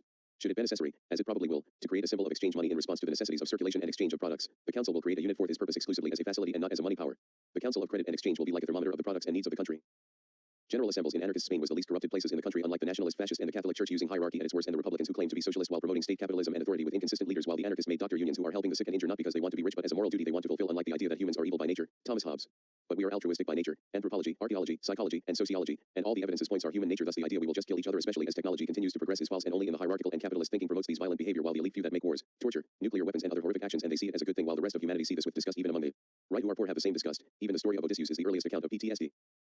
While it became collectivized, with certain locations which were prevented by non-anarchist socialists, there was no unemployment. They became more productive. Their supplies doubled, became the biggest producer of potato in Spain, technological innovation, using workers' self-management, and were up to date when it comes to technology, to the point they were the most technologically advanced group in Spain, disproving the idea that you need a state for innovation. Everybody worked voluntary, even the elderly, the very old, wanted to put their labor for a better future, and unlike the capitalist system that if you don't work you will starve to death or are forced to steal to survive and be punished for it, but in anarchism people should eat regardless if they work or not, and made the largest environmental reform in the world at the time. New techniques of animal breeding and husbandry on purely scientific lines improved productivity. Children were protected by the people and the standard of living improved from 50% to 100%, the only one of its kind, while before the revolution that 40% of the population have useless work, maids, selling diamonds, and etc. And after revolution everybody wanted to work in areas they wanted and improve, and technological progress on a speed that is almost godlike, while under war times, lack of young workers. Most young workers were in the battlefield. Not all areas fully adopted anarcho-communism/democracy and being attacked by all sides. The idea of a rational society based on scientific/transhumanist values started by Simon and Godwin. While that farmers in a capitalist system, Spain, where the poorest workers barely have their basic needs and meat was a luxury, while under anarcho-communist and communalism, they have a libertarian municipality. They have the most up-to-date technology for their work, which give them less time to waste and less stress and met all their needs and more. It also shows the moral superiority of the anarchist society compared to their neighbors during the Civil War. The anarchists rarely kill people who surrender and usually take them to join their cause and teach them why anarcho-communism is a better society, while the Republicans will put them to prisons and even threaten them with execution, which they actually kill the defenseless, and the Nationals and the Catholic phalangists committing massacres and death squads for not even agreeing with their politics, and even newspapers that express liberal views. In anarchist Spain, women were equal to men and have sexual liberation, unlike the Catholic Church that supported Franco, and were one of the first to adopt contraception. Feminists in the movement show that community-based organization and strategies were more effective at deploying similar methods in the workforce in order to have a better egalitarian society. Education was very important in their society, that they even have their own university, which the idea of an anarchist university is something all current higher education should establish, to make egalitarian education and show the history of feminism, to liberate oppression that men did when hierarchy was first established 12,000 years ago. Concept of kindergarten started by Robert Owen. They treated the animals more humanly, especially letting the animals roam free and enjoy the embrace of the sun, while the rest of the world treated animals as mindless machines that can't feel emotions and justify their abuse of the animal by believing that they can't feel pain, a tradition that goes back to early Cartesians which Jean Meslier criticized. It was the combined force of the fascist, Franco and the Catholic Church, Soviets, Stalin, and Republicans, all non-anarchist leftists, to join forces to attack and massacre the anarchists, and before the assault they convinced the leaders of Catalonia to corroborate with the status government and abandon the core anarchist philosophy of destroying the state, and the moment when they stopped the revolution halfway and stopping workers' self-management and then the enemy massacre the only place that was truly a utopia ended this once beautiful society, showing ultimately that not only anarchism works but is the best system for a society than any other, and this is why despite its short existence, lacking an understanding of power, at least what Bookchin noticed, and putting anti-fascism over its principles, it was the anarchist greatest achievement during a century-long war of political philosophies. It reduced the consumption of alcohol, crime was virtually eliminated, it became the most technologically advanced faction of the Civil War, true equality, people living with luxury and enjoying the fruits of their labor, improvement of education, became the most productive community/economy in Spain, and improvement of the lives of people all in the span of 3 years with 8 million people, where most young men are at the front lines, during the time of a civil war with all forces against them and no air force and navy to defend themselves, shows how truly fast and effective we can become as a civilization, and the speed they achieve will make you believe in miracles. If we can implement this globally, we will become a sci-fi level civilization decades ago. Anarcho-transhumanist manifesto. People want to work as little time as possible with the highest satisfactory as possible. Now with current technology, the people become the masters of all aspects of their industry, which we should embrace in a global anarchist society instead of capitalist copy and paste the same stuff that becomes overproduced and damage the environment. Instead of capitalist pay the workers just enough to barely survive and produce more value than what they paid for, and the capitalist takes 90% of the extra value. Decide what and how to produce the products by a select few from above like God kings, and the workers are forced into submission to unjustified authority, where the workers spent the majority of our lives obeying mindlessly to bosses despite we have the technology for years to abolish work and only work for 3-hour workdays and spent on activities that are more beneficial, satisfies and more productive activities that humans instantly prefer instead of our current hierarchical capitalist society is based on civilized slavery, that if we don't work for our wages then we starve to death and we don't have a choice except change the system entirely. But the capitalist society convinced the people that robots replacing jobs is a bad thing and we must regress scientific and technological progress instead of embracing these wonders, and to commit activities that we desire without a fear of stress from work and other mental health issues. While many studies shows that the concept of money makes people feel less empathy and become more comfortable to commit immoral acts for more profits like slavery, child slavery, mafia, gang selling drugs, and other injustices, all for a piece of green paper we call a dollar that is made from the trees we are destroying, that is causing environmental disasters. But as long the capitalist hierarchy exists, we won't reach a civilization that is already have the technology to live in a sci-fi level society, and even if capitalists embrace these technologies, they still find a way to have the same if not more work hours and make everything expensive using money, and a further divide among the rich and poor, while anarchist society fully embrace technological innovation and a moneyless society where all people have access to the latest medical treatment and travel. Capitalists using the propaganda model to make it difficult of any anarchist voice, and if they find that voice, the capitalists use all their power to destroy its message to keep them in control. Unlike anarchist news media will be anti-censorship and anti-copyright to spread facts only, and the free press we have now is monopoly by the rich like Jeff Bezos. An anarchist society should embrace not only environmentalism but also transhumanism to improve the conditions of human life but also animals and the planet. Unlike a capitalist society where profit is more important than health, like selling 5 weed whackers to 5 people instead of one shared by 5, where everyone's needs fulfill and less wasteful resources, the state biggest enemy is its own population, and true democracies, direct, consensus, liquid and grassroots. The capitalists repress the LGBT+, the disabled and the elderly in the workforce while they can be as effective than the standard workers like the disabled, for years arguing they can work from home, but the capitalists refuse, believing that it is not productive to work from home, while evidence shows that working from home is more productive than going to work. The people who work at home, and when embracing full automating machines they work more, have less stress, have better mental health, while the office workers have more stress and suffer more mental health problems and less productive overall. Evidence show that a company without executives, managers, and board of directors, and the company can run itself with only computer code in a network like a group called DOA, decentralized autonomous organization, and gains more than $100 million. We must embrace anarchism for a global anarchist, environmentally friendly, and transhumanist civilization. We have the technology to replace oil to green energy right now, but big oil companies pay the news for lying that oil is the only option, or we don't have the technology to replace it, or is too expensive. We have the technology to replace all meat industries, and killing animals for food will become the thing of the past because we have what is called clean meat, when meat is produced by in vitro cell culture of animal cells, instead of from slaughtered animals, where we can produce meat artificially that not only is delicious for meat eaters but to make them healthy by adding nutrients that are beneficial to our health. 3D and 4D printing can be used for medical treatment like organ transplant, and methods of environmentally friendly construction, aerogel that can be used for medicine, construction, and collecting dust in space travel. Metamaterials to improve how to use resources and energy, artificial photosynthesis that can be used as solar energy for various means of transportation, regardless if it's a regular car or self-driving, zero energy buildings, houses with no energy consumption, research of strong AI like DeepMind and OpenAI. We achieve to use DNA digital storage like putting 16 GB of text encoded to synthetic DNA, achieving artificial womb like using a code fetus is literary growing it from a lab. We can bring back extinct animals from a process called extinction like we bring back pioneering ibex. We created the first synthetic bacteria, and we can use this knowledge to create bacteria to solve many waste that is produced by humans, creating living robots, 2 AIs talking to each other and made their own language. Scientists are creating biorobots, using jellyfish, and treatment of Alzheimer's has been improved to the point that it can reverse memory loss by blocking sgACC activity. We are witnessing the first steps of immortality, humanity's oldest goal, which in 2017 Harvard scientists successfully reverse aging in mice and waiting human trial. Studies shows that the biological clock is reversible. We achieved mind uploading in 2015 by digitize the worm's brain and put it in a Lego robot body. True North, the neuromorphic computing chip that IBM meant to emulate the neurobiological architecture of the human brain. Blue Brain project successful simulation of the part of a rat. Partial connectomes of the mouse primary visual cortex. We achieved to transfer memories between sea slugs in 2015. The Blue Brain project digitally reconstruct and simulates a part of the neocortex, and simulations reproduce vitro in vivo experiments without parameter tuning. Achieved partial and whole simulations of some animals, mouse, worms, and flies. BCI, which converts short-term memories into long-term ones. A device converts a short-term memory which is mathematically transformed in a computer and fed back into the brain, where it is sealed in as long-term memory. He has successfully tested this device in rats and monkeys and is now testing it on humans. Scientists detailed how they are able to elicit a pattern brain when exposed to dead brain tissue to chemical and electrical probes, which results with post-mortem human brain may retain capacities to respond with potential lifelike properties, which brings an interesting question when we reach to the point of reviving dead people like James Bedford, the first person to be cryopreserved, but also the oldest preserved brain that still contains proteins that living people have and still have a immune respond, despite the brain being 3,000 years old, or it's born 3,400 BC. Because remember, we need a physical structure to have consciences, and evidence shows our perceptual experience. It is not possible for 2 brains to be functionally and structurally identical and experience different qualia. Read my previous work from the update chapter. Evidence point that our personal identity is psychological like hardware. When using a word processor, it does not matter to the contents of a letter when I'm typing in my laptop. Identity is a mental pattern, thus when tomorrow I become fully digital by some advance unknown technology, one will still be me regardless how alter my body, or resurrection by teletransporter, new matter. We survive not die, while some philosopher will say what if is a copy of you and not the real you, then there will be a heretofore unprecedented condition of multiple different people who up to a certain point in time were the same person but followed different, non-unique paths. After that we don't have vocabulary for that because it's never happened, and quantum teleportation in the no-cloning theorem does not prevent a quantum state past one physical structure to another, which we already achieve this by teleporting arbitrarily high-dimensional photonic quantum states. We have taken photos of quantum entanglement and footage of the molecular basis of memory. You will still be you even if when your brain received technology to enhance your memory capacity and it will go mostly unnoticed by your conscious. Your emotions will still be intact, especially virtual reality, which we can see people already adapted to virtual simulators as a community like VRChat, will be our final home if we can't travel to other universes. Plus with mathematicians figure out how to achieve absolute immortality by using mathematical logic and Bayesianism by increasing redundancy so that probability curve stays low, and we can do this forever because the ZFC set theory made mathematical proof of infinity itself. Thus with your internal mental monitors with digital people would keep improving psychology and neuroscience to the point we can completely cure mental illness like depression, and our core architecture of the math give us absolute immortality, and in a digital life to achieve absolute immortality where distributed minds make even death by accident and malice impossible. Why did I just explain that we are achieving immortality? Because it's a field that no mainstream news talks about, and the few that does talk about always view it in a Cold War mentality that everything that is new technology equals bad mentality, and mock the scientists that are perusing these fields. Regardless of your views on death, immortality, suicide, and is life worth living is up to you. The capitalists barely spent money on these fields and others like stem cell research, but they will spend billions to trillions of dollars to oil, nuclear weapons, technology to kill/torture, preventing the rich to pay taxes, alcohol, cigarette which cause cancer, and other means that intently kills people and make profit from tragedy. That is why in an anarchist society we let scientists peruse their research at full force without a fear of budget and have full access of resources they need to prove research. Even if the wider scientific community views certain fields with a negative light, let them to continue their research till the people will say themselves that they will no longer continue. Thus scientific research will advance rapidly. In a capitalist society it's holding back progress, especially quantum computing, which Trump is only spending $1.2 billion while the military spent $700 billion. If all countries in the world spent all that oil and military money on medicine, robotics, quantum computing with the combination of AI and space travel, we can make faster progress on a scale we haven't seen since the scientific revolution of the 16th to 18th century and the original scientific revolution of the Roman Empire during the 2nd and 3rd century. If we focus on quantum computing with AI, we must continue the progress of reversible computing, which once achieved we radically change how we use energy efficiency, which lies in the heart of thermodynamics with this technology, which we must peruse because classical computer already hit its limits, and the reversibility of physics that we can never erase information in a computer, it becomes entropy, and if we master of how we can control entropy, I can say we became the most advanced civilization in the no universe, assuming we are alone, no aliens, where reverse computing gives us no energy that is lost to friction, and we already construct fully reversible processors of various types in CMOS as far back as 1993, but instead the capitalists waste all the precious resources to make AI with quantum computers that can help progress in a faster rate to smartphones that are the same every year and overproducing which that are more phones than people. We must continue research on quantum technology, like in January 9, 2020 made the first created and imaged a novel pair of quantum dots which serve as a unit of information for quantum computers, or Google, that have achieved quantum supremacy where their quantum computer processor a computational problem in 3 minutes while the fastest classical computer took 10,000 years. Scientists in Brazil made the first steps to achieve reverse entropy by effectively reverses the arrow of time in isolated system. If we continue this progress we practically become gods, which only advanced aliens and bold man brains can rival us. But capitalism, state, hierarchy, religion, and bureaucracy prevents these innovations to advance further. In fact, we have been to a technological stagnation for the past 50 years, and these innovation not only prevents these advances, but these things that we can do now will be halted for another 60 years because our current economic system does not allow innovation. Like the US was aware of the coronavirus since 2017, but Trump ignores these warnings, and scientists, since we're very close to have a vaccine for the coronavirus, but capitalism and bureaucracy stopped that progress, ran out of money. We must spend more on these medical, space, and quantum/AI technology, like the invention of cryogenic chip. Achievement like microsurgery on vessels that are smaller than a single hair using robots. Thought control exosuits for people who suffer severe disability and elderly who want continue to work, like we see in Japan. MIT successfully froze and revived mammalian brain, rabbit, successfully rewarm human and pig samples without causing damage to the tissue, proving that people who are cryofreeze can come back. We can make a rocket for space travel every 12 hours and are reusable. DNA editing on living people, which recently, 2020, replaced faulty genetics to cure blindness. We achieve people's sense of touch using brain-computer interface. We achieve to revive dead organs to improve organ transplant. AI successfully diagnosed lung cancer. We recover the original voice of speech-impaired patients. We cure bubble boy syndrome using gene editing. We achieve a complete map of the brain of a fruit fly showing every single neuron. It functions a lot like humans, but to be more specific, a human. Performing a courtship dance, we made machines to create sonic black holes. Using the super Kamioka neutrino detection experiment that we witnessed proton decay, we create magnetic wormholes, which may lead to future progress to have actual wormholes. We give implants in the brain to help people recover from disability, and using this technology that they can text each other with using only their minds, or special wristbands that can use keyboards without actually touching them. AI technology can already simulate entire universes. AI beats Go Champions, the hardest board game ever made. Learning how to walk using evolutionary algorithm in various games. Play strategy games like StarCraft. Lipson's ICOP experiment give AI mathematical logic. Bayesianism, to learn without telling anything about the robot. No knowledge about itself, but after several trials it figure out it have legs and learn to walk with only experiences. Empiricism and abductive reasoning, which Charles S. Pierce would be proud.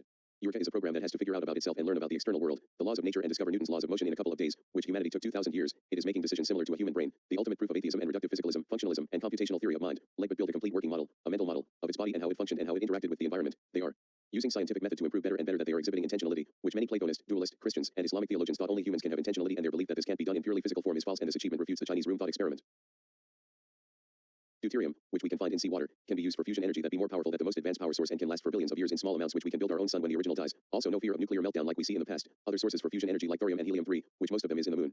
With these technology and AI that is programmed to have game theory like humans will evolve faster to have more effective metaethics and more ontology, which all the evidence point to naturalism and consequentialism, because we already witnessing self-reasoning robots. We already have process to capacity to human brains with petabyte drive. Processing speed is no longer a barrier to develop AI because consciousness is just information process. We have robots that can gather data about itself and its environment. Murray Bookchin will be happy about this news, and we have the technology for this robot to figure out how to model its own mind and create AI for us. We can do it now. We just need petabyte data array, top of the line CPUs, sensory equipment, and pre-program the AI to have a sense of caution, consequentialism, empathy, pacifism, altruism, cooperation, mutual aid, solidarity, and caring other consciences beings to create strong AI. Currently the world's most advanced AI is the DGX 100, but the capitalist will not give funds to these scientists to achieve things that we can already have since 1970s. In 2018 scientists created the world's fastest brain mimicking with 1,200 interconnected circuit boards, and this machine thinks like a brain. It creates models of the neurons of a human brain. It simulates every neurons in real time, more than any computer on earth. There are no longer significant barriers for strong AI/mind uploading, unlike many critics like to say, because the human mind requires 1 petabyte amount of processing capacity. We already have processor and disk interface speeds in the gigabytes per second, while the human brain cycles its neural net only 60 times per second, and neurons only cycle at a rate of around 200 times per second, while computers during the first half of the 2010s is 40 million times that rate. We already have the tools to create strong AI, especially with the help of quantum computers mixed with strong AI. We recently found more effective and faster ways to scan synapses in the brain, and MIT are now capable to scan the entire brain with new methods that are 1,000 times faster than your regular MRI, which before this method was established it took years to only scan parts of the brain, but now it takes weeks or months to scan the whole brain. NASA and Google scientists achieved quantum computing by showing a D-wave quantum computer was 100 million times faster than classical computers. We successfully made organic computers that we connect two human brains to the internet to communicate. Also chimps and rats. We can manipulate matter on a very small scale, 2.5 smaller than a strand of DNA, that we created nanobots that can produce themselves on an atomic scale, which we can use this to clean waste/pollution and basically create everything like our personal playground. Supercomputers can plan unfathomed complex multi-year plans for entire nations, central planning like the USSR, which can be used with the help of today's advanced AI on neuroscience, medicine, quantum computing, green energy and etc. to create progress on a fast pace. We already have brain farms, as weird as that sounds. Not only we already have the capacity for a sci-fi level civilization and the early steps of immortality, but another progress which is even more amazing is that scientists are creating a universe in a lab. You read that right, we already have blueprints to create many universes, we just need the future circular collider, create tiny wormholes, which we already create magnetic wormholes, create many black holes, which we already create sonic black holes, and requires 1,000 trillion degrees to create a baby universe. We already can create 100 million degrees, and many scientists see that we could start experimenting in a few decades, but money and bureaucracy prevents this amazing innovation that will forever change not only humanity but the cosmos because it's too expensive. We need a global civilization based on anarcho-communism/communalism where people, regardless of race, religion, including irreligious and anti-religious, gender, sexuality, disability, age, ethnicity, and etc. with respect, where no domination of man by man, and harmonize with nature using scientific mathematical technology to improve the lives of people instead of a privileged few. We need anarchist Spain, not the British Empire, which was a theocracy and absolute monarchy before the glorious revolution. In the words of C.G.P. Gray, the crown is a complicated legal entity best thought of a one-man corporation. Who created this corporation? God did. According to British tradition, all power is vested in God and the monarch is crowned in a Christian ceremony. God, however, not wanted to be bothered with micromanagement, conveniently delegates his power to an entity called the crown. While this used to be the physical crown in the Tower of London, it evolved over time into a legal corporation sole able to be controlled only by the ruling monarch. All the laws of the United Kingdom derive their right to exist from the crown, which in turn derives its power from God. It's a useful reminder that the United Kingdom is still technically a theocracy with the reigning monarch acting as both the head of state and the supreme governor of the official state religion, Anglicanism. Like today we need Rohava, not Saudi Arabia, which is absolute monarchy, fascism and theocracy where any sexuality that is not straight is punishable by death. Atheism is punishable by death. Witch hunts. They still believe in magic and supernatural entities. Criticizing the monarch is illegal. Women have no rights and is against the study of evolution. We need anarchism like Zapatista, Ukraine, before the Bolsheviks' betrayal, and Korea, not absolute theocratic monarchy like the Spanish Empire. 1500 to 1650 was absolute monarchy. Imperial China during Wu Zetian reign and Roman Empire, which lasted for 1488 years. We must praise figures like Ito no, not Empress Koken. We have the power, influence, information, knowledge, technology, and numbers to achieve this. It is now or never. Would you rather live in an anarchist, communist/communalist society where scientific progress flourishes with harmony among nature and technology, transhumanism and environmentalism, people are treated as equal and respect to their dignity, or in a fascist theocratic absolute monarchy like Nazi Germany? Theocracy is from their German Christian doctrine and the absolute monarch is their thorough principle, which people at the top of the hierarchy owed absolute obedience, aka one absolute party. While anarchists all over the world are trying to help the disabled, the elderly, minorities and indigenous by promoting grassroots democracy, using direct action and general strikes for people who suffers debt/rent, helping people from the LGBT+, using all the technology they have to spread class consciences to help not only the people but also the environment, while hierarchy, state, and capitalism that made $6.2 billion in a single day during the pandemic. Mark Zuckerberg, 1.08 billion. Larry Page, 956 million. Bill Gates, 931 million. Sergey Brin, 919 million. Jeff Bezos, 907 million. Larry Ellison, 634 million. Warren Buffett, 429 million. Steve Ballmer, 353 million. Combined wealth, 653.8 billion, while 33 million people lost their jobs. The capitalists who are the top of the hierarchy never lose while the rest dies. This is corporate socialism. On May 29, 2020, 41 million lost their jobs. During the coronavirus in the US, people are receiving Great Depression level of economic crisis where people are starving and waiting in food lines, and in Puerto Rico some elderly with no roof, 2020, from the hurricane and are starving to the point I can see their bones. The third of the US population are starving despite we have enough food to feed all of the people. Current world population is over 7 billion, and 43 million are losing or at risk of losing insurance because of the virus, the only first world country that does not have free universal health care. Like I said many times that we have the technology to solve all these problems on a global scale for years, yet hierarchy and capitalism prevents this, and this is why we must embrace anarcho-communism, communalism, green anarchism, social ecology and anarcho-transhumanism. Remember the first transhumanist were leftists like William Godwin, anarchist, Voltaire I declare, anarchist, Friedrich Nietzsche. There is a debate that rather or not is Ubermensch is a precursor of transhumanism, J.B.S. Halden, Marxist, and he was the first to propose cloning and hydrogen economy, J.D. Bernal, communist, Albert Camus, he promoted immortality as part of being a metaphysical rebel, and Julian Huxley, socialist, atheist, and the father of transhumanism. All of them wanted people to learn science, math, and technology to improve their lives and improve the environment because they were early supporters of wildlife conservation, because transhumanism at its core is that we should help and improve the lives of the people using science, math, and technology, and humans since the beginning were transhumanists when we learn how to use tools for the first time to improve hunting, have better access to food and less risk. It started in Lomé 3.3 million years ago. We see early Stone Age humans like spears over 500,000 years ago, sex toys around 28,000 years ago, footwear 9,300 years ago, skirts 5,900 years ago, and earliest panties, which looks very modern, were originally worn by men in the lower kingdom of Egypt. Transhumanism is a logical conclusion of the anarchist philosophy of maximizing freedom, which will especially help the disabled and escape our bondage of the social construct of gender, asking questions to society like why in our society is not okay with involuntary death but moralizes people's extermination like death penalty and the apocalypse. People will say that absolute immortality, the logical conclusion to transhumanism, but that depends who you ask, will be boring. I see this criticism as a low-hanging fruit because right now we have so many books, movies, video games, music, and people's life experience that it will take almost a million years to read every book and listen to all music, and that is ignoring of all new works of art that humanity keeps producing. And what about aliens and their art? The possibilities are endless, and transhumanism by its core is anarchism by always rebel social norms that prevents progress and human solidarity. What about animals who are biologically immortal by evolution like bacteria, Turritopsis larvae of skin beetles, hydrozoans and hydra? Cancer has been extremely rare for these creatures because of their efficient regenerative mechanism, yet we don't see them committing suicide, or extremely long-lived creatures like bristlecone pines. Oldest is 5,000 years. Endospore, the oldest is 240 million years old. Nematodes, 41,700 after being in suspended animation. Silene stenophila, 31,800 years old. Yeast, 45 million. Posidonia oceanica, 10,000 to 200,000 years, yet you don't see them committing suicide.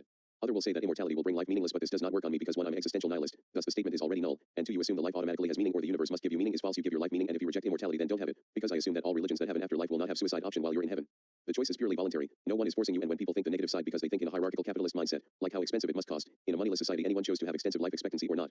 Transhumanism, like anarchism, always challenges social norms to improve our lives. Like evolution, it always adapts to its environment, and this is why anarcho-transhumanism is to maximize freedom, not only social freedom but physical freedom. We challenge social construct like gender. People should have control of their bodies like abortion clinics, 3D printing, open source, prosthetics for children and themselves. We believe to improve the lives and health of everybody, including the elderly. Unlike the current society that moralizes the involuntary death of the elder. While people say death gives life meaning, then how a death 80-year-old is more meaningful than the death of a baby or 122 years old. If 80-year-old gets to live and peruse its love for acting for another century, we see actors, animators, musicians, and etc. That career spent for literal 90 years. Does that undermine your capacity to find meaning so bad that you have that person murder?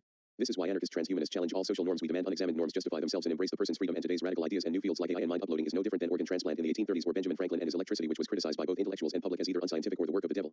What holding us back the most is the people who are trying to persuade the people to reject these fields and the current political system that establish private institutions and promote bioconservatism like Leon Kass and Daniel Kahneman, who are against healthy life extension and again with the help of AI who are already have intentionality like Eureka, Spawn, makes decisions like a person, it thinks, memorizes, solves problems, gambles, etc., Lipson-Zykov experiment, Legbit and neuromorphic. Computing can already simulate the behavior of the human cortex, which it will lead the computer to behave like a brain to simulate the brain, and these computers with neural networks have reached the capacity of supercomputers with higher speed and more capacity with less energy cost. We already have the tools to build HAL 9000. We just need people motivated to make this machine which they can adapt the ways human does. We already have our finger holding the trigger. What's left is to fire the gun. In hierarchy and capitalism, we'll use technology that the people have little control, like radio and televisions, to form monopolistic infrastructures, while the internet that it functions under anarcho-communism have people produce more productivity and solve problems a lot faster, like exposing abusive families that disguise their abuse as YouTube contact, unlike capitalists that promotes transhumanism or some of their ideas like Jeff Bezos, Larry Ellison, Larry Page, and Elon Musk have perverted transhumanism by using profit for themselves, and even if they are sincere of improving people's lives, but hierarchy and capitalism have corrupted their once great goals, and some of these capitalists putting deadlines to achieve current achievements that we can do right now or decades ago, but money always gets in the way of human progress and happiness. Like Silicon Valley is aware that the net profitability industry is in the decline, but the elite try to hold their power as long as possible at the expense of the billions of lives, animals, and the environment. Capitalism decide what technologies to port into only because it's profitable, while people think smartphones were a late 2000s, early 2010s invention, while in reality it has been around since the early 1990s, but because the capitalist sees no profit, then it stopped any technological progress. Or Augustin Mushot made the first solar steam engine that gave a better environmental friendly technology, but the British Empire prevented this progress because they won a war against India and used slavery for coal extraction. These capitalist transhumanists will not put full force on their technological goals because it will expand liberatory components like fully automated jobs, complete workers' union, the end of gender binary, and other means that it will lose profit, and using debunked arguments like brain in a vat arguments, Chinese room argument, and the Cold War mentality of a bleak future of evil robots, despite the fact that we once became sci-fi level civilization under anarchism, that disagreements can be solved by consensus, and the capitalist can't comprehend that is to be transhumanist, and you have to be a green anarchist because you cannot have greater agency yet advocate oppression, hierarchy, state, and capitalism. And not only that, strong AI is possible now that will cause a technological explosion, but another technological explosion is to bring class consciences to all the potential geniuses that are living in the slums. Even Elon Musk, who is the most popular among the capitalist transhumanists and in my eyes the most sincere, but even he is corrupt by the high radical capitalist system, like laying off 9% of his employees in 2018. These capitalist transhumanists that entitle position of a monopoly on the means of production of the nameless workers, steals labor value from the employees and call it profit, and their innovations are dependent of the works of other people, and Musk's stock compensation package is valued at $2.6 billion, and the more profit goes to the employees, the capitalists lose their profits. Not only he is our modern Thomas Edison on stealing and taking credit of other workers, but he dares to call himself a socialist. He also say that Mark was a capitalist. His employees dies by forcing his workers to work in his factory despite the epidemic, and if the workers refuse or ask for pre-symptomatic, they will lose unemployment benefits. Capitalism is hurting science by using bland conformity. Just go outside or use your computer to see what I'm talking about. We want to achieve our true potential when we once embrace anarcho-transhumanism, communalism, and social ecology, but in capitalism and hierarchy can only achieve half of what we need. A solitary confinement is an example when all material needs are met but no subjective needs, thus all opportunities of intellectual activities and self-expression are gone, like animals in a slaughterhouse, but musicians have its subjective needs but no material needs. In capitalism it can't do both. The state, hierarchy, and capitalism has a totalitarian grip on science, and only the capitalist class can openly express their art, and the majority of artists are forced into the accumulation of capital to make art not because they love what they do but are forced to survive. Pharmaceutical companies only do research not because they have a moral duty to help people but to make profit, or tech companies that force employees to fixate on problems of profitability by driving down production costs and rising revenues and things like workers' satisfaction. Environmental concerns are secondary, and scientists who wanted to progress in strong AI, neuroscience, mind-computer interface and mind uploading, green energy, and environmental friendly technologies are limited by the state, and the state chose which ones we focus because of profit or how to kill our enemies. Any new proposal of technology that helps the people and environment, the capitalist will refuse and use the same response like is too expensive or cost this amount of money. Only in an anarchist moneyless society that those proposals will instantly be adopted to help our people, the animals, and our planet. Universities' research centers are not safe when capitalists buy out public centers like Uber stole 50 people. Top-tier robotics research for profit. The competitive mindset prevents scientists to share freely from one to another to improve progress because they work for different companies. How much breakthrough we could have achieved have been prevented from our current society, and manipulation of language, like when you work on something that you want to work, is not considered work but a hobby in our capitalist society and only counts as work if it's profitable, and alienates you and forces you to compete and destroys people who share the same dreams as you. Capitalist robs us of our time to prevent us to pursue what we want and be enslaved to work to appease their capitalist gods. Scientists who actually care about humanity, like researchers about fusion energy like China and its nuclear fusion, managed to reach temperatures that surpass the sun by 6 times. In Oxford achieved 15 million degrees. Australia making breakthroughs in nuclear fusion, while in the pandemic in a capitalist society the rich making statements to kill the elderly because they are a waste to society. If that statement was said in the Roman Republic, the Spartans will tear the rich apart, while anarchists trying its best to feed people like Zingerman's community of businesses, gaining $65 million in annual revenue. An anarchist business that succeeded despite the destructive nature of the capitalist world. Capitalist restaurants forcing sick people to work or purposely tainted food for profit. While during a global pandemic in the U.S. that big pharma give a Democrat who is a chair of the House Ways and Means Committee bribe money, $54,000, to kill a bill to lower health costs and to stop out-of-network price gouging. Thus more people are going to die or going bankrupt because of the U.S. death care system right before a bill that was meant to help people was passed, all in the name of money, a piece of green paper. During the pandemic that Joe Biden support regime changes in Venezuela and wants to sanction Cuba. While the world suffers hunger more than ever despite we have the means to end this, yet many people talk about overpopulation while in reality the planet's carrying capacity is up to 40 billion people. Despite in our current system that more people are getting hungry, yet we live in a post-scarcity world, global food production is higher than ever. We have enough food to feed 1.5 times of our current world population, but because the high radical capitalist constant waste, inefficient distribution and pollution they cause, climate change, 40% of all food is wasted globally, and in some countries the reason is that they are forced to leave their food because of a lack of cold storage infrastructure, and in the US all companies waste their food because it's cheaper than transporting the food to places they need, and now many American companies are wasting more food because the market is on decline instead to use these foods to feed their people. We must abolish our current approach of distribution and replace them like clean meat, vertical farms, mutual aid programs, from each according to his ability, to each according to his needs. While the US live in a society that has an obesity problem, but in the same time over 1/3 of the population are hungry and almost all of them are in poverty, only the poor suffers. Capitalism is killing science, and people like Jeff Bezos, who claims to want scientific progress, capitalist transhumanist, or in the words of Bernie Sanders, a corporate socialist, becomes the world's first trillionaire as the US unemployment rate is reaching the highest in US history, surpassing the unemployment rate of the Great Depression, and currently 40% of households making less than $40,000 a year. In a capitalist society, technologies useful to the rich and powerful are generally the ones that spread, and by its nature it will create inequality, and in a hierarchical society will use technology to reinforce hierarchy and decide which technology progress and which is not, especially if the technology damage the hierarchy, and to maximize the profit that becomes to McDonaldization that involves the search for the means to exert increasing control over both employees and customers. Because of the abuse of the capitalist approach of technology that, in the words of Max Stirner, and everyone is to cultivate himself into man, condemning a man to machine-like labor amounts to the same thing as slavery. Every labor is to have the intent that the man be satisfied. Therefore he must become a master in it too, be able to perform it as a totality. He who in a pin factory only puts on heads, only draws the wire, works, as it were mechanically, like a machine, he remains half-trained, does not become a master, his labor cannot satisfy him, it can only fatigue him. His labor is nothing by itself, has no object in itself, is nothing complete in itself, he labors only into another's hands, and is used, exploited, by this other. Not only does capitalism prevent technological innovation, but religion that prevents stem cell research, abortion, and especially how they treat the disabled, and they use scripture to justify the discrimination of the disabled, like people who are crippled can't go to heaven in Leviticus 21:17-20, or God caused disability in Exodus 4:11, or the Hindu doctrine of samsara justify the discrimination of disabled by believing a person with mental and physical disability are the person's bad karma in his previous life, and Lord Vishnu declared that disabled people have no place in heaven because of this belief that people with disability were not allowed to inherit property till 1928, and Hindu priests today deny disability people to enter Hindu temple, or a survey found that 68% of Japanese who are disabled suffers discrimination. The source is Buddhism, the disabled because of their Buddhist belief, like according to the Buddhist text Translation Society. The blind of this world bear a heavy burden for past failure to tell the way clearly to travelers. Some people's mouths are very misshapen. They blew out lamps on the Buddha's altars. To be deaf and mute is a dreary existence. Reward appropriate for scolding one's parents. How do people get to be hunchbacks? They berated and laughed at those bowing to Buddhas. Christians' texts also show that sin leads to disability, like in Matthew 9:2-7, or God gives people disability in John 9:1-3, or God punished people with disability in Canon 22 of the Lateran Council, or St. Augustine stated that people are born deformed and even baptized babies are attacked by demons. This is the same religion that in the 1st century believed the most powerful demons live in the moon. In Islam, that people who reject Islam are disabled in Quran 6:39, or Allah cursed people with disability in Quran 20:124. By consequence, many Islamic countries committed infanticide because of their religious belief to discriminate the disabled, and all this to create a hierarchy of belief where women and the disabled are at the bottom of this theological caste system while the male priests are at the top. The religious promotes these antisocial behaviors, and since the 2nd century disprove all of their theology, but it leads to an interesting question for religion and theism in this anarchist society, and that is, can theism be saved? Yes and no, because religion, like evolution, can adapt it to society while very slow, but can change. A Christian from the early 1st century does not share the same belief and the same doctrine of a Christian in the 20th century, but when I say yes and no, because the no part is that the supernatural is impossible, and thus all concept that theists have for a dualist approach to conscience, God, and afterlife cannot happen, but the yes part is that theism have to radically redefine their definitions. That is consistent to naturalism/physicalism, while technically they will no longer can be classified as theist, and we should call them atheist. Thus how a theist could function under the anarcho-transhumanist society. First, they have to embrace anarchist values to promote beneficial social behavior like equal rights among race, sex, gender, religions, and disability, and they love to cherry-pick their verses. They can use all the anarchist, socialist, and communist messages in their text, or use their radical theologians/prophets for anarchist values like the Silliton Martyrs and Thomas J. Haggerty. 2. Can God be consistent to naturalism? No, if we think of that word like we usually use, thus for theist and religion to adapt, the only thing that can come close to a God under naturalism is either an ultra-advanced AI, which we are early in the first steps to create strong AI, or a Boltzmann brain, which under quantum mechanics can happen at any time. Maybe there is one right now, or at least after the heat death of the universe, although most theists will reject this alien as God, but this is the best they could get. Given enough time in this universe and the multiverse, eventually there will be different types of Boltzmann brain that theists may view as God, like a Boltzmann universe. 3. Can the afterlife be consistent to naturalism? No, if we think of conscience as a non-physical thing, but all the evidence points to reductive physicalism. To be more specific is functionalism and computational theory of mind. It actually brings an interesting possibility for a naturalist afterlife, but the only problem is that it's purely philosophical, even if it's consistent to what we know in science and is logically valid, but it has to be falsifiable. While most people in these conversations is either a materialist equals no afterlife, vs supernatural equals magical mind is either one extreme or another, and when I mean afterlife is the minimum that your conscience and personal identity continues under one physical structure to another and not adding nothing else, like good people go to heaven and bad people go to hell, and even if there is a naturalist afterlife, it can be an unpleasant one, like you are alone forever in your thoughts. We know that the universe and sensation are reducible to mathematical rules and patterns. Even when things we consider chaotic, we still collect data because of patterns, and our conscience is like a computer because everything has physical parts, atoms and elementary particles. Like Norbert Wiener defined the persistence of living things as pattern preservation, thus our conscience is just an information processor. Quantum information is a thing in science and one of a few things besides atoms, neutrino, and space-time that are indestructible and eternal, and scientists/mathematicians conclude that information alone requires consciences and does not limit itself to brains. We live in a 3-dimensional region of space and 4th-dimensional time, or in other words, we are a 4-dimensional person statically existing from beginning to end, because space is tenseless and the concept of past, present, future, and the flow of time is an illusion, and conscience is like a computer, and computer information requires the movement of the same patterns from past to future body, and all the evidence that mentioned earlier points to psychological continuity, and it may lead to a naturalist afterlife. Read the work of Eric Steinhardt and his naturalist theory of the afterlife, which goes to more detail, which he named this approach called patternism, using the reductive physicalist/functionalist/computational approach to consciences, which evidence points. Remember, even if Eric naturalist approach is consistent to science, it is not yet falsifiable, thus is either 3 things he is correct: nothingness after death, or technological immortality, which we are achieving on a small scale with success on worms, slugs, mice, and insects, and quantum entangled living creatures like frozen tardigrade. I think religion and theists will eventually adopt the naturalist metaphysics and find a way to be compatible, and better yet, once they adopt anarchist and naturalist principles, they will promote technological progress instead of rejecting evolution and the theory of time, and promote social norms that are better for the people. But for now, religious hierarchy and always wanting money are getting in the way. Hierarchy and money corrupts humanity and brings immoral actions, like we see in chimps who are adopting early forms of hierarchy, which brings a false view that humans are evil and selfish by nature, and that is why when people think of a future they think as horrible only because hierarchy by the elite few brings these pessimistic view of our future, and that is why that most movies and video games made in the 20th century that depicts the dystopia as a false rhetoric. The Time Lords from Doctor Who, Fallout series, Mad Max, and Warhammer 40,000. A poll was found that 65% accept the idea, during the pandemic, to automatically increase spending whenever there is ongoing or deepening recession, but 66% nationally and 52% of Republicans want the socialist concept of universal basic income, which this debunks conservative economics, the same conservatives that rejects the spending on technology that actually helps the people. While in reality humans by nature are altruistic and help each other, many archaeological evidence has shown before hierarchy is established in the lives of the other apes.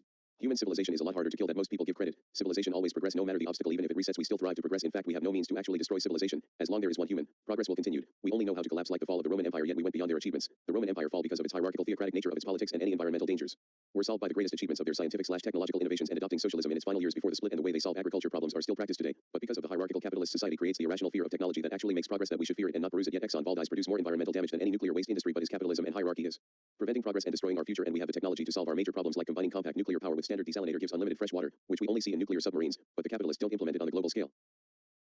While people assume certain technologies that will bring our extinction are not true, like nanobots or AI goes rogue, is not possible/probable because it requires massive sustained replications that by consequence will exhaust its own resource before making any real threat. The problem of killer man-made germs is that once released in the wild you cannot control their genetic stability, and when humans collectively want to solve this problem it becomes easy to solve, like natural viruses that does already fail to eliminate us multiple times. Don't expect we can do much better. We have the information and historical knowledge that predicting the future from the past shows a good future. Not perfect because I don't believe in the concept. Like we have the capacity to combine solar power, cyclotron, space station, and computerized fabrication to create unlimited conversion of all solid and liquid waste into raw elements, and for the past 15 years machines are improving to the point it is outperforming/outsmarting humans, Jeopardy and Go, and with the help of quantum computing with AI it will keep improving until we reach quantum mechanical limits. For the past 100 years a steady pace of progress, and we must adopt transhumanist values because it showed that the Roman Empire fell. It took 1,000 years to go back to achieve the same level of technological progress as the Romans in the 2nd and 3rd century, and took another 500 to surpass them when we discovered their text. Hero, Galen, Lucretius, Sextus Empiricus, and Ptolemy, and knowledge that predicting the future from the past that most fields that we are trying to achieve will become inevitable, especially with the help quantum computer with AI, unless some end of the world scenario happens before then. And if the capitalist society let the scientists to go all out with their research without the fear of budget getting in the way and spent all that oil/military money to research, we can achieve those goals in 10 to 20 years, but our current society it will take from shortly before or after the century ends. Hierarchy is the only thing, besides an improbable scenario like asteroid or massive natural disaster, that can bring humans to extinction or at least bring a collapse like the fall of the Roman Empire on the global scale, which the negative attitude of human nation becomes mainstream, and these capitalist transhumanists like Larry Ellison based on his business of Ayn Rand, which contradicts everything about human nature when Ayn rejects collectivism and humans are selfish individualists, yet all evidence of current indigenous groups and tribes before the establishment of hierarchy 12,000 years ago, which shows our nature is altruism. The very existence of the Inuit debunks the philosophy of Ayn Rand, and an experiment made in Gulch, Chile based on Atlas struggle fail almost in an instant. While some will argue that children who embrace human instinct and primal behavior at its fullest, and many will say of let them alone without a higher power, hierarchy, or any form of domination will kill each other like children of the flies, but that is not true, because in real life we're the scenario when 5 boys that were stranded in 1965 who live in a stranded island for 15 months. Did they kill each other or create a brutal hierarchy? No, instead of the pseudoscience of social Darwinism and survival of the fittest, but instead they instantly use cooperation and mutual aid. They created a garden, using primitive technology to have easy access to water, build chicken pens, build a fire that is burning permanently, and collectively own the means of their labor. It shows the true human nature, and it brings a bright future if we establish anarchism in a global scale instead of a dark future like if we use movies, books, or video games. Of an example of a futurist society instead of Dune, state, hierarchy, and capitalism, we will have the culture, anarcho-communism. If Jeff Bezos, Larry Ellison, Larry Page, and Elon Musk truly care about human progress, then use all that money to end world hunger, give everyone clean water, global green energy, also nuclear energy, quantum computing with AI, promote cooperative business, workers' union, fully automized jobs, and abandon their Ayn Rand philosophy to Murray Bookchin. At least Elon Musk, who promote ethical behavior of AI and Neuralink to improve cognitive activities, which this technology has the capacity for immortality, is influenced by the culture series, the 4th most advanced civilization in the history of science fiction and the most advanced civilization without total control over matter and time, unlike the Time Lords, Zealey and downstreamers who surpass them when it comes to technologically advancement, and the series is functions under anarcho-communism. If these big four adopt anarchist principles and convince the US government, which they easily can, to let scientists go all out with their research, then in only a generation or less can achieve the sci-fi level civilization that we could achieve decades ago if hierarchy and capitalism was not in the way. If the Soviet Union can do in 25 years in space travel, and in the US can bring the man to the moon in a span of 11 years despite no prior experience in space exploration, then imaging all scientists in all fields have the right to go all out. Capitalism and hierarchy has prevented scientific and technological innovation when the concept of patent and copyright laws that scientists cannot freely spread information to improve and accelerate progress, and these laws that results in lawsuits which not only cost money, which it should have go to research, but halt technological innovation. Royal Society, the highest scientific society of the UK, have acknowledged this. Patents are only one means for promoting discovery and invention. Scientific curiosity, coupled with the desire to benefit humanity, has been of far greater importance throughout history. Countless researchers all over the world come up with new ideas all the time, even when they do not directly profit from them. Government research institutes or universities often explicitly refuse to take out patents on their inventions. All these show that a lot of research is not motivated by the profit from patent monopoly. Patent laws on scientific research has digressed progress, like scientists found a way to genetically engineer rice to add vitamin A, and they wanted to give this technology for free for people in poor areas that rice is their main diet and suffer low vitamin, but these copyright laws and thousands of lawyers prevented this innovation to save 2 million people who die under those conditions. These copyright laws on technology has prevented new knowledge for both rich and poor countries, and progress has become slower despite the fast progress was going before the capitalists starting to enforce these laws on a global scale. Despite all of the wars, injustices, corruption, hungers, and all the suffering that hierarchy, state, and capitalism cause. Despite of all this, the people who defend capitalism will say that yes, the people are suffering, but we live in the most peaceful period in history where people's health/wealth is the best than any period, and people are living longer than ever, especially more people becoming centenarians and supercentenarians more than any period, that even the 20th century wasn't the period of mass violence. Technically this is true by statistics, that during the Crusades, Reconquista, and the 30 Years' Wars, all religious wars, was the most violent period in history by statistics and world population at the time. If this is the best that hierarchy, state, and capitalism can bring for peace, then I am not impressed, and we can do better like the Spanish Revolution. If the anarchist society can achieve a utopia with virtually no crime in a span of 3 years in a time of civil war, while hierarchical capitalism took around 200 years to achieve world peace, then we need a new society. We live in a world with so much technological progress that it doesn't make sense anymore to make wars. I will say that wars have become functionally obsolete since the 1990s, yet the US always invade other countries and putting dictators in power, causing more wars, that I propose a new anarchist international manifesto that the United Nations adopts to abolish oil, high military spending, embrace global green/nuclear energy, embrace innovations in medicine, neuroscience, robotics, space travel, gene editing, and quantum computing with AI. They already have the means, all the main problems that the world suffers, yet they don't do anything or taking a very slow pace. The biggest proof that we can make these innovations is during the COVID-19 pandemic, when usually making a vaccine takes years or decades to complete, but now all countries use their unlimited access to technology, information, scientists, and money that the first vaccines are giving over 40,000 people in the US, and it took 2 months. It shows that the state and capitalism on purpose slows down progress, and if they let scientists go release their full potential, we can achieve a utopia decades ago. The current pharmaceutical companies is extremely slow when it comes to progress because it takes over 10 years to bring new drugs, and 9 out of 10 drugs enter phase 1 clinical trial, which will never reach the people who needs it, while to pass all 3 phases take 30 years, while socialist Cuba took 3 years to make a vaccine for lung cancer. AI has shown that these machines working in these fields is over 100 times faster and cheaper, and computing power used by machine learning algorithms since 2012 has been growing 7 times faster than Moore's law. To show how capitalism slows down progress in the pharmaceutical fields is that scientists not only are waiting human trial for reverse aging, which turns out is possible, but it was already possible since 1986, but no one follow up the results in clinical trial, but now people who participate this trial has to spend $1 million, which is insulting because it should be free to see not only results but imagine how many live we can improve or save if money was not in the way. Journal of Law and the Biosciences reports that Merck then failed to make any progress toward a phase 1 clinical trial until after the World Health Organization public health emergency of international concern freed substantial donor and public funds for the vaccine's further development. The capitalist approach to medical innovation is so slow that is insulting that privatized companies are heavily underfunded and copyrights laws that slows down innovation by decades. It only cares about short-term gains to maximize profit. The very concept of patent slows down progress and innovation that many scientists are migrating to other places where patents are not enforced or banned, and threat of shareholder litigation generally discourages managers from experimenting with new ideas. The capitalists discourage to share knowledge and information to speed up the progress, and only open source gives the potential of unlimited sharing that everyone can read it, and if they have the capacity to help they will do it. This is why we need a socialist approach of innovation, that AI in the medical fields, like I say, that we can make self-reasoning robots to improve people's health, that IBM's Watson computer was used to diagnose within minutes a condition affecting a Japanese patient with leukemia was found faster than any doctor, and AI can make new drugs in a faster rate using learning algorithms/deep learning, which heavily reduce the years of manpower it takes to make basic treatments. Many diseases, both common and rare, are programmable using gene therapy/editing, which with the help of AI can cure many diseases. We have AI that can discover molecules. Scientists are using AI for economics to become less political and more data-driven. Google are using AI to design chips to accelerate AI, and now a new arms race for digital currency, which started in Hong Kong, which both China and the US are interested to replace physical money to digital, which gives huge potential for a socialist economy. We are having AI to build programs that improve generation after generation without human input, and now AI is making AI that is easier to build, assisting data itself, self-managing data stores, and Google's AI build AI that outperforms any AI that is made by humans. Australian scientists are building computer chips that use biological neurons extracted from humans, which lower the amount of power to operate by mimicking like a human brain. There are prototypes of nanomachines that can enter living cells. Scientists are using CRISPR that may have a universal treatment/cure of cancer. Experts are arguing to go green/nuclear energy by even declaring that by 2035 the US can get 90% clean electricity. Scientists created the GPT-2, which many critics of AI fear is the most dangerous AI algorithm ever that is going to destroy humanity, but this evil AI mentality is false. When this was released to the public, it did not bring the apocalypse, but GPT-3 is made, and his ability to communicate has been easily passed for a human, which if this continues it may pass the Turing test, and scientists made neuromorphic chips, which is advanced AI that can fit in your pocket with artificial synapses which can mimic the brain. Hierarchy, state, and capitalism is the enemy of progress because not only slow down innovation but actively discourage innovation, especially if it is against the capitalist interest. When there is progress, it only happens because the states push it so they can use these innovations to make new ways of creating wars, torture, destroy the environment for profit, and other crimes against humanity, like when the US actively sabotaged Cuba by using the World Bank and IMF to destroy their economy, using false stories to discredit the Cuban Revolution, like the immigrants going to Florida, and using man-made pandemic to kill people and animals by breeding specific mosquitoes and spread to Cuba to destroy their economy and agriculture, then blame Cuba to disprove Leninist economics. Even capitalist transhumanists prefer slavery to justify hierarchy, or any radical life extension technology will use the concept of money that only the rich can have access to it while the rest suffer and die early, like we see today in insulin. Thus, in order to have a true sci-fi level civilization, it must function under anarchism, where money is abolished, or at least decentralization/digital/participatory economics, which all these green energy/medical technologies is access to all and no one can privately own them, which is against human rights. The way to achieve a better society is a place most people don't talk about is space travel, because the Outer Space Treaty, which bans weapons of mass destruction, but sadly not militarization, but space must be free to explore by all nations, and no party can claim to any region of space. Thus, asteroid mining could worth over $20 trillion, but the treaty prevents the capitalists to claim the area which they extracted from space, and the Space Act, which combine other space laws that actually prohibits capitalist mentality by preventing to benefit the wealthiest countries to exploit the poor countries, which space and its resource is the common heritage to humanity. Space socialism, and by law it should be utilized to benefit every human and help fund underdeveloped nations instead of a selected few to keep all the wealth, which the democratic distribution of revenues from space, which the bill outright rejects. Laissez-faire capitalism, despite constant attempts by the US, USSR, and the rich capitalists to prevent this bill to pass, but common sense won, and the space socialist/anarchist bill became official, which embrace equal access, which space industry must be democratically regulated. Thus, Jeff Bezos cannot exploit humanity without breaking a law against humanity, which if people don't make new ratification to use anarchist values, that the potential of an egalitarian world, which space becomes an international common, which it can achieve a global universal basic income, allow nations to invest in a global green/nuclear energy, workers' unions on business and schools, fully automation of jobs, and a bright future. But in the capitalists use their approach and change the space treaty, we will witness wealth inequality on an unimaginable scale, where the rich become gods with access to power that no one can imagine, and these innovation that only the capitalist can have immortality, while the poor will die before they reach the age of reason, or new technology is only used for military purpose, like we see in the US build a space plane called the X-37B, which was a robotic spacecraft that was flying in space for 2 years.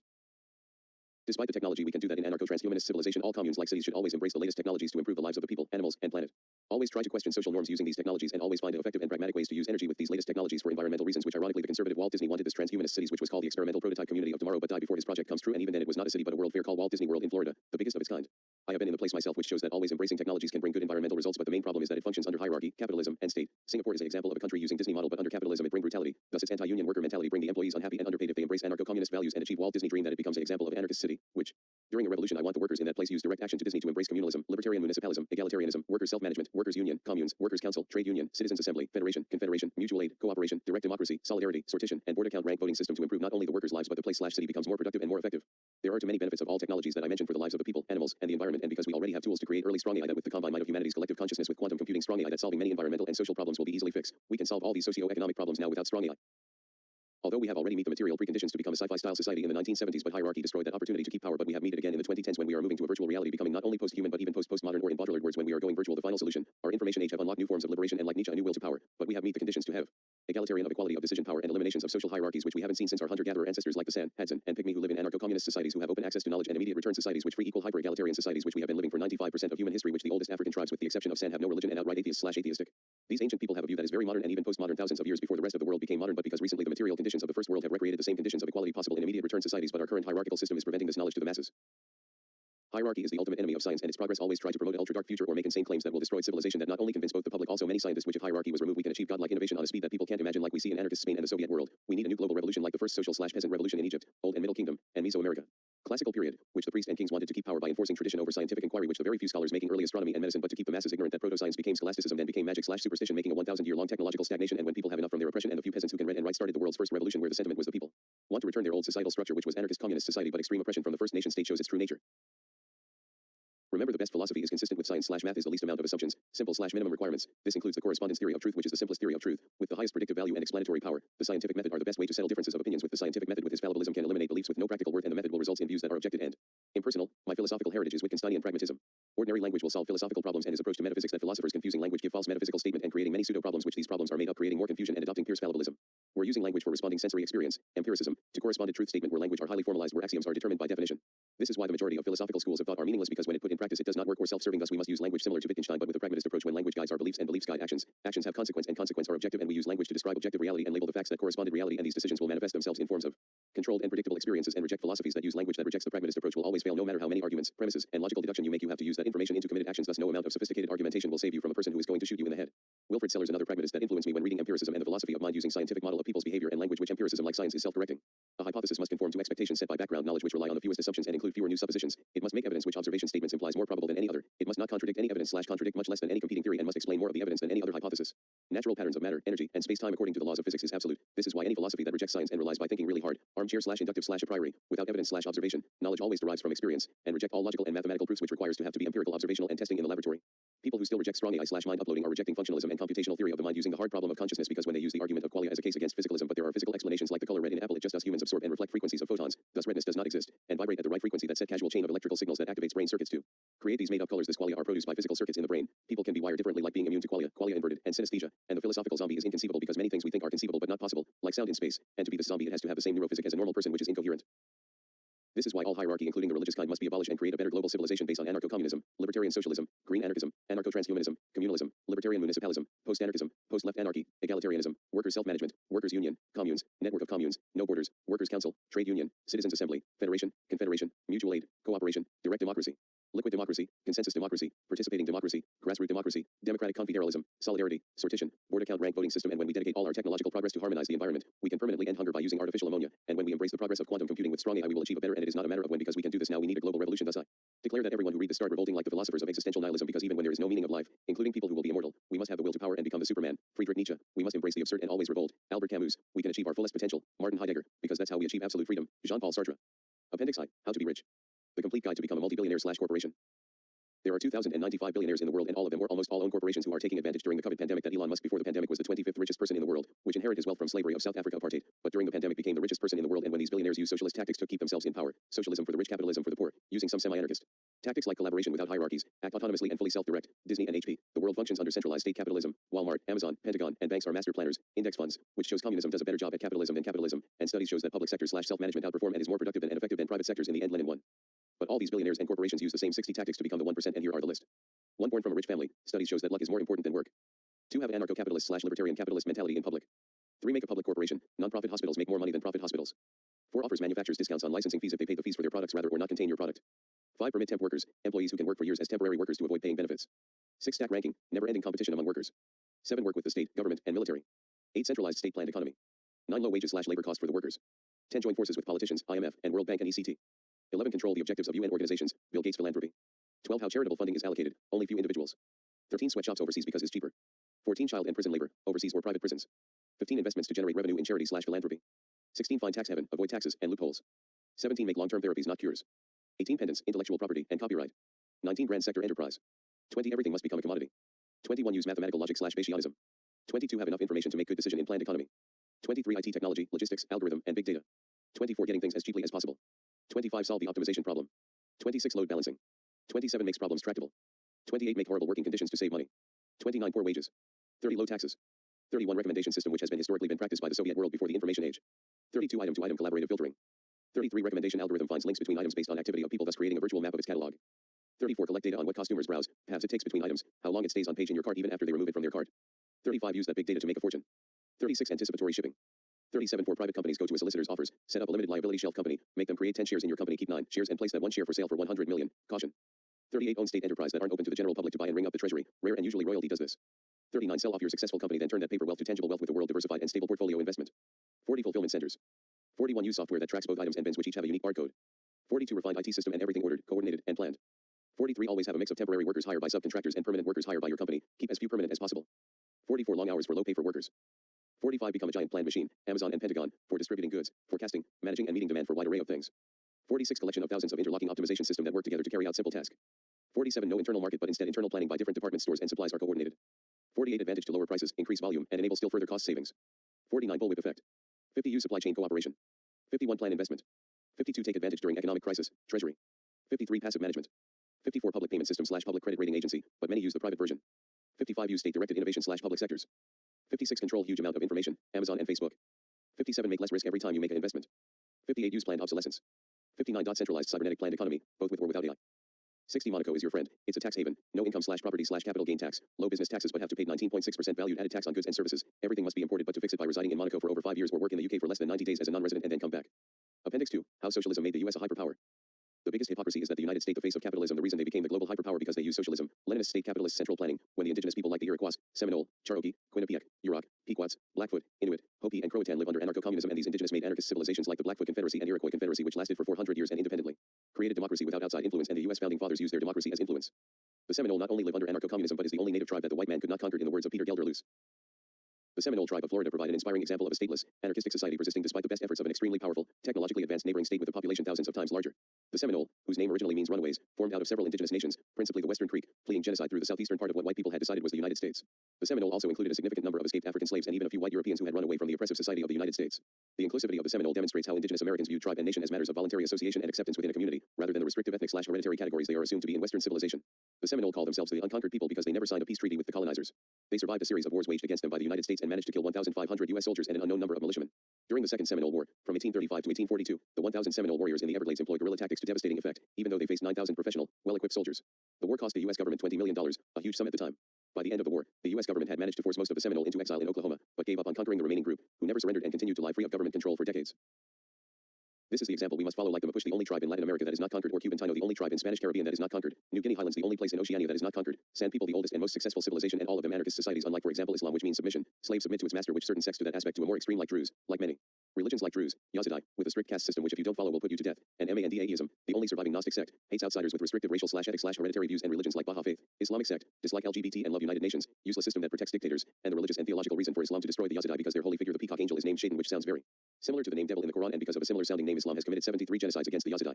More recent religions / cults like Love as One, Saiska, Blood Over Intent, Spirit Science, David Dobrik, Actualize.org, Cult of Saturn / Voices of X, Athene, Final Fantasy House, Civ Cult, The Garden TikTok Cult, Unicorn Unicron, QAnon, Kruger's Dorp Cult, Divine Sister, Roblox, Acoeting, Hell's Gate Red Letter Ministries and a Puerto Rican cult, which kidnapped a girl a day after Christmas in 2021, has extreme hierarchical dictatorship or the finders occult ties with the CIA that has used child trafficking and sexual abuse.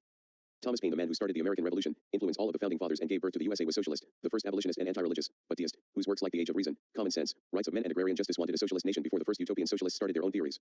Tom Paine advocate for progressive taxation, universal basic income, guarantee income, giving money to the poor, national health care, social welfare program, old age pension, child welfare, social security, public housing, massive public work program, earned income tax credit, fixed payment, tax the rich, annual pension for people over 50, disability pension. The founders of the Republican Party were socialist and follower of Thomas Paine political philosophy until the 1860s after the death of Abraham Lincoln. It was the socialist and anarchist that the USA achieved. Abolish slavery, the first abolitionists were socialist and anarchist. Abolition of child labor. 8-hour workdays, thanks anarchist. Women's rights, the first who promoted it were Christian anarchists but were killed by the theocratic Puritans. U.S. Pledge of Allegiance was composed by a socialist named Francis Bellamy. He considered himself the follower of the utopian socialist Henry de St. Simon. Universal suffrage. Public education. Social security. Philosophy, transcendentalism, pragmatism, and dialectical naturalism. Women allowed to vote. Victoria Woodhull, a socialist, was the first woman that run for president. Kennedy and Johnson administration recruit socialists for the War on Poverty and Great Society program. Franklin D. Roosevelt created the New Deal, which was inspired by the socialist writings of Paine and recruited socialists and communists for the program. Homestead Act of 1862, which Abraham Lincoln was influenced by Paine and the socialist George Evans. Civil Rights Act of 1964, which was based on the socialist reforms of W.E.B. Du Bois. Various friends of Karl Marx and members of the Communist League work in the White House, joining the Republicans and became generals and colonel of the Union Army. Ending the Gilded Age when the anarchist Leon Czolgosz assassinated William McKinley, which put Teddy Roosevelt in power, starting the Progressive Era, the most economically stable period in U.S. history. Rutherford B. Hayes made a socialist program to put equal treatment regardless of wealth, race, and social status. It was socialism that gave the U.S. Alaska and its Alaska Permanent Fund, market socialism. Social reforms in women and workers' rights. Black rights, Martin Luther King Jr. and Malcolm X were socialists. Law. Government, corporate socialism. Military/defense, the military community functions under socialism with semi-free healthcare. Highways/roads. Public libraries.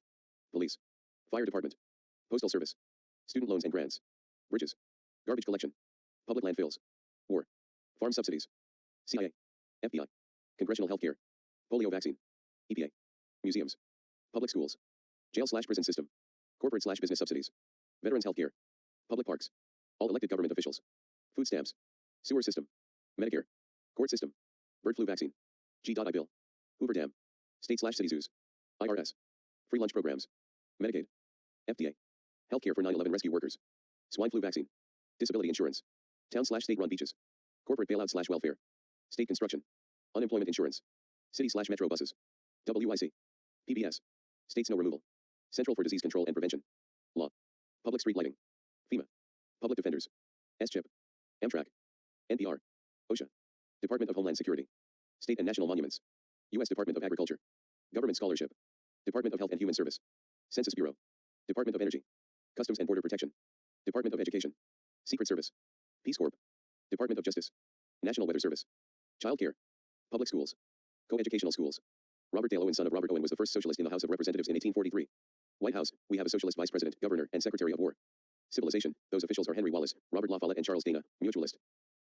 Lastly, the reason the U.S. became a military titan was socialism when Woodrow Wilson, a fascist president, used state socialism and war communism during his final years in power when he had so much administrative power that he had state control of natural resources and means of production. He put technocrats in economic power, putting whip to control the wages of the workers during World War I. He nationalized the railroads, water system, shipbuilding facilities, radio stations, telegraph industry, telephone industry, price control on military/consumer goods, and higher taxes. While in World War II, the war industry used government contracts and massive military drafts to ensure everyone had gained employment, and during the space race, the U.S. used state control central planning, also putting Nazi officials in charge of NASA, to put the man of the moon, and all scientific innovation and basic scientific progress is from state control central planning and public funding. It was Lenin's philosophy that the USA became the most powerful country in the world, and every country adopted its principles. Undemocratic high radical oligarchy using technology to reinforce their abuse, but the internet functions under anarcho-communism, and we must secure it and expand it on a global scale. And now with big data central planned economy, we must use decentralized cybernetic AI planned economy with anarcho-communism to have a better future.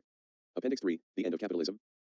India made the biggest protest in history, where 300 million people are in revolt, 3% of India's population, which are led by trade unions which are affiliated by various communist parties. Kerala is the only state that the Marxist party ruled using decentralized planned economy. The George Floyd protest is the third biggest protest in history, 26 million, where many leftist groups like Black Lives Matter, Antifa, Anarchist, creating an anarchist autonomous zone, various democratic socialist won.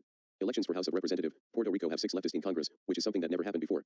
Despite the world's only hyperpower, the U.S. empire is a fascist plutocracy, is a failure, which over 200,000 people died from the virus, and many fascist group making riots because a less racist right-wing neoliberal conservative became president, the same President Joe Biden who did this. 1. Supporting and the leader of the illegal war from Iraq that caused more than 200,000 deaths, knowing that the enemy had no destructive weapons. 2. By admitting that his top priority was making Biden's boss a one-term president, McConnell spent the next 2 years leading a historic Senate obstruction campaign against the Obama agenda. This meant rejecting Washington's sacred principles of compromise and bipartisanship, forcing Democrats to improvise majorities of 60 votes on party lines for each measure, and using their knowledge of Senate procedure to delay legislation. In the process, McConnell lowered the administration's economic stimulus proposal to, after taking inflation into account, the smallest measure in 30 years. And he blocked other measures to boost jobs and the economy that Republicans had once championed, sabotaging the economic recovery. The coup de grace was a December 2010 deal that McConnell had personally struck with Biden to shouts of outrage from Democrats, trading 13 more months of unemployment insurance at a time of near double-digit unemployment for a series of more permanent gifts. The rich. 3. He said it may not be what the party is looking for, he said. He may be too muscular in foreign policy. It may not be pure enough about the right to abortion. He may not have been forceful enough about gay marriage. 4. Supported measures that prohibit federal money from being used directly or indirectly to pay for or promote abortions, prohibit poor women from using Medicaid to pay for the procedure, and prohibit federal workers from using their government health benefits to obtain one, something he voted on 5 times before it finally became law. 5. The repeal of Glass-Steagall, which Biden and virtually all Democrats had voted for in 1999, although it was a leading cause of the Wall Street crash and 2008 economic crisis. Between 2007 and 2011, a quarter of the American families lost at least 75% of their wealth. Black families were especially affected. 6. Biden and the Republican Party teamed up to surround the Democratic leadership and vote for a $1.1 trillion spending bill chock full of Republican goodies, further erosion of campaign finance restrictions, cuts to a nutrition program for mothers and low-income kids, more than $400 billion worth of fighter jets the Pentagon didn't even want. 7. Change of regime of Syria. 8. Created the crisis in Iraq. Obama inexplicably assigned him the task of solving it. At first, that meant intervening on behalf of Western companies, urging Prime Minister Nouri al-Maliki not to charge exorbitant prices to international oil companies for the right to tap into the country's oil reserves when contracts come up for auction again. 9. Using the U.S. military bombed 7 different Muslim-majority countries, from the Middle East to North Africa, without a declaration of war. Far from being surgical, the drone strikes would kill hundreds of civilians in these countries over the course of 8 years, farmers, funerals, a wedding party, and even a 16-year-old American citizen. 10. Establishing immigration laws that created concentration camps, and the majority of the victims are Latinos on the border, which ICE committed human experiments by forcefully removing female Latinos' uterus without consent, thus losing the ability to give birth. 11. He had been one of the architects of the Clinton-era Plan Colombia, which he had seen at the time as a way to internationalize the war on drugs. In practice, the plan did more to open the country to foreign investment than to curb the flow of drugs, while the increased investment in security forces that was associated with U.S. funding fueled state violence in the country. 1.8 million people displaced in 3 years and 3,000 innocent people killed. 12. His cruel immigration laws that, according to a 2014 lawsuit filed by the ACLU, migrant children were deprived of medical treatment, chained, sexually abused, and forced to drink bathroom water by border agents. 13. He is against free universal health care. 14. Biden wanted to send U.S. troops to Darfur in 2007 and then suggested that a no-fly zone be established. Nobody is in favor of allowing genocide, obviously, but as cases like Libya and Syria have shown, such military intervention often has far-reaching ramifications leading to massive human suffering. 15. Biden was also a key architect of the 1999 bombing of Serbia, which actually dissolved the local pro-democracy movement and rallied popular support around the country's dictator. 16. He even backed the British invasion of the Falkland Islands. 17. Makes the American taxpayer responsible for all Israeli debts and all future debts. According to the Washington Report on Middle East Affairs, Biden had been the pro-Israel lobby's anointed candidate in the race, and post-election he remained among the Senate's top 10 recipients of money from pro-Israel PACs, receiving tens of thousands of dollars each year. By the end of his Senate career, Biden had received more than $410,700 from donors and pro-Israeli PAC. 18. When Israel began to carry out its policy of targeted assassinations, also known as assassinations, Biden insisted that extrajudicial killings were legal and even criticized the Bush administration for condemning them. In 2006, AIPAC specifically thanked Biden and 3 other lawmakers for helping pass a law that cut off U.S. aid to the Palestinian Authority unless Hamas met certain conditions. 19. Implementing crime laws that discriminate blacks, that there are more prisoners in the U.S. than Stalin's gulags. 20. Tried to cut Social Security, Medicaid, and Medicare for 40 years. Appendix 4. Step at the right direction. Despite all of this progress have been made, like Evo Morales and the Socialist Party won the elections defeating the U.S./Elon Musk coup by democratic vote. Chile changed its constitution ending Pinochet-style government. Guatemala burned the Congress and bring their own guillotine, copying from the Puerto Rican revolt. Haiti protest against state kidnapping, many wearing communist symbols. Mutualist banks are on the rise in England and the 2 youngest generations are becoming more leftist and irreligious. Even the 5 state capitalist countries, China, Cuba, Laos, Vietnam, and North Korea, are far superior, especially solving the pandemic before anybody else. North Korea have more respect for the disabled than the U.S., which are not allowed even basic necessities. South Korea admitted using Photoshop to give false images of advanced weapons to invade other countries. Propaganda like starving people while forgetting the geography of North Korea is difficult to grow because it is a mountainous country and very cold, which is bad for agriculture. Also, the cause of the 2000 famine was a combined effort of storms, hurricanes, and its geography destroyed the little food they managed to grow, but using self-reliance, mutual aid, and cooperation that they recover all by themselves, which their productivity surpass all of Southeast Asia and their statistics on nutrition. Production economy was superior than Southeast Asia, and the reason many North Koreans stay in the South because there is an economy of human trafficking, which they find North Koreans who live very close to the border or go to China to get a job or family visit, which these capitalist criminals try to convince them to go to South Korea for a good job, and when they arrive to the South they kidnap North Korean, take their passport, and force them to sing a South Korean citizenship, and if they don't, they will kill them and falsely publicly call them Northern spies, and many North Koreans try committed suicide out of depression that they lose their family from the North, which they will never see again, and these victims are not allowed to talk negatively about the South or get arrested, and many North Koreans die of hunger in the South because they did not have money to buy food. The U.S. committed massacres during the Korean War, sex slaves that many went north to have a better life and won. Massacre that the U.S./South said committed atrocities like buried babies alive, torturing women by pulling their nails, beheadings, and children go to specific rooms to be massacred, and the U.S. killed 20% of the North Korean population during the war, the biggest massacre in the history of Asia. Vietnam is the first country that solved the pandemic. At one point was a moneyless society for 10 years, but now is state capitalism, but the pandemic shows that working from home is more productive than going to work. Despite still being stare capitalism, like there exist corporations, still use capitalist method to survive. Capitalist companies are overpricing important supplies, the existence of millionaires and billionaires, but despite all these they did an excellent job to handle the pandemic by using smart hand sterilizing devices, mobile sterilization chambers, free universal healthcare, cheap, effective face masks that are reusable after 30 washes, and robots in hospitals, while the US don't have enough beds for their people. Laos, a forgotten Marxist-Leninist state which between 1964 and 1973, the U.S. dropped 2 million tons of bombs on Laos, which is the most heavily bombed country in history, which take over 200 years to fully clear all unexploded bombs in Laos, but Laos, like North Korea, are making technological innovations and producing more clean electricity than of all of Asia, except China. Cuba, a victim of U.S. embargo, which is still happening, and despite Castro's suppression and killing of Cuba anarchists, it is by far the most democratic country in the Americas and has the second highest life expectancy in the Americas and the third in the Spanish-speaking world. Spain is first and Puerto Rico second. Other achievements in Cuba like unemployment rate remains below 3%. Cuban consumes approximately 3,300 calories per day, far above the Latin American and Caribbean average. Have largely eradicated poverty and hunger. Cuba is among the 20 best performing countries in the world. Cuba is also one of the only nations to meet requirements for sustainable development. Infant mortality rate is approximately 1/3 lower than the United States. CIA World Factbook gives Cuba's literacy rate as 99.8%. Cuba spends a greater percentage of GDP on education than any other country in the world. As of 2018, 96.4% of the urban population and 89.8% of the rural population had access to clean drinking water, while 94.4% of the urban population and 89.1% of the rural population had access to improved sanitation services. The lowest rates of violent crime in the Americas. Cuba is the most sustainably developed country in the world based on the Sustainable Development Index. Cuba has the largest number of doctors per capita of any country in the world. Cuba has the only high-quality educational system in Latin America. Fidel Castro used 19 soldiers to overthrow a dictator backed by the most powerful empire in the world. Arnaldo Tamayo Mendez was not only the first Cuban in space, but also the first person of African heritage in space. 638 failed attempts to assassinate Fidel Castro. Cuba enjoys benefit of free sex change operation. China, a state capitalist meritocracy which their government of socialism with Chinese characteristics for a new era is a mix of Maoism, Deng Xiaoping thought, Xi Jinping thought, Confucianism, post-Marxism, similar to Richard Wolff's post-Marxian economics of workers' self-directed enterprise, meritocracy/technocracy, Saint Simonianism, and pragmatism to make capitalist road for a socialist and later communist destination, which announced that in 2078 will officially become socialist despite. There are still capitalist markets, billionaires, corporations, oligarchy based on Confucianism, and now support the U.S. on Puerto Rico's colonial status, but China became the most technologically advanced country in the world with multiple Silicon Valley according to World Affairs they achieve. Equals number 1 in PPP GDP, been so since 2014 when it surpassed the U.S. Equals number 2 in nominal GDP, $13.5 trillion in 2018 and $14.4 trillion in 2019. And it's as big as the next 4 countries combined. Equals number 1 in exports, been so since 2009 when it overtook Germany.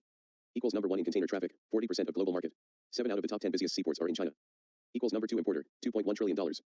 Equals number 1 in manufacturing value added, been so since 2010 when China took the crown from the US, which had been number 1 for the previous 110 years. The chart below is based on data from the World Bank. In spite of coronavirus/COVID-19, China's manufacturing continues to grow and accounts for 28% of global manufacturing. In fact, China is as big as the US, Japan and Germany combined. Equals number 1 in foreign exchange reserves, $3 trillion. Equals #1/#2 holder of US debt, $1 trillion. Equals number 1 banking system, twice the size of the US, in terms of assets. Surpassed the EU in 2016. Equals number 1 trade partner for 130 countries, trade equals exports plus imports. And for 37 countries, China is their number 1 export destination, meaning, they sell the most goods to China. Equals number 1 in contribution to global GDP growth for the past decade, 25 to 35%, which is twice that of the US. That is, if the world GDP grows by $100, then $25 to $35 comes from China. Equals number 1 in steel, cement, aluminum production, link. In 3 years, 2012 to 2015, China used more cement than the US did in the entire 20th. Equals number 1 in electricity generation. Equals number 1 importer of crude oil. Equals number 2 oil refiner, having surpassed Europe. Within a year or two, China will also surpass the US, which has been the number 1 refiner for more than 160 years. Equals number 1 in purchase of industrial robots, accounting for almost 40% of global market in 2018. Equals number 1 in manufacturing of conventional cars, greater than 26 million per year. Equals number 2 in high-tech manufacturing. Equals number 2 in billionaires, 415 billionaires as of 2020. Note, according to Chinese Yuan report, there are 878 billionaires in China as of October 2020. That would be more than the US. Equals number 2 in millionaires, 5 million millionaires. Equals number 2 stock market, by market cap, overtook Japan in 2014. Equals number 2 bond market, worth $16 trillion. Equals number 1 in representation in global Fortune 500 companies. Surpassed the USA in 2020. The chart below is from 2019. By mid-2020, mainland China had 124 and the US had 121 companies. Number 1 in happiness in the world. 93% of Chinese said they were happy in an Ipsos poll in 2020. Number 3 in law and order and number 5 in feeling safe while walking alone in the World Gallup poll. 90% Chinese said they feel safe while walking alone. In the US, it was 75%. 95% of Chinese are satisfied with the central government in Beijing, CPC Communist Party of China. It's incorrectly called CCP in the US. This is from a 13-year-long study from Harvard University. 90% of Chinese in 2016 said their country was moving in the right direction, on the right track. Ipsos poll. 93% of Chinese felt hopeful about the future, YouGov poll, 2017. Most optimistic in the world. In the same poll, 41% of Chinese said that the world is getting better, while only 6% of Americans said the same. 73% of Chinese say that China is democratic. Meanwhile, only 49% of Americans say the same. Democracy Perception Index 2020. Also, in the same poll, 84% of Chinese say the democracy is important, while only 73% of Americans say the same. Equals number 1 in agricultural production of rice, wheat, potato, beer, tea, apple, strawberry, grapes, and numerous other grains, vegetables and fruits. Equals number 1 in middle class population, 350 million in 2018, and it overtook the US in 2015. Equals number 1 country in the wealthiest top 10% of global households, overtook USA. Now there are 100 million Chinese worth $110,000 or more.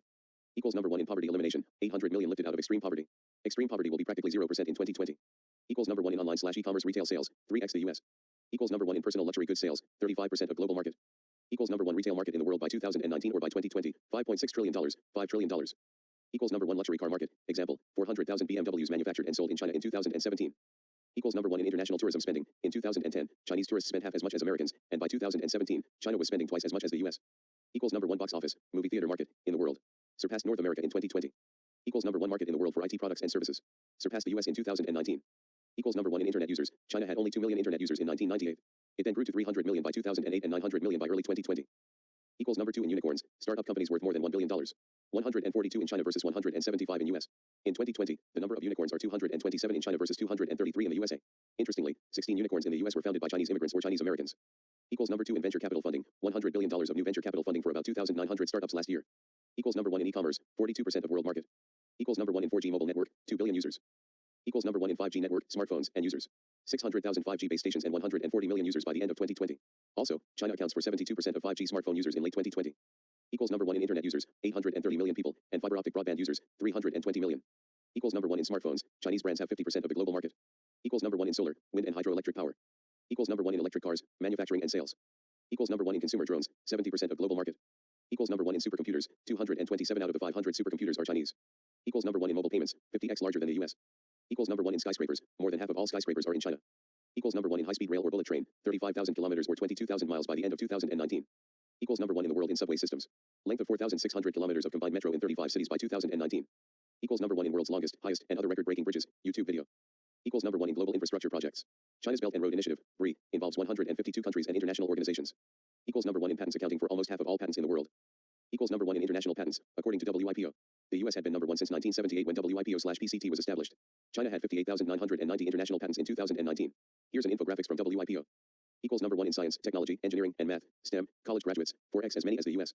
Equals number 1 in massive online open courses, MOOC, with 30 platforms and 540 million students by 2020. Equals number 1 in scientific publications since 2016. And also catching up on the top 10% and top 1% of these papers/articles. Equals number 1 in the world in math, science, and reading proficiency among high school students. Equals number 1 in 5G. China owns about 40% of 5G patents, and the world's leading 5G vendor and patent holder is none other than Huawei. Equals number 1 in artificial intelligence, AI, funding, startups and publications. In 2019, with 110,000 applications, China also surpassed the US for the first time in AI patents. Equals number 1 in R&D spending in 2019, according to US National Science Board, an updated article for 2020. In the chart below, brown equals USA and purple equals China. The chart shows only up to 2017. Equals number 2 in number of satellites in orbit/space, total of 363 active satellites as of March 2020. In 2018, China became the first country to land on the far side of the moon. In both 2018 and 2019, China was number 1 in rocket launches. The biggest satellite in the world, bigger than the Arecibo satellite. The world's first all-automated shipping post. China has the third highest public quota in the world after North Korea and Cuba. Leading innovators of quantum computing. Leading country of environmental reforms. China meets 2020 carbon target ahead of schedule. Three Gorges Dam is the largest power station in the world and the largest hydroelectric power, is so big that slow down the Earth's rotation. Gansu Wind Farm project the largest wind farm/energy in the world. Yangjiang Nuclear Power Station the fourth largest nuclear energy in the world, the first is Kashiwazaki from Japan. Jiangxia Tidal Power Station, the fourth largest in the world. Huanghe Hydropower Galmud Solar Park, the second largest solar/photovoltaic energy in the world. Huizhou Pump Storage Power Station, the second largest in the world. Huanghe Hydropower Hainan Solar Park, the second largest battery storage in the world. The protest in Hong Kong to remove corporations from government power, universal suffrage, and want to join China while the US train HK police and giving funds to pro-British protesters, 79% want to be part of China.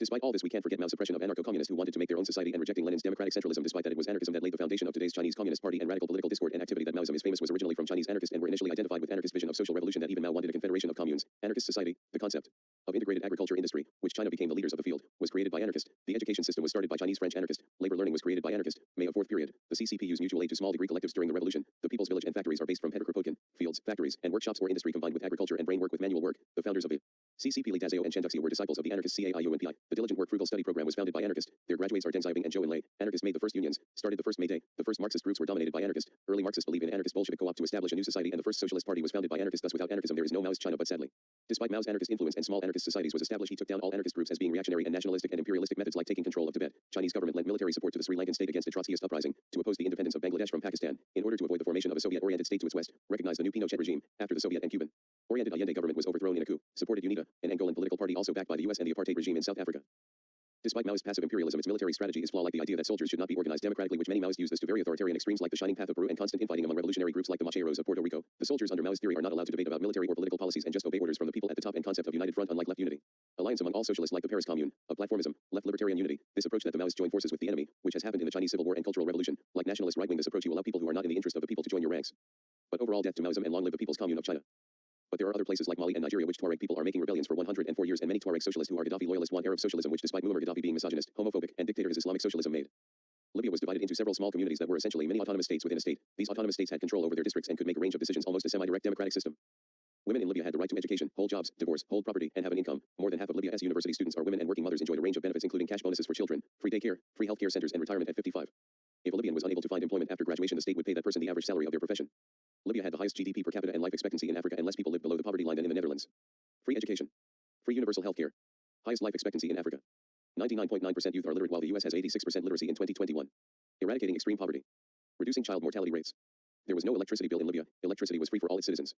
There was no interest on loans. Banks in Libya were state-owned, and loans given to all its citizens at 0% interest by law. Having a home was considered a human right in Libya. All newlyweds in Libya used to receive $60,000 dinar, US $50,000, by the government to buy their first apartment, so to help start up the family. If Libyans wanted to take up a farming career, they would have received farming land, a farming house, equipment, seeds, and livestock to kickstart their farms, all for free. If Libyans could not find the education or medical facilities they needed, the government funded them to go abroad. For it was not only paid for, but they got a US $2,300/month for accommodation and car allowance. If a Libyan bought a car, the government used to subsidize 50% of the price. The price of petrol in Libya was 14 cents per liter. Libya had no external debt, and its reserves amounted to $150 billion, which are now frozen globally. A portion of every Libyan oil sale was credited directly to the bank accounts of all Libyan citizens. Gaddafi carried out the world's largest irrigation project, known as the Great Man-Made River Project, to make water readily available throughout the desert country. This is why capitalism does not work where there are Kurdish rebellions in Iran and Turkey, which the majority are socialist, anarchist, Marxist, libertarians, and etc. Groups like Civil Protection Units Women, Civil Protection Units, Free Women's Units, People's Defense Forces, Kurdistan Communities Union, Kurdistan Workers Party, Kurdistan Free Life Party, Komala of the Toilers of Kurdistan, the Komala Kurdistan's organization of the Communist Party of Iran, Komala Party of Iranian Kurdistan. The Kurds, like Puerto Ricans, want to be free. They want Kurdistan, and we want the Republic of Puerto Rico. When many revolutionaries like Ramon Emeterio Betances, anarchist, and Segundo Ruiz Belvis ended slavery, and the Taino made the first revolt against imperialism in Latin America, 1511, El Grito de Lares was the first leftist revolution, 1 month before the Cuban War for Independence, and many Puerto Ricans who fought the Grito de Lares were also leaders in the Cuban Revolution. In San Juan, Felisa Rincon de Gautier was mayor, making her not only the first female mayor in San Juan but in all of the Americas. Puerto Rico had the first anarchist/leftist movement, 1810s, the first labor strike in Latin America, 1848 by anarchists. Many figures like Luisa Capetillo, first feminist treaty in Latin America, Ramon Romero Rosa, Jose Malian, Emiliano Ramos, Juan Cepeda, and Santiago Iglesias made many strikes and protests in the capital for better rights. Later revolutionaries like Albizu Campos, Filiberto Ojeda Rios, and Oscar Lopez Rivera, the longest-held political prisoner in the world, have continued the fight for a free Puerto Rico, the oldest and, debatably, last colony in the world.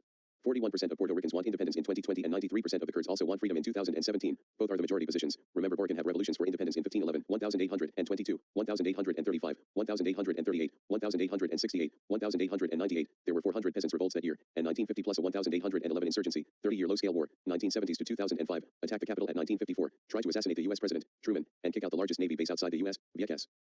Despite Puerto Rico is the oldest colony in the world, but they aren't the only ones who wants freedom. Look at Ireland, that in the 1920s they almost achieved full independence, except the North, which is still controlled by the British. But in the 1920 election, the Irish separatists/nationalists/Republicans actually won, but in response, the pro-British group who were the minority changed the electoral boundaries, which they rigged and stole the election to keep the North. The Tamils also wants independence and is the largest racial/ethnic group with no country, plus 70 million people, which they want a democratic socialist nation called Tamil Eelam, which their socialist government transnational government of Tamil Eelam is trying to get recognition from the United Nations. Appendix B, Dialectical Philosophy. As a pragmatist and physicalist, I reject all forms of dialectics, except historical materialism, which is part of the continental tradition of philosophy, which is a tradition that hurt any meaningful progress, giving the rise of anti-intellectualism. This happens at the same time as the conservative revolution, the rise of neoliberalism, anti-nuclear movement, and oil crisis, anti-science and technophobia, cultural revolution, like existential nihilism, which is anti-intellectualism for intellectuals like Martin Heidegger, who was a fascist, Jean-Paul Sartre was a Stalinist, during his intellectual peak, and used dialectical idealism and Kant's transcendental idealism, which has BDISP Roven. Marx and Engels already disproved dialectical idealism, and many elements of existential nihilism and postmodernism. The CIA used postmodernist literature to great conflict among socialists in the COINTELPRO, has been debunked over time by scientific progress and rely on pseudoscience like rejecting Darwinian evolution, Stalin, Mao, and Nietzsche, and the law of gravitation disprove Kantian idealism, his view of space-time.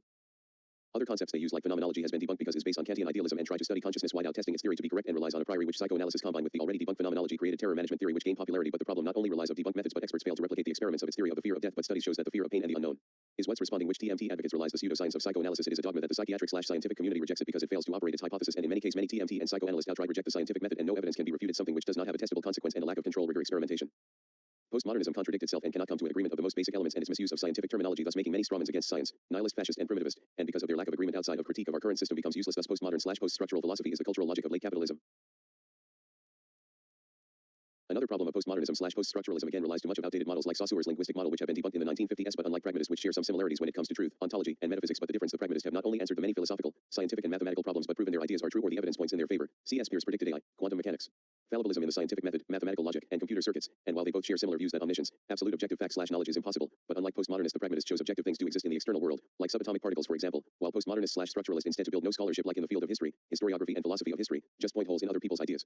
That how bad the evidence is in some way and refuse any accurate accounts, which by consequence postmodernist/structuralist philosophy can lead to absurd conclusions like Holocaust denial, revisionist negationism, anarcho-primitivism. It is not anarchism but crypto-eco-fascism, where they believe to abolish language, concept of time, and promotes ableism, social Darwinism, and if put to practice on a global scale we create the biggest genocide in history, surpassing the Lushan rebellion, which is the most violent event in history, where 1 in 10 people die/a sixth of the world's population. Epistemological anarchism, the complete opposite of scientific realism, where anything goes, which by Paul Feyerabend on admission anti-Semitism/racism is approach to science share the same conclusion as fascist might is right, forgetting science stands alone of the free exchange of ideas. Dealers reject the idea of putting theory in practice, in the writings of Baudrillard, because the postmodernist pretends not to be accountable to any normative notion of rationality. The very act of criticizing his position misses the point, and thus postmodernism is rendered completely immune to criticism.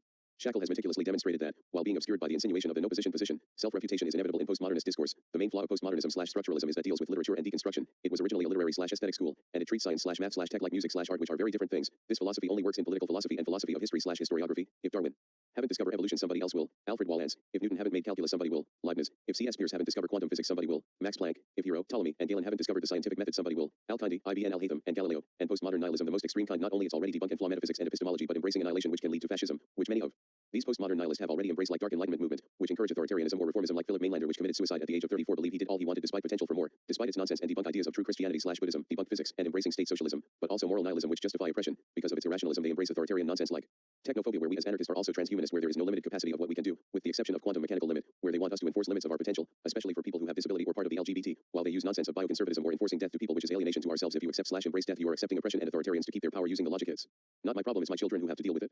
You cannot be partially oppressed, there is only freedom or slavery. We must become a metaphysical rebel. Nihilism of all kinds rejects radical inquiry, which they claim to use, and like the metaphysical rebel, it has shown that history of the world shows a universalizing history where all cultures share the same goals/patterns, from hunter-gatherers to cities with egalitarian values, revolts against centralized state/hierarchy, and wanted to go back to their anarchist way of life. Ancient Egypt in 2686 to 2055 BC, China in 2000 BC, and Mesoamerica in 250 to 900 CE, creating scientific reasoning around the same time. Greek, Indian, Chinese, Egypt, and etc. We are radical and rational beings. The state and hierarchy is the only thing that truly hold us back.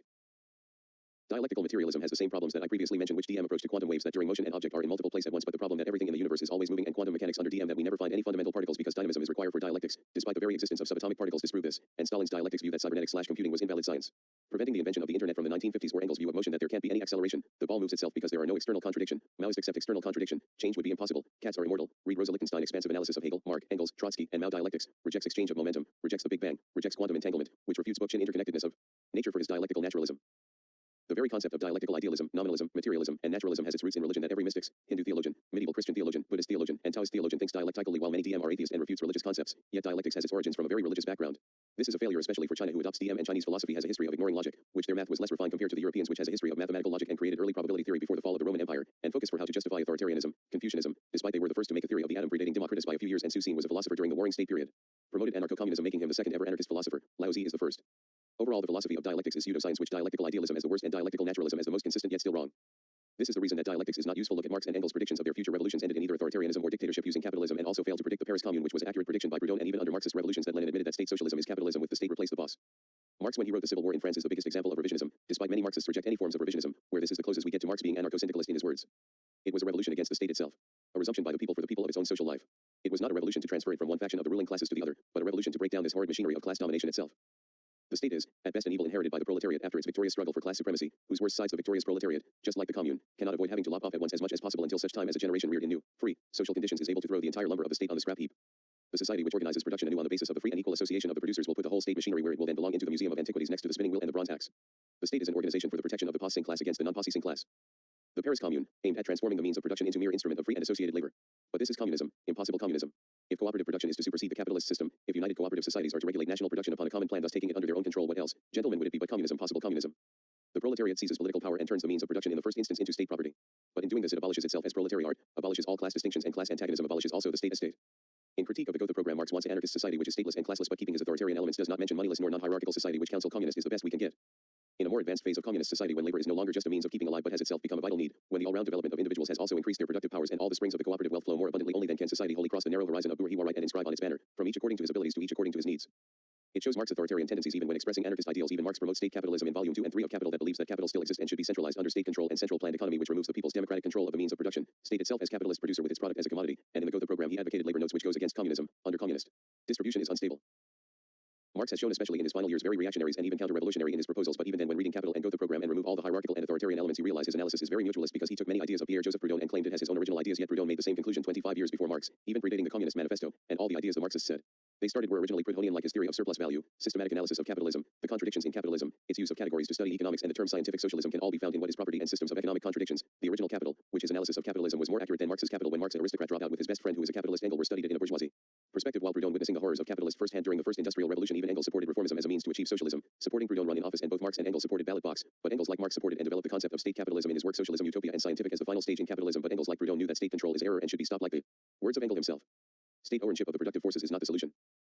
It shows that Marxism is a failure. Just because he used Hegelian dialectics doesn't mean it's accurate. Lenin used Taylorism to make state capitalism, and another lie believed that Marx will not use revisionism, yet he believed in electoralism by advocated the policy of building working class parties to run in elections, believing that socialism can be achieved by transferring powers peacefully in elections, which Bakunin argue against this, which by claiming it will corrupt the workers' movement. Which he was correct, and again he was correct about everything when it comes to Marxism. Yet weirdly enough, when anarchists use reformism and electoralism is somehow more successful, like Francesc Pi I Margallo, mutualist, laid the foundation of the anarcho-communist movement in the Spanish Civil War, which he accomplished stronger separation of church and state, 8-hour workday, greater regional autonomy, and universal education. But a month after being president he resigned during the insurrection. In Puerto Rico, Santiago Iglesia was the first senator in PR and the father of Puerto Rican anarchism when he established strong unions, minimum wage, elimination of tax on consumer goods, system of public instructions, 8-hour workday, equal pay for equal work regardless of sex/race, protects workers' health in the workplace, abolish child labor, retirement pension, creation of working class neighborhood, freedom of speech, freedom of assembling, universal suffrage, and etc. Another Puerto Rican anarchist, Ramon Emeterio Badenses, who was famous for being the original Che and use reformist tactics to convince the U.S. not to annex the Dominican Republic. He is the reason they are an independent nation, and buying slaves just to free them, and almost achieving to create the Confederation of Antilles, which Puerto Rico, Cuba, and Dominican Republic become one nation. Marinalita used reformist tactics to become anarcho-communist society for 42 years and still going, and Villa de Zachila used dual power structures like communalism and libertarian municipalism and other similar examples in Bolivia and South Africa with decades of success, while India is the only long-term success of reformism among Marxists, and even then use libertarian elements which Marx and Engels rejects. Decentralization.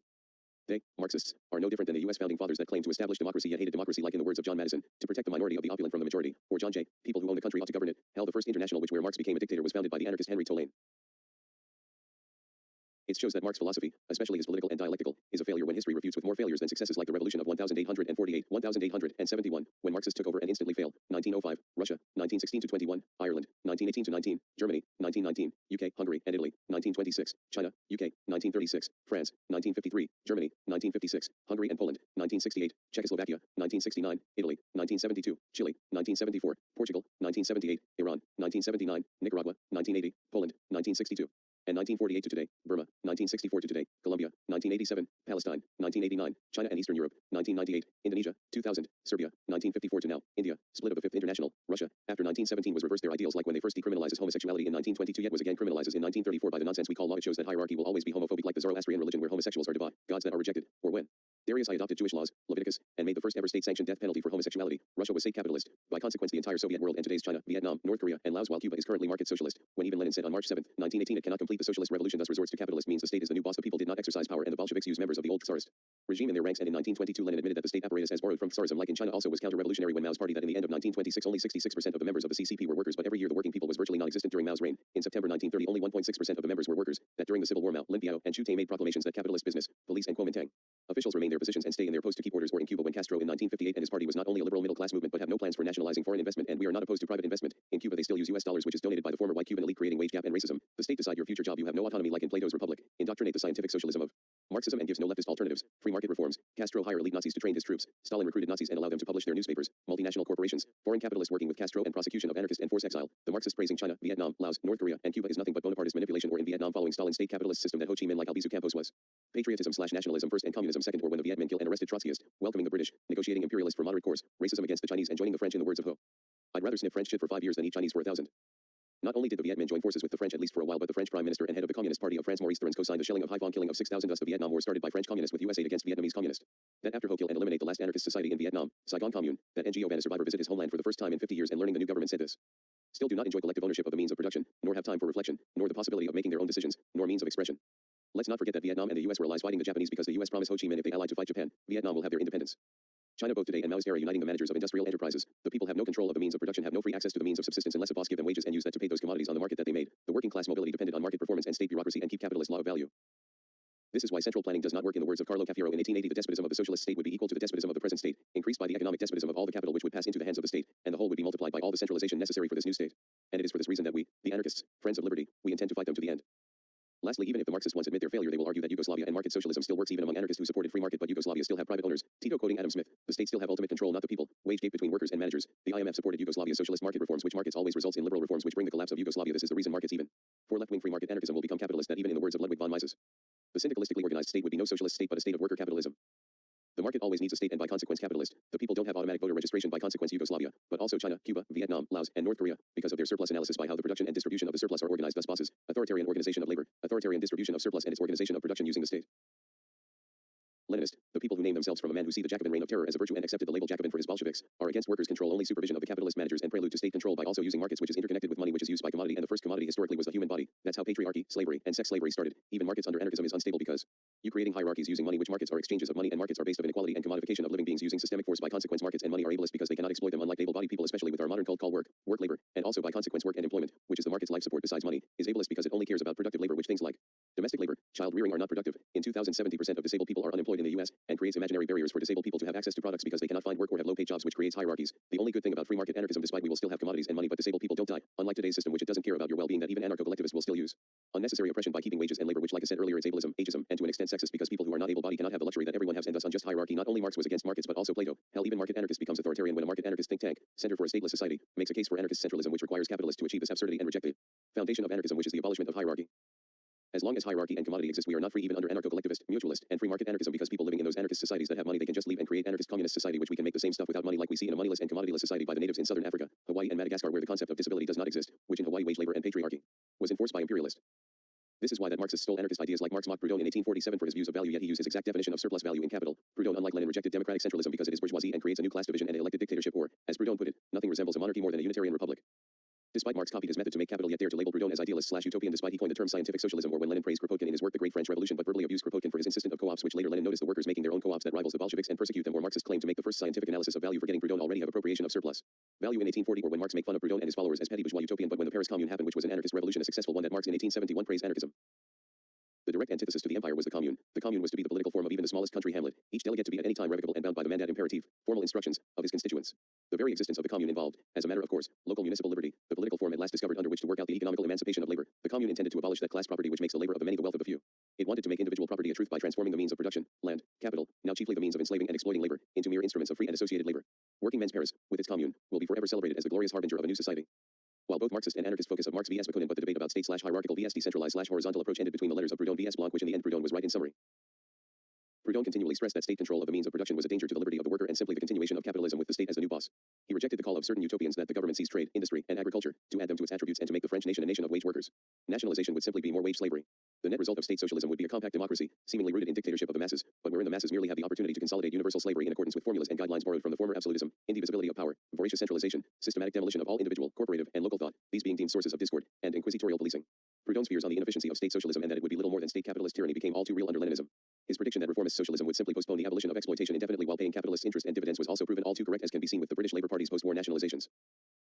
This is why even more recent groups that use Marxist-Leninist Maoism, like the Shinning Path committing war crimes, macheros infightings that cause a split. There are three groups called macheros: the young lords slowly lose touch with the people, creating a useless academic snobs, and the Black Panthers, whose hierarchical structures that opportunists wanted to gain power, which cause sexism, homophobic environment. People below the hierarchy have to blindly follow orders, and many members feel they cannot have independent decision thinking, pick and choose who they bail from prison for their interest, becoming autocratic over time, lack of indigenous leadership of the local lever, fighting against other black groups, have no interest to create a revolution, overthrow the government, follow programs without thinking, schisms, transphobia. Huey Newton kill a 17-year-old girl for calling him a wrong nickname, declaring himself supreme commander. He kick out any member for questioning his authority and declare them as enemy of the people. No party democracy, slowly becoming reformist, promoting electoralism, and it shows that hierarchy, no matter how revolutionary their views, will betray the people, like creating gangs with Marxist philosophy, hurting people like Nita's and Black Guerrilla Family, and why spontaneous anarchist approach is better and more organic to achieve our goals, like the Battle of Athens, U.S., when the local government was so corrupt that the people and veterans used armed uprising and removed the corrupt officials and put their own government, or Conk Rebellion in 1982 when the U.S. Border Patrol put a roadblock to prevent illegal immigrants, thus ignoring the actual problems in the area. Thus the people protest, they successfully, but only for a while, seceding from the U.S. and declare an independent Conk Republic, and the U.S. submitted to them and give them what they wanted. In return, undo the secession, which makes the only time in recent memory a new nation was established, and the U.S. went to war and defeated the U.S. Lastly, despite Marxists calling themselves as scientific socialists, despite the anarchists were the first to coin the term to describe their philosophy, not only that is unscientific, which I already explained, the failures of dialectical materialism, which based on three flaw foundations: hyperfocus of a priori, abstractions to the point of idealism, and no understanding how language works. The most obvious proof of the unscientific nature of Marxism is their main core, economics, which economics is today's pseudoscience religion for the powerful, wherein Capital Volume 1 ignores the differences in capital between companies and using idealist abstraction to unscientific claim that its theory of value is not demonstrated scientifically. This is why the first four parts of Capital Volume 1 use dialectical materialism to justify the rest of his project, which by consequence Engels have reduced his level of abstraction in Volume 3 to make sense where Marx fails, that he confuses abstraction with reality, like the Asiatic mode of production, which has been debunked by both Marxists and capitalists. But this confusion tried to equate all value produced with all value the prices produced. By consequence, Marx analysis that value is not empirically verifiable, thus its quasi-scientific analysis damage Marxian economics, which is why any Marxist attempt lead to the final form of capitalism, state/central planning capitalism, that we see in practice by every Marxist experiment. Pentagon, Walmart, Amazon, and Britain for nationalization does not make socialism, but instead is a step towards handing concerns to the capitalist class, which is why that Proudhon analysis was more scientific, and he was the first to place exploitation within production, which he, unlike Marx, knew that empirical analysis is required, unlike today's mainstream/neoclassical/new Keynesian economics is anti-science and ignores empirical evidence, and to rely on extreme idealism/rationalism to justify the system. Appendix. Always support freedom. We must always support separatists and clandestine movement for their freedom, like the Tamil people, Tamil Elam, Kurds, Kurdistan, Okinawa, Independence, Berberland, North Africa, Macheros, Puerto Rico, Black Separatism, Republic of New African/Black Liberation Army, EDA, Basque, Gay plus Separatism, Cell 16, The Furies Collective, Aristasha, Stonewall Nation and Gay and Lesbian Kingdom of the Coral Sea Island, Feminist, May 19th Communist Organization, the only all-female terrorist group which attacked the Senate in 1983, and Indigenous, Global. Not only the Marxist tradition failed, but in Africa, which have been overlooked, have the same problem, which they join forces with religious leaders, making state/official religions. It was controlled and planned by elite, ruthless discrimination that, according to Okot, makes the apartheid South African look tame, and discrimination by the educated men. In Ghana, there were no trade unions, and everything was concentrated by the top. The peasants had no impact of governmental decisions, and the government allied with mining foreign capitalists, which lead to their poverty, and all African Marxist nations with a state power over the people contributed Africa's underdevelopment. Tanzania, which was led by the educated elite, white-collar workers, rich farmers, merchants, and Asian class of commercial/industrial class, were limiting the activities of the people and make actions against rich farmers who use anarchist tactics like co-ops. The workers lost their rights to strike in mid-1960s. The government considered the peasants, which was 90% of the population, a problem, joining forces with the World Bank. Ethiopia was the bloodiest examples, with a brutal dictator, capitalist economy, and famine. In Mozambique, inherit the retention of colonial structure from the Portuguese. In Burkina Faso, where Sankara was against trade unions, he viewed anarchists as enemies next to capitalists by saying anarcho-syndicalism.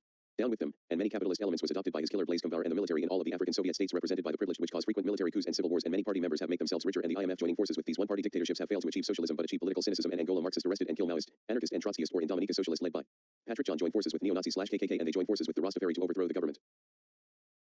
While China, despite doing a better job than the US in everything, yet their Lenin model failed to respond to the pandemic. Instead, they had to use decentralization, anarchist tactics, in order to help people on a large scale, using village committee, and the elite are forced to go down on a local level, showing central power is ineffective. The state has clearly seen its weakness and attempts to build a bottom-up basis for government, mutual aid activity taking place to provide healthcare workers where the people solve the situation themselves, while the state used the police to attack them when it comes border reopening and de facto illegalization of independent labor organizing. This is why many Chinese have used internationalist tactics like the Chinese-American anarchist in the 19th century, despite only having 100 to 150 members. While Marxists praise China all they want about its anti-poverty program, yet forgetting its capitalist system, when the US has enough money to give every person in the world enough money to live in a lower middle class life, why not does China do it to its own people, being the second richest? Or committing cultural genocide to force non-Han people to speak Chinese and be part of their culture, like the current conflict over Mongolian language in schools or ethnic cleansing policies in Tibet, or the Chinese government joined sides with the Kingdom of Nepal and giving arms to them against the Maoist Party of Nepal during the Nepal Civil War. Thankfully, the Maoists won and abolished the monarchy, or supporting the apartheid Israel and its suppression of Palestinian independence. Israel is the second largest of arms supplies with China, or adopting the gig economy, which ELE.me supervisor admitting is making conditions more difficult for workers. Having their own gulags, Laojia, and the mass killing of landlords, the most violent thing Maoist China have done, which result of spontaneous killings by peasants, which Mao supported as a hatred developed over centuries. While it's true that the landlords of old kill, rob, rape, and torture the peasants, by the current system still has wage slavery, privatization, and triads controlling certain sectors. The Great Leap Forward was a giant bureaucratic disaster where the people were not in charge, but instead a central authority where a select few were in charge and the people have no say in the decision-making process. And the Great Famine was caused by 30% natural disaster and 70% to bad policy, a failure of democratic centralism where the people have no say in the matter to anything. This is why it fails in China, especially the Maoist era, but Russia, Stalinist era, when they treated Ukrainians as inferior, especially after they established anarcho-communist society, and treated the land as a colony and view their language as counter-revolutionary, which goes back to Lenin implementing NEP during the famine of 1921. Massacre any non-Marxist groups instead to cooperate to solve the famine, but instead use free market enterprises, and use a policy that the USSR will use force if any nation declares independence. Ukraine, which caused the man-made famine called the Holodomor, out of all Marxist, Mao is the most brutal, with Stalin a close second. Like Mao when it cared more about its centralized state over the people, which caused the famine by bureaucratic disaster, or the Cultural Revolution oppress any socialist that pose a threat to Mao. It also showed the capitalist nature if the famine The combination of peasants being robbed of their subsistence resources and the ill-thought-out implementation of the collectivization process on the part of the Soviet regime lead to famine in different parts of the country. Towards our argument that the famines were of capitalist origin, they were kicked off by the extraction of grain for the international market. Millions of people met their ends. Starvation ensued and resulted in parents mercy killing their children, consumption of tree bark, and cannibalism. The collective farms that the peasants were forced into ran as capitalist firms, just as all other units of production in the Soviet Union. Thus the collectivizations were the process of transforming the Russian peasants into a working class for labor exploitation. In resisting this proletarianization, peasants burned crops, slaughtered livestock, and fought with state forces. Despite the fact that such peasants were predominantly middle class, or poor, the regime labeled them kulaks, rich peasants. This label was applied liberally to any peasants that resisted grain requisition. Resisting peasants were killed, or deported to Siberia. This is reminiscent of a similar process in Europe where developing capitalism kicked peasants off of commonly owned land and punished them with death, or jail for not taking up wage labor jobs in capitalist production. Accordingly, the collectivizations destroyed a peasant commune system in Russia called the Mir, in which peasants commonly owned land and organized life communally. This is the reason that Engels made pro-anarchist statement and why the state has no interest to the people's freedom in origin of the family, private property, and the state. The state is, by no means, a power forced on society from without. Rather, it is a product of society at a certain stage of development. It is an admission that it has split into irreconcilable antagonisms. In order that these antagonisms and classes with conflicting economic interests might not consume themselves and society in fruitless struggle, it became necessary to have power seemingly standing above society that would alleviate the conflict. This power, arisen out of society but placing itself above it, and alienating itself more and more from it, is the state. Divides its subjects according to territory. The second is the establishment of a public power which no longer directly coincides with the population organizing itself as an armed force. This special public power is necessary because a self-acting armed organization of the population has become impossible since the split into classes. This public power exists in every state. It consists not merely of armed men but also of material adjuncts, prisons, and institutions of coercion of all kinds. Thus an essential feature of the state is a public power distinct from the mass of the people. When every adult male member of the tribe was a warrior, there was as yet no public authority separated from the people that could have been set up against it. Primitive democracy was still in full bloom, and this must remain the point of departure in judging power and the status of the council. Discussing the descent of the society into classes, he argued that this required an institution that would perpetuate, not only the newly rising class division of society, but the right of the possessing class to exploit the non-possessing class and the rule of the former over the latter. Unsurprisingly, this institution arrived. The state was invented. The original communal organs of society were superseded by real governmental authorities, and the defense of society, the actual people in arms, was taken by an armed public power at the service of these authorities and, therefore, also available against the people. With the rise of the state, the communal council was transformed into a senate. Even Adam Smith and his work The Wealth of Nations, which gave the foundation to our current system, people forget he makes socialist statement. The masters, being fewer in number, can combine much more easily, and the law, besides, authorizes, or at least does not prohibit their combinations, while it prohibits those of the workmen. We have no acts of parliament against combining to lower the price of work, but many against combining to raise it. In all such disputes the masters can hold out much longer. Masters are always and everywhere in a sort of tacit, but constant and uniform combination, not to raise the wages of labor above their actual rate. To violate this combination is everywhere a most unpopular action, and a sort of reproach to a master among his neighbors and equals. We seldom, indeed, hear of this combination, because it is the usual, and one may say, the natural state of things, which nobody ever hears of. Masters, too, sometimes enter into particular combinations to sink the wages of labor even below this rate.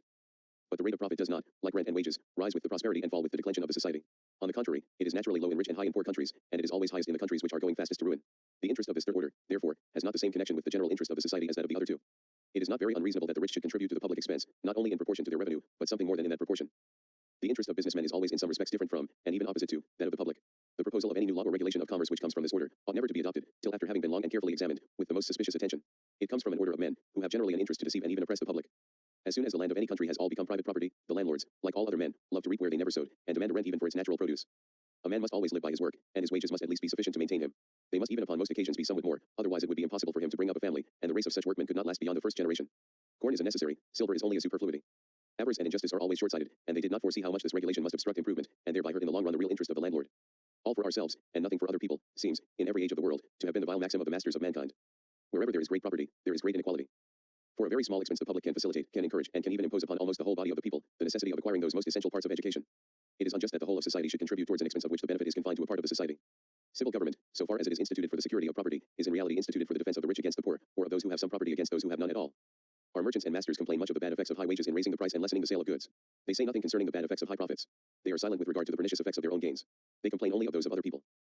Is this improvement in the circumstances of the lower ranks of the people to be regarded as an advantage or as an inconvenience to the society? The answer seems at first sight to be abundantly plain. Servants, laborers, and workmen of different kinds make up the far greater part of every great political society. But what improves the circumstances of the greater part can never be regarded as an inconvenience to the whole. No society can surely be flourishing and happy, of which the far greater part of the members are poor and miserable. It is but equity, besides, that they who feed, clothe, and lodge the whole body of the people should have such a share of the produce of their own labor as to be themselves tolerably well fed, clothed, and lodged. By preferring the support of domestic to that of foreign industry, he intends only his own security, and by directing that industry in such a manner as its produce may be of the greatest value, he intends only his own gain, and he is in this, as in many other cases, led by an invisible hand to promote an end which was no part of his intention. Whenever legislature attempts to regulate the differences between masters and their workmen, its counselors are always the masters. When regulation, therefore, is in favor of the workmen, it is always just and equitable, but sometime otherwise in favor of the masters. As soon as land becomes private property, the landlord demands a share of almost all the produce which the laborer can either raise or collect from it. His rent makes the first deduction from the produce of the labor which is employed upon land. The masters, being fewer in number, can combine much more easily, and the law, besides, authorizes, or at least does not prohibit their combinations, while it prohibits those of the workmen. We have no acts of parliament against combining to lower the price of work, but many against combining to raise it. In all such disputes the masters can hold out much longer. Masters are always and everywhere in a sort of tacit, but constant and uniform combination, not to raise the wages of labor above their actual rate. To violate this combination is everywhere a most unpopular action, and a sort of reproach to a master among his neighbors and equals. We seldom, indeed, hear of this combination, because it is the usual, and one may say, the natural state of things, which nobody ever hears of. Masters, too, sometimes enter into particular combinations to sink the wages of labor even below this rate. A man must always live by his work, and his wages must at least be sufficient to maintain him. They must even upon most occasions be somewhat more, otherwise it would be impossible for him to bring up a family, and the race of such workmen could not last beyond the first generation. No society can surely be flourishing and happy, of which the far greater part of the members are poor and miserable. It is but equity, besides, that they who feed, clothe, and lodge the whole body of the people, should have such a share of the produce of their own labor as to be themselves tolerably well fed, clothed, and lodged. Wealth, as Mr. Hobbes says, is power. Political economy, considered as a branch of the science of a statesman or legislator, proposes two distinct objects. First, to provide a plentiful revenue or subsistence for the people, or more properly to enable them to provide such a revenue or subsistence for themselves, and secondly, to supply the state or commonwealth with a revenue sufficient for the public services. It proposes to enrich both the people and the sovereign. The first object of political economy is to provide subsistence for the people. This is why China used cheap labor, and when the workers do start to have benefits when it comes to its economic growth, the wealth flows elsewhere to keep state capitalism, or when Stalin joined forces with Hitler so he can invade nations, or when there is no basic freedom of labor in China, or when Mao did not change workers' rights. They are the same as before the revolution. It shows that Marxist fail, especially the Maoist era, was the most brutal of all, which Ian McKay shows made a good point of. China, both today and Maoist era. While this is most clear for regimes like China's, which are dictatorships, the logic also applies to democratic states. No matter if a state is democratic, state ownership is a form of exclusive property ownership which implies a social relationship which is totally different from genuine forms of socialism. Common ownership and use rights produce social relationships based on liberty and equality. State ownership, however, presupposes the existence of a government machine, a centralist bureaucracy, which stands above the members of society, both as individuals and as a group, and has the power to coerce and dominate them. In other words, when a state owns the means of life, the members of society remain proletarians, non-owners, excluded from control. Both legally and in reality, the means of life belong not to them, but to the state. As the state is not an abstraction floating above society but rather a social institution made up of a specific group of human beings, this means that this group controls and so effectively owns the property in question, not society as a whole nor those who actually use it. Just as the owning class excludes the majority, so does the state bureaucracy, which means it owns the means of production, whether or not this is formally and legally recognized. This is why China, Laos, Vietnam, North Korea, and Cuba are driven by the need to plunder these countries of commodities to make up for shortages caused by central planning. A point made by Castoriadis show the capitalist nature of democratic centralism. Let us consider, for example, democratic centralism as it is supposed to function in an ideal Leninist party. That the Central Committee is designated by a democratically elected Congress makes no difference since, once it is elected, it has complete, statutory, control over the body of the party, and can dissolve the base organizations, kick out militants, etc., or that, under such conditions, it can determine the composition of the next Congress. The Central Committee could use its powers in an honorable way. These powers could be reduced. The members of the party might enjoy political rights such as being able to form factions, etc. Fundamentally, this would not change the situation, for the Central Committee would still remain the organ that defines the political line of the organization and controls its application from top to bottom, that, in a word, has permanent monopoly on the job of leadership. The expression of opinions only has a limited value once the way the group functions prevents this opinion from forming on solid basis, i.e. permanent participation in the organization's activities and in the solution of problems that arise. If the way the organization is run makes the solution of general problems the specific task and permanent work of a separate category of militants, only their opinion will, or will appear, to count to the others.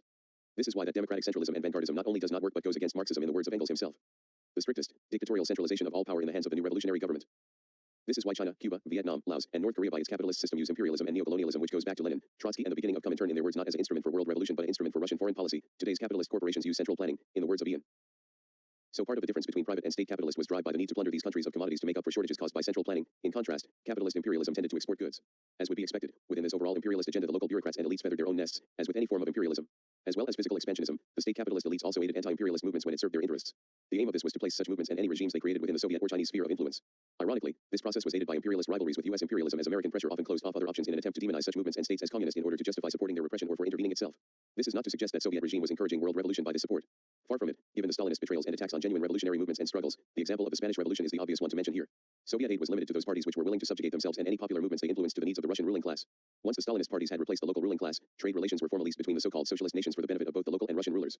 In a similar way, and for identical needs, the Western imperialist power supported murderous local capitalist and feudal elites in their struggle against their own working classes, arguing that it was supporting freedom and democracy against Soviet aggression. Where the system, the managers of state workplaces had an incentive to lie about their capacity to the planning bureaucracy, which is how Wall Street has done in market economy that screws anybody that is not part of the 25% rich people. This is why 7 months before the death of Peter Kropotkin accurately predicted the future of Marxism, based from the ideals of Trotsky and Lenin. I have been asked whether I have not some message to send to the working men of the Western world. Surely, there is much to say about the current events in Russia, and much to learn from them. The message might be long, but I shall indicate only some main points. First of all, the working men of the civilized world and their friends in the other classes ought to induce their governments entirely to abandon the idea of an armed intervention in the affairs of Russia, whether open or disguised, whether military or in the shape of subventions to different nations. Russia is now living through a revolution of the same depth and the same importance as the British nation underwent in 1639 to 1648, and France in 1789 to 1794, and every nation should refuse to play the shameful part that Great Britain, Prussia, Austria, and Russia played during the French Revolution. Moreover, it must be kept in view that the Russian Revolution, while it is trying to build up a society where the whole produce of the joint efforts of labor, technical skill, and scientific knowledge should go entirely to the Commonwealth itself, is not a mere accident in the struggle of different parties. It is something that has been prepared by nearly a century of communist and socialist propaganda, since the times of Robert Owen, Saint Simon, and Fourier, and although the attempt at introducing the new society by means of the dictatorship of one party is apparently doomed to be a failure. In the U.S., many people believe that voting authoritarians in power will help the people, that the closest we get to a socialist president is Franklin Roosevelt, which his social democratic reforms made its opponents to put term limits because he had 4 terms and the people will always vote to a socialistic president, and both Democrats and Republicans sabotage Henry Wallace, our only socialist vice president, for being friendly with labor unions and Russia and wanted to end racial segregation. They convinced Frank to not use Henry as his running mate but instead Truman, which if they fail to convince him, Henry may become the U.S. first socialist president and may end the Cold War early. There is a reason I support separatism, New African, Chicano, Boricua, K2 plus and Lakota, because while people talk about the civil rights movement where New African people can vote or have the same rights as whites, people forget they could have it in 1898, but racism and the only successful coup d'etat in U.S. history, the opposite what John Brown and Lysander Spooner wanted, prevented that, where politicians and the press and future governors/senators/secretaries supported white supremacist groups to attack blacks like Josephus Daniels and Furnifold Simmons using manipulation, vote Democrat, intimidation, and violence, lynching, which caused the Wilmington insurrection. Groups like the Red Shirts were taking reactionary actions, while the liberals did nothing, which these racists convinced the liberals who were in charge of the federal government to forbid blacks to vote, declaring white independence, and kill 60 to 300 blacks, committed by both racist groups and the federal light infantry, and major newspapers praised this massacre, and this is where Jim Crow was born. Chicano being suppressed by police brutality, fights between cops and brown berets, assassination, and arrest, and in 2024 sterilized Latino women on concentration camps on the border. Thanks ICE. Or Oglala Lakota tried to reclaim their land in 1973, which tried to do insurrection in Wounded Knee lasted for 2 months, which ended in a standoff, which these native survivors later declared an independent nation called the Republic of Lakota, but the Native Americans have 368 treaties which if all people, New African, Boricua/Taino, Chicano, Latinos and Asian Americans, join forces with all native tribes, they can force the U.S. to fulfill the treaties, and not only will have their land back as a recognized sovereign foreign nations, but the U.S. will lose 80% of their land and more if we include an independent Republic of New Africa, Aslan, Republic of Oregon, by extension Confederacy of the Antilles, Guam, U.S. Virgin Islands, American Samoa, Northern Mariana Islands and Hawaii. The U.S. is no friend killing natives. Vote against the idea that education, nourishment, and right to food is a human right. Vote against nuclear abolition. Vote against pro-environmental policy. The U.S., Canada, Australia, and New Zealand vote against the Declaration on the Rights of Indigenous Peoples. The U.S. and Ukraine vote against the UN Assembly on combating fascism, racism, xenophobia, and racial discrimination. It only cares about the rich. If they establish co-ops in Apple, each employee would earn at least $403,000, and the U.S. using propaganda to promote the idea of going to war against China, where this hatred goes way back to the 1871 Chinese massacre by believing they are taking their jobs, and created the largest lynching in U.S. history. Remember, the U.S. by its founders owned slaves, kill natives, aristocrat class, and hated democracy, direct/consensus democracy, where after a decade when the U.S. declared independence it already betrayed its people, especially its soldiers, like the Pennsylvania Mutiny of 1781 when was caused by the soldiers who suffer for their freedom did not get paid except from wealthy officials, suffer from debt and no pension, and instead of giving them their demands the state disbanded the army, thus not paying their salaries, or Shays Rebellion, where the founding fathers wanted a strong state in order to protect their wealth and power from the rest of the population, which caused the rebellion, which the people in the revolt were veterans and the poor were the banks, financiers, and the rich were forcing them into poverty and off of their land. But when these heroes, almost one of taking over these aristocrats, created the Constitution as a response to the democratic and proto-anarchist nature of the rebellion. A great example of U.S. fascist is the business plot of 1933, which Wall Street bankers plan to overthrow on the most left-leaning, socio-economic. President FDR, out of fear he will turn the U.S. a socialist nation, so they, richest people in the U.S., wanted to recruit WW1 veterans for a fascist militia. Fascism was popular at the time among the public with fascist mayors and governors, which can make a personnel of 1 million fascist soldiers. One of these criminals, Gerald McGuire, said this: "We need a fascist government in this country." But when the government found out about it, these capitalists dropped the plan and claimed it was all a misunderstanding. As recent as 2019, New Zealand are oppressing the Maori people for civil rights, and some wanted to have their own independent Maori nation, or both the U.S. and Australia helping the ethnic cleansing and participated the genocide against the Tamil people in Tamil Eelama when they attack a no-fire zone of Tamil Eelama, which the U.S., Australia, and Sri Lanka kill 146,679 Tamil people, or when the Australian government prevent any Tamil to escape the island, and if they do arrive to Australia they are put in concentration camps. Then there is Okinawa. The longest lived people in the world also are fighting for their independence since the 17th century, where both U.S. and Japanese police/soldiers attack and arrest the elderly. The natives of Okinawa are not recognized by the Japanese government. Massacre against Okinawa natives committed by the Japanese army during World War II, killing 1/3 of Okinawa's population. Still committing genocide against Okinawans. Military takes up 20% of their land, 40% of their arable land, which makes 5.3% of their economy, and Okinawa contains 70% of U.S. military bases in all of Japan, despite the natives in Okinawa represent 0.6% of Japan's population, where accidents on these military bases are frequent, including aircraft parts regularly fall on cities, schools, and daycare centers, and even the name Okinawa, it is colonial. The real name is Lichu, which in the 1800s it was anarchistic, for the people care little about money, but Japan illegally annexed Lichu in 1879. During World War II, the Japanese government sacrificed the natives to fight Americans so the Japanese don't have to fight them. Battle of Okinawa. Yet the Japanese kill women, children, and force them to commit suicide. But after the war, Lichu became the 7th U.S. colony to build their military base and forcefully relocated thousands of the natives from their land. And like Puerto Rico, especially in the first 50 years and during Vieques, it was a U.S. military government with no democracy or self-government. But in 1972, the U.S. gave Okinawa to Japan without the consent or vote from the people in Okinawa, which is illegal in international law. U.S. soldiers in these military bases, just like in Vieques, committed crimes like murder, rape, assault, fraud, and more, especially against women and children. Also environmental destruction committed by the U.S. that even drinking water has been polluted to the point that cause cancer. This is the reason we must end this horrific system that even the war of terror, both the religious and imperialist war, has killed more people than all 56 ongoing wars, as in 2020 there are 113,523 deaths. We must fight for our freedom like Rojava, Zomia, and Zapatista, but not only we must fight religion, capitalism, and the state, but also the state capitalist nations which still use money, hierarchy, and commodity, which in China is autocracy founded in its imperial past, and all anarchist and Maoist groups are forced to go underground because they are illegally challenging the state directly and openly, and its law and order that Mao implement is based on Han Fiza, the father of the totalitarian philosophy of legalism. Remember, not only fits the capitalist nation, but the first philosophical example of capitalism like free market laissez-faire profit motive originated in China by Buddhists and Mencius, but Indian Jains can predate this by becoming a mercantile caste during the reign of Ashoka, and adopting the totalitarian philosophy of Confucius and building statues of him next to Tiananmen Square, where the last time anarchists have any big influence before being suppressed and killed. All former and today's Soviet states are not democracies because it is ruled by representatives where the people have little say in the day-to-day decision-making, like in China, where party insiders elect higher positions instead of making them electable by the people, because Mao and the CCP assume the masses are too stupid, would not know politics. Thus let's keep the state out of direct influence, where today is a mixed economy and wants to keep growing economically by making business easier by reducing workers' rights, make exception for big corporations, let capitalists to go into their interest, which right now, if by 2078 it doesn't become socialist, it will become libertarian capitalism, or at worst anarch-capitalism by unelected officials without public oversight. The Chinese government call any groups that support Taiwan or other similar groups as anarchist, despite they support the state, and in 2008 when activists called for returning power to the people at an academic conference, the government declared that statement, returning power to the people, as the evil path of anarchism, or in 1989 when the Secretary General and CPC declared are opposing those who advocated ultra-democracy and anarchism, or the CPC declared the activist at Tiananmen movement.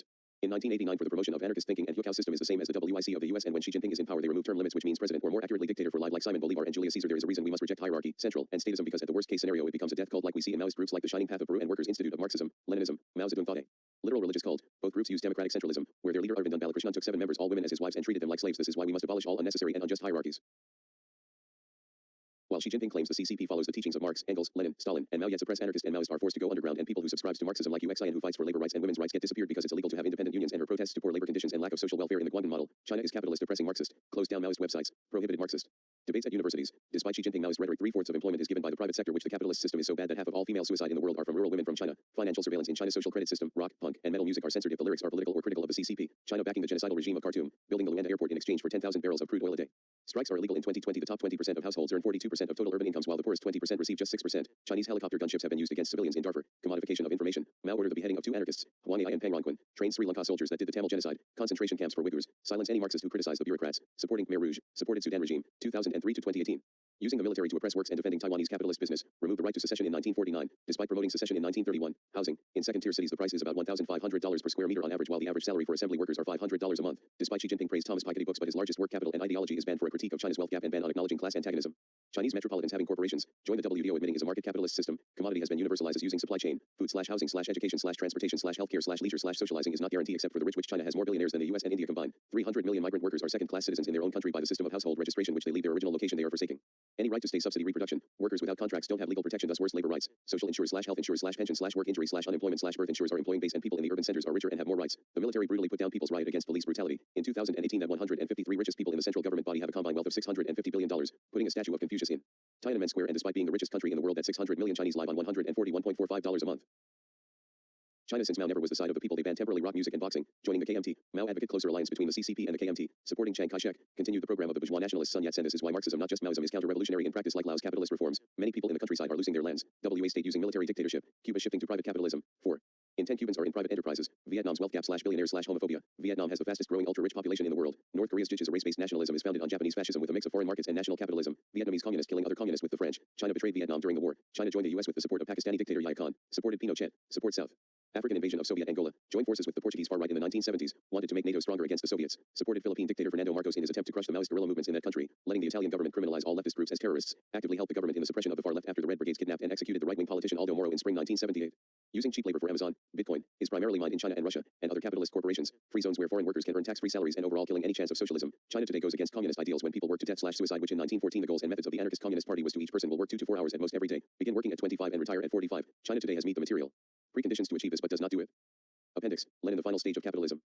All the state capitalist betrayal we can see committed by Stalin, Mao, and others all have the same foundation. Lenin, the original betrayal of socialism, when the first successful Marxist revolution by using state capitalist that Marx promoted in Capital Vol. 2 and 3, and Engels in Socialism, Utopia and Scientific that during the final years of his life still promoted capitalism, using Germany as an example in his 1923 work on cooperation. But there is another aspect of the matter for which we may need state capitalism, or at least a comparison with it. It is a question of cooperatives. In the capitalist state, cooperatives are no doubt collective capitalist institutions. Nor is there any doubt that under our present economic conditions, when we combine private capitalist enterprises but in no other way than under the control of the working class state with enterprises of consistently socialist type, the means of production, the land on which the enterprise are situated, and the enterprises as a whole belonging to the state. Despite during the final months of his life promoted technocracy when it comes to his plan economy, but even he realized before Stalin rise to power the Soviets have become too corrupt and bureaucratic, which his concept of parliamentarianism in his work left-wing communism, an infantile disorder, was wrong, and the libertarian Marxists were right all along. Where any non-party members were gaining the majority were expelled from Congress, oppressed, banned, or rigged elections in their favor. The Bolshevik/vanguard/democratic centralism have become elitist. Bakunin warned us about this, and distant to the people, and Lenin and his followers already developed authoritarianism before the revolution and as a response of the anarchist revolution in 1905, where in 1918 to 1924 it was the party over the people and nationalization is against the people, which Bakunin rightly called nationalization as the state, having become the sole proprietor.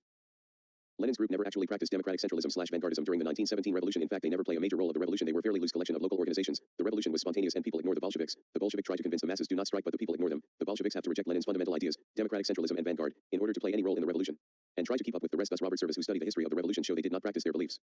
A disciplined hierarchy of command stretching down from the regional committees to party cells had never existed in Bolshevik history. From 1917 to 1918, what led to their success was not a strict disciplined hierarchy, but instead used anarchist tactics of small autonomous groups with no centralization, but instead decentralization. Once they did practice its centralist model become oppressive, that Trotsky in 1923 shows that Italian fascists adopted their ideas of centralism. Adopted and applied in practice the experiences of the Russian Revolution in terms of their methods of combat. Not only does Bolshevism serve as a model for fascism, but again in Trotsky words, Mussolini stole from the Bolsheviks. Hitler imitated the Bolsheviks and Mussolini. The dictatorship of the proletarian was actually a dictatorship over proletarian, which Lenin even admitted in State and Revolution, and praised state capitalism in the same book, and his policy of war communism was modeled after Germany's war economy. In his words, military state monopoly capitalism, they reintroduce wage labor, eliminate workers' control to one-man management based on Taylorism, and reject workers' decision-making in democracy. Only a small few and any group questioning them is meat. With violence, or when the people argue for free Soviet elections, the Bolsheviks just kill them, or when instead of socialization under workers' self-management it was state-owned where the people have no say in the day-to-day decisions. Bolsheviks were initially opposed to Soviets and systematically worked to undermine them. Everything Lenin did goes against his most libertarian work, State and Revolution, which the people as a whole were in charge, but instead a new ruling elite was put in practice. None of the ideas Lenin expressed in State and Revolution was put in practice. In fact, he did the opposite that he claimed he was going to achieve, and proves that it was anarchist tactics that achieved the revolution, and he took the credit. Example of anarchist thinking/elements that can be found in State and Revolution that he never practiced. Control must start with the expropriation of the capitalist, with the control of the workers over the capitalist, and must be carried out, not by a state of bureaucrats, but by a state of armed workers. Instead of practicing socialism, he assumed state power, instead of abolishing the state which advocated in state and revolution, and increased the power of the state under his supervision. Later Trotsky, Stalin, Mao and etc., that even Trotsky defended Lenin's counter-revolution, like rejecting the people's demands for freedom of speech/press, that Stalinism just adopts Trotsky demands of industrialization and other ideas. The only real conflict is that Trotsky admitted that the Bolsheviks needs to reform, but Stalin have adopted most of Trotsky ideas. Ironically, both Lenin and Trotsky laid the groundworks of Stalinism and Maoism, that both who persecute any left opposition as syndical and anarchist, while in reality these opposition were the true Leninists, subscribing the ideas of state and revolution. Lenin's Blanquist influence to create an upper ruling class to direct the people in an oligarchic way, a small group of people ruling over the bigger groups. China today, not even 1 month after the USSR was created, they already attack independent trade unions, factory committees, and workers' control, when before this the people created dual power structures that rival the Bolshevik state. But Lenin realized that in 1923-24 he killed any dream of achieving socialism and resurrected the old Tsarist bureaucracy. He had become the thing he promised to kill. Sadly, Stalinism and Maoism are just the final mature form of Leninism and Trotskyism, where nationalization is no different than privatization, and they finish what fascists left off, sometime join forces, to eliminate anarchists from achieving their revolution. Marxists today will still try to defend this traitor by pointing state and revolution, despite none of his ideas expressed in that book was put to practice. In fact, he did the opposite. Here are things he promoted: abolition of parliamentarianism, abolition of bureaucracy, elections of all officials, abolition of the standing army, creation of working bodies, and establish a semi-state. Many of his proposals are anarchism, except his centralized semi-state. He just took many anarchist ideas/theories that has been argued by anarchists since the 1860s and claimed to be his own, like mandated delegates from workplaces feed raiding into workers' councils, popular militias to defend a revolution, but instead only after 2 months they hold power. They did a complete contradiction of communism, proving and validate anarchism, that it's the people in the October Revolution achieve their struggle. Undermining Lenin's philosophy and prove the anarchist thesis: once you have hierarchy, you corrupted your ideals. Appendix: Secret Society. Many secret societies existed, but unlike the nonsense conspiracy theories, which always is based on racism, especially to the Jewish people, have always promoted right-wing ideas. The very concept of secret society/occultism/mysticism/esotericism was as a third way between religious dogma and scientific innovation, and the few that wanted to help the people but because of its hierarchical structure corrupt their ideals, like the Freemasons, the oldest and largest active secret society in the world. Nobody knows when it was founded, but scholars show that somewhere between the very end of the early Middle Ages to early High Middle Ages in Scotland, originally as stonemasons who created their own Catholic occultism, esotericism, and mysticism, and was an early trade union. Many Masons will say it was founded by Athelstan, but there is no evidence. But there is evidence of David I of Scotland and Malcolm III of Scotland have some connection to Freemasonry in 1051 when making the Charter of Lodge of St. John of Glasgow and the building of Mother Kilwinning in 1140, which this easily debunks the conspiracy that the Knights Templar are precursors to Masons. There is a 21-year gap between Kilwinning and founding of Templars, and a 78-year gap between Halliwell manuscript and the dissolution of Templars. Despite they have interacted, they are two different groups. Although scholars know almost nothing before the 1500s, but the little we do know, it was a group of illiterate stonemasons which for unknown reasons allow non-stonemasons to join, which many people in high society to join, and contributed their esoteric beliefs, like Erwin von Steinbach, Gilbert de Clare. He massacred the Jews. Alexander III of Scotland, Robert the Bruce, 30,000 Masons fought with him. William of Wickham, Ranulph Higton, Henry Shekiel, Charles Howe VIII, Lord High Admiral under Elizabeth I and James I, Paracelsus, started the alternative medicine movement. Thomas Wolsey and Thomas Howard, courtier of James I and Charles I. But during the Reformation, many Masons adopt Protestantism by all Masons, except some more traditionalist Scottish Masons. That if it was labeled as a religion, it will be the 6th or 11th largest religion in the world. It's so powerful/influential that half of all powerful secret societies trace back to them. While many Masons wants to forget that is because their involvement of imperialism, colonialism, Atlantic slave trade, and friendly relations with the British/Spanish/Dutch/France empire/monarchy is the reason they got their global reach/influence. Mormonism is a mix of Freemason and Christianity. Skull and Bones copies Masonic ritual and secrecy, although they lose their power that Yale doesn't even bother to shut it down, believing as a waste of time and resources. Ordo Temple Orientis mix Freemasonry with Philemon. Crowley was a Mason and L. Ron Hubbard, the founder of Scientology, is a member. Rosicrucianism is a mix of Freemasonry with Protestant Christianity. One of the founders was a 17th century Mason named Elias Ashmole, and many Rosicrucians were originally Masons. Oddfellows and Shriners are offshoots of Freemason. Thule Society was founded by a Mason named Rudolf von Sebahendorf. Bohemian Club is just a parody of Freemasonry. Cecil Rhodes, a Freemason to start his own group to which successfully controls southern Africa. Hermetic Order of the Golden Dawn are founded by Masons. Martinism, a form of Christian esoteric/mysticism, is founded by Masons. The second KKK is founded by a Mason named William Joseph Simmons. The first Grand Wizard of the original KKK, Nathan Bedford Forrest, is Mason, entered apprentice. The Royal Institute of International Affairs is founded by Masons. Round Table, and the same group/S later made Bilderberg Group, not created but offend overlap, Trilateral Commission, and Council on Foreign Relations. Hellfire Club was founded by unknown Mason. Carbonaria, offshoot of Freemasonry. International Order of St. Hubertus is founded by a Mason named Franz Anton von Spork. Freemasonic Order of the Golden Centurion, which was founded by first generation of rich German industrialists which believe in black art/magic, while the group have nothing to do with Freemasonry, but many members were Masons. United Order of the Golden Cross was organized by Freemasons. Sons of Liberty was part of Freemasonry. Many important members were Masons. The Mystic Order of Veiled Prophets of the Enchanted Realm is a Masonic branch. Modern Woodmen of America is founded by a Mason named Joseph Cullen Root. Theosophical Society were founded by Masons, Helena Blavatsky and Henry Alcott. They sadly started the New Age/New Thought/New Religion movement, laid the foundations of esoteric fascism/Nazi, and many Masons started the pseudo-history/science/theory of the Akashic Records. Helena, Henry, Charles Lee Beater, and Rudolf Steiner. Improved Benevolent and Protective Order of Elks of the World model themselves on Freemasonry, where African American can join. Knights of Pythias is founded by a Mason named Justice H. Rathbone. Ancient Order of United Workmen was founded by a Mason named John Jordan of Church. Knights of the Golden Circle were the most important and leading members are Masons, which their goal is to create their own Roman Empire based on the ideals of the Confederacy, USA, where southern US, Mexico, all of Central America, all of Caribbean and small South American enclaves as their territory. Ramakrishna Math and Ramakrishna Mission was founded by a Mason named Swami Vivekananda. Almost all of these secret societies, except Mormonism because it's a religion and Swami made public groups for the people of India. In order to join you have to be a Master Mason or at least part of Freemasonry. The problem with the group that is apolitical, that refuse to talk about religion and politics among their ranks/lodges, which contradicts their Enlightenment roots, and sadly its conservative nature becomes racist. Many cases certain races were not allowed to join, sexist, women for the longest time were not allowed to join, and religious intolerance, open atheists are not allowed to join, where they have to subscribe to their God called the Great Architect, which many are not tolerant to other religions. In many cases Muslims, Jews, atheists, pagans, and Catholics, Hindus were not allowed until the 1870s, were not allowed to join, and in many cases if you were not baptized cannot become Masons. Sadly the few that were politically active promoted either right-wing philosophies or classical liberalism, like Simon Bolivar, who founded the Masonic Lodge No. 2 of Peru, but he like his Masonic companions were dictators after liberating Latin America. 15 U.S. presidents are Freemasons: George Washington, James Monroe, Andrew Jackson, James K. Polk, James Buchanan, Andrew Johnson, James Garfield, William McKinley, Theodore Roosevelt, William Taft, Warren Harding, Franklin Delano Roosevelt, Harry Truman, Lyndon Johnson, and Gerald Ford. Where the list we have many who are considered the worst presidents in U.S. history, like we have slave owners wanting to colonize Africa, the Panama Canal, bombing Puerto Rico in 1950, Teapot Dome scandal, white supremacist, starting the Spanish-American War which was based on lies, like Iraq, Mexican-American War, and Watergate. 21 out of 46 U.S. presidents have joined secret societies, which 15 of them are Freemasons, while the other 6, Thomas Jefferson, Ulysses S. Grant, Rutherford Hayes, Richard Nixon, George H.W. Bush, George W. Bush, joined different groups. Both Bushes are Skull and Bones, but Hayes and Grant joined the Oddfellows, which is an offshoot of Freemasons. Technically, there are 17 Masonic presidents. The Freemasons have a history of reactionary thought, like Albert Pike, an important figure of the Confederacy. Despite of the group's modest origins, many illiterate craftsmen in the 12th century or earlier who founded Masonry, which anyone can join, but during the 18th century only wealthy people can join, and despite today anybody can join again, but the segregation of classes and the segregation of sexes keeps the status quo of society. Many aristocrats of royal families join the group with a clear hatred of democracy, like H.R.H. Edward, Duke of Kent. In England, there is inequality among the higher ranks, which to reach upward mobility you have to have wealth, which the already wealthy that join become high-ranking seniors, while the poorer members have to wait. Usually Freemason are radical extremist centrists, where both Nazi Germany and Bolshevik Russia persecute them. Despite many Mason were pro-Franco, and the main generals of Franco are Masons, and many Masons were allies to Mussolini, and some helped organize the March on Rome, but has a history of joining fascists like the clandestine P2A. Fascist Freemason group in Italy, which have members who are cabinet ministers, newspaper publishers, the heads of television and radio stations, and the heads of the secret services and armed forces, where its anti-communist mentality that members like Calvi and Gelli, with the help of the Vatican Bank, was to be used to finance extreme right-wing military regimes in Latin America, have joined forces with the fascist terrorist group Armed Revolutionary Cells, and some believe that the Marxist Red Brigades were controlled by the Italian government to discredit socialism, which the Italian Masons continued the legacy of Mussolini with members like José López, Victor Emmanuel, Emilio Misra, and Stefano Del Che. Other dictators who are Masons like Winston Churchill, J. Edgar Hoover, Silvio Berlusconi, Benedict Arnold, and many members of the British royal family. The Freemasons, with its history of classical liberalism, help create representational democracy in United States and France, which they think is somehow a good thing, ignoring that is not democracy but an illusion of one. They must study direct democracy or consensus democracy to see an actual example. Like when the French National Assembly was formed, 24% of delegates to a States General were Masons, 5 of the 6 members of Napoleon's Grand Council of the Empire were Masons, 6 of 9 imperial officers were Masons, 22 of 30 marshals of France were Masons, 8 out of 56 people who cinched the U.S. Declaration of Independence were Masons, 20 out of 55 delegates to the U.S. Constitution are Masons, 6 of them didn't become Masons after the Constitution, 10 signators of the U.S. Article of Confederation are Masons, 31 out of 63 generals in George Washington's Continental Army are Masons, 4 presidents of the Continental Congresses, 1,774 to 89, and 10 out of 30 governors of the 13 colonies during the Continental Congress are Masons. The Masons have historically promoted and or benefited from imperialism, colonialism, and Atlantic slave trade, especially the British Empire, that during the 19th century many Masons, lodges and Grand Lodges wanted to contribute American expansion, that Albert Pike's dream was a messianic goal for manifest destiny to create a Republican Masonic brotherhood across all in the Americas, both North and Latin America, under the imperial power of the Scottish U.S. Southern Council, and view Latinos as semi-civilized, which many fellow Spanish Caribbean Masons dislike, that example of Masonic imperialism that sent Cuban Masons to fight each other and create a Cuban/Mexican Masonic affair.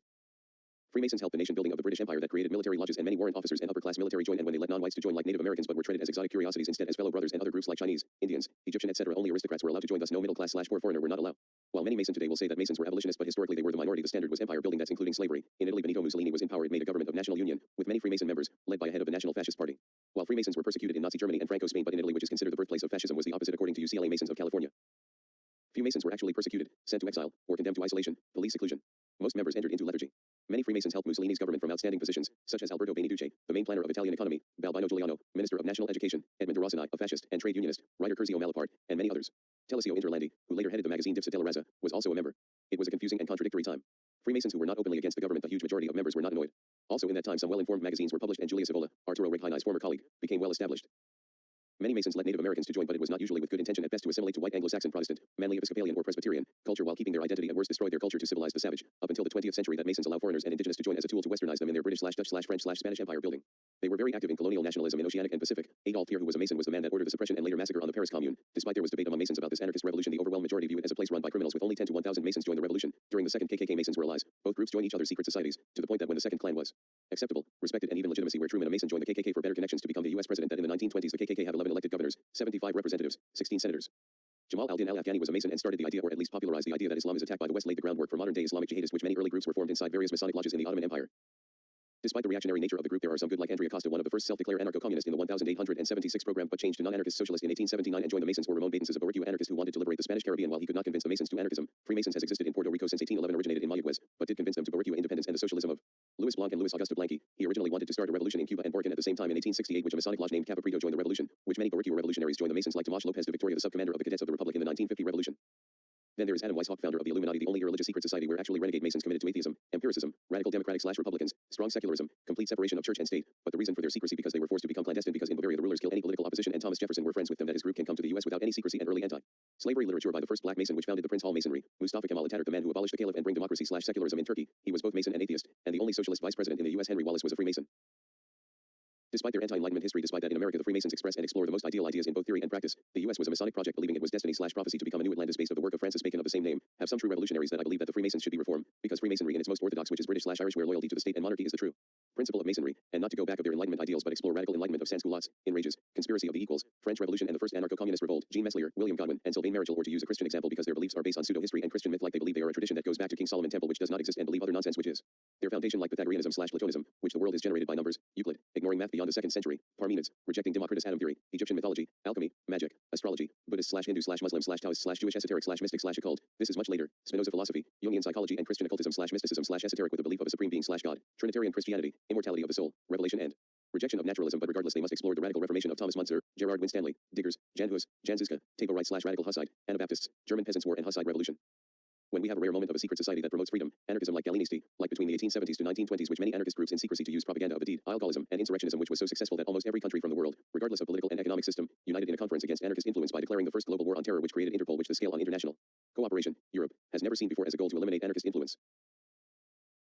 Despite this, many secret societies has a history promoting fascism and monarchism like the Order, Silver Legion of America, Forever Enduring Always Ready, Thule Society, Divine Order of the Royal Arms of the Great 11, Knights Templar, Ku Klux Klan and more promoting reactionary mentality, like the 1996 Summer Olympic bombing and 1936 Olympia, and there are others that only rich white men can join like Skull and Bones, Bohemian Grove, Summer Camp for rich white males, which you have to be rich/influential or you are very likely to have that to join and which help them to have more wealth and influence, which they don't need to join if you are already upper class in a capitalist society. The Bilderberg Group, founded by Prince Bernhard, a German Nazi SS member, where one member David Rockefeller said this for the purpose of the group is the supranational sovereignty of an intellectual elite and world bankers where the group was heavily influenced of Cecil Rhodes, a Freemason to start his own secret society to make a global British empire, of aristocracy of purpose where everyone both capitalist and socialist can join. Despite their last meeting there was only one liberal democratic socialist, but what's deadly about these specific groups is that not that taking over the world, regardless if it's even possible, but they think they should be today's god emperors that they are meant to rule with a god complex.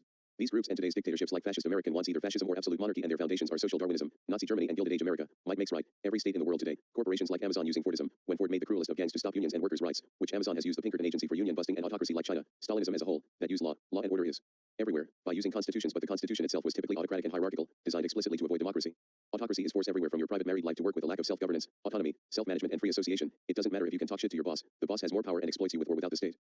This is why that hierarchy needs to be abolished especially in China, North Korea, Cuba, Vietnam, and Laos because of their Leninist philosophy is based on autocracy in the words of Trotsky in 1921. The party is duty-bound to retain its dictatorship, regardless of the temporary vacillations of the amorphous masses, regardless of the temporary vacillations even of the working class. This awareness is essential for cohesion. Without it the party is in danger of perishing. At any given moment, the dictatorship does not rest on the formal principle of workers' democracy. If we look upon workers' democracy as something unconditional then every plant should elect its own administrative organs and so on. From a formal point of view this is the clearest link with workers' democracy. But we are against it. Why? Because, in the first place, we want to retain the dictatorship of the party, and, in the second place, because we think that the democratic way of managing important and essential plants is bound to be incompetent and prove a failure from an economic point of view. Law, lawyers, and the court system does not work and it's against both sides and the people defending anti-science laws for the capitalist class and religious groups, discriminate all minority groups and let criminals getting away with murders, despite all evidence show they are guilty, like the death of Malcolm X, Filiberto Ojeda Rios, letting people who burn Pedro Albizu Campos alive with radiation free without charge, O.J. Simpson getting away with murder of his wife, Herbal L. Barron, Adolfo Constanzo and various capitalist and religious figures like various high-rank religious leaders getting away with sexual assault, move bombing, Confederacy attack Fort Sumter and were no punishment, despite John Brown did the same against the Confederacy years earlier and was hanged. This is why we need a change especially in China, North Korea, Laos, Vietnam, and Cuba using that same foundation in the words of Mala Hesta. Government, that is a group of people entrusted with making laws and empowered to use the collective power to oblige each individual to obey them, is already a privileged class and cut off from the people. As any constituted body would do, it will instinctively seek to extend its powers, to be beyond public control, to impose its own policies and to give priority to its special interests. Having been put in a privileged position, the government is already at odds with the people whose strength it disposes of. Appendix, Hypocrisy of the Capitalist. The writer was taking new ideas and collecting delicious data for a novel that he was going to publish, which would increase the common library. The scientist, who continuously analyzed and combined in his chemical laboratory, explained how a new discovery had been made, and he was going to develop it to see the result. He had discovered an elixir of youth and beauty, real and effective. The doctor said that, following the impulses of nature and not committing excesses, diseases were impossible, that taking nature for example, he had convinced himself that diseases were not natural, they were the products of the artifice of man, who tried to reform creation, and of ignorance. That adopting the normal means of life there would be no diseases, and assured that alcohol, tobacco, coffee, and meat were harmful, but in order not to violate organisms, and as a method of freedom and tolerance, it had been admitted that those who could not at once get used to changing, were little to little reducing the amount of meat, coffee, and tobacco, limiting themselves to taking those that demanded it, once, and then 3 a week, until the complete abstinence of all these foods and devices created by competition and poverty, which damaged organisms, vitiating entire generations. Luisa Capitillo, The Humanity of the Future, 1910, Puerto Rico. Those who have taken upon them to lay down the law of nature as a thing already searched out and understood, whether they have spoken in simple assurance or professional affectation, have therein done philosophy and the sciences great injury for as they have been successful in inducing belief, so they have been effective in quenching and stopping inquiry, and have done more harm by spoiling and putting an end to other men's efforts than good by their own. Francis Bacon, 1620.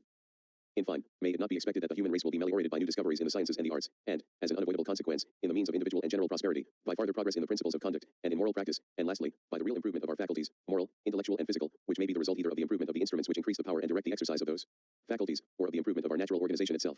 Francis Bacon, 1795.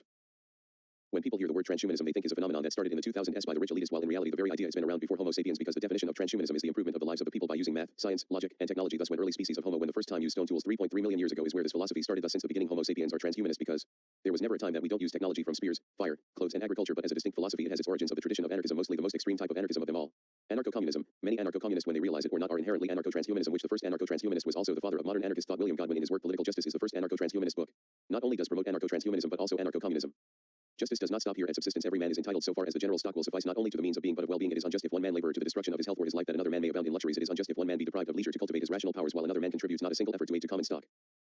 We desire freedom, and both anarchism and transhumanism desire the same principles and goals, like maximizing freedom, abolish oppression, hierarchy, state, money, capitalism, and etc., and want to improve the lives of the people, like common access to education, medicine, and basic needs, food, clean water, and shelter. But hierarchy and capitalism has bring nothing but educational and economic inequality since the 1980s, using hypercapitalism and privatization that reduce people's lifespan during peacetime, like we see in Russia, East Germany, and Ukraine after 1991. This is why capitalism/hierarchy fails when 150 million children suffer malnutrition, 2 out of every 3 children suffer from malnutrition, and 1 out of every 6 dies before the age of 5. 50% of the world's population struggles for basic needs, and studies show that money and hierarchy brings more destructive behavior, like an increase of unethical behavior, decrease empathy, sexual aggression, increase antisocial behavior, feeling less emotional and physical pain. It gives more stress, and less likely to trust people, and all this happened by people who are higher in the hierarchy, while in the lower has higher chances of mental health issues, of constant fear of losing jobs, losing welfare, housing among the poor, increase of stress because of bosses and the hierarchical system that leads many into suicide. And another study shown that children functions this way, and using hierarchical system bring less satisfactory to the children, and offering rewards and competition has reduced people's creativity and effectivity in work, while people with no reward, thus no competition, have better creativity and does more effective work. Studies show that children under a competitive hierarchical environment among 2 groups shows that they become more hostile and violent, while cooperation and eliminate competition/hierarchy shows better relationships, less violence, more trust among individuals, and better effective work. And it has shown that having too much power, like entrepreneurs, are more likely to become sociopaths, have less empathy, and more likely to use immoral actions to keep their power. Top of the hierarchy.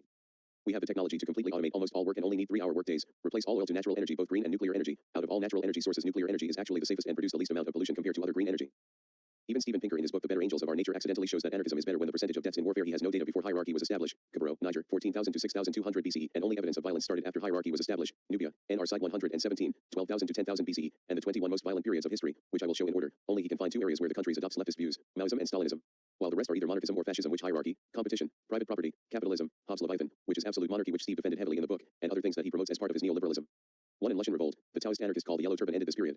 2 Mongol conquest, killed 10% of the world's population. 3 Medes slave trade, this is where capitalism was born in the 9th century. 4 Fall of the Ming dynasty. 5 Fall of Rome. 6 Timur Link, kill 5% of the world's population in the name of Islam. 7 Annihilation of the American Indians, 10% of the world's population when include number 8. 8 Atlantic slave trade, this is where capitalism/Christianity got their global power by force. 9 Second World War, kill 3% of the world's population and the USSR defeated the Nazis. 10 Taiping Rebellion, kill 2.1% of the world's population in the name of Christianity. 11 Mao Zedong. 12 British India, has the similar death toll as Maoist China and was controlled by a company.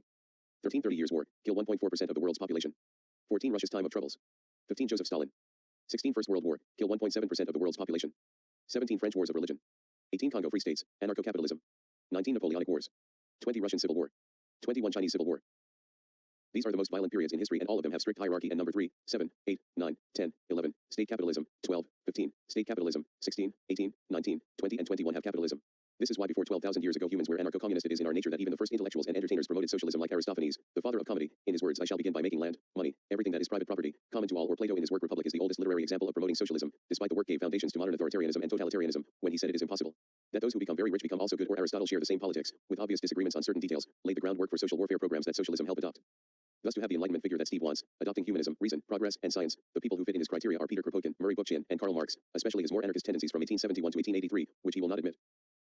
Thomas Piketty has shown in his work Capital and Ideology that there is an increase of inequality since the 1970s during the rise of neoliberalism and the conservative revolution of Margaret Thatcher and Ronald Reagan, like educational inequality, politicization of inequality, Brazil, rise of nationalism, promoting cutthroat competition in the European Union cause economic crisis from countries that are already poor, center-left and liberals ignore less educational voter and focused on higher educated people, which are the minority, and high concentration of wealth that cause economic inequality that he haven't seen since the pure raw advanced late laissez-faire capitalism where the free market has no restraints in the 19th century Britain, the US Gilded Age, Chile under Pinochet, medieval Iceland, and banana republics, libertarian/anarcho-capitalism.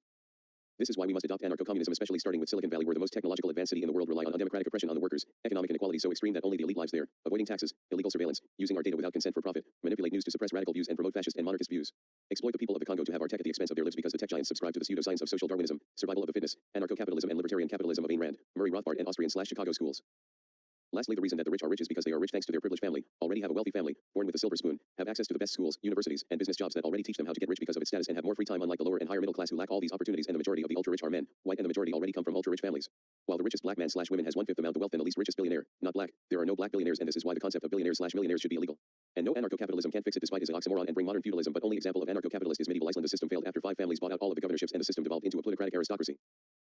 While the rich makes this propaganda that the poor waste their money, while the rich, which has the power to end all our problems, hunger, clean water, climate change, shelter, free education, and post-scarcity, where they can use all that technology to completely socialize/democratize to adopt a plant-based diet which only requires 1/12 the land we use, prevent water wars using plant-based diet, which the rich can use that money so that diet become available to all, and the Vice President Harris admitted they cause wars over oil and now they are going to start wars over water. The capitalists are trying to monetize water and people suffering who lack access, or when India have the largest protest in history, the capitalists are preventing free vaccine distribution in order to prevent any leftist movement and enrich the rich. The rich have commodified water to speculate of the future of water in the stock market. They are betting on droughts while people suffer. We need to stop this. The U.S. know how to fix it yet cares about profit over life. The government did a study of found the cost to end homelessness is $20 billion, not a year just spent, does $20 billion once, and they ended this crisis. Religion is capitalist's best friend. By extensionism and supernaturalism, that even theists/religious people become anarchists will not succeed in a revolution because religious people will use spiritual hierarchical authority, like we see in many progressive religion groups, preferring pacifism and nonviolence over illegalism, propaganda of a deed and insurrectionism because all examples of pacifist revolts ended in failure and the few success stories their demands have never met end. Even we can have a religious anarchist communist revolution will not work, and is all religions from ancient ones like Hinduism, animism to recent cults like love has one and spirit science who promotes or has anti-authority elements will still have spiritual hierarchy that can easily be abused for power, sexism, abuse of the child and failure of their goals, like Hindu anarchists who subscribe the ideas of Gandhi which rejects many progressive ideals of sex and medicine. Buddhist anarchists still have hierarchies in their theology, believing that his superior vehicle of the Dhamma and the Buddha made a hierarchy in his monasteries, although we compare to Buddhism after his death, believing it will give his religion legitimacy and make it similar to existing power structures. The exoteric/occult/mystic groups of Islam have promoted anarchism, still have reactionary views which lead to dictators like the Nizari Shia order of assassins, or created spiritual hierarchies where they have a God who is the absolute leader, who are special friends to Allah and have special communication to their God and Prophet, and in many cases their authority cannot be questioned and convince many of them to become poor to ruin their life to devote themselves to Allah. Many of Sufi leaders will teach people who are soldiers, cops, or anybody who has experienced combat should save their energy, so when the end times arrive they should take their weapons and kill the atheists together with their Islamic leaders. Historically in the Ottoman Empire were close allies with the army and pray the soldiers to kill the infidels, or making prophetic predictions to massacre and make a jihad against India, or the esoteric/occult/mystic sects of Judaism which usually promotes anarchism, especially the youngest sect the Hasidic, but in practice have quasi-royal dynasties. Sexism. Children are forbidden to learn the outside world nor any secular education. Many cases many Hasidic Jews didn't know what the internet and Google was until after they got married and have kids, and if their children experience any outside contact the Hasidic community will take the children away from their parents, believing their parents are influenced by the devil. Modern-day secret societies or groups that practice occultism, esotericism, and mysticism which waste time on nonsense instead actually helping, but instead wants to convince people of the golden rules of nature which believe there are only ways to live, forgetting people are different not only socially but also neurodiverse, believing bad people get punished. The very existence of capitalism refutes this. God's ego death/God's last wish. Philip Mainlander explored the concept, which the very concept of a deity is impossible, which wants to convince that libertarian free will is true despite science including quantum mechanics proves compatibilism. There was a beginning when God was perfect. The universe is eternal because of quantum inflation, and perfection is a social construct. Depression overriding, rejecting mental health, psychology, and psychiatry, believing of ongoings which there are absolute universal things in all cultures, which with the exception of anarchism not all cultures have share same beliefs, like there are indigenous atheists/agnostics like the Ionians, Chichmika, Eskimos, agnostic, Pirata, Sanda, God is irrelevant, Cameroon, evil God they want no relationship with, native Sri Lankans, Zulu, Banamo, irrelevant naturalist deist, Bantu, Hadza, Avipone, Pygmy, some US tribes, Epicurean deist, Japanese human period and Chinese Shang period, sacred geometry, fractalization and pattern manipulation, where human inventions like art and math have a separate reality, like Pythagoras and Plato. Again, it is human invention and not something exists outside the physical spatio-temporal world. Believing everything has a golden spiral, which is a myth. There are many different algorithm spirals, ignoring how metalogic/metatheorem/metatheory works. Believing in panentheism, which belief is both part of the universe and outside of reality, which by consequence cannot exist in reality, thus non-existence. Pantheism/pantheism, which all things are part of God, has been debunked by all mereologists. Banks of souls, a Jewish mystic's belief of that there is a finite amount of souls can ever exist, which the souls reside in the tree of life, which I explain. The very concept of non-physical minds cannot exist. Rainbow bodies, which is a Tibetan Buddhist belief to achieve enlightenment, which your body turns to pure light and disappear or left only their hair and nails, but all people claim to achieve this was false and their body just rotting and was cremated by their family, like in the case of Eucandro. Akashic records, which reveals all secrets of the universe. What secrets? Well, Atlantis obviously. Jungian psychology, which was been debunked, especially in Jung concept of collective unconscious and synchronicity, or incorruptible saints in Christianity or their Hindu, Mahasamadhi, or Buddhist, self-mummification, where saints' dead corpse are immune of rotting, Saint Bernadette, Saint Catherine of Bologna, Saint Sylvan, Padre Pio, Hambo Lama Idagolov, and Paramahansa Yogananda. But all scientists that investigate this turns out they are rotting, and the church are using wax, salt, odor, other methods that give the illusion are a miracle. It shows that hinders any revolution. Hindu scripture claim that Shiva created women as a physical manifestation of evil, or women cannot be a witness. Alongside defect man, women should not look at Brahma while eating. If a woman does not want to have sex with her husband, the man have the right to hit her. Remember, Hinduism predates every traditional religion with the exception of the Sen and Berber. Krishna promotes genocide, promotes monarchy. It's okay to kill because killing is not a harm event. Bhagavad Gita, or the native Berber people who are anarchists, but the ones who believe their indigenous beliefs believe their dead kings are gods, which is used to justify hierarchy. The Vedas are forbidden to be criticized. Manusmriti 2:11-12. Women have little intelligence. Rig Veda 8 hours 33 minutes and 17 seconds. Women should not have property, or in Jainism is anti-cleaning, believing they will hurt small life. By consequence, Jains are more susceptible to disease. The most clear example is the peasant revolt of 1381, where they can easily make a Christian anarchist communist society in England, but because of their theological belief of the divine right of kings and believing the king is chosen by God and thus has the interest of the people, they did not kill the king and abolish the monarchy, and by consequence the king took advantage of the situation and crushed the movement. In the words of Bakunin, if there is a God, it is necessary to abolish it. Inspiration, influence, source, reference, bibliography, citation, and index. Stanford Encyclopedia of Philosophy. Internet Encyclopedia of Philosophy. Harvard University Department of Philosophy. Theology, Religion, and Philosophy of Religion by University of Cambridge. Khan Academy. Wikipedia. Religions Wiki. Rational Wiki. Associated Press. PBS. Encyclopedia Britannica. Pew Research Center. Psychology Today. Atheist Alliance International. International Humanist and Ethical Union. Atheist Republic. American Atheist. Center for Inquiry. Jacqueline Glenn. Secular Student Alliance. Freedom from Religion Foundation. The Clergy Project. Vice Rhino. A Skeptical Human. The Progressive Voice. TMM. Thunder 00T.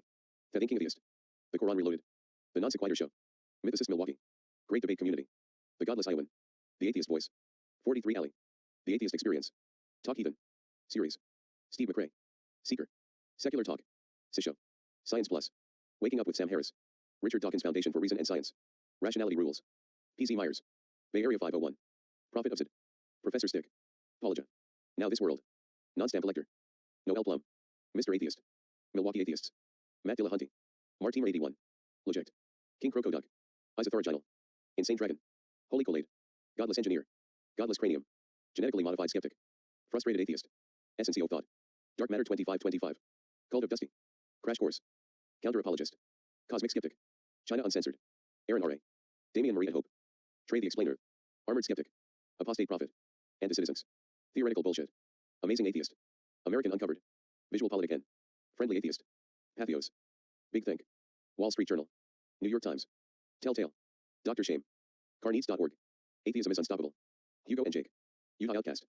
Deep Fat Fried. Religious Tolerance. The Human Odyssey. Atheists for Human Rights. Free Thought Society. Center for Naturalism. European Society for General Semantics. Atheist Scholar. Atheist Research Collaborative. History for Atheist. The Secular Web. Wing Gallup International. Science Daily. The Secular Web. Annals of Family Medicine. Atheist Edge. BBC. NPR. C-SPAN. The Independent. ABC News Australia. Amnesty International. The Economist. Freedom from Religion Foundation. PolitiFact. Snopes. Marion West. FactCheck.org. Open Secrets. Sunlight Foundation. Pointer Institute. FlagCheck. Truth or Fiction. Hoaxslayer. Fact Checker by the Washington Post. Ballotpedia. Center for Inquiry. Committee for Skeptical Inquiry. Doubtful News. NASA. National Center for Science Education. National Public Radio. Nature. New Scientist. Science-Based Medicine. Tax Foundation. The Skeptics Dictionary. Skeptic Magazine. Quora. National Geographic. Quackwatch. Science Blogs. Scientific American. Union of Concerned Scientists. What's the Harm? Internet Infidels. Now This World. Bad Mouse Production. Libertarian Socialist Rants. Anarcho-Pack. Hobomergai. The Left Libertarian. Contractive Points. Top Tens. Infographic Show. Biographics. Non-compete. Radical Reviewer. Thought Slime. Christopher Sabo. The Cynical Historian. Step Back History. Overly Sarcastic Production. Cogito. Al-Muqaddimah. America Uncovered. Casual Historian. Kook Philosophy. Emperor Tiger Star. Epimet Heroes. Extra Credits. Feature History. History Buffs. History Matters. History Time. History with Psych. House of History. It's History. Jabsy. Jack Raxam. Conubis. Knowledge Hub. List 25. M. Laser History. Mr. Beat. Oversimplified. Philosophy Tube. Real Life Lore. Religion for Breakfast. Sam O'Nella Academy. Simple History. Stephen Milo. David Parkman Show. The Infographics Show. Today I Found Out. Weird History. Extra Credit History. Anarchist FAQ version 15.4. Chicano: The History of the Mexican-American Civil Rights Movement. The Animate and the Inanimate by William James Cedis. The Varieties of Religious Experience, A Study in Human Nature by William James. Empiricism and Philosophy of Mind by Wilfred Sellers. Naturalism and Ontology by Wilfred Sellers. Prisons, Universities of Crime by Peter Kropotkin. The Capitalist Nature of the Soviet Famines by Iva Sin. Workaholism and the Myth of Hard Work by Ray Williams. How FDR Saved Capitalism by Seymour Lipset. The Commons, Beyond the State, Capitalism, and the Market by the Left Libertarian. State of Innovation, Busting the Private Sector Myth by New Scientist. Anarchy, State, and Utopia by Robert Nozick. People Without Government, An Anthropology of Anarchy by Harold Barclay. Anarchism: A Documentary History of Libertarian Ideas by Robert Graham. The Third Revolution Vol. 1 and 4 by Murray Bookchin. Social Ecology and Communalism by Murray Bookchin. The Next Revolution, Popular Assemblies and the Promise of Direct Democracy by Murray Bookchin. History, A Very Short Introduction by John H. Arnold. The Oxford Companion to Philosophy. Meditations on First Philosophy, in which the existence of God and the immortality of the soul are demonstrated by René Descartes. Essays by Michel de Montaigne. Leviathan or the Matter, For Me and Power of a Commonwealth, Ecclesiastical and Civil by Thomas Hobbes. The Spirit of the Laws by Montesquieu. Two treatises of government, in the former, The False Principles, and Foundation of Sir Robert Filmer, and his followers, are detected and overthrown. The latter is an essay concerning the true original, extent, and end of civil government by John Locke. Working from Home Increases Productivity, Business News. People with Asperger's Less Likely to See Purpose Behind the Events in Their Lives by Karen Schrock. On Crimes and Punishments by Cesare Beccaria. The Cambridge Companion to Science and Religion. Republic by Plato. Laws by Plato. Worker Self-Management in the Spain Revolution, 1936 to 1939 by Sam Dalgoff. The Unknown Revolution by Baulein. An Inquiry Concerning Human Understanding by David Hume. Abraham Lincoln, A Life, Unedited Manuscript by Chapters, by Michael Burlingame. The Necessity of Atheism by Percy Bysshe Shelley. Lectures on Philosophical Theology by Immanuel Kant. Tractatus Theologico-Politicus by Baruch Spinoza. The Presumption of Atheism, 1976, God, Freedom and Immortality, A Critical Analysis by Anthony Flew, 1984. A Refutation of Deism by Percy Bysshe Shelley. Metaphilosophy, once again by Kai Nielsen. The Federative Principle and the Need to Reconstitute the Party of Revolution by Pierre-Joseph Proudhon. When Will Jesus Bring the Pork Chops by George Carlin. Thatcher and North Sea Oil, A Failure to Invest in Britain's Future by Guy Lodge. How Britain Changed Under Margaret Thatcher. In 15 Charts by The Guardian. Korea's Development Under Park Chung-hee by Hyung-A Kim. Interview with Dongping Han, author of The Unknown Cultural Revolution, Life and Change in a Chinese Village, MR Online. Germany the People by Catherine Lane. The Soviet-East Germany Military Alliance by Douglas MacGregor. The People's State, East German Society from Hitler to Honecker by Mary Fulbrook. Post-Scarcity Anarchism, 2004 by Murray Bookchin. Il Capitalismo y la Crisis Ambiental, 2004 by Murray Bookchin. The Twilight Comes Early, 2004 by Murray Bookchin. Thoughts on Libertarian Municipalism, Statement to Libertarian Municipalism Conference, Plainfield, VT, August 26, 1999, published in Left Green Perspectives, number 41, January 2000, translated into Norwegian as Communalistisk Politika Communitarisme, by Eirik Eiglid, in Direct Democracy Som Alternative, Larvik, Ariadne Verlag, 2000. IMF Report, 1996, The Triumph of Evil. Orlando Figs, A People's Tragedy, The Russian Revolution 1891 to 1924, New York, Penguin, 1996. Humpty Dumpty and the Fall of Berlin's Wall, posted October 9, 2014 by Victor Grossman, mronline.org. Drug war responsible for U.S. prison population exceeding prisoner population of Stalin's Gulag by Rika Christensen. What you should know about the wall, research.calvin.edu. East Germany, Economic Policy and Performance, http://www.country-data.com. Albania, History and Background, education.stateuniversity.com. 6.7% of world has college degree by HuffPost. Which is better for innovation, capitalism or democratic socialism? Innovation, Incentives, and Socialism by Proletariat 333. Red Innovation by Tony Smith. Central Asia in Nostalgia for Soviet Period by Oleg Bekbatulov. In Post-USSR Russia, Any Job is a Good Job by New York Times. Polish Left Gets Transfusion of Young Blood by New York Times. Former Soviet countries see more harm from breakup by Gallup. Oppressive and Gray. No, growing up under communism was the happiest time of my life by Mail Online. Most Russians regret USSR collapse, dream of its return, poll shows by Russian News.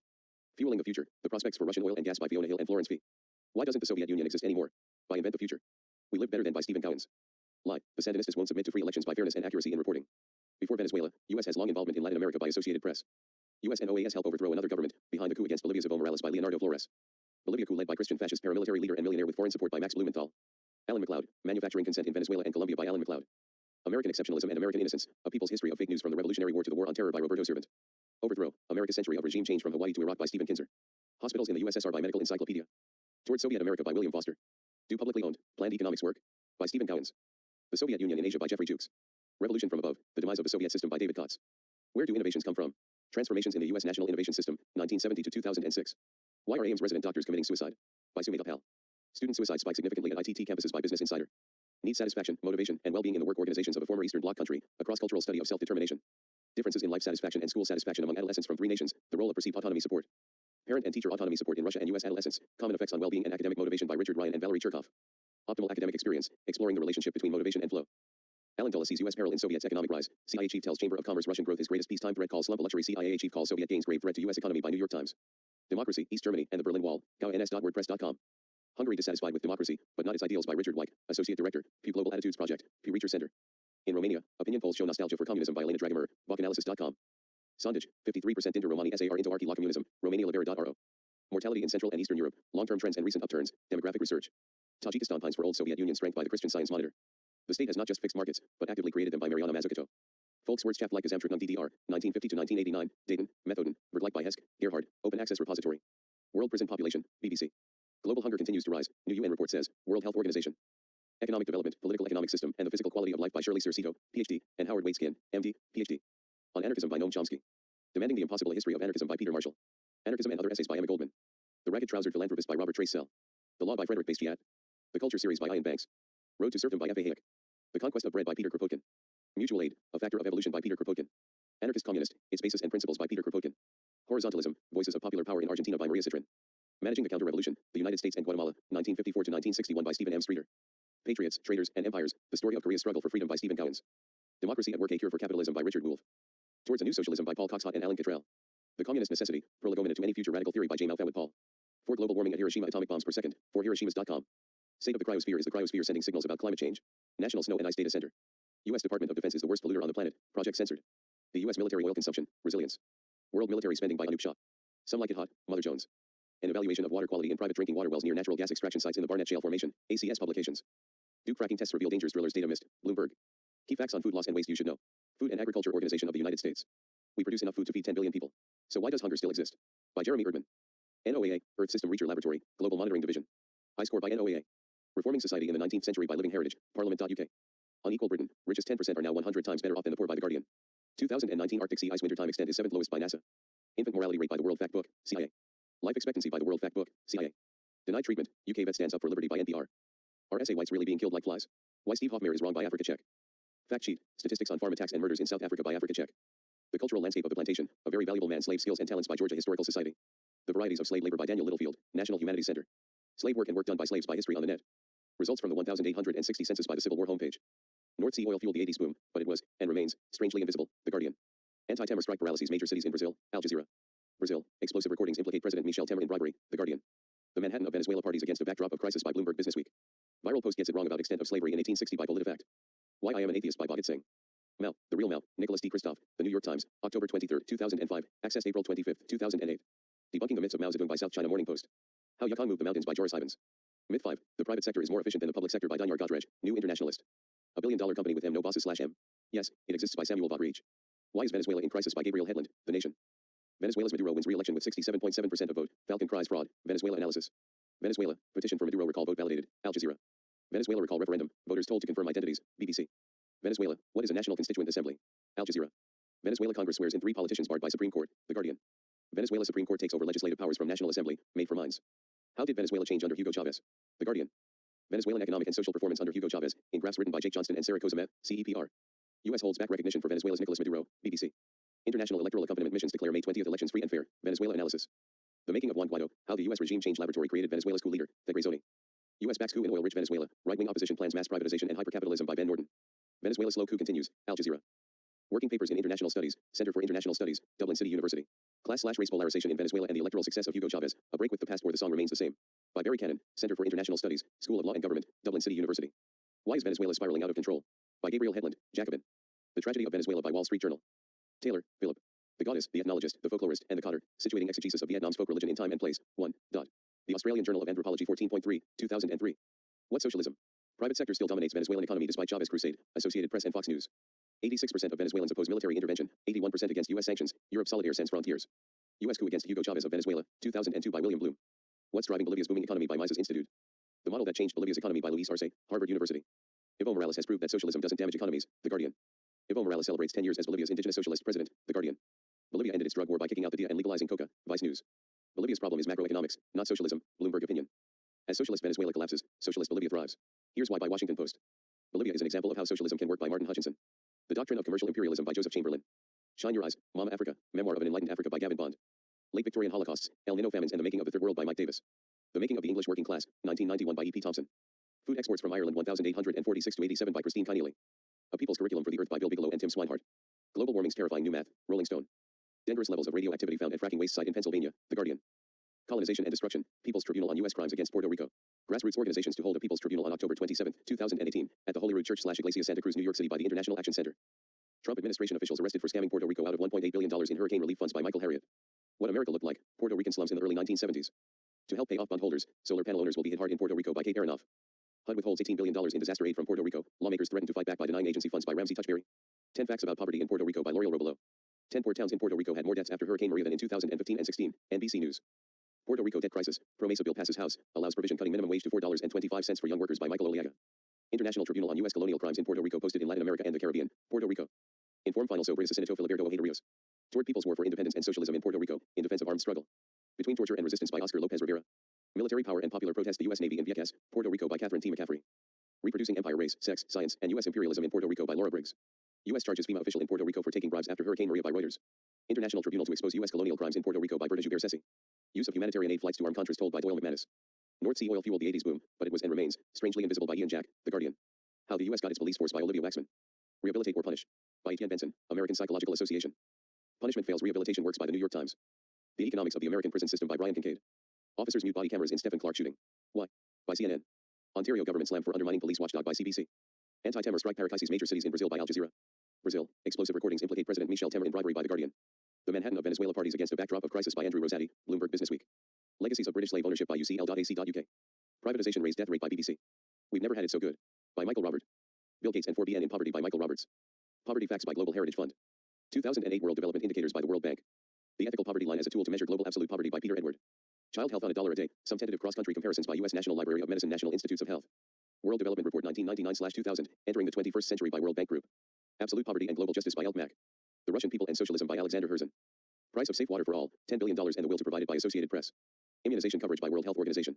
World Water Development Report 2019, Leaving No One Behind by Unwater. Hunger and World Poverty by Poverty.com. Public and Private Sector Efficiency, a briefing for the EPSU Congress by Cyril. African American Women, Plantation Textile Production from 1750 to 1830 by Karen Hampton. The True Story of the White Nation, Settlers, The Mythology of the White Proletariat by Jay Sakai. On the Influence of Carbonic Acid in the Air Upon Temperature of the Ground by Svante Arentis. The Soviet Union versus Socialism by Noam Chomsky. The System of Economic Contradictions by Pierre-Joseph Proudhon. What is property? An inquiry into the principle of right of government by Pierre-Joseph Proudhon. Libertarian Class Analysis by Sheldon Richman, Center for a Stateless Society. Advocate of Free Markets Should Embrace Anti-Capitalism by Gary Chartier. Power Robs the Brain of Empathy by Kathleen Blanchard, Digital Journal. Corporate Psychopathy, Talking the Walk by PubMed.gov, NCBI. Noam Chomsky, Ecology, Ethics, Anarchums by Javier Sethness. Human and Nature Dynamics, Handy Modeling Inequality and Use of Resources in the Collapse or Sustainability of Societies by Ecological Economics Volume 101, May 2014, page 90 to 102. Spontaneous Giving and Calculated Greed by David Rand, Joshua Green, and Martin Nowak, Nature. On the Phenomenon of Bullshit Jobs, a work rant by David Greber, strikemag.org. Annual income of richest 100 people enough to end global poverty 4 times over by Oxfam International. 23 things they don't tell you about capitalism by Ha-Jun Chang. Worldwide, 13% of employees are engaged at work. Low workplace engagement offers opportunities to improve business outcomes by Steve Crabtree. Golden Rule, The Investment Theory of Party Competition and the Logic of Money-Driven Political Systems, American Politics and Political Economic Series, by Thomas Ferguson.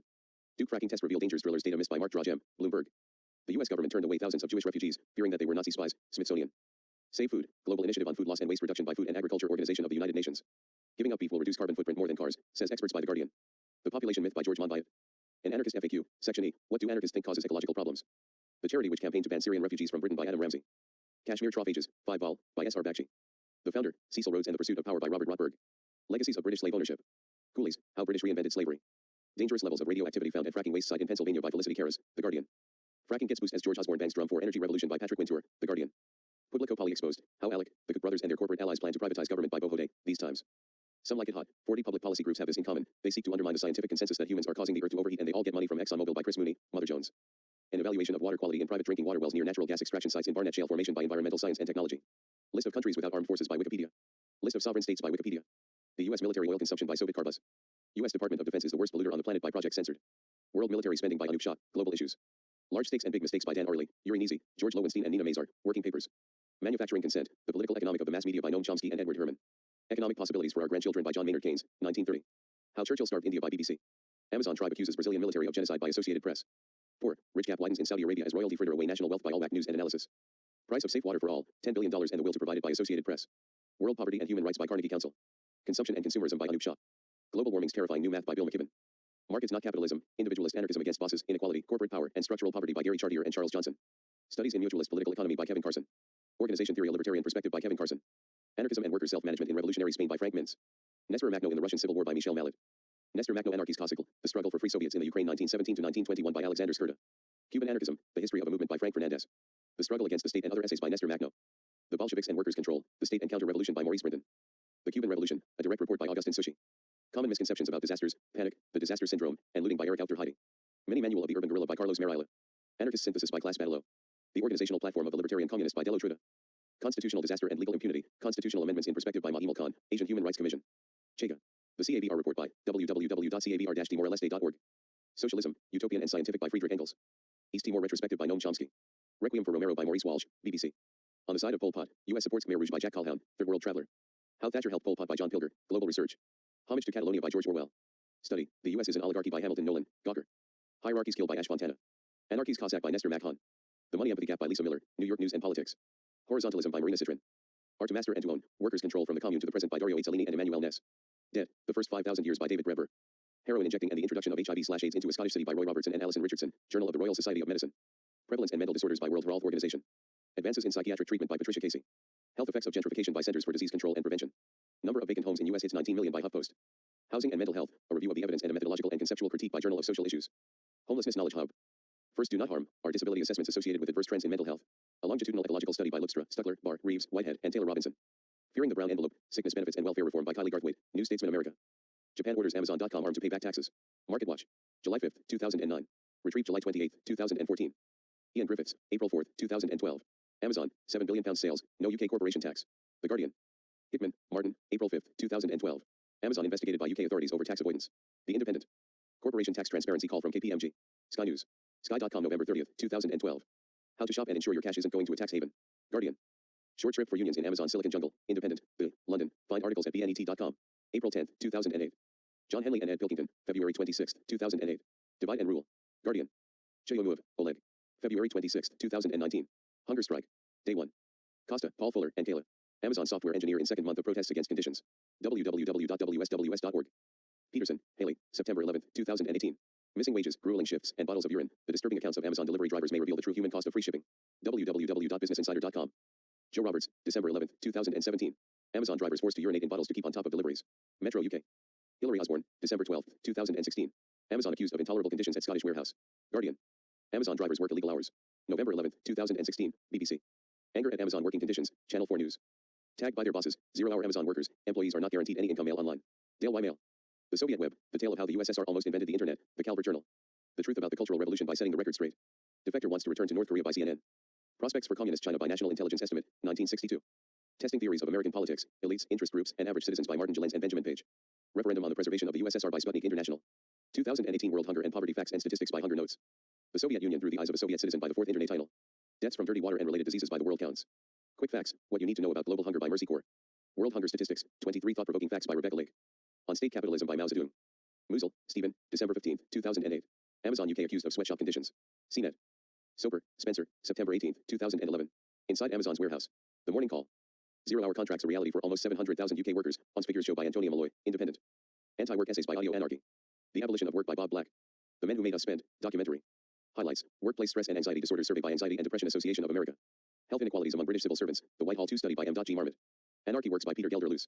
How Nonviolence Protects the State by Peter Gelder-Luce. The Evidence is Clear, Increasing the Minimum Wage Doesn't Cost Jobs by Dave Oliver, Guardian. Human Vaccine Research in the European Union by Ole Olson.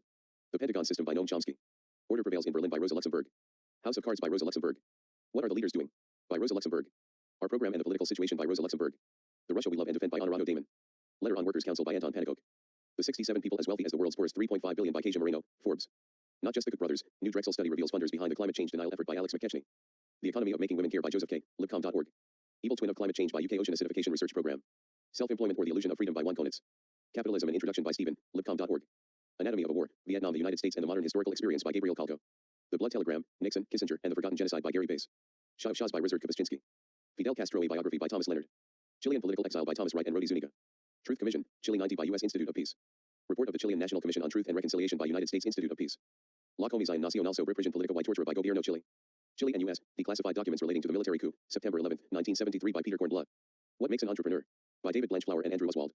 Need Satisfaction, Motivation, and Well-Being in the Work Organizations of a Former Eastern Bloc Country, a Cross-Cultural Study of Self-Determination by Edward Deci, Richard Ryan, Mary-Lene Gagne, Dean Leone, Julian Yuzanov, and Boyanka Kornicheva. Differences in Life Satisfaction and School Satisfaction Among Adolescents from Three Nations, The Role of Perceived Autonomy Support by Una Ferguson, Siam Mignon, and Tim Kasser. Parent and Teacher Autonomy Support in Russia and U.S. Adolescents by Richard Riand and Valerie Cherkov. To the Russian Colony in North America by Vladimir Lenin. The Tax in Kind by Vladimir Lenin.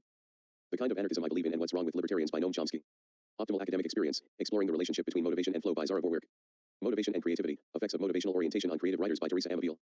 Social Influences on Creativity, Effects of Contracted for Rewards by Teresa Amabile and Hennessy and Barbara Grossman. Trends in U.S. Corrections by The Sentencing Project. Ayn Rand vs. Anthropology by Eric Johnson, Economics. The Joy of Life by Albert Libertad.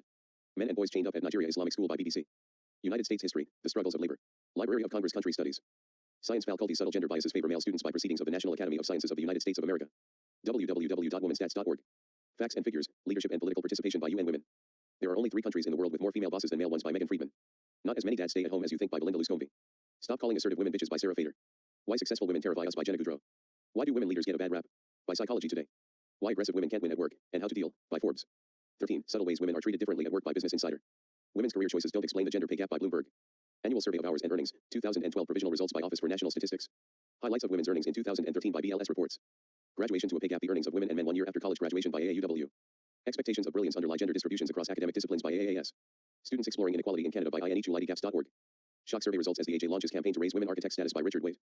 Social incentives for gender differences in the propensity to initiate negotiations, sometimes it does hurt to ask by organization behavior and human decision processes. Nice Girls Don't Ask by Harvard Business Review. Prisoners in 2013 by the U.S. Department of Justice. The Wage Gap Myth That Won't Die by Sarah Ketterer. Beware of Mickey Disney's Sweatshop in South China, a report by 6 February 2001. Capitalism Simply Isn't Working and Here Are the Reasons Why by Will Hutton. The top 26 billionaires own $1.4 trillion, as much as 3.8 billion other people by CNN. Understanding Mobility in America by Center for American Progress. World Poverty, Capitalism's Crime Against Humanity by Josh Holroyd. The Productivity Pay Gap by Economic Policy Institute. Criminal Justice Facts by The Sentencing Project. Study, Income Inequality is Tied to Increase in Homicides by Tara Culp-Ressler, Think Progress. New FBI Data Correlates City Crime to Income Inequality by David Luther, Zippy the Career Expert. The Bolsheviks and Workers' Control by Maurice Brinton. Cooperation at Work by United Nations. College students are increasingly finding sugar daddies preferable to student loans, and can we really blame them? By RT. The Effects of Cooperative and Individualized Instruction on Student Attitudes and Achievement by David Johnson, Roger Johnson, and Linda Scott, Journal of Social Psychology Volume 104, 1978. Children's Achievement Attributions and Self-Reinforcement, Effects of Self-Concept and Competitive Reward Structure by Carol Ames, APAPSYCnet. Maladaptive Achievement Patterns in Students, The Role of Teachers Controlling Strategies by Ann Bojano and Phyllis Katz. Amazon now has more than 500,000 employees by CNN. Reward Work, Not Wealth to End the Inequality Crisis. We must build an economy for ordinary working people, not the rich and powerful. The Hidden Cost of Reward and Waste Subscale Performance by Richard Fabs, James Moran III and John McCullers by Oxfam. The Effects of Extrinsic Incentive on Some Qualitative Aspects of Task Performance by Ariel Kruglansky, Ira Friedman, and Gabriela Zebai, Wiley Online Library. Energy-Based Programs to Motivate Safety Belt Use, a review of short-term and long-term effects by E. Scott Geller and Galen Lehman, Science Direct. Entering the 21st Century World Development Report 1999/2000. The Ethical Poverty Line as a Tool to Measure Global Absolute Poverty by Peter Edward. Overjustification in a Token Economy by Journal of Personality and Social Psychology. The Token Economy, an evaluative review by Alan Kashdan and Richard Butson. Autonomous and Controlled Motivation and Interpersonal Therapy for Depression, Moderating Role of Recurrent Depression by Carolina McBride, David Zuroff, and Paula Ravitz. Differentiating Autonomy from Individualism and Independence by Journal of Personality and Social Psychology. The Myth of the Risk-Tolerant Entrepreneur by Hung Wei Su and Martin Roof. Libertarian utopia styled after Ayn Rand book spectacularly falls apart almost immediately by Jameson Parker. Free Women of Spain by Martha Acklesberg, libcom.org. Report, CEOs earn 331 times as much as average workers, 774 times as much as minimum wage earners by Catherine Dill, Forbes. Poverty, Inequality, and Noodles, Hong Kong's Inconvenient Truth by Frank Su, HKFP. Bad Samaritan, The Guilty Secrets of Rich Nations and the Threat to Global Prosperity by Ha-Jun Chang. Bad Samaritans, The Myth of Free Trade and the Secret History of Capitalism by Ha-Jun Chang. Kicking Away the Ladder, Development Strategy in Historical Perspective, Policies and Institutions for Economic Development in Historical Perspective, Anthem World Economics, by Ha-Jun Chang. Is Economic Planning Hypercomputational? The Argument from Cantor Diagonalization by Alan Cottrell, Paul Cox-Hott, and Greg Michelson. Calculation, Complexity, and Planning, The Socialist Calculation Debate once again by Alan Cottrell and W. Paul Cox-Hott. Louis Althusser by Sanford Encyclopedia of Philosophy. Can History Really Be a Science? By Red Zeal. The Red and Black by Seth Ackerman. The Economic Calculation Debate, Lessons for Socialists by Fikret Adaman and Pat Devine, Cambridge Journal of Economics Volume 20, 1996. A Capitalist in North Korea, My 7 Years in the Hermit Kingdom by Felix A.B.T. North Korea. What drives the story, reporting facts or seeking sensation? By Chad Carroll. Cuba, A Revolution in Motion by Isaac Saney. Cuba and Its Neighbors by Arnold August. Democracy and Revolution by D.L. Raby. Strands of Commune by Libertarian Socialism Wiki Fandom. The Paris Commune in Shanghai by Hong Shenzhang. Anarchism in the Chinese Revolution by Arif Thurlik. 10 instances of anarchist societies that actually work by Eamon McKeever. The Story of the Korean Anarchists and the Anarchist Revolution in Manchuria, 1929 to 1931 by Zambaliza. A Commune in Chiapas, Mexico and the Zapatista Rebellion, 1994 to 2000 by libcom.org. Leadership in the Cuban Revolution by Antoni Capcha. Farm to Factory by R. Allen. Effects of Health and Social Care Spending Constraints on Mortality in England, A Time Trend Analysis, BMJ Opend. Kratzwalk, B. 2012. Rethinking the Social Welfare State in Light of the Commons. In D. Bollier and S. Helfrich, eds, The Wealth of the Commons, A World Beyond Market and State, First ed., p. 55. Amherst, Levelers Press. Ben Holt Thompson, V. 2012. Subsistence, Perspective for a Society Based on Commons. In D. Bollier and S. Helfrich, eds, The Wealth of the Commons, A World Beyond Market and State, First ed., p. 84. Amherst, Levelers Press. McKay, I. 2012. An Anarchist FAQ, FAQ Volume 2. First ed., p. 966. Oakland, AK Press. Ostrom, E. 1990. Governing the Commons, The Evolution of Institutions for Collective Action. P1. Cambridge, Cambridge University PR. Linnebaugh, P. 2012. Enclosure from the Bottom Up. In P. Linnebaugh and P. Linnebaugh, eds, The Wealth of the Commons, A World Beyond Market and Commons, First ed., p. 114. Amherst, Levelers Press. Helfrich, S. 2012. Common Goods Dawn. In S. Helfrich and S. Helfrich, eds, The Wealth of the Commons, A World Beyond Market and State, First ed., p. 61. Amherst, Levelers Press. Ostrom, E. 1990. Governing the Commons, The Evolution of Institutions for Collective Action. p. 94. Cambridge, Cambridge University PR. Quilligan, J.B., 2012.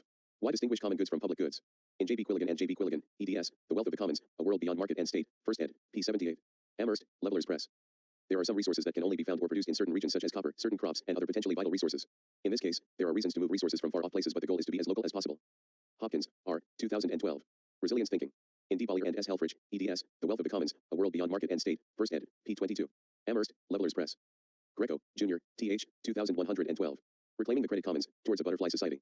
In D. Bollier and S. Helfrich, eds, The Wealth of the Commons, A World Beyond Market and State, First ed., p. 232. Amherst, Levelers Press. Verzela, R. June, 2010. Building an Economic Theory of Scarcity and Abundance. Retrieved from http://copies.uth.org/portal/site/dev. Roberto_Economic Theory of Scarcity and Abundance and .pdf. David, B. Helfrich, S. Hostchiel, W. and Verzela, R. 2010, November.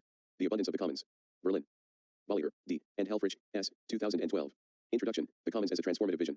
In D. Bollier and S. Helfrich, eds, The Wealth of the Commons, A World Beyond Market and State, First ed., p. 17. Amherst, Levelers Press. Value, Price, and Profit by Karl Marx. On Contradiction by Mao Zedong. Quotations from Chairman Mao Zedong by Mao Zedong. The Communist Manifesto by Karl Marx. Imperialism, The Highest Stage of Capitalism by Vladimir Lenin. The Immediate Task of the Soviet Government by Vladimir Lenin. Draft Regulations on Workers' Control by Vladimir Lenin. Democracy, a Cuban Solidarity Campaign Fact Sheet 2015. The Cuban Revolution, a direct report by Augustin Souchy. Should North Korean defectors become celebrities by Ha Young Choi? Why do NK defectors' testimonies so often fall apart? By The Guardian. Prominent N Korean defector Shin Dong-hyuk admits parts of story are inaccurate by Anna Fifield, Washington Post. North Korea's invisible phone, killer dogs, and other such stories. Why the world is transfixed. Comment. Stories about bizarre goings on in the Hermit Kingdom get reported because there is a knowledge vacuum by Chad O'Carroll. Why North Korea attracts so much sensational media coverage. North Korea attracts more nonsense reporting than any other country, but why? And will things ever improve? Chad O'Carroll. Trump endorses Israeli control of the disputed Golan Heights by the Washington Post. After the Shin Dong-hyuk affair, Separating Fact, Fiction by Andrei Lankov. Why Socialism? By Albert Einstein, Monthly Review. World is plundering Africa's wealth of billions of dollars a year by The Guardian. Hunger and Poverty by Poverty.com. Immunization coverage by World Wealth Organization. Price of safe water for all, $10 billion and the will to provide it by the Associated Press. Addressing Inequality in South Asia by Martine Rama, Tara Batil, Yuli, Pradeep K. Mitra, and John Lincoln Newman. Dirty Water, Estimated Deaths from Water-Related Diseases 2000 to 2020 Pacific Institute Research Report by Peter H. Leavick. Disease Prevention by Healthy Environment International Assessment of Disease Burden Due to Environmental Risk by Prus, Usdun, J. Wolf, C. Corvalan, R. Boss, and M. Nira. If communism killed millions, how many did capitalism kill? When ideas become ideology, the price is us by Omer Hack, Eudaimonia. Cypherum The Death Toll of Capitalism and Socialism by Red Star, July 22, 2012. Attempting the Impossible, Calculating Capitalism's Death Toll by Guerrilla Ontologies. Condemn communist cruelties, but capitalism has its own terrible record by Owen Jones. Socialism vs. Capitalism Death Toll by Alexander Finnegan, a Medium Corporation U.S. Mike Davis on the Crimes of Socialism and Capitalism, Jacobin. What is capitalism's death toll and what is communism's death toll? Cora. Cuba's municipal elections by Arnold August. Global research. How have the world's poorest fared since the early 1980s? By Shea Hua Chen and Martin Robbo Lyon. The Haircut, a North Korean adventure. Charlottesville, Race and Terror by Vice News. The 10,000 Day War, Vietnam, 1945 to 1975 by Michael McLear. The Death of Yugoslavia by Norma Percy, BBC. Communist Poland documentary by Marxist-Leninist Theory. Lost World of Communism by Peter Malloy and Lucy Headering, BBC. Chile under Pinochet, Recovering the Truth by Mark Ansalico. Lost in the Long Transition, Struggles for Social Justice in Neoliberal Chile by William Alexander. Tajikistan pines for Old Soviet Union Strength by Christian Science Monitor. Struggling Romanians Yearn for Communism by Vlad Odobescu, Washington Times. Former Soviet countries see more harm from breakup by Neely Isipova, Gallup. About 60% of Russians see communism as good system, polled by Russia Beyond. Majority of Eastern Germans feels life better under communism by Julia Bonstein. Do publicly owned, planned economics work? By Stephen Cowens. Blacklisted businesses, social activist challenges and the disruption of corporate political activity by Mary Hunter McDonald and Timothy Werner. Building the Commune, Radical Democracy in Venezuela by George Cesariello Mar. Saudi Arabia refuses to consider letting women drive by Sam Gravity, opposing views. Suspect in deadly Charlottesville car attack indicted on 10 felony counts by Associated Press. Trump defends white nationalist protesters, some very fine people on both sides by Rosie Gray, Atlantic. Crying Nazi Kent Wells returned to court by Brian Tynes, NBC. Donald Trump declines to disavow David Duke and the KKK by Matthew Iglesias, Vox. Dylan Roof sentenced to death for the murders of 9 black church members by Guardian. Antifa is winning, Richard Spencer rethinks his college tour after violent protest by Susan Sverluga, Washington Post.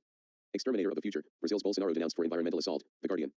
What Bolsonaro's presidency means for Brazil and the Amazon, PBS NewsHour. As Brazilians struggle to breathe through Amazon smoke, Bolsonaro rejects foreign aid, PBS NewsHour. Brazil's new leader promised to exploit the Amazon but can he? National Geographic. Fire ravages Amazon, European Space Agency. Amazon Inc. paid zero in federal taxes in 2017, yet $789 million windfall from new tax law. The world only needs $30 billion a year to eradicate the scourge of hunger by FAO Newsroom.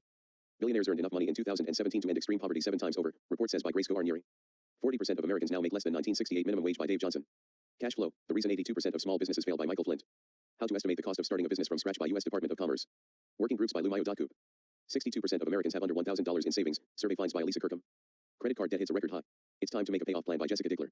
Living paycheck to paycheck is a way of life for majority of U.S. workers according to new career builder survey by Pressroom. Millman, Oliver, September 28, 2016. U.S. drives rainforest destruction by importing Amazon oil, study finds. The Syngman Re-era, 1946-60, countries Tudies.us. South Korea minimum hourly wages by Trading Economics. South Korea 2016/2017 by Amnesty. XSNSD trainee reveals the ugly truth about K-pop and the Korean entertainment industry by Jolene, World of Buzz. Soul Trained, Inside Korea's Pop Factory by Spin. The Road to K-pop Stardom, Training by Soul Beats. The Dark Side of South Korean Pop Music by Lucy Williamson, BBC. The History of K-pop by Moonrock. Finland gave people free money. It increased their trust in social institutions. Vox. Poll, 57% of GOP support making Christianity the national religion by Talking Point Memo. Bernie Sanders' free college proposal just got a whole lot bigger, Vox. Raising the minimum wage could prevent suicides by HuffPost. Twice as many companies paying zero taxes under Trump tax plan, NBC News. CEO pay is 380 times average workers, AFL, CIO, CNN. How unequal we are, the top 5 facts you should know about the wealthiest 1% of America. It's the inequality, stupid, Mother Jones. Wealth inequality by Dana Reilly. Wealth inequality in America by Bolidi Zane. According to one estimate, wealthy couples in NYC need $190 million to keep their heads above the water by Business Insider. Most of America's rich think the poor have it easy by the Washington Post. Alleged of Donald Trump will increase war funding by 139%, Daily Beast. Tax the rich. Most Americans think it's a great idea, raw story. Exxon chief Ban Ki-moon says U.S. healthcare system is morally wrong, The Guardian. Data shows a surprising campus free speech problem, left-wingers being fired for their opinions, Vox. What is America's biggest terrorist threat? Now This World. War Crimes Trials, Flick Case by United States Holocaust Memorial Museum. Mao, Marx, and the Market, Capitalist Adventures in Russia and China by Dean L. E. Barron.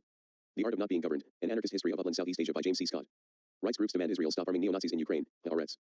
U.S. Senate's first bill, in the midst of the shutdown, is a bipartisan defense of the Israeli government from boycotts, The Intercept. U.S. approved thousands of child bride requests, Associated Press. Medicare for all is even better than you think, Jacobin. EPA's new water rule will gut the Clean Water Act, The Intercept. Scientists issue dire warning in new study finding last year's was likely the hottest on record, Think Progress. Climate change, oh do we know? NASA. Trends in atmospheric carbon dioxide, Earth System Research Laboratory. State of the Cryosphere, NSYNC. Greenland melting breaks record 4 weeks before season's end, Science Daily. Senate committee votes to raise defense spending for second year in a row to $750 billion, The Intercept. Here are 7 fascist regimes enthusiastically supported by America, raw story. Fact sheet, statistics on farm attacks and murders in South Africa by Kate Wilkinson. Slaves work and work done by slaves by History on the Net. The cultural landscape of the plantation of very valuable man-slave skills and talents. Zuckerman, Adam, Koenig, Kevin, September 2016. From Well to Wheel, The Social, Environmental, and Climate Costs of Amazon Crude. RR 81058 Granada Caribbean Socialism by Associated Press. Blakely, Ruth, 2009. State Terrorism and Neoliberalism, The North and the South. Borger, Julian, 2004. Kissinger backed dirty war against left in Argentina. U.S. and British support for Hussein regime by Global Policy Forum. Richest African country 2019, World Population Review. Long Shadow of the August 1975 coup. Daily Sunday, August 14, 2015. The Past is Never Dead, The Long Shadow of the August 1975 coup. By Lawrence Lifschultz. The Daily Star. An Indigenous People's History of the United States by Roxanne Dunbar Ortiz. Statism and Anarchy by Mikhail Bakunin. Inquiry Concerning Political Justice and Its Influence on Morals and Happiness by William Godwin. The Ecology of Freedom, The Emergence and Dissolution of Hierarchy, 2005 by Murray Bookchin. Manifesto of the Equals by Sylvain Marichal. Collectives in the Spanish Revolution by Gaston Level. Critique of the Gotha Program by Karl Marx. Das Kapital, A Critique of Political Economy by Karl Marx. How to Really Defend Democracy by Leon Trotsky. On Conscription by Leon Trotsky. Manifesto of the Fourth International on Imperialist War and the Proletarian Revolution by Leon Trotsky. Our Commitments to Children by the State of the World's Children 2006. Global Health, Child Survival. The Crucifixion of El Salvador by Noam Chomsky. Facts on Hunger and Poverty in the United States and International Null by Bread for the World. Crimes against humanity, 0.01% poverty, murder over 400 million people since 1995, more than all wars in recorded history. There is enough food to feed the world by Oxfam. Facts on death due to lack of health insurance in U.S. by Obamacare facts. Gulag fact sheet. How often do prisoners die behind bars? By Mark Berman, The Washington Post. Federal prisons by Bureau of Justice Statistics. The prison industry in the United States, big business or a new form of slavery by Vicky Pelaez. 1,6 billion killed by capitalism by Jason Unruhi. Global immunization, worldwide disease incidence by Children's Hospital of Philadelphia. Does a child die of hunger every 10 seconds? By Ruth Alexander, BBC. The formation of North Korean state capitalism by Kim Ha-young. Capitalism in North Korea is bringing in $60 million a year for the Kim regime by Isabella Steger. State capitalism by Peter Binns. State capitalism in Russia by Tony Cliff. The Bolsheviks and Workers' Control, the State and Counter-Revolution by Maurice Britton. Bolshevik economic policy by Alpha History. Lenin acknowledging the intentional implementation of state capitalism in the USSR. Lenin's new economic policy, what it was and how it changed the Soviet Union by Helene Glaza. State capitalism for Russia by the Socialist Party of Great Britain. Anarchism by Valterine de Cleyre. Anarchism and American Tradition by Valterine de Cleyre. Historicizing North Korea, State Socialism, Population Mobility, and Cold War Historiography by Andre Schmidt. Paul Manafort got Ben Shapiro to push his pro-Russia propaganda, think progress. Speed read, Obama Jews and other shocking highlights from new Manafort docs, Daily Beast. More evidence shows Ben Shapiro is paid to push propaganda, the Rational National. Ben Shapiro is named in the Mueller probe with Paul Manafort, the Progressive Voice. Former Trump aide approved black ops to help Ukraine president, The Guardian. A Tale of Two Islands by Vijay Prashad.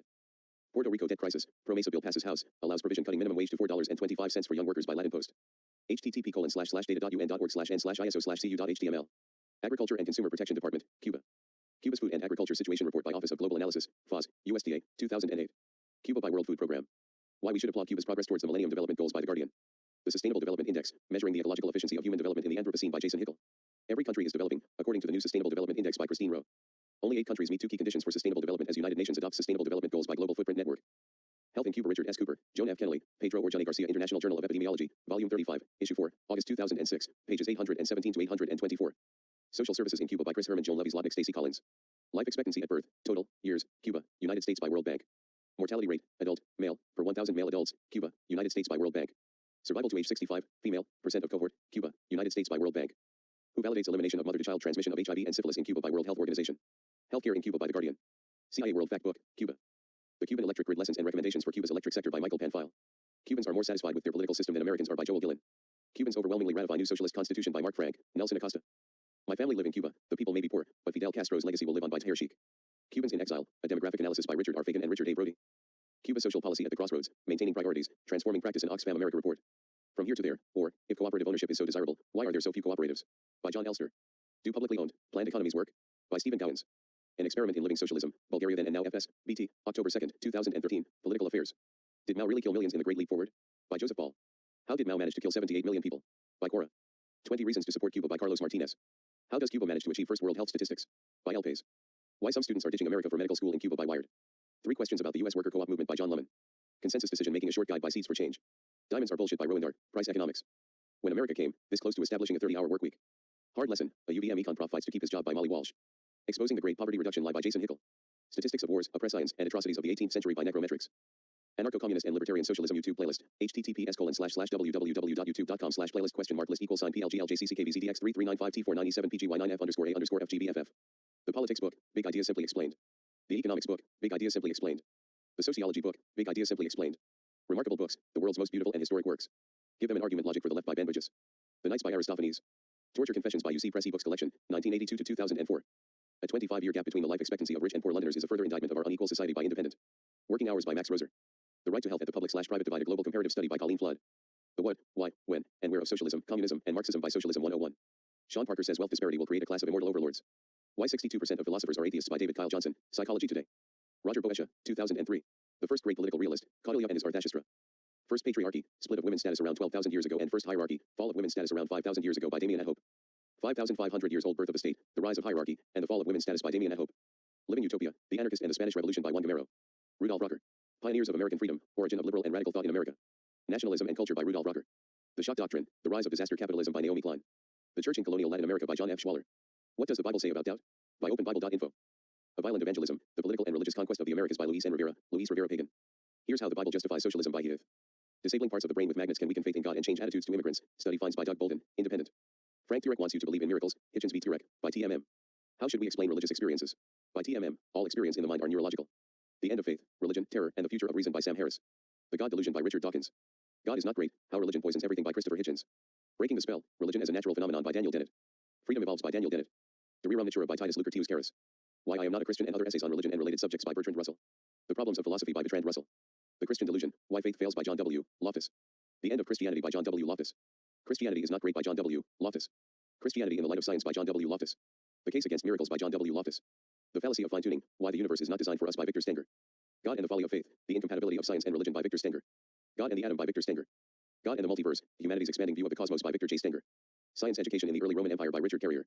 Scientist in the Early Roman Empire by Richard Carrier. The Moral Landscape, How Science Can Determine Human Values by Sam Harris. Simulacra and Simulation by Jean Baudrillard. The Agony of Power by Jean Baudrillard. Dialectic of Enlightenment, Philosophical Fragments by Max Horkheimer and Theodore Adorno.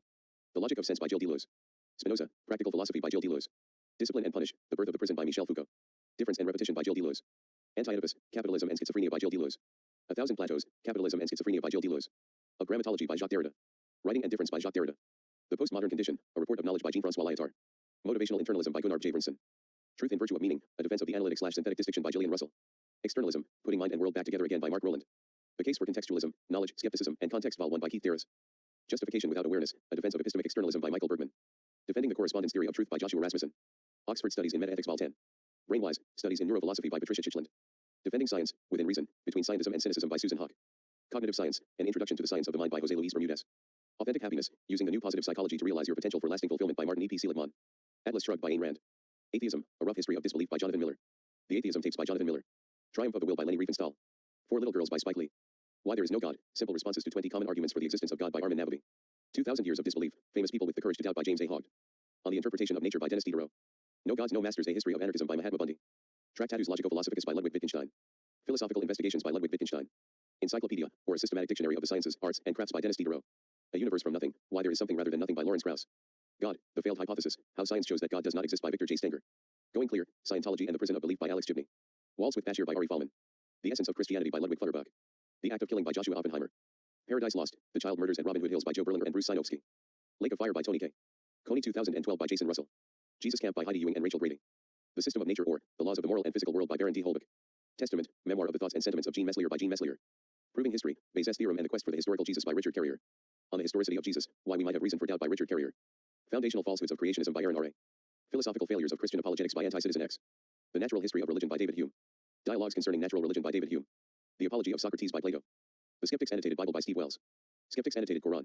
Skeptics Annotated Book of Mormon. The Antichrist by Friedrich Niesken. Thus Spoke Zarathustra by Friedrich Niesken. The Gay Science by Friedrich Niesken. Nietzsche contra Wanger. Ecce Homo by Friedrich Nietzsche. Faith vs. Fact, Why Science and Religion Are Incompatible by Jerry Coyne. Critique of Pure Reason by Immanuel Kant. The World as Will and Representation by Arthur Schopenhauer. The Phenomenology of Spirit by George Wilhelm Friedrich Hegel. Critique of Hegel's Philosophy of Right by Karl Marx. Mein Kampf by Adolf Hitler. Goebbels' Diaries by Albert Speer. Summa Theologica by Thomas Aquinas. On the Jews and Their Lies by Martin Luther. Vomskam Hamp Horrors by Martin Luther. My Nonviolence by Mohandas Gandhi. The Portable Atheist, Essential Readings for the Nonbeliever by Christopher Hitchens. Letter to a Christian Nation by Sam Harris. Vision Science, Photons to Phenomenology by Stephen E. Palmer. Hitler Homer Bible Christ, The Historical Papers of Richard Carrier 1995 to 2013 by Richard Carrier. Hitler's Table Talk, an update by Richard Carrier. Hitler's Table Talk, another update by Richard Carrier. Hitler's Table Talk, the definitive account by Richard Carrier. The Man Who Mistook His Wife for a Hat, and Other Clinical Tales by Oliver Sacks. Ramachandran, A Brief Tour of Human Consciousness, From Imposter Poodles to Purple Numbers, 2004. Ramachandran, Encyclopedia of the Human Brain, 2002. Ramachandran, Phantoms in the Brain, Probing the Mysteries of the Human Mind, 1999. A New Theory Explains How Consciousness Evolved in Neuroscientist on How We Came to Be Aware of Ourselves by Michael Gratian, Atlantic. Evolution of Consciousness, Phylogeny, Ontogeny, and Emergence from General Anesthesia by George A. Mischauer and Michael T. Alkire, PNAS. Evolution of Consciousness. By J.C. Ecclesiastes, U.S. National Library of Medicine National Institutes of Health. Gerald Edelman, Wider Than the Sky, The Phenomenal Gift of Consciousness, 2004. Stephen Johnson, Mind Wide Open, Your Brain and the Neuroscience of Everyday Life, 2004. Christoph Koch, The Quest for Consciousness, A Neurobiological Approach, 2004. Susan Blackmore, Consciousness, An Introduction, 2003. Joseph Ledoux, Synaptic Self, How Our Brains Become Who We Are, 2002. John Rady, A User's Guide to the Brain, Perception, Attention, and the Four Theaters of the Brain, 2001. Bernard Bars and James Newman, EDS, Essential Sources in the Scientific Study of Consciousness, 2001. Gerald Wowerly, Mortal Minds, A Biology of the Soul and the Dying Experience, 2003. Frederick Schiffer, Of Two Minds, The Revolutionary Science of Dual Brain Psychology, 1998. Sniffing the Camembert, On the Conceivability of Zombies by Alan Cottrell, published in the Journal of Consciousness Studies, 1999. Martine Niederumlin, Pseudo-Normal Vision, An Actual Case of Qualia Inversion, in Philosophical Studies, May 1996. Resources for Exploring Integrated Information Theory. Lost Christianities, The Battles for Scripture and the Fates We Never Knew by Bart Ehrman. Misquoting Jesus, The Story Behind Who Changed the Bible and Why by Bart Ehrman. Forged, Writing in the Name of God Why the Bible's Authors Are Not Who We Think They Are by Bart Ehrman. Jesus, Interrupted, Revealing the Hidden Contradictions in the Bible, and Why We Don't Know About Them, by Bart Ehrman. Forgery and Counter-Forgery, The Use of Literary Deceit in Early Christian Polemics by Bart Ehrman. The Other Gospels, Accounts of Jesus from Outside the New Testament by Bart Ehrman. Uncertainty by Ludwig Wittgenstein. Empiricism and the Philosophy of Mind by Wilfred Seller. Vision Science, Photons to Phenomenology by Stephen E. Palmer. Friendship, Development, Ecology, and Evolution of a Relationship, Origins of Human Behavior and Culture Book 5, by Daniel J. Hrushka. Audrey Mitheny and Alexander Vilenkin, Did the Universe Have a Beginning? April 20th, 2012. Lee Billings, Two Futures Can Explain Time's Mysterious Past, Scientific Amatican, December 8th, 2014. C. Wederick, Eternal Universe, Physical Review D90.4, April 2nd, 2014.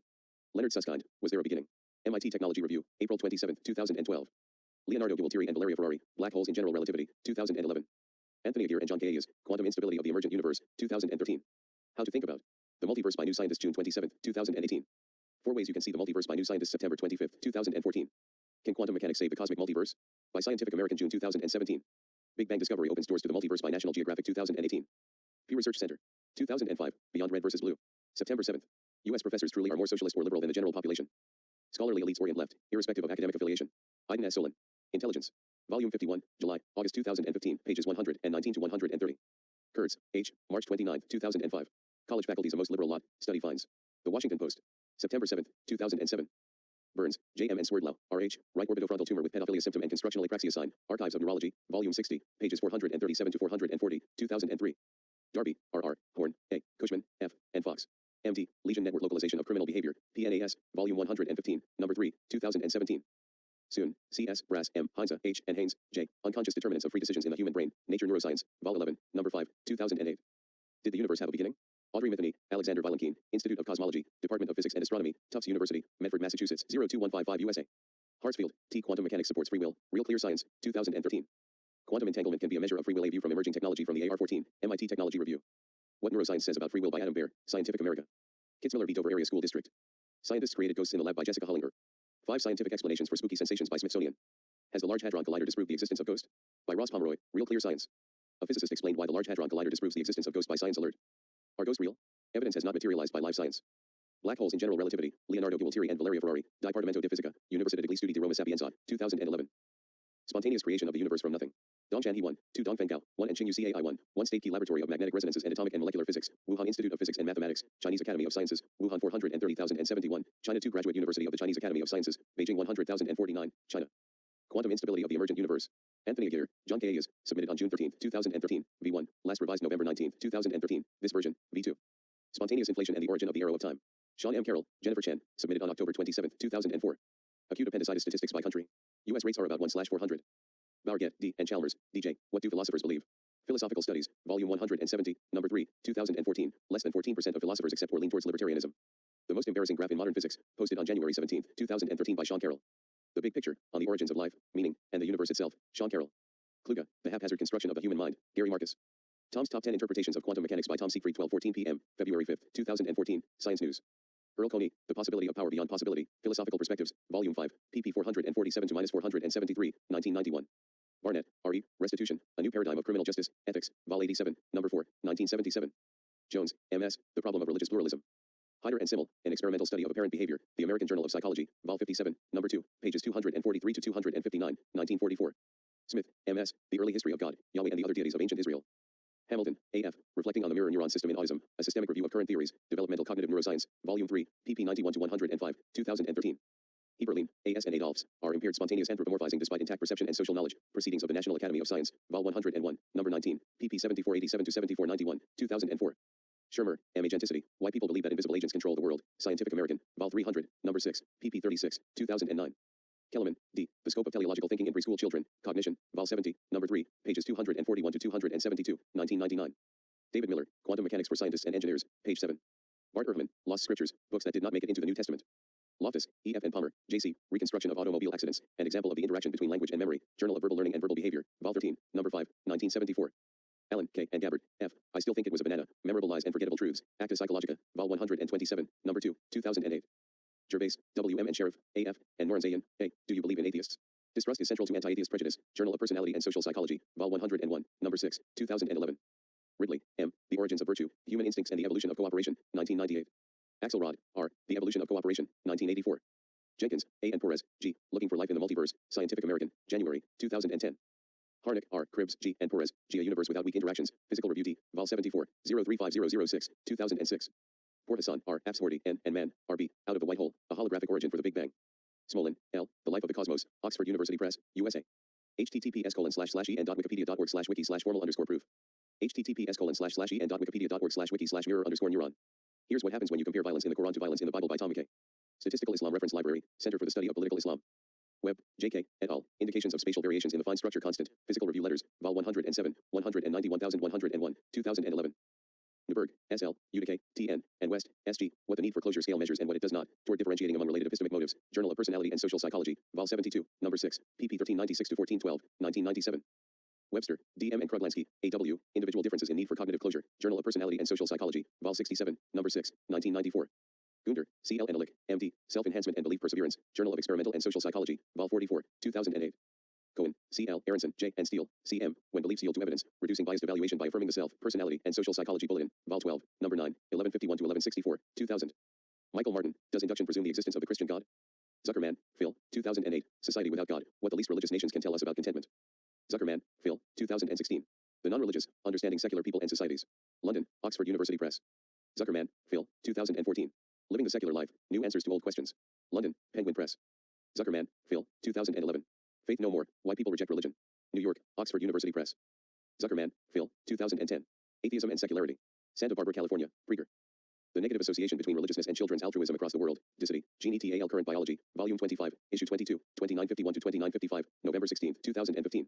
Hey Christians. Don't be evil. ValerieTiarico.com. Are religious people more moral than atheists? Robert N. Macaulay, Psychology Today, March 22, 2012. Societies without God are more benevolent. The Guardian. September 2, 2010. Retrieved November 21, 2013. Zuckerman, Phil, 2009. Atheism, Secularity, and Well-Being, How the Findings of Social Science Counter Negative Stereotypes and Assumptions. Professors at America's top universities are far more likely to be atheists than the general American population. Only 0.2% of prisoners in the USA are atheists. Within America, the states with the highest murder rates tend to be highly religious, such as Louisiana and Alabama, but the states with the lowest murder rates tend to be among the least religious in the country, such as Vermont and Oregon. Those with no religion had the lowest distress levels. Poll, Brits view atheists as more moral than believers, religion more harmful than good by Frank Monero, Addicting Info. Victorian subjects. Duke University Press, 1991. Moore, G. 1903. Principia Ethica. Atheism, A Very Short Introduction by Julian Baggany. Anarchism, A Very Short Introduction by Colin Ward. 101 Ethical Dilemmas, 2nd edition, by Cohen, M. Routledge 2007, pp 184-5. Political Philosophy from Plato to Mao by Cohen, M. 2nd edition 2008. Carey, Benedict, August 7, 2017. The Serial Killer Test, Biases Against Atheists Emerge in Study. The New York Times. Gervais, Will M., Zygatas, Dimitris, McKay, Ryan T., Van Elk, Michael, Buchtel, Emma E., Abyard, Mark, Schiavone, Sarah R., D.A.R. Nimrod, Elon, Svidholm Hakkinen, Annika M., Riki, Topani, Klokova, Eva Kuntova, Ramsey, Jonathan E., Bulbulia, Joseph, August 7, 2017. Global Evidence of Extreme Intuitive Moral Prejudice Against Atheists. 10 Facts About Atheists. Pew Research Center. June 1, 2016. International Humanist and Ethical Union, You Can Be Put to Death for Atheism in 13 Countries Around the World. Retrieved March 5, 2015. God Does Not Exist Comment Ends Badly for Indonesia Man. Retrieved January 20, 2012. Worf, Barney, 2015. Atheist Geographies and Geographies of Atheism. In Stanley D. Brun, Donna A. Gilbreth. The Changing World Religion Map. 4p 2225. ISBN 978-94-017-9375-9. Retrieved February 13, 2017, via Amazon.com. To openly discriminate against them atheists, or practice atheophobia. Larson, John Christian, Netterman, Carrie J., 1997. Beyond the Persecuting Society, Religious Toleration Before the Enlightenment. University of Pennsylvania Press. p. 142. Newman, Jim, December 11, 2013. Atheism as the New Gay, Civil Rights Issue. Skeptic Money. Retrieved July 1, 2016. This Godless Communism, 1961. AuthenticHistory.com. Atheists identified as America's most distrusted minority, according to new U of M study. UMN News. Retrieved March 22, 2006. Atheists and Other Cultural Outsiders, Moral Boundaries and the Non-Religious in the United States, PDF. University of Minnesota. 95. Simon Blackburn, ed. 2008, Atheism. The Oxford Dictionary of Philosophy, 2008 ed. Oxford, Oxford University Press. Retrieved December 5, 2011. Either the lack of belief that there exists a God, or the belief that there exists none. Rowe, William L., 1998. Atheism. In Edward Craig. Routledge Encyclopedia of Philosophy. Taylor and Francis. Retrieved 2011-04-09. Parsons, Keith M., December 14, 1997. Do Atheists Bear a Burden of Proof? The Secular Web. Retrieved September 27, 2016. Eller, Jack, 2010. What is Atheism? In Phil Zuckerman. Atheism and Secularity Volume 1, Issues, Concepts, Definitions. Pigliucci, Massimo. The Wedge, What Happens When Science is Taken Over by Ideology. 50 Great Myths About Atheism, Russell Blackford, Udo Skuklenk, John Wiley and Sons, 2013. Kesar, Ariela, Navarro Rivera, Joham, 2017. 36 A World of Atheism, Global Demographics. In Bullivant, Stephen, Ruse, Michael. The Oxford Handbook of Atheism. Oxford University Press. An Alien in a Christian World, Intolerance, Coping, and Negotiating Identity Among Atheists in the United States, Christine H. Faust, Wake Forest University. Pears, Charles S. 1997. Pragmatism as a Principle of Right Thinking. State University of New York Press.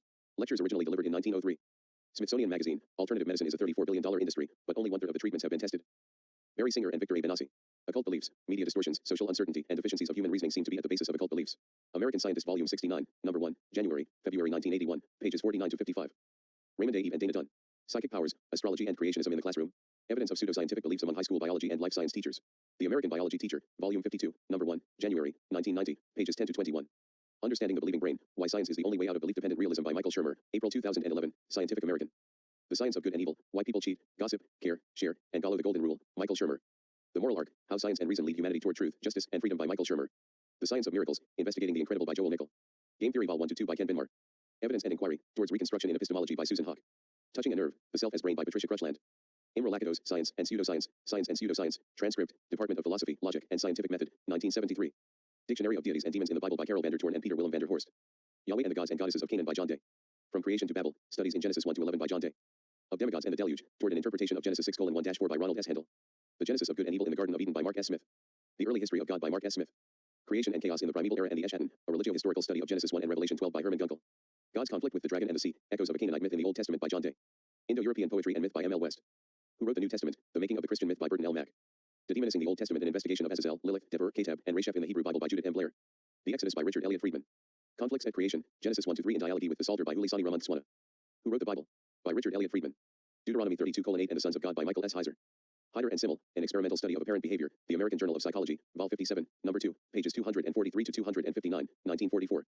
Hamilton, A.F., Reflecting on the Mirror Neuron System in Autism, A Systemic Review of Current Theories, Developmental Cognitive Neuroscience, Volume 3, pp 91 to 105, 2013. Enuchi Gangalithikrall, Bardi Ali, January 1, 2005. Status of Children in India Incorporated Hack Center for Child Rights. P10. ISBN 978-81-901638-3-5. 9-year-old girl induction as Jane Sotheby kicks off legal storm over child rights. India Today. June 14, 2004. Retrieved May 10, 2015. Sharma, Suresh K., Sharma, Usha, eds. 2004. Cultural and Religious Heritage of India, Zoroastrianism. Mittal Publications. Evolutionary Psychology, original article/essay. fjournal.net. Retrieved August 16, 2013. What Albanians and Iranians Have in Common. Gallup. Retrieved August 10, 2013. Catherine Gelber, Adrian Sarah Ackery Stone, 2007. Hate Speech and Freedom of Speech in Australia. Federation Press. P179. ISBN 978-1-86287-653-8. In some belief systems, religious leaders and believers maintain the right to both emphasize the benefits of their own religion and criticize other religions, that is, they make their own claims and deny the truth claims of others. No Compulsion in Religion, An Islamic Case Against Blasphemy Laws, PDF. Quilliam Foundation. Archived from the original, PDF, on March 4, 2016. Due to the nature of religious belief, one person's faith often implies that another's is wrong and perhaps even offensive, constituting blasphemy. For example, the major world religions often have very different formulations and beliefs concerning God or gods, Muhammad, Jesus, Buddha, and the Hindu deities, as well as about various ethical and social matters. God on the Brain. BBC Science and Nature. Julian Glover. Religion Does More Harm Than Good, Poll. The Guardian. Retrieved September 30, 2014. Hall, Deborah L., Matz, David C., Wood, Wendy, December 16, 2009. Why Don't We Practice What We Preach? A Meta-Analytic Review of Religious Racism. Personality and Social Psychology Review. 14, 126 to 139 doi 10.1177/1088868309352179. D'Onofrio, Eve, 2005. Child Brides, an Egalitarian and the Fundamentalist Polygamous Family in the United States. International Journal of Law, Policy, and the Family.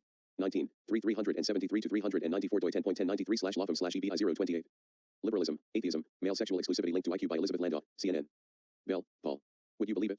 Mensa Magazine, UK edition, February 2002, pages 12 to 13. Liberals and Atheists Smarter?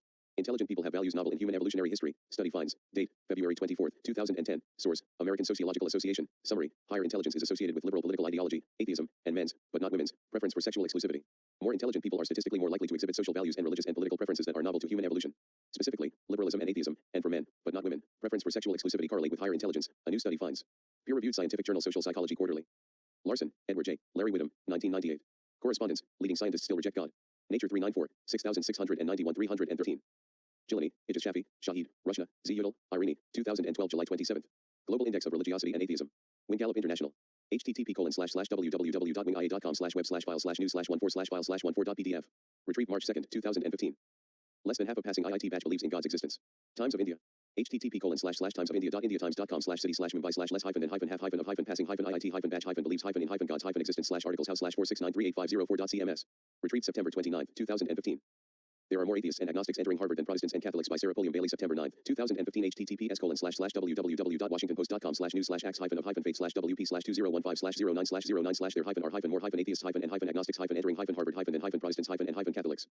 Atheist is the biggest demographic, 37%, and 64% are liberals in class of 2019 Harvard Crimson http://features.thecrimson.com/2015/freshman-survey/lifestyle. Physicists and philosophers were the most atheist of the courses and 27% of students are religious and atheist are the biggest demographic and Christian second. Religious breakdown by major MIT. 8 out of the top 10 are the least religious countries outperforming math. http://www.oecd.org/pisa/key findings/pisa-key-results-overview.pdf http://jallearning.com/2010/1//-wake-up-the-real-reason-behind-top-pisa-students-top-pisa-performance. Major threat to religion. Clergy people coming out as atheists. Dutch Rethink Christianity for a Doubtful World by Robert Pickett. Group support pastors, priests leaving the pulpit, Freedom from Religion Foundation, October 14, 2011. The Clergy Project, Do Atheist Clergy Change the Religion Game? Norris, Pippa, Englehart, Ronald, 2004. Sacred and Secular, Religion and Politics Worldwide. Cambridge University Press. Bruce, Steve, 2003. Religion and Politics. Cambridge. Nigel Barber, 2010. Why Atheism Will Replace Religion. Psychology Today. Retrieved May 22, 2013. Lynn, Richard, Harvey, John, Nyborg, Helmuth, 2009. Average intelligence predicts atheism rates across 137 nations. Intelligence. 37, 11-15. doi 10.1016/j.intel.2008.03.004. Retrieved May 25, 2015. Barber, Nigel, May 4, 2010. The real reason atheists have higher IQs is atheism a sign of intelligence. Psychology Today. Gregory Paul, The Chronic Dependence of Popular Religiosity Upon Dysfunctional Psychosociological Conditions, Evolutionary Psychology 7.3, 2009, pages 398-441. Cross-National Correlations of Quantifiable Societal Health with Popular Religiosity and Secularism in the Prosperous Democracies, A First Look, Journal of Religion and Society 7, 2005. Gary Jensen, Religious Cosmologies and Homicide Rates Among Nations, A Closer Look, Journal of Religion and Society 8, 2006. Sentinel Behavior in Meerkats by Amber Bang and Mishka Mochtar.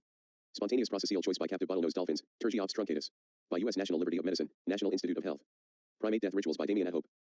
Dawes, Richard E., Hampshire, Adam, December 19, 2017. The negative relationship between reasoning and religiosity is underpinned by a bias for intuitive responses, specifically when intuition and logic are in conflict.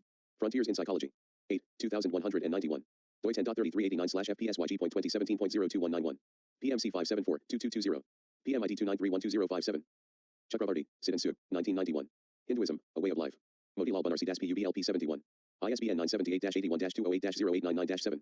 Retrieved April 9, 2011. According to Hinduism, the path of the atheist is very difficult to follow in matters of spirituality, though it is a valid one. Humanistic Judaism. BBC. July 20, 2006. Archived from the original on April 16, 2011. Retrieved April 9, 2011. Levin, S., May 1995. Jewish Atheism. New Humanist. 110, 213-15. Christian Atheism. BBC. May 17, 2006. Retrieved April 9, 2011. Altizer, Thomas J.J., 1967. The Gospel of Christian Atheism. London, Collins. Pages 102-103. Archived from the original on September 29, 2006. Retrieved April 9, 2011. Lyas, Colin, January 1970. On the Coherence of Christian Atheism. Philosophy, The Journal of the Royal Institute of Philosophy. 45, 171 1-19 doi 10.1017/S0031819100009578. Moreira Almeida, A., Nico, F., Koenig, H.G., 2006. Religiousness and Mental Health, A Review. Revista Brasileira de Psychiatria. 28, 3242-250 doi 10.1590/S1516-4462006005000500006. PMID 1692439. Caho, R.D., June 1977. Intrinsic Religion and Authoritarianism, A Differentiated Relationship. Journal for the Scientific Study of Religion. 16, 279-182 doi 10.2307/13855749. Jaster 1385749. Also see, Alte Meyer, Bob, Hunsberger, Bruce, 1992. Authoritarianism, Religious Fundamentalism, Quest, and Prejudice. International Journal for the Psychology of Religion. 2, 113-133 doi 10.1207/S15327582 HPR 0202_5. Richard Joyce, The Evolution of Morality, MIT Press, 2006, 288 pp. Franz de Waal, Chimpanzee Politics, Power and Sex Among Apes. The Moral Instinct by Steven Pinker, Washington Post. Daniel M. Bartels. Principled Moral Sentiment and the Accessibility of Moral Judgment and Decision-Making. Cognition 108, 2008, 381-417. Brain Injury Said to Affect Moral Choices, New York Times by Benedict Carey. Stephen Novella, March 31, 2010. Magnets and Morality. Journal of Ethics and Social Philosophy. T. R. Schultz, M. Hartshorn, and A. Kaznachev. Why is ethnocentrism more common than humanitarianism? Kaznachev, A. 2010, March. Robustness of ethnocentrism to changes in interpersonal interactions. In complex adaptive systems, AAAI Fall Symposium. Butize Wind Raids. Haidt, Jonathan, Graham, Jesse, 2007. When Morality Opposes Justice, Conservatives Have Moral Intuitions That Liberals May Not Recognize. Social Justice Research. Global Views on Morality. Pew Research Center. PubMed, Morality and Ethics. Brain-controlling magnets, how do they work? Transcranial magnetic stimulation alters the activity of the brain without the need for an invasive physical procedure. But for such a groundbreaking and potentially alarming technique, it is not very well known. The Guardian. W. D. Hamilton, The Genetic Evolution of Social Behavior. Bell, Graham, 2008. Selection, The Mechanism of Evolution. Oxford, Oxford University Press. Pages 367-368. Pat Barkley. The Evolution of Charitable Behavior and the Power of Reputation. In Roberts, S.C., 2011. Roberts, S. Craig, ed. Applied Evolutionary Psychology. Oxford University Press. Okashaw, Samir. Biological Altruism. Stanford Encyclopedia of Philosophy. Retrieved May 13, 2011. Trivers, R.L., 1971. The Evolution of Reciprocal Altruism. Quarterly Review of Biology. 46, 35-57. R. Axelrod and W. D. Hamilton, March 27, 1981. The Evolution of Cooperation. Science. 211, 4489 1390-1396. Martin Nowak and Carl Sigmund, October 2005. Evolution of Indirect Reciprocity. Nature. 437, 27 1291 to 1298. Gintis, Herbert, September 2000. Strong Reciprocity and Human Sociality. Journal of Theoretical Biology. Placebo effects are weak. Regression to the mean is the main reason ineffective treatments appear to work. http://www.dcscience.net. Moral brains, the neuroscience of morality. Ordinary ethics, anthropology, language, and action. Personality, identity, and character, explorations in moral psychology. The therapy of desire, theory and practice in Hellenistic ethics. Burnett J.L., April 8, 2006. Chronic disorders of consciousness. Loris, Stephen, Tonani, Julio. 2009, The Neurology of Consciousness, Cognitive Neuroscience and Neuropathology. Academic Press. P20. ISBN 978-0-12-374168-4. In brain death there is irreversible cessation of all functions of the brain including the brainstem. Consciousness is, therefore, permanently lost in brain death. Onanai, Julio, 2008. Consciousness as Integrated Information, A Provisional Manifesto. The Biological Bulletin. Methods for Studying Coincidences. PERSL Blackenels and Frederick Mosteller ***. Genetic and Cultural Evolution of Cooperation, Chapter 11. Berlin, Dilem Workshop Reports. 2003. Zahavi, A. 1995. Altruism as a Handicap, The Limitations of Kin Selection and Reciprocity. Avian Bile. Wendy Iredell and Mark Van Vogt. Altruism as Showing Off, A Signaling Perspective on Promoting Green Behavior and Acts of Kindness. In Roberts, S.C., 2011. Roberts, S. Craig, ed. Applied Evolutionary Psychology. Oxford University Press. Leon Nefak, Where Does Good Come From? April 17, 2011. http://www.boston.com/boston-globe/ideas/article/2011/04/17/where_does_good_come_from. E.O. Wilson. Biologist E.O. Wilson on Why Humans, Like Ants, Need a Tribe. April 2, 2012. The Daily Beast. http://www.thedailybeast.com/newsweek/2012/014/0/1/biologist-e-o-wilson-o-hes-tribe.html. Brown, S.L., Brown, R.M., 2006. Selective Investment Theory, Recasting the Functional Significance of Close Relationships. Psychological Inquiry. Human Fronto, Mesolympic Networks Guide Decisions About Charitable Donation, PNAS 2006:103, 42, 15623, 15628. Vedantam, Shankar, May 2007. If it feels good to be good, it might be only natural. Washington Post. Retrieved April 23, 2010. Lockwood, Patricia L., Apps, Matthew A.J., Valden, Vincent, Viding, Essie, Roycer, Jonathan P., 2016. Neurocomputational Mechanisms of Prosocial Learning and Links to Empathy. Proceedings of the National Academy of Sciences of the United States of America. 113, 9763-8. doi 10.1073/NIS.16031981113. PMC 502-4617. PMID 275286669. Lay summary. fMRI revealed that activity in a posterior portion of the subgenual anterior cingulate cortex/basal forebrain, sgACC, drives learning only when we are acting in a prosocial context. Svoboda, Elizabeth, September 5, 2013. Scientists are finding that we are hardwired for giving. University of Notre Dame. Retrieved August 7, 2017. Altruism. International Encyclopedia of the Social Sciences. Ed. William A. Darity, Jr. 2nd ed. Volume 1. Detroit, Macmillan Reference USA, 2008. 87-88 Gale Virtual Reference Library. Web. 10 April 2012. Batson, C. 2011. Altruism in Humans. New York, US, Oxford University Press. Batson, C. 2012. A History of Prosocial Behavior Research. In A. W. Kruglansky, W. Stroebe, A. W. Kruglansky, eds, Handbook of the History of Social Psychology, pages 243 to 264. New York, US, Psychology Press. Svetlova, M. Nichols, S.R., Brownell, C.A., 2010. Toddlers' Prosocial Behavior, From Instrumental to Empathic to Altruistic Helping. Child Development. Music, M.A., Wilson, J., 2003. Volunteering and Depression, The Role of Psychological and Social Resources in Different Age Groups. Social Science and Medicine. Koenig, L.B., McHugh, M., Kruger, R.F., Bouchard, 2007. Religiousness, Antisocial Behavior, and Altruism, Genetic and Environmental Mediation. Journal of Personality. Hunter, K.I., Hunter, M.W., 1980. Psychosocial Differences Between Elderly Volunteers and Non-Volunteers. The International Journal of Aging and Human Development. Brown, S.L., Brown, R., House, J.S., Smith, D.M., 2008. Coping with Spousal Loss, Potential Buffering Effects of Self-Reported Helping Behavior. Personality and Social Psychology Bulletin. Post, S.G., 2005. Altruism, Happiness, and Health, It's Good to Be Good. International Journal of Behavioral Medicine. Moen, P., Debster McLean, D., Williams, R.M., 1992. Successful Aging, A Life Course Perspective on Women's Multiple Roles and Health. American Journal of Sociology. Otake, K., Shimei, S., Tanaka Matsumai, J., Etsui, K., Fredrickson, B.L., 2006. Happy People Become Happier Through Kindness, Accounting Kindness's Intervention. Journal of Happiness Studies. American Sociological Association, Altruism, Morality, and Social Solidarity Archive, May 3, 2012 at the Wayback Machine. Thulaniu, by Kiarisi. I'm so angry I could help you, Moral Outrage as a Driver of Victim Compensation. Social Philosophy and Policy, 2016, 32, 146-160. Pathological Altruism. Oxford University Press. December 19, 2011, by Oxford University Press. Young, Leanna, Duncan, James, January 2012. Where in the Brain is Morality? Everywhere and Maybe Nowhere. Social Neuroscience. Yoder, Keith J., Dicity, Jean, December 12, 2017. The Neuroscience of Morality and Social Decision-Making. Psychology, Crime and Law. Monin, Benoit, Bizarro, David A., Beer, Jennifer S., 2007. Deciding versus Reacting, Conceptions of Moral Judgment and the Reason Effect Debate. Review of General Psychology. 7. Guns, Sprang, R. Nathan, February 4, 2014. Contextual and Perceptual Brain Processes Underlying Moral Cognition, A Quantitative Meta-Analysis of Moral Reasoning and Moral Emotions. Pilo S1. Rosano, Matt, 2007. Supernaturalizing Social Life, Religion and the Evolution of Human Cooperation.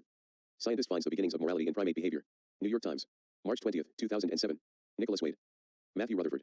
The Evolution of Morality. University of Glasgow. 2007 retrieved June 6, 2008. Tiber, J.M., Lieberman, D., Griscovicius, V., 2009. Microbes, Mating, and Morality, Individual Differences in Three Functional Domains of Disgust. Journal of Personality and Social Psychology. Wilson, Edward, Berthold Dobler, 1994. The Origin of Cooperation. Journey to the Ants. Cambridge, Massachusetts, London, Belknap Press. Poll, Russians say August 1991 events are tragedy, not triumph of democracy by Interfax. Keynes Against Capitalism, His Economic Case for Liberal Socialism by James Crotty. Wade, Nicholas, July 15, 2008. Taking a Cue from Ants on Evolution of Humans. The New York Times. Retrieved August 27, 2008. Byrne, Richard, Lee, P.C., Angirini, N., Poole, J.H., Sayilal, K., Sayilal, S., Bates, L.A., Moss, C.J., 2008. Do Elephants Show Empathy? Journal of Consciousness Studies. Rodriguez, Tommy, 2011. Diaries of Dissension, A Case Against the Irrational and Absurd. iUniverse Publishing. The Demon-Haunted World, Science as a Candle in the Dark by Carl Sagan. Brief Answers to the Big Questions by Stephen Hawking. King, Barbara, 2007. Evolving God, A Provocative View on the Origins of Religion. Doubleday Publishing. Darshan Narvaez and Daniel Lapsley, Personality, Identity, and Character, Explorations in Moral Psychology, Cambridge University 2009. The First Expression of the Male God Around 7,000 Years Ago. By Damien Hope. The Origins of Religion in the Paleolithic by Gregory J. Whiteman. The Evolution of Fire Sacralizing and / War Worship 1.5 million to 300,000 years ago and beyond. By Damien Hope. Proto-Religion, Superstition around 1 million years ago, to Pre-Animism 300,000 years ago, and then Animism Religion 100,000 years ago by Damien Hope. Monica Keller, Wolfgang Edelstein, Christine Schmidt, Fu 11 Fang, and G.E. Fang, Reasoning About Responsibilities and Obligations in Close Relationships, A Comparison Across Two Cultures, Developmental Psychology 34.4, 1998. Gregory Paul, The Chronic Dependence of Popular Religiosity Upon Dysfunctional Psychosociological Conditions, Evolutionary Psychology 7, Number 3, 2009. Cross-National Correlations of Quantifiable Societal Health with Popular Religiosity and Secularism in the Prosperous Democracies, A First Look, Journal of Religion and Society 7, 2005. Gary Jensen, Religious Cosmologies and Homicide Rates Among Nations, A Closer Look, Journal of Religion and Society 8, 2006. Roger Bergman, Why Be Moral? A Conceptual Model from Developmental Psychology in Human Development 45, 2002 104 to 124. Mark Fettig, The Social Turn in Moral Psychology, MIT Press. Patricia Chichland, Brain Trust, What Neuroscience Tells Us About Morality, Princeton University Press. Darwall, Gibbard, and Raildon, Moral Discourse and Practice, Oxford University Press. Darshan Narvaez and Daniel Lapsley, Personality, Identity, and Character, Cambridge University Press. Robert Axelrod, The Complexity of Cooperation, Princeton University Press, which is the sequel to his 1984 treatise The Evolution of Cooperation, revised in 2006. Moral Psychology, The Evolution of Morality, Adaptations and Innateness, Volume 1 First Edition by Walter Sinnott Armstrong, Editor, Christian B. Miller, Editor. Moral Psychology, The Cognitive Science of Morality, Intuition and Diversity, a Bradford book, Volume 2, First Edition by Walter Sinnott Armstrong, Editor. Moral Psychology, The Neuroscience of Morality, Emotion, Brain Disorders, and Development, The MIT Press, Volume 3, First Edition by Walter Sinnott Armstrong, Editor. Moral Psychology, Free Will and Moral Responsibility, a Bradford book, Volume 4, Paperback, February 21, 2014 by Walter Sinnott Armstrong, Editor. Moral Psychology, Virtue and Character, a Bradford book, Volume 5, Paperback, March 24, 2017 by Walter Sinnott Armstrong, Editor, Christian B. Miller, Editor, Contributor, C. Daniel Batson, Contributor, Irena J. Ikrim, Contributor, William Fleeson, Contributor, Gopal Srinivasan, Contributor, Neil Levy, Contributor, Thomas Nadelhofer, Contributor, Jennifer Colwright, Contributor, C. Daryl Cameron, Contributor, Katie Rapier, Contributor, Corinna A. Duffy, Contributor, Tanya L. Chartrand, Contributor, Andrea L. Glenn, Contributor, Valerie Tiberius, Contributor. What's the harm in religious fundamentalism? Some religious sects engage in beliefs or practices that go far beyond the norm and are dangerous to the health or well-being of their own members. We do not include hate crimes in this database. Faith and foolishness, when religious beliefs become dangerous. Religious leaders should be held accountable when their irrational ideas turn harmful by Lawrence M. Krauss on August 1, 2010, Scientific America. 14 of the most absurd and unforgivable things the Catholic Church has ever done by Lee Rose Emery. Catholic Fund cuts off 8 over groups affiliations by Dan Frosch April 5, 2012, New York Times. Religious Trauma Syndrome by Marlene Weinell. Fighting Words, The Origins of Religious Violence by Hector Avalos. The One Reason Religion is Harmful written by Greta Christina /alternate November 13, 2009. Shermer, Michael, 2004. The Science of Good and Evil. New York, Times Books. p16. Does Christianity harm children? We need to talk more openly about the abusive aspects of Christian theology by Phil Zuckerman, PhD, Psychology Today. 6 reasons religion may do more harm than good. It's hard to argue with some of these. Valerie Tarraco, November 17, 2014, 8:55 p.m., UTC. Natalie Wolkover, Science 06.30.1406:30 a.m. Have we been interpreting quantum mechanics wrong this whole time? Quantum Sound Waves Stick Together by Dave T. Pinsky, Nature. Dimensionality, Philosophical Transactions of the Royal Society of London. Series A, Mathematical and Physical Sciences 310, pages 337 to 46. Max Tegmark in 1997, on the dimensionality of spacetime, classical and quantum gravity 14, pages 69 to 75. The 5 Ways of St. Thomas Aquinas are all dead ends posted by Marcus under Philosophy, Religion, Science. Hawkins, Kimberly J., Hummel, Tat Hanna, Anderson, James R., Biro, Dora, Sosa, Claudia, Ahashi, Gaku, Matsuzawa, Tetsuro, September 12, 2007. Chimpanzees share forbidden fruit. Range, Friedreich, Horn, Lisa, Virigny, Jofia, Huber, Ludwig, December 7, 2008. The absence of reward induces inequity aversion in dogs. Proceedings of the National Academy of Sciences. Monkey Research, Monkeys Show Sense of Justice. www.primates.com. M. Hoffman, E. Yoli, C.D. Navarrete 2016. Game Theory and Morality. The Evolution of Morality, Springer. Dawkins, Richard, 1979. 12 Misunderstandings of Kin Selection. Dunbar, R. 2009. The Social Brain Hypothesis and its Implications for Social Evolution. Annals of Human Biology. Brune, M. and Brinikar, U. 2006. Theory of Mind Evolution, Ontogeny, Brain Mechanisms, and Psychopathology. Neuroscience and Biobehavioral Reviews. William Fitzpatrick, Morality and Evolutionary Biology. Stanford Encyclopedia of Philosophy. Michael Ruse and E. O. Wilson, The Evolution of Ethics. New Scientist. 7. Guns, Gurvit, Hagen, Sprang, R. Nathan, July 2017. Salient's network engagement with the detection of morally latent information. Social cognitive and effective neuroscience. Young, Leanna, Bicara, Antoine, Trinell, Daniel, Damasio, Hannah, Hauser, Mark, Damasio, Antonio, 2010. Damage to ventromedial prefrontal cortex impairs judgment of harmful intent. Neuron. Goetze, Kristen, 2017. Red Hangover, Legacies of 20th Century Communism. Duke University Press. P 140. ISBN 978-0822369493. https://www.dukepress.edu/red-hangover. Which has killed more people? Christianity or gun control by Matthew White, 2003, Necrometrics. http://necrometrics.com/pre1700b.htm #martyr cause. A Physicalist Manifesto, Thoroughly Modern Materialism, Cambridge Studies in Philosophy, by Andrew Melnick. Rodney Stark. Gods, Rituals, and the Moral Order. Journal for the Scientific Study of Religion, Volume 40, Number 4, December, 2001, pages 619 to 636. The Relation Between Intelligence and Religiosity, a Meta-Analysis and Some Proposed Explanations, Myron Zuckerman, Jordan Silberman, and Judith A. Hall, Daniel Little, Marx and the Typings, 2009. Platt, Stephen R., 2012. Autumn in the Heavenly Kingdom, China, the West, and the Epic Story of the Typing Civil War. New York, Knopf. ISBN 9780307271730. Detailed Narrative Analysis. Taylor, Philip. The Goddess, the Ethnologist, the Folklorist, and the Cotter, Situating Exegesis of Vietnam's Folk Religion in Time and Place, 1. The Australian Journal of Anthropology 14.3, 2003. See the Wikipedia article on allegations of United States support for the Khmer Rouge. Meyerson, Deborah, 2013. Never Again or Again and Again. In Deborah Meyerson, Annie Pullman. Genocide and Mass Atrocities in Asia, Legacies and Prevention. Routledge. ISBN 978-0415645119. Page 182. 10 Myths and 10 Truths About Atheism by Sam Harris. Common Misconceptions About Atheists and Atheism by David Gleason. Walpolery Hula, What the Buddha Taught. Grove Press, 1974. Pages 51 to 52. Taylor, Humphrey. 2003. While most Americans believe in God, only 36% attend a religious service once a month or more often. One study found that only 48% of self-identified Jews believe in God. Atheism and Unbelief Among Indian Scientists, Towards an Anthropology of Atheism, S. Rennie Thomas. 36 Arguments for the Existence of God, a work of fiction by Rebecca Goldstein. Mark Beckhoff and Jessica Pierce's Wild Justice. Richard Joyce's The Evolution of Morality. Douglas Alchin's Evolution of Morality. Samkhya Karika by Ishvara Krishna. Purvamamamsa Sutras by Jiminy. Short Treatise on God by Baruch Spinoza. Did Muhammad Exist? An Inquiry into Islam's Obscure Origins by Robert Spencer. The Impossibility of God by Michael Martin. The Improbability of God by Michael Martin. The Myth of an Afterlife, The Case Against Life After Death by Michael Martin. Ethics, Demonstrated in Geometrical Order by Baruch Spinoza. The Age of Reason, Being an Investigation of True and Fabulous Theology by Thomas Paine. The Jefferson Bible, The Life and Morals of Jesus of Nazareth, by Thomas Jefferson. The Origins of Biblical Monotheism, Israel's Polytheistic Background and the Ugaritic Texts by Mark S. Smith. The Ajivicas by B. M. Berua. The Buddhist Attitude to God by B. A. Guneskara. Principled Atheism in the Buddhist Scholastic Tradition by Richard P. Hayes. The Oxford Handbook of Philosophical Theology. Metaphysics by Aristotle. Treatise of the Three Impostors by Frederick II. Exhibition presents ancient tools and gathered objects as evidence of the earliest forms of artistic intention by Alain Druang, Canal Blog. America's Changing Religious Landscape, Pew Research Center Religion and Public Life. Professor hired for outreach to Muslims delivers a jolt, Islamic Theologians Theory,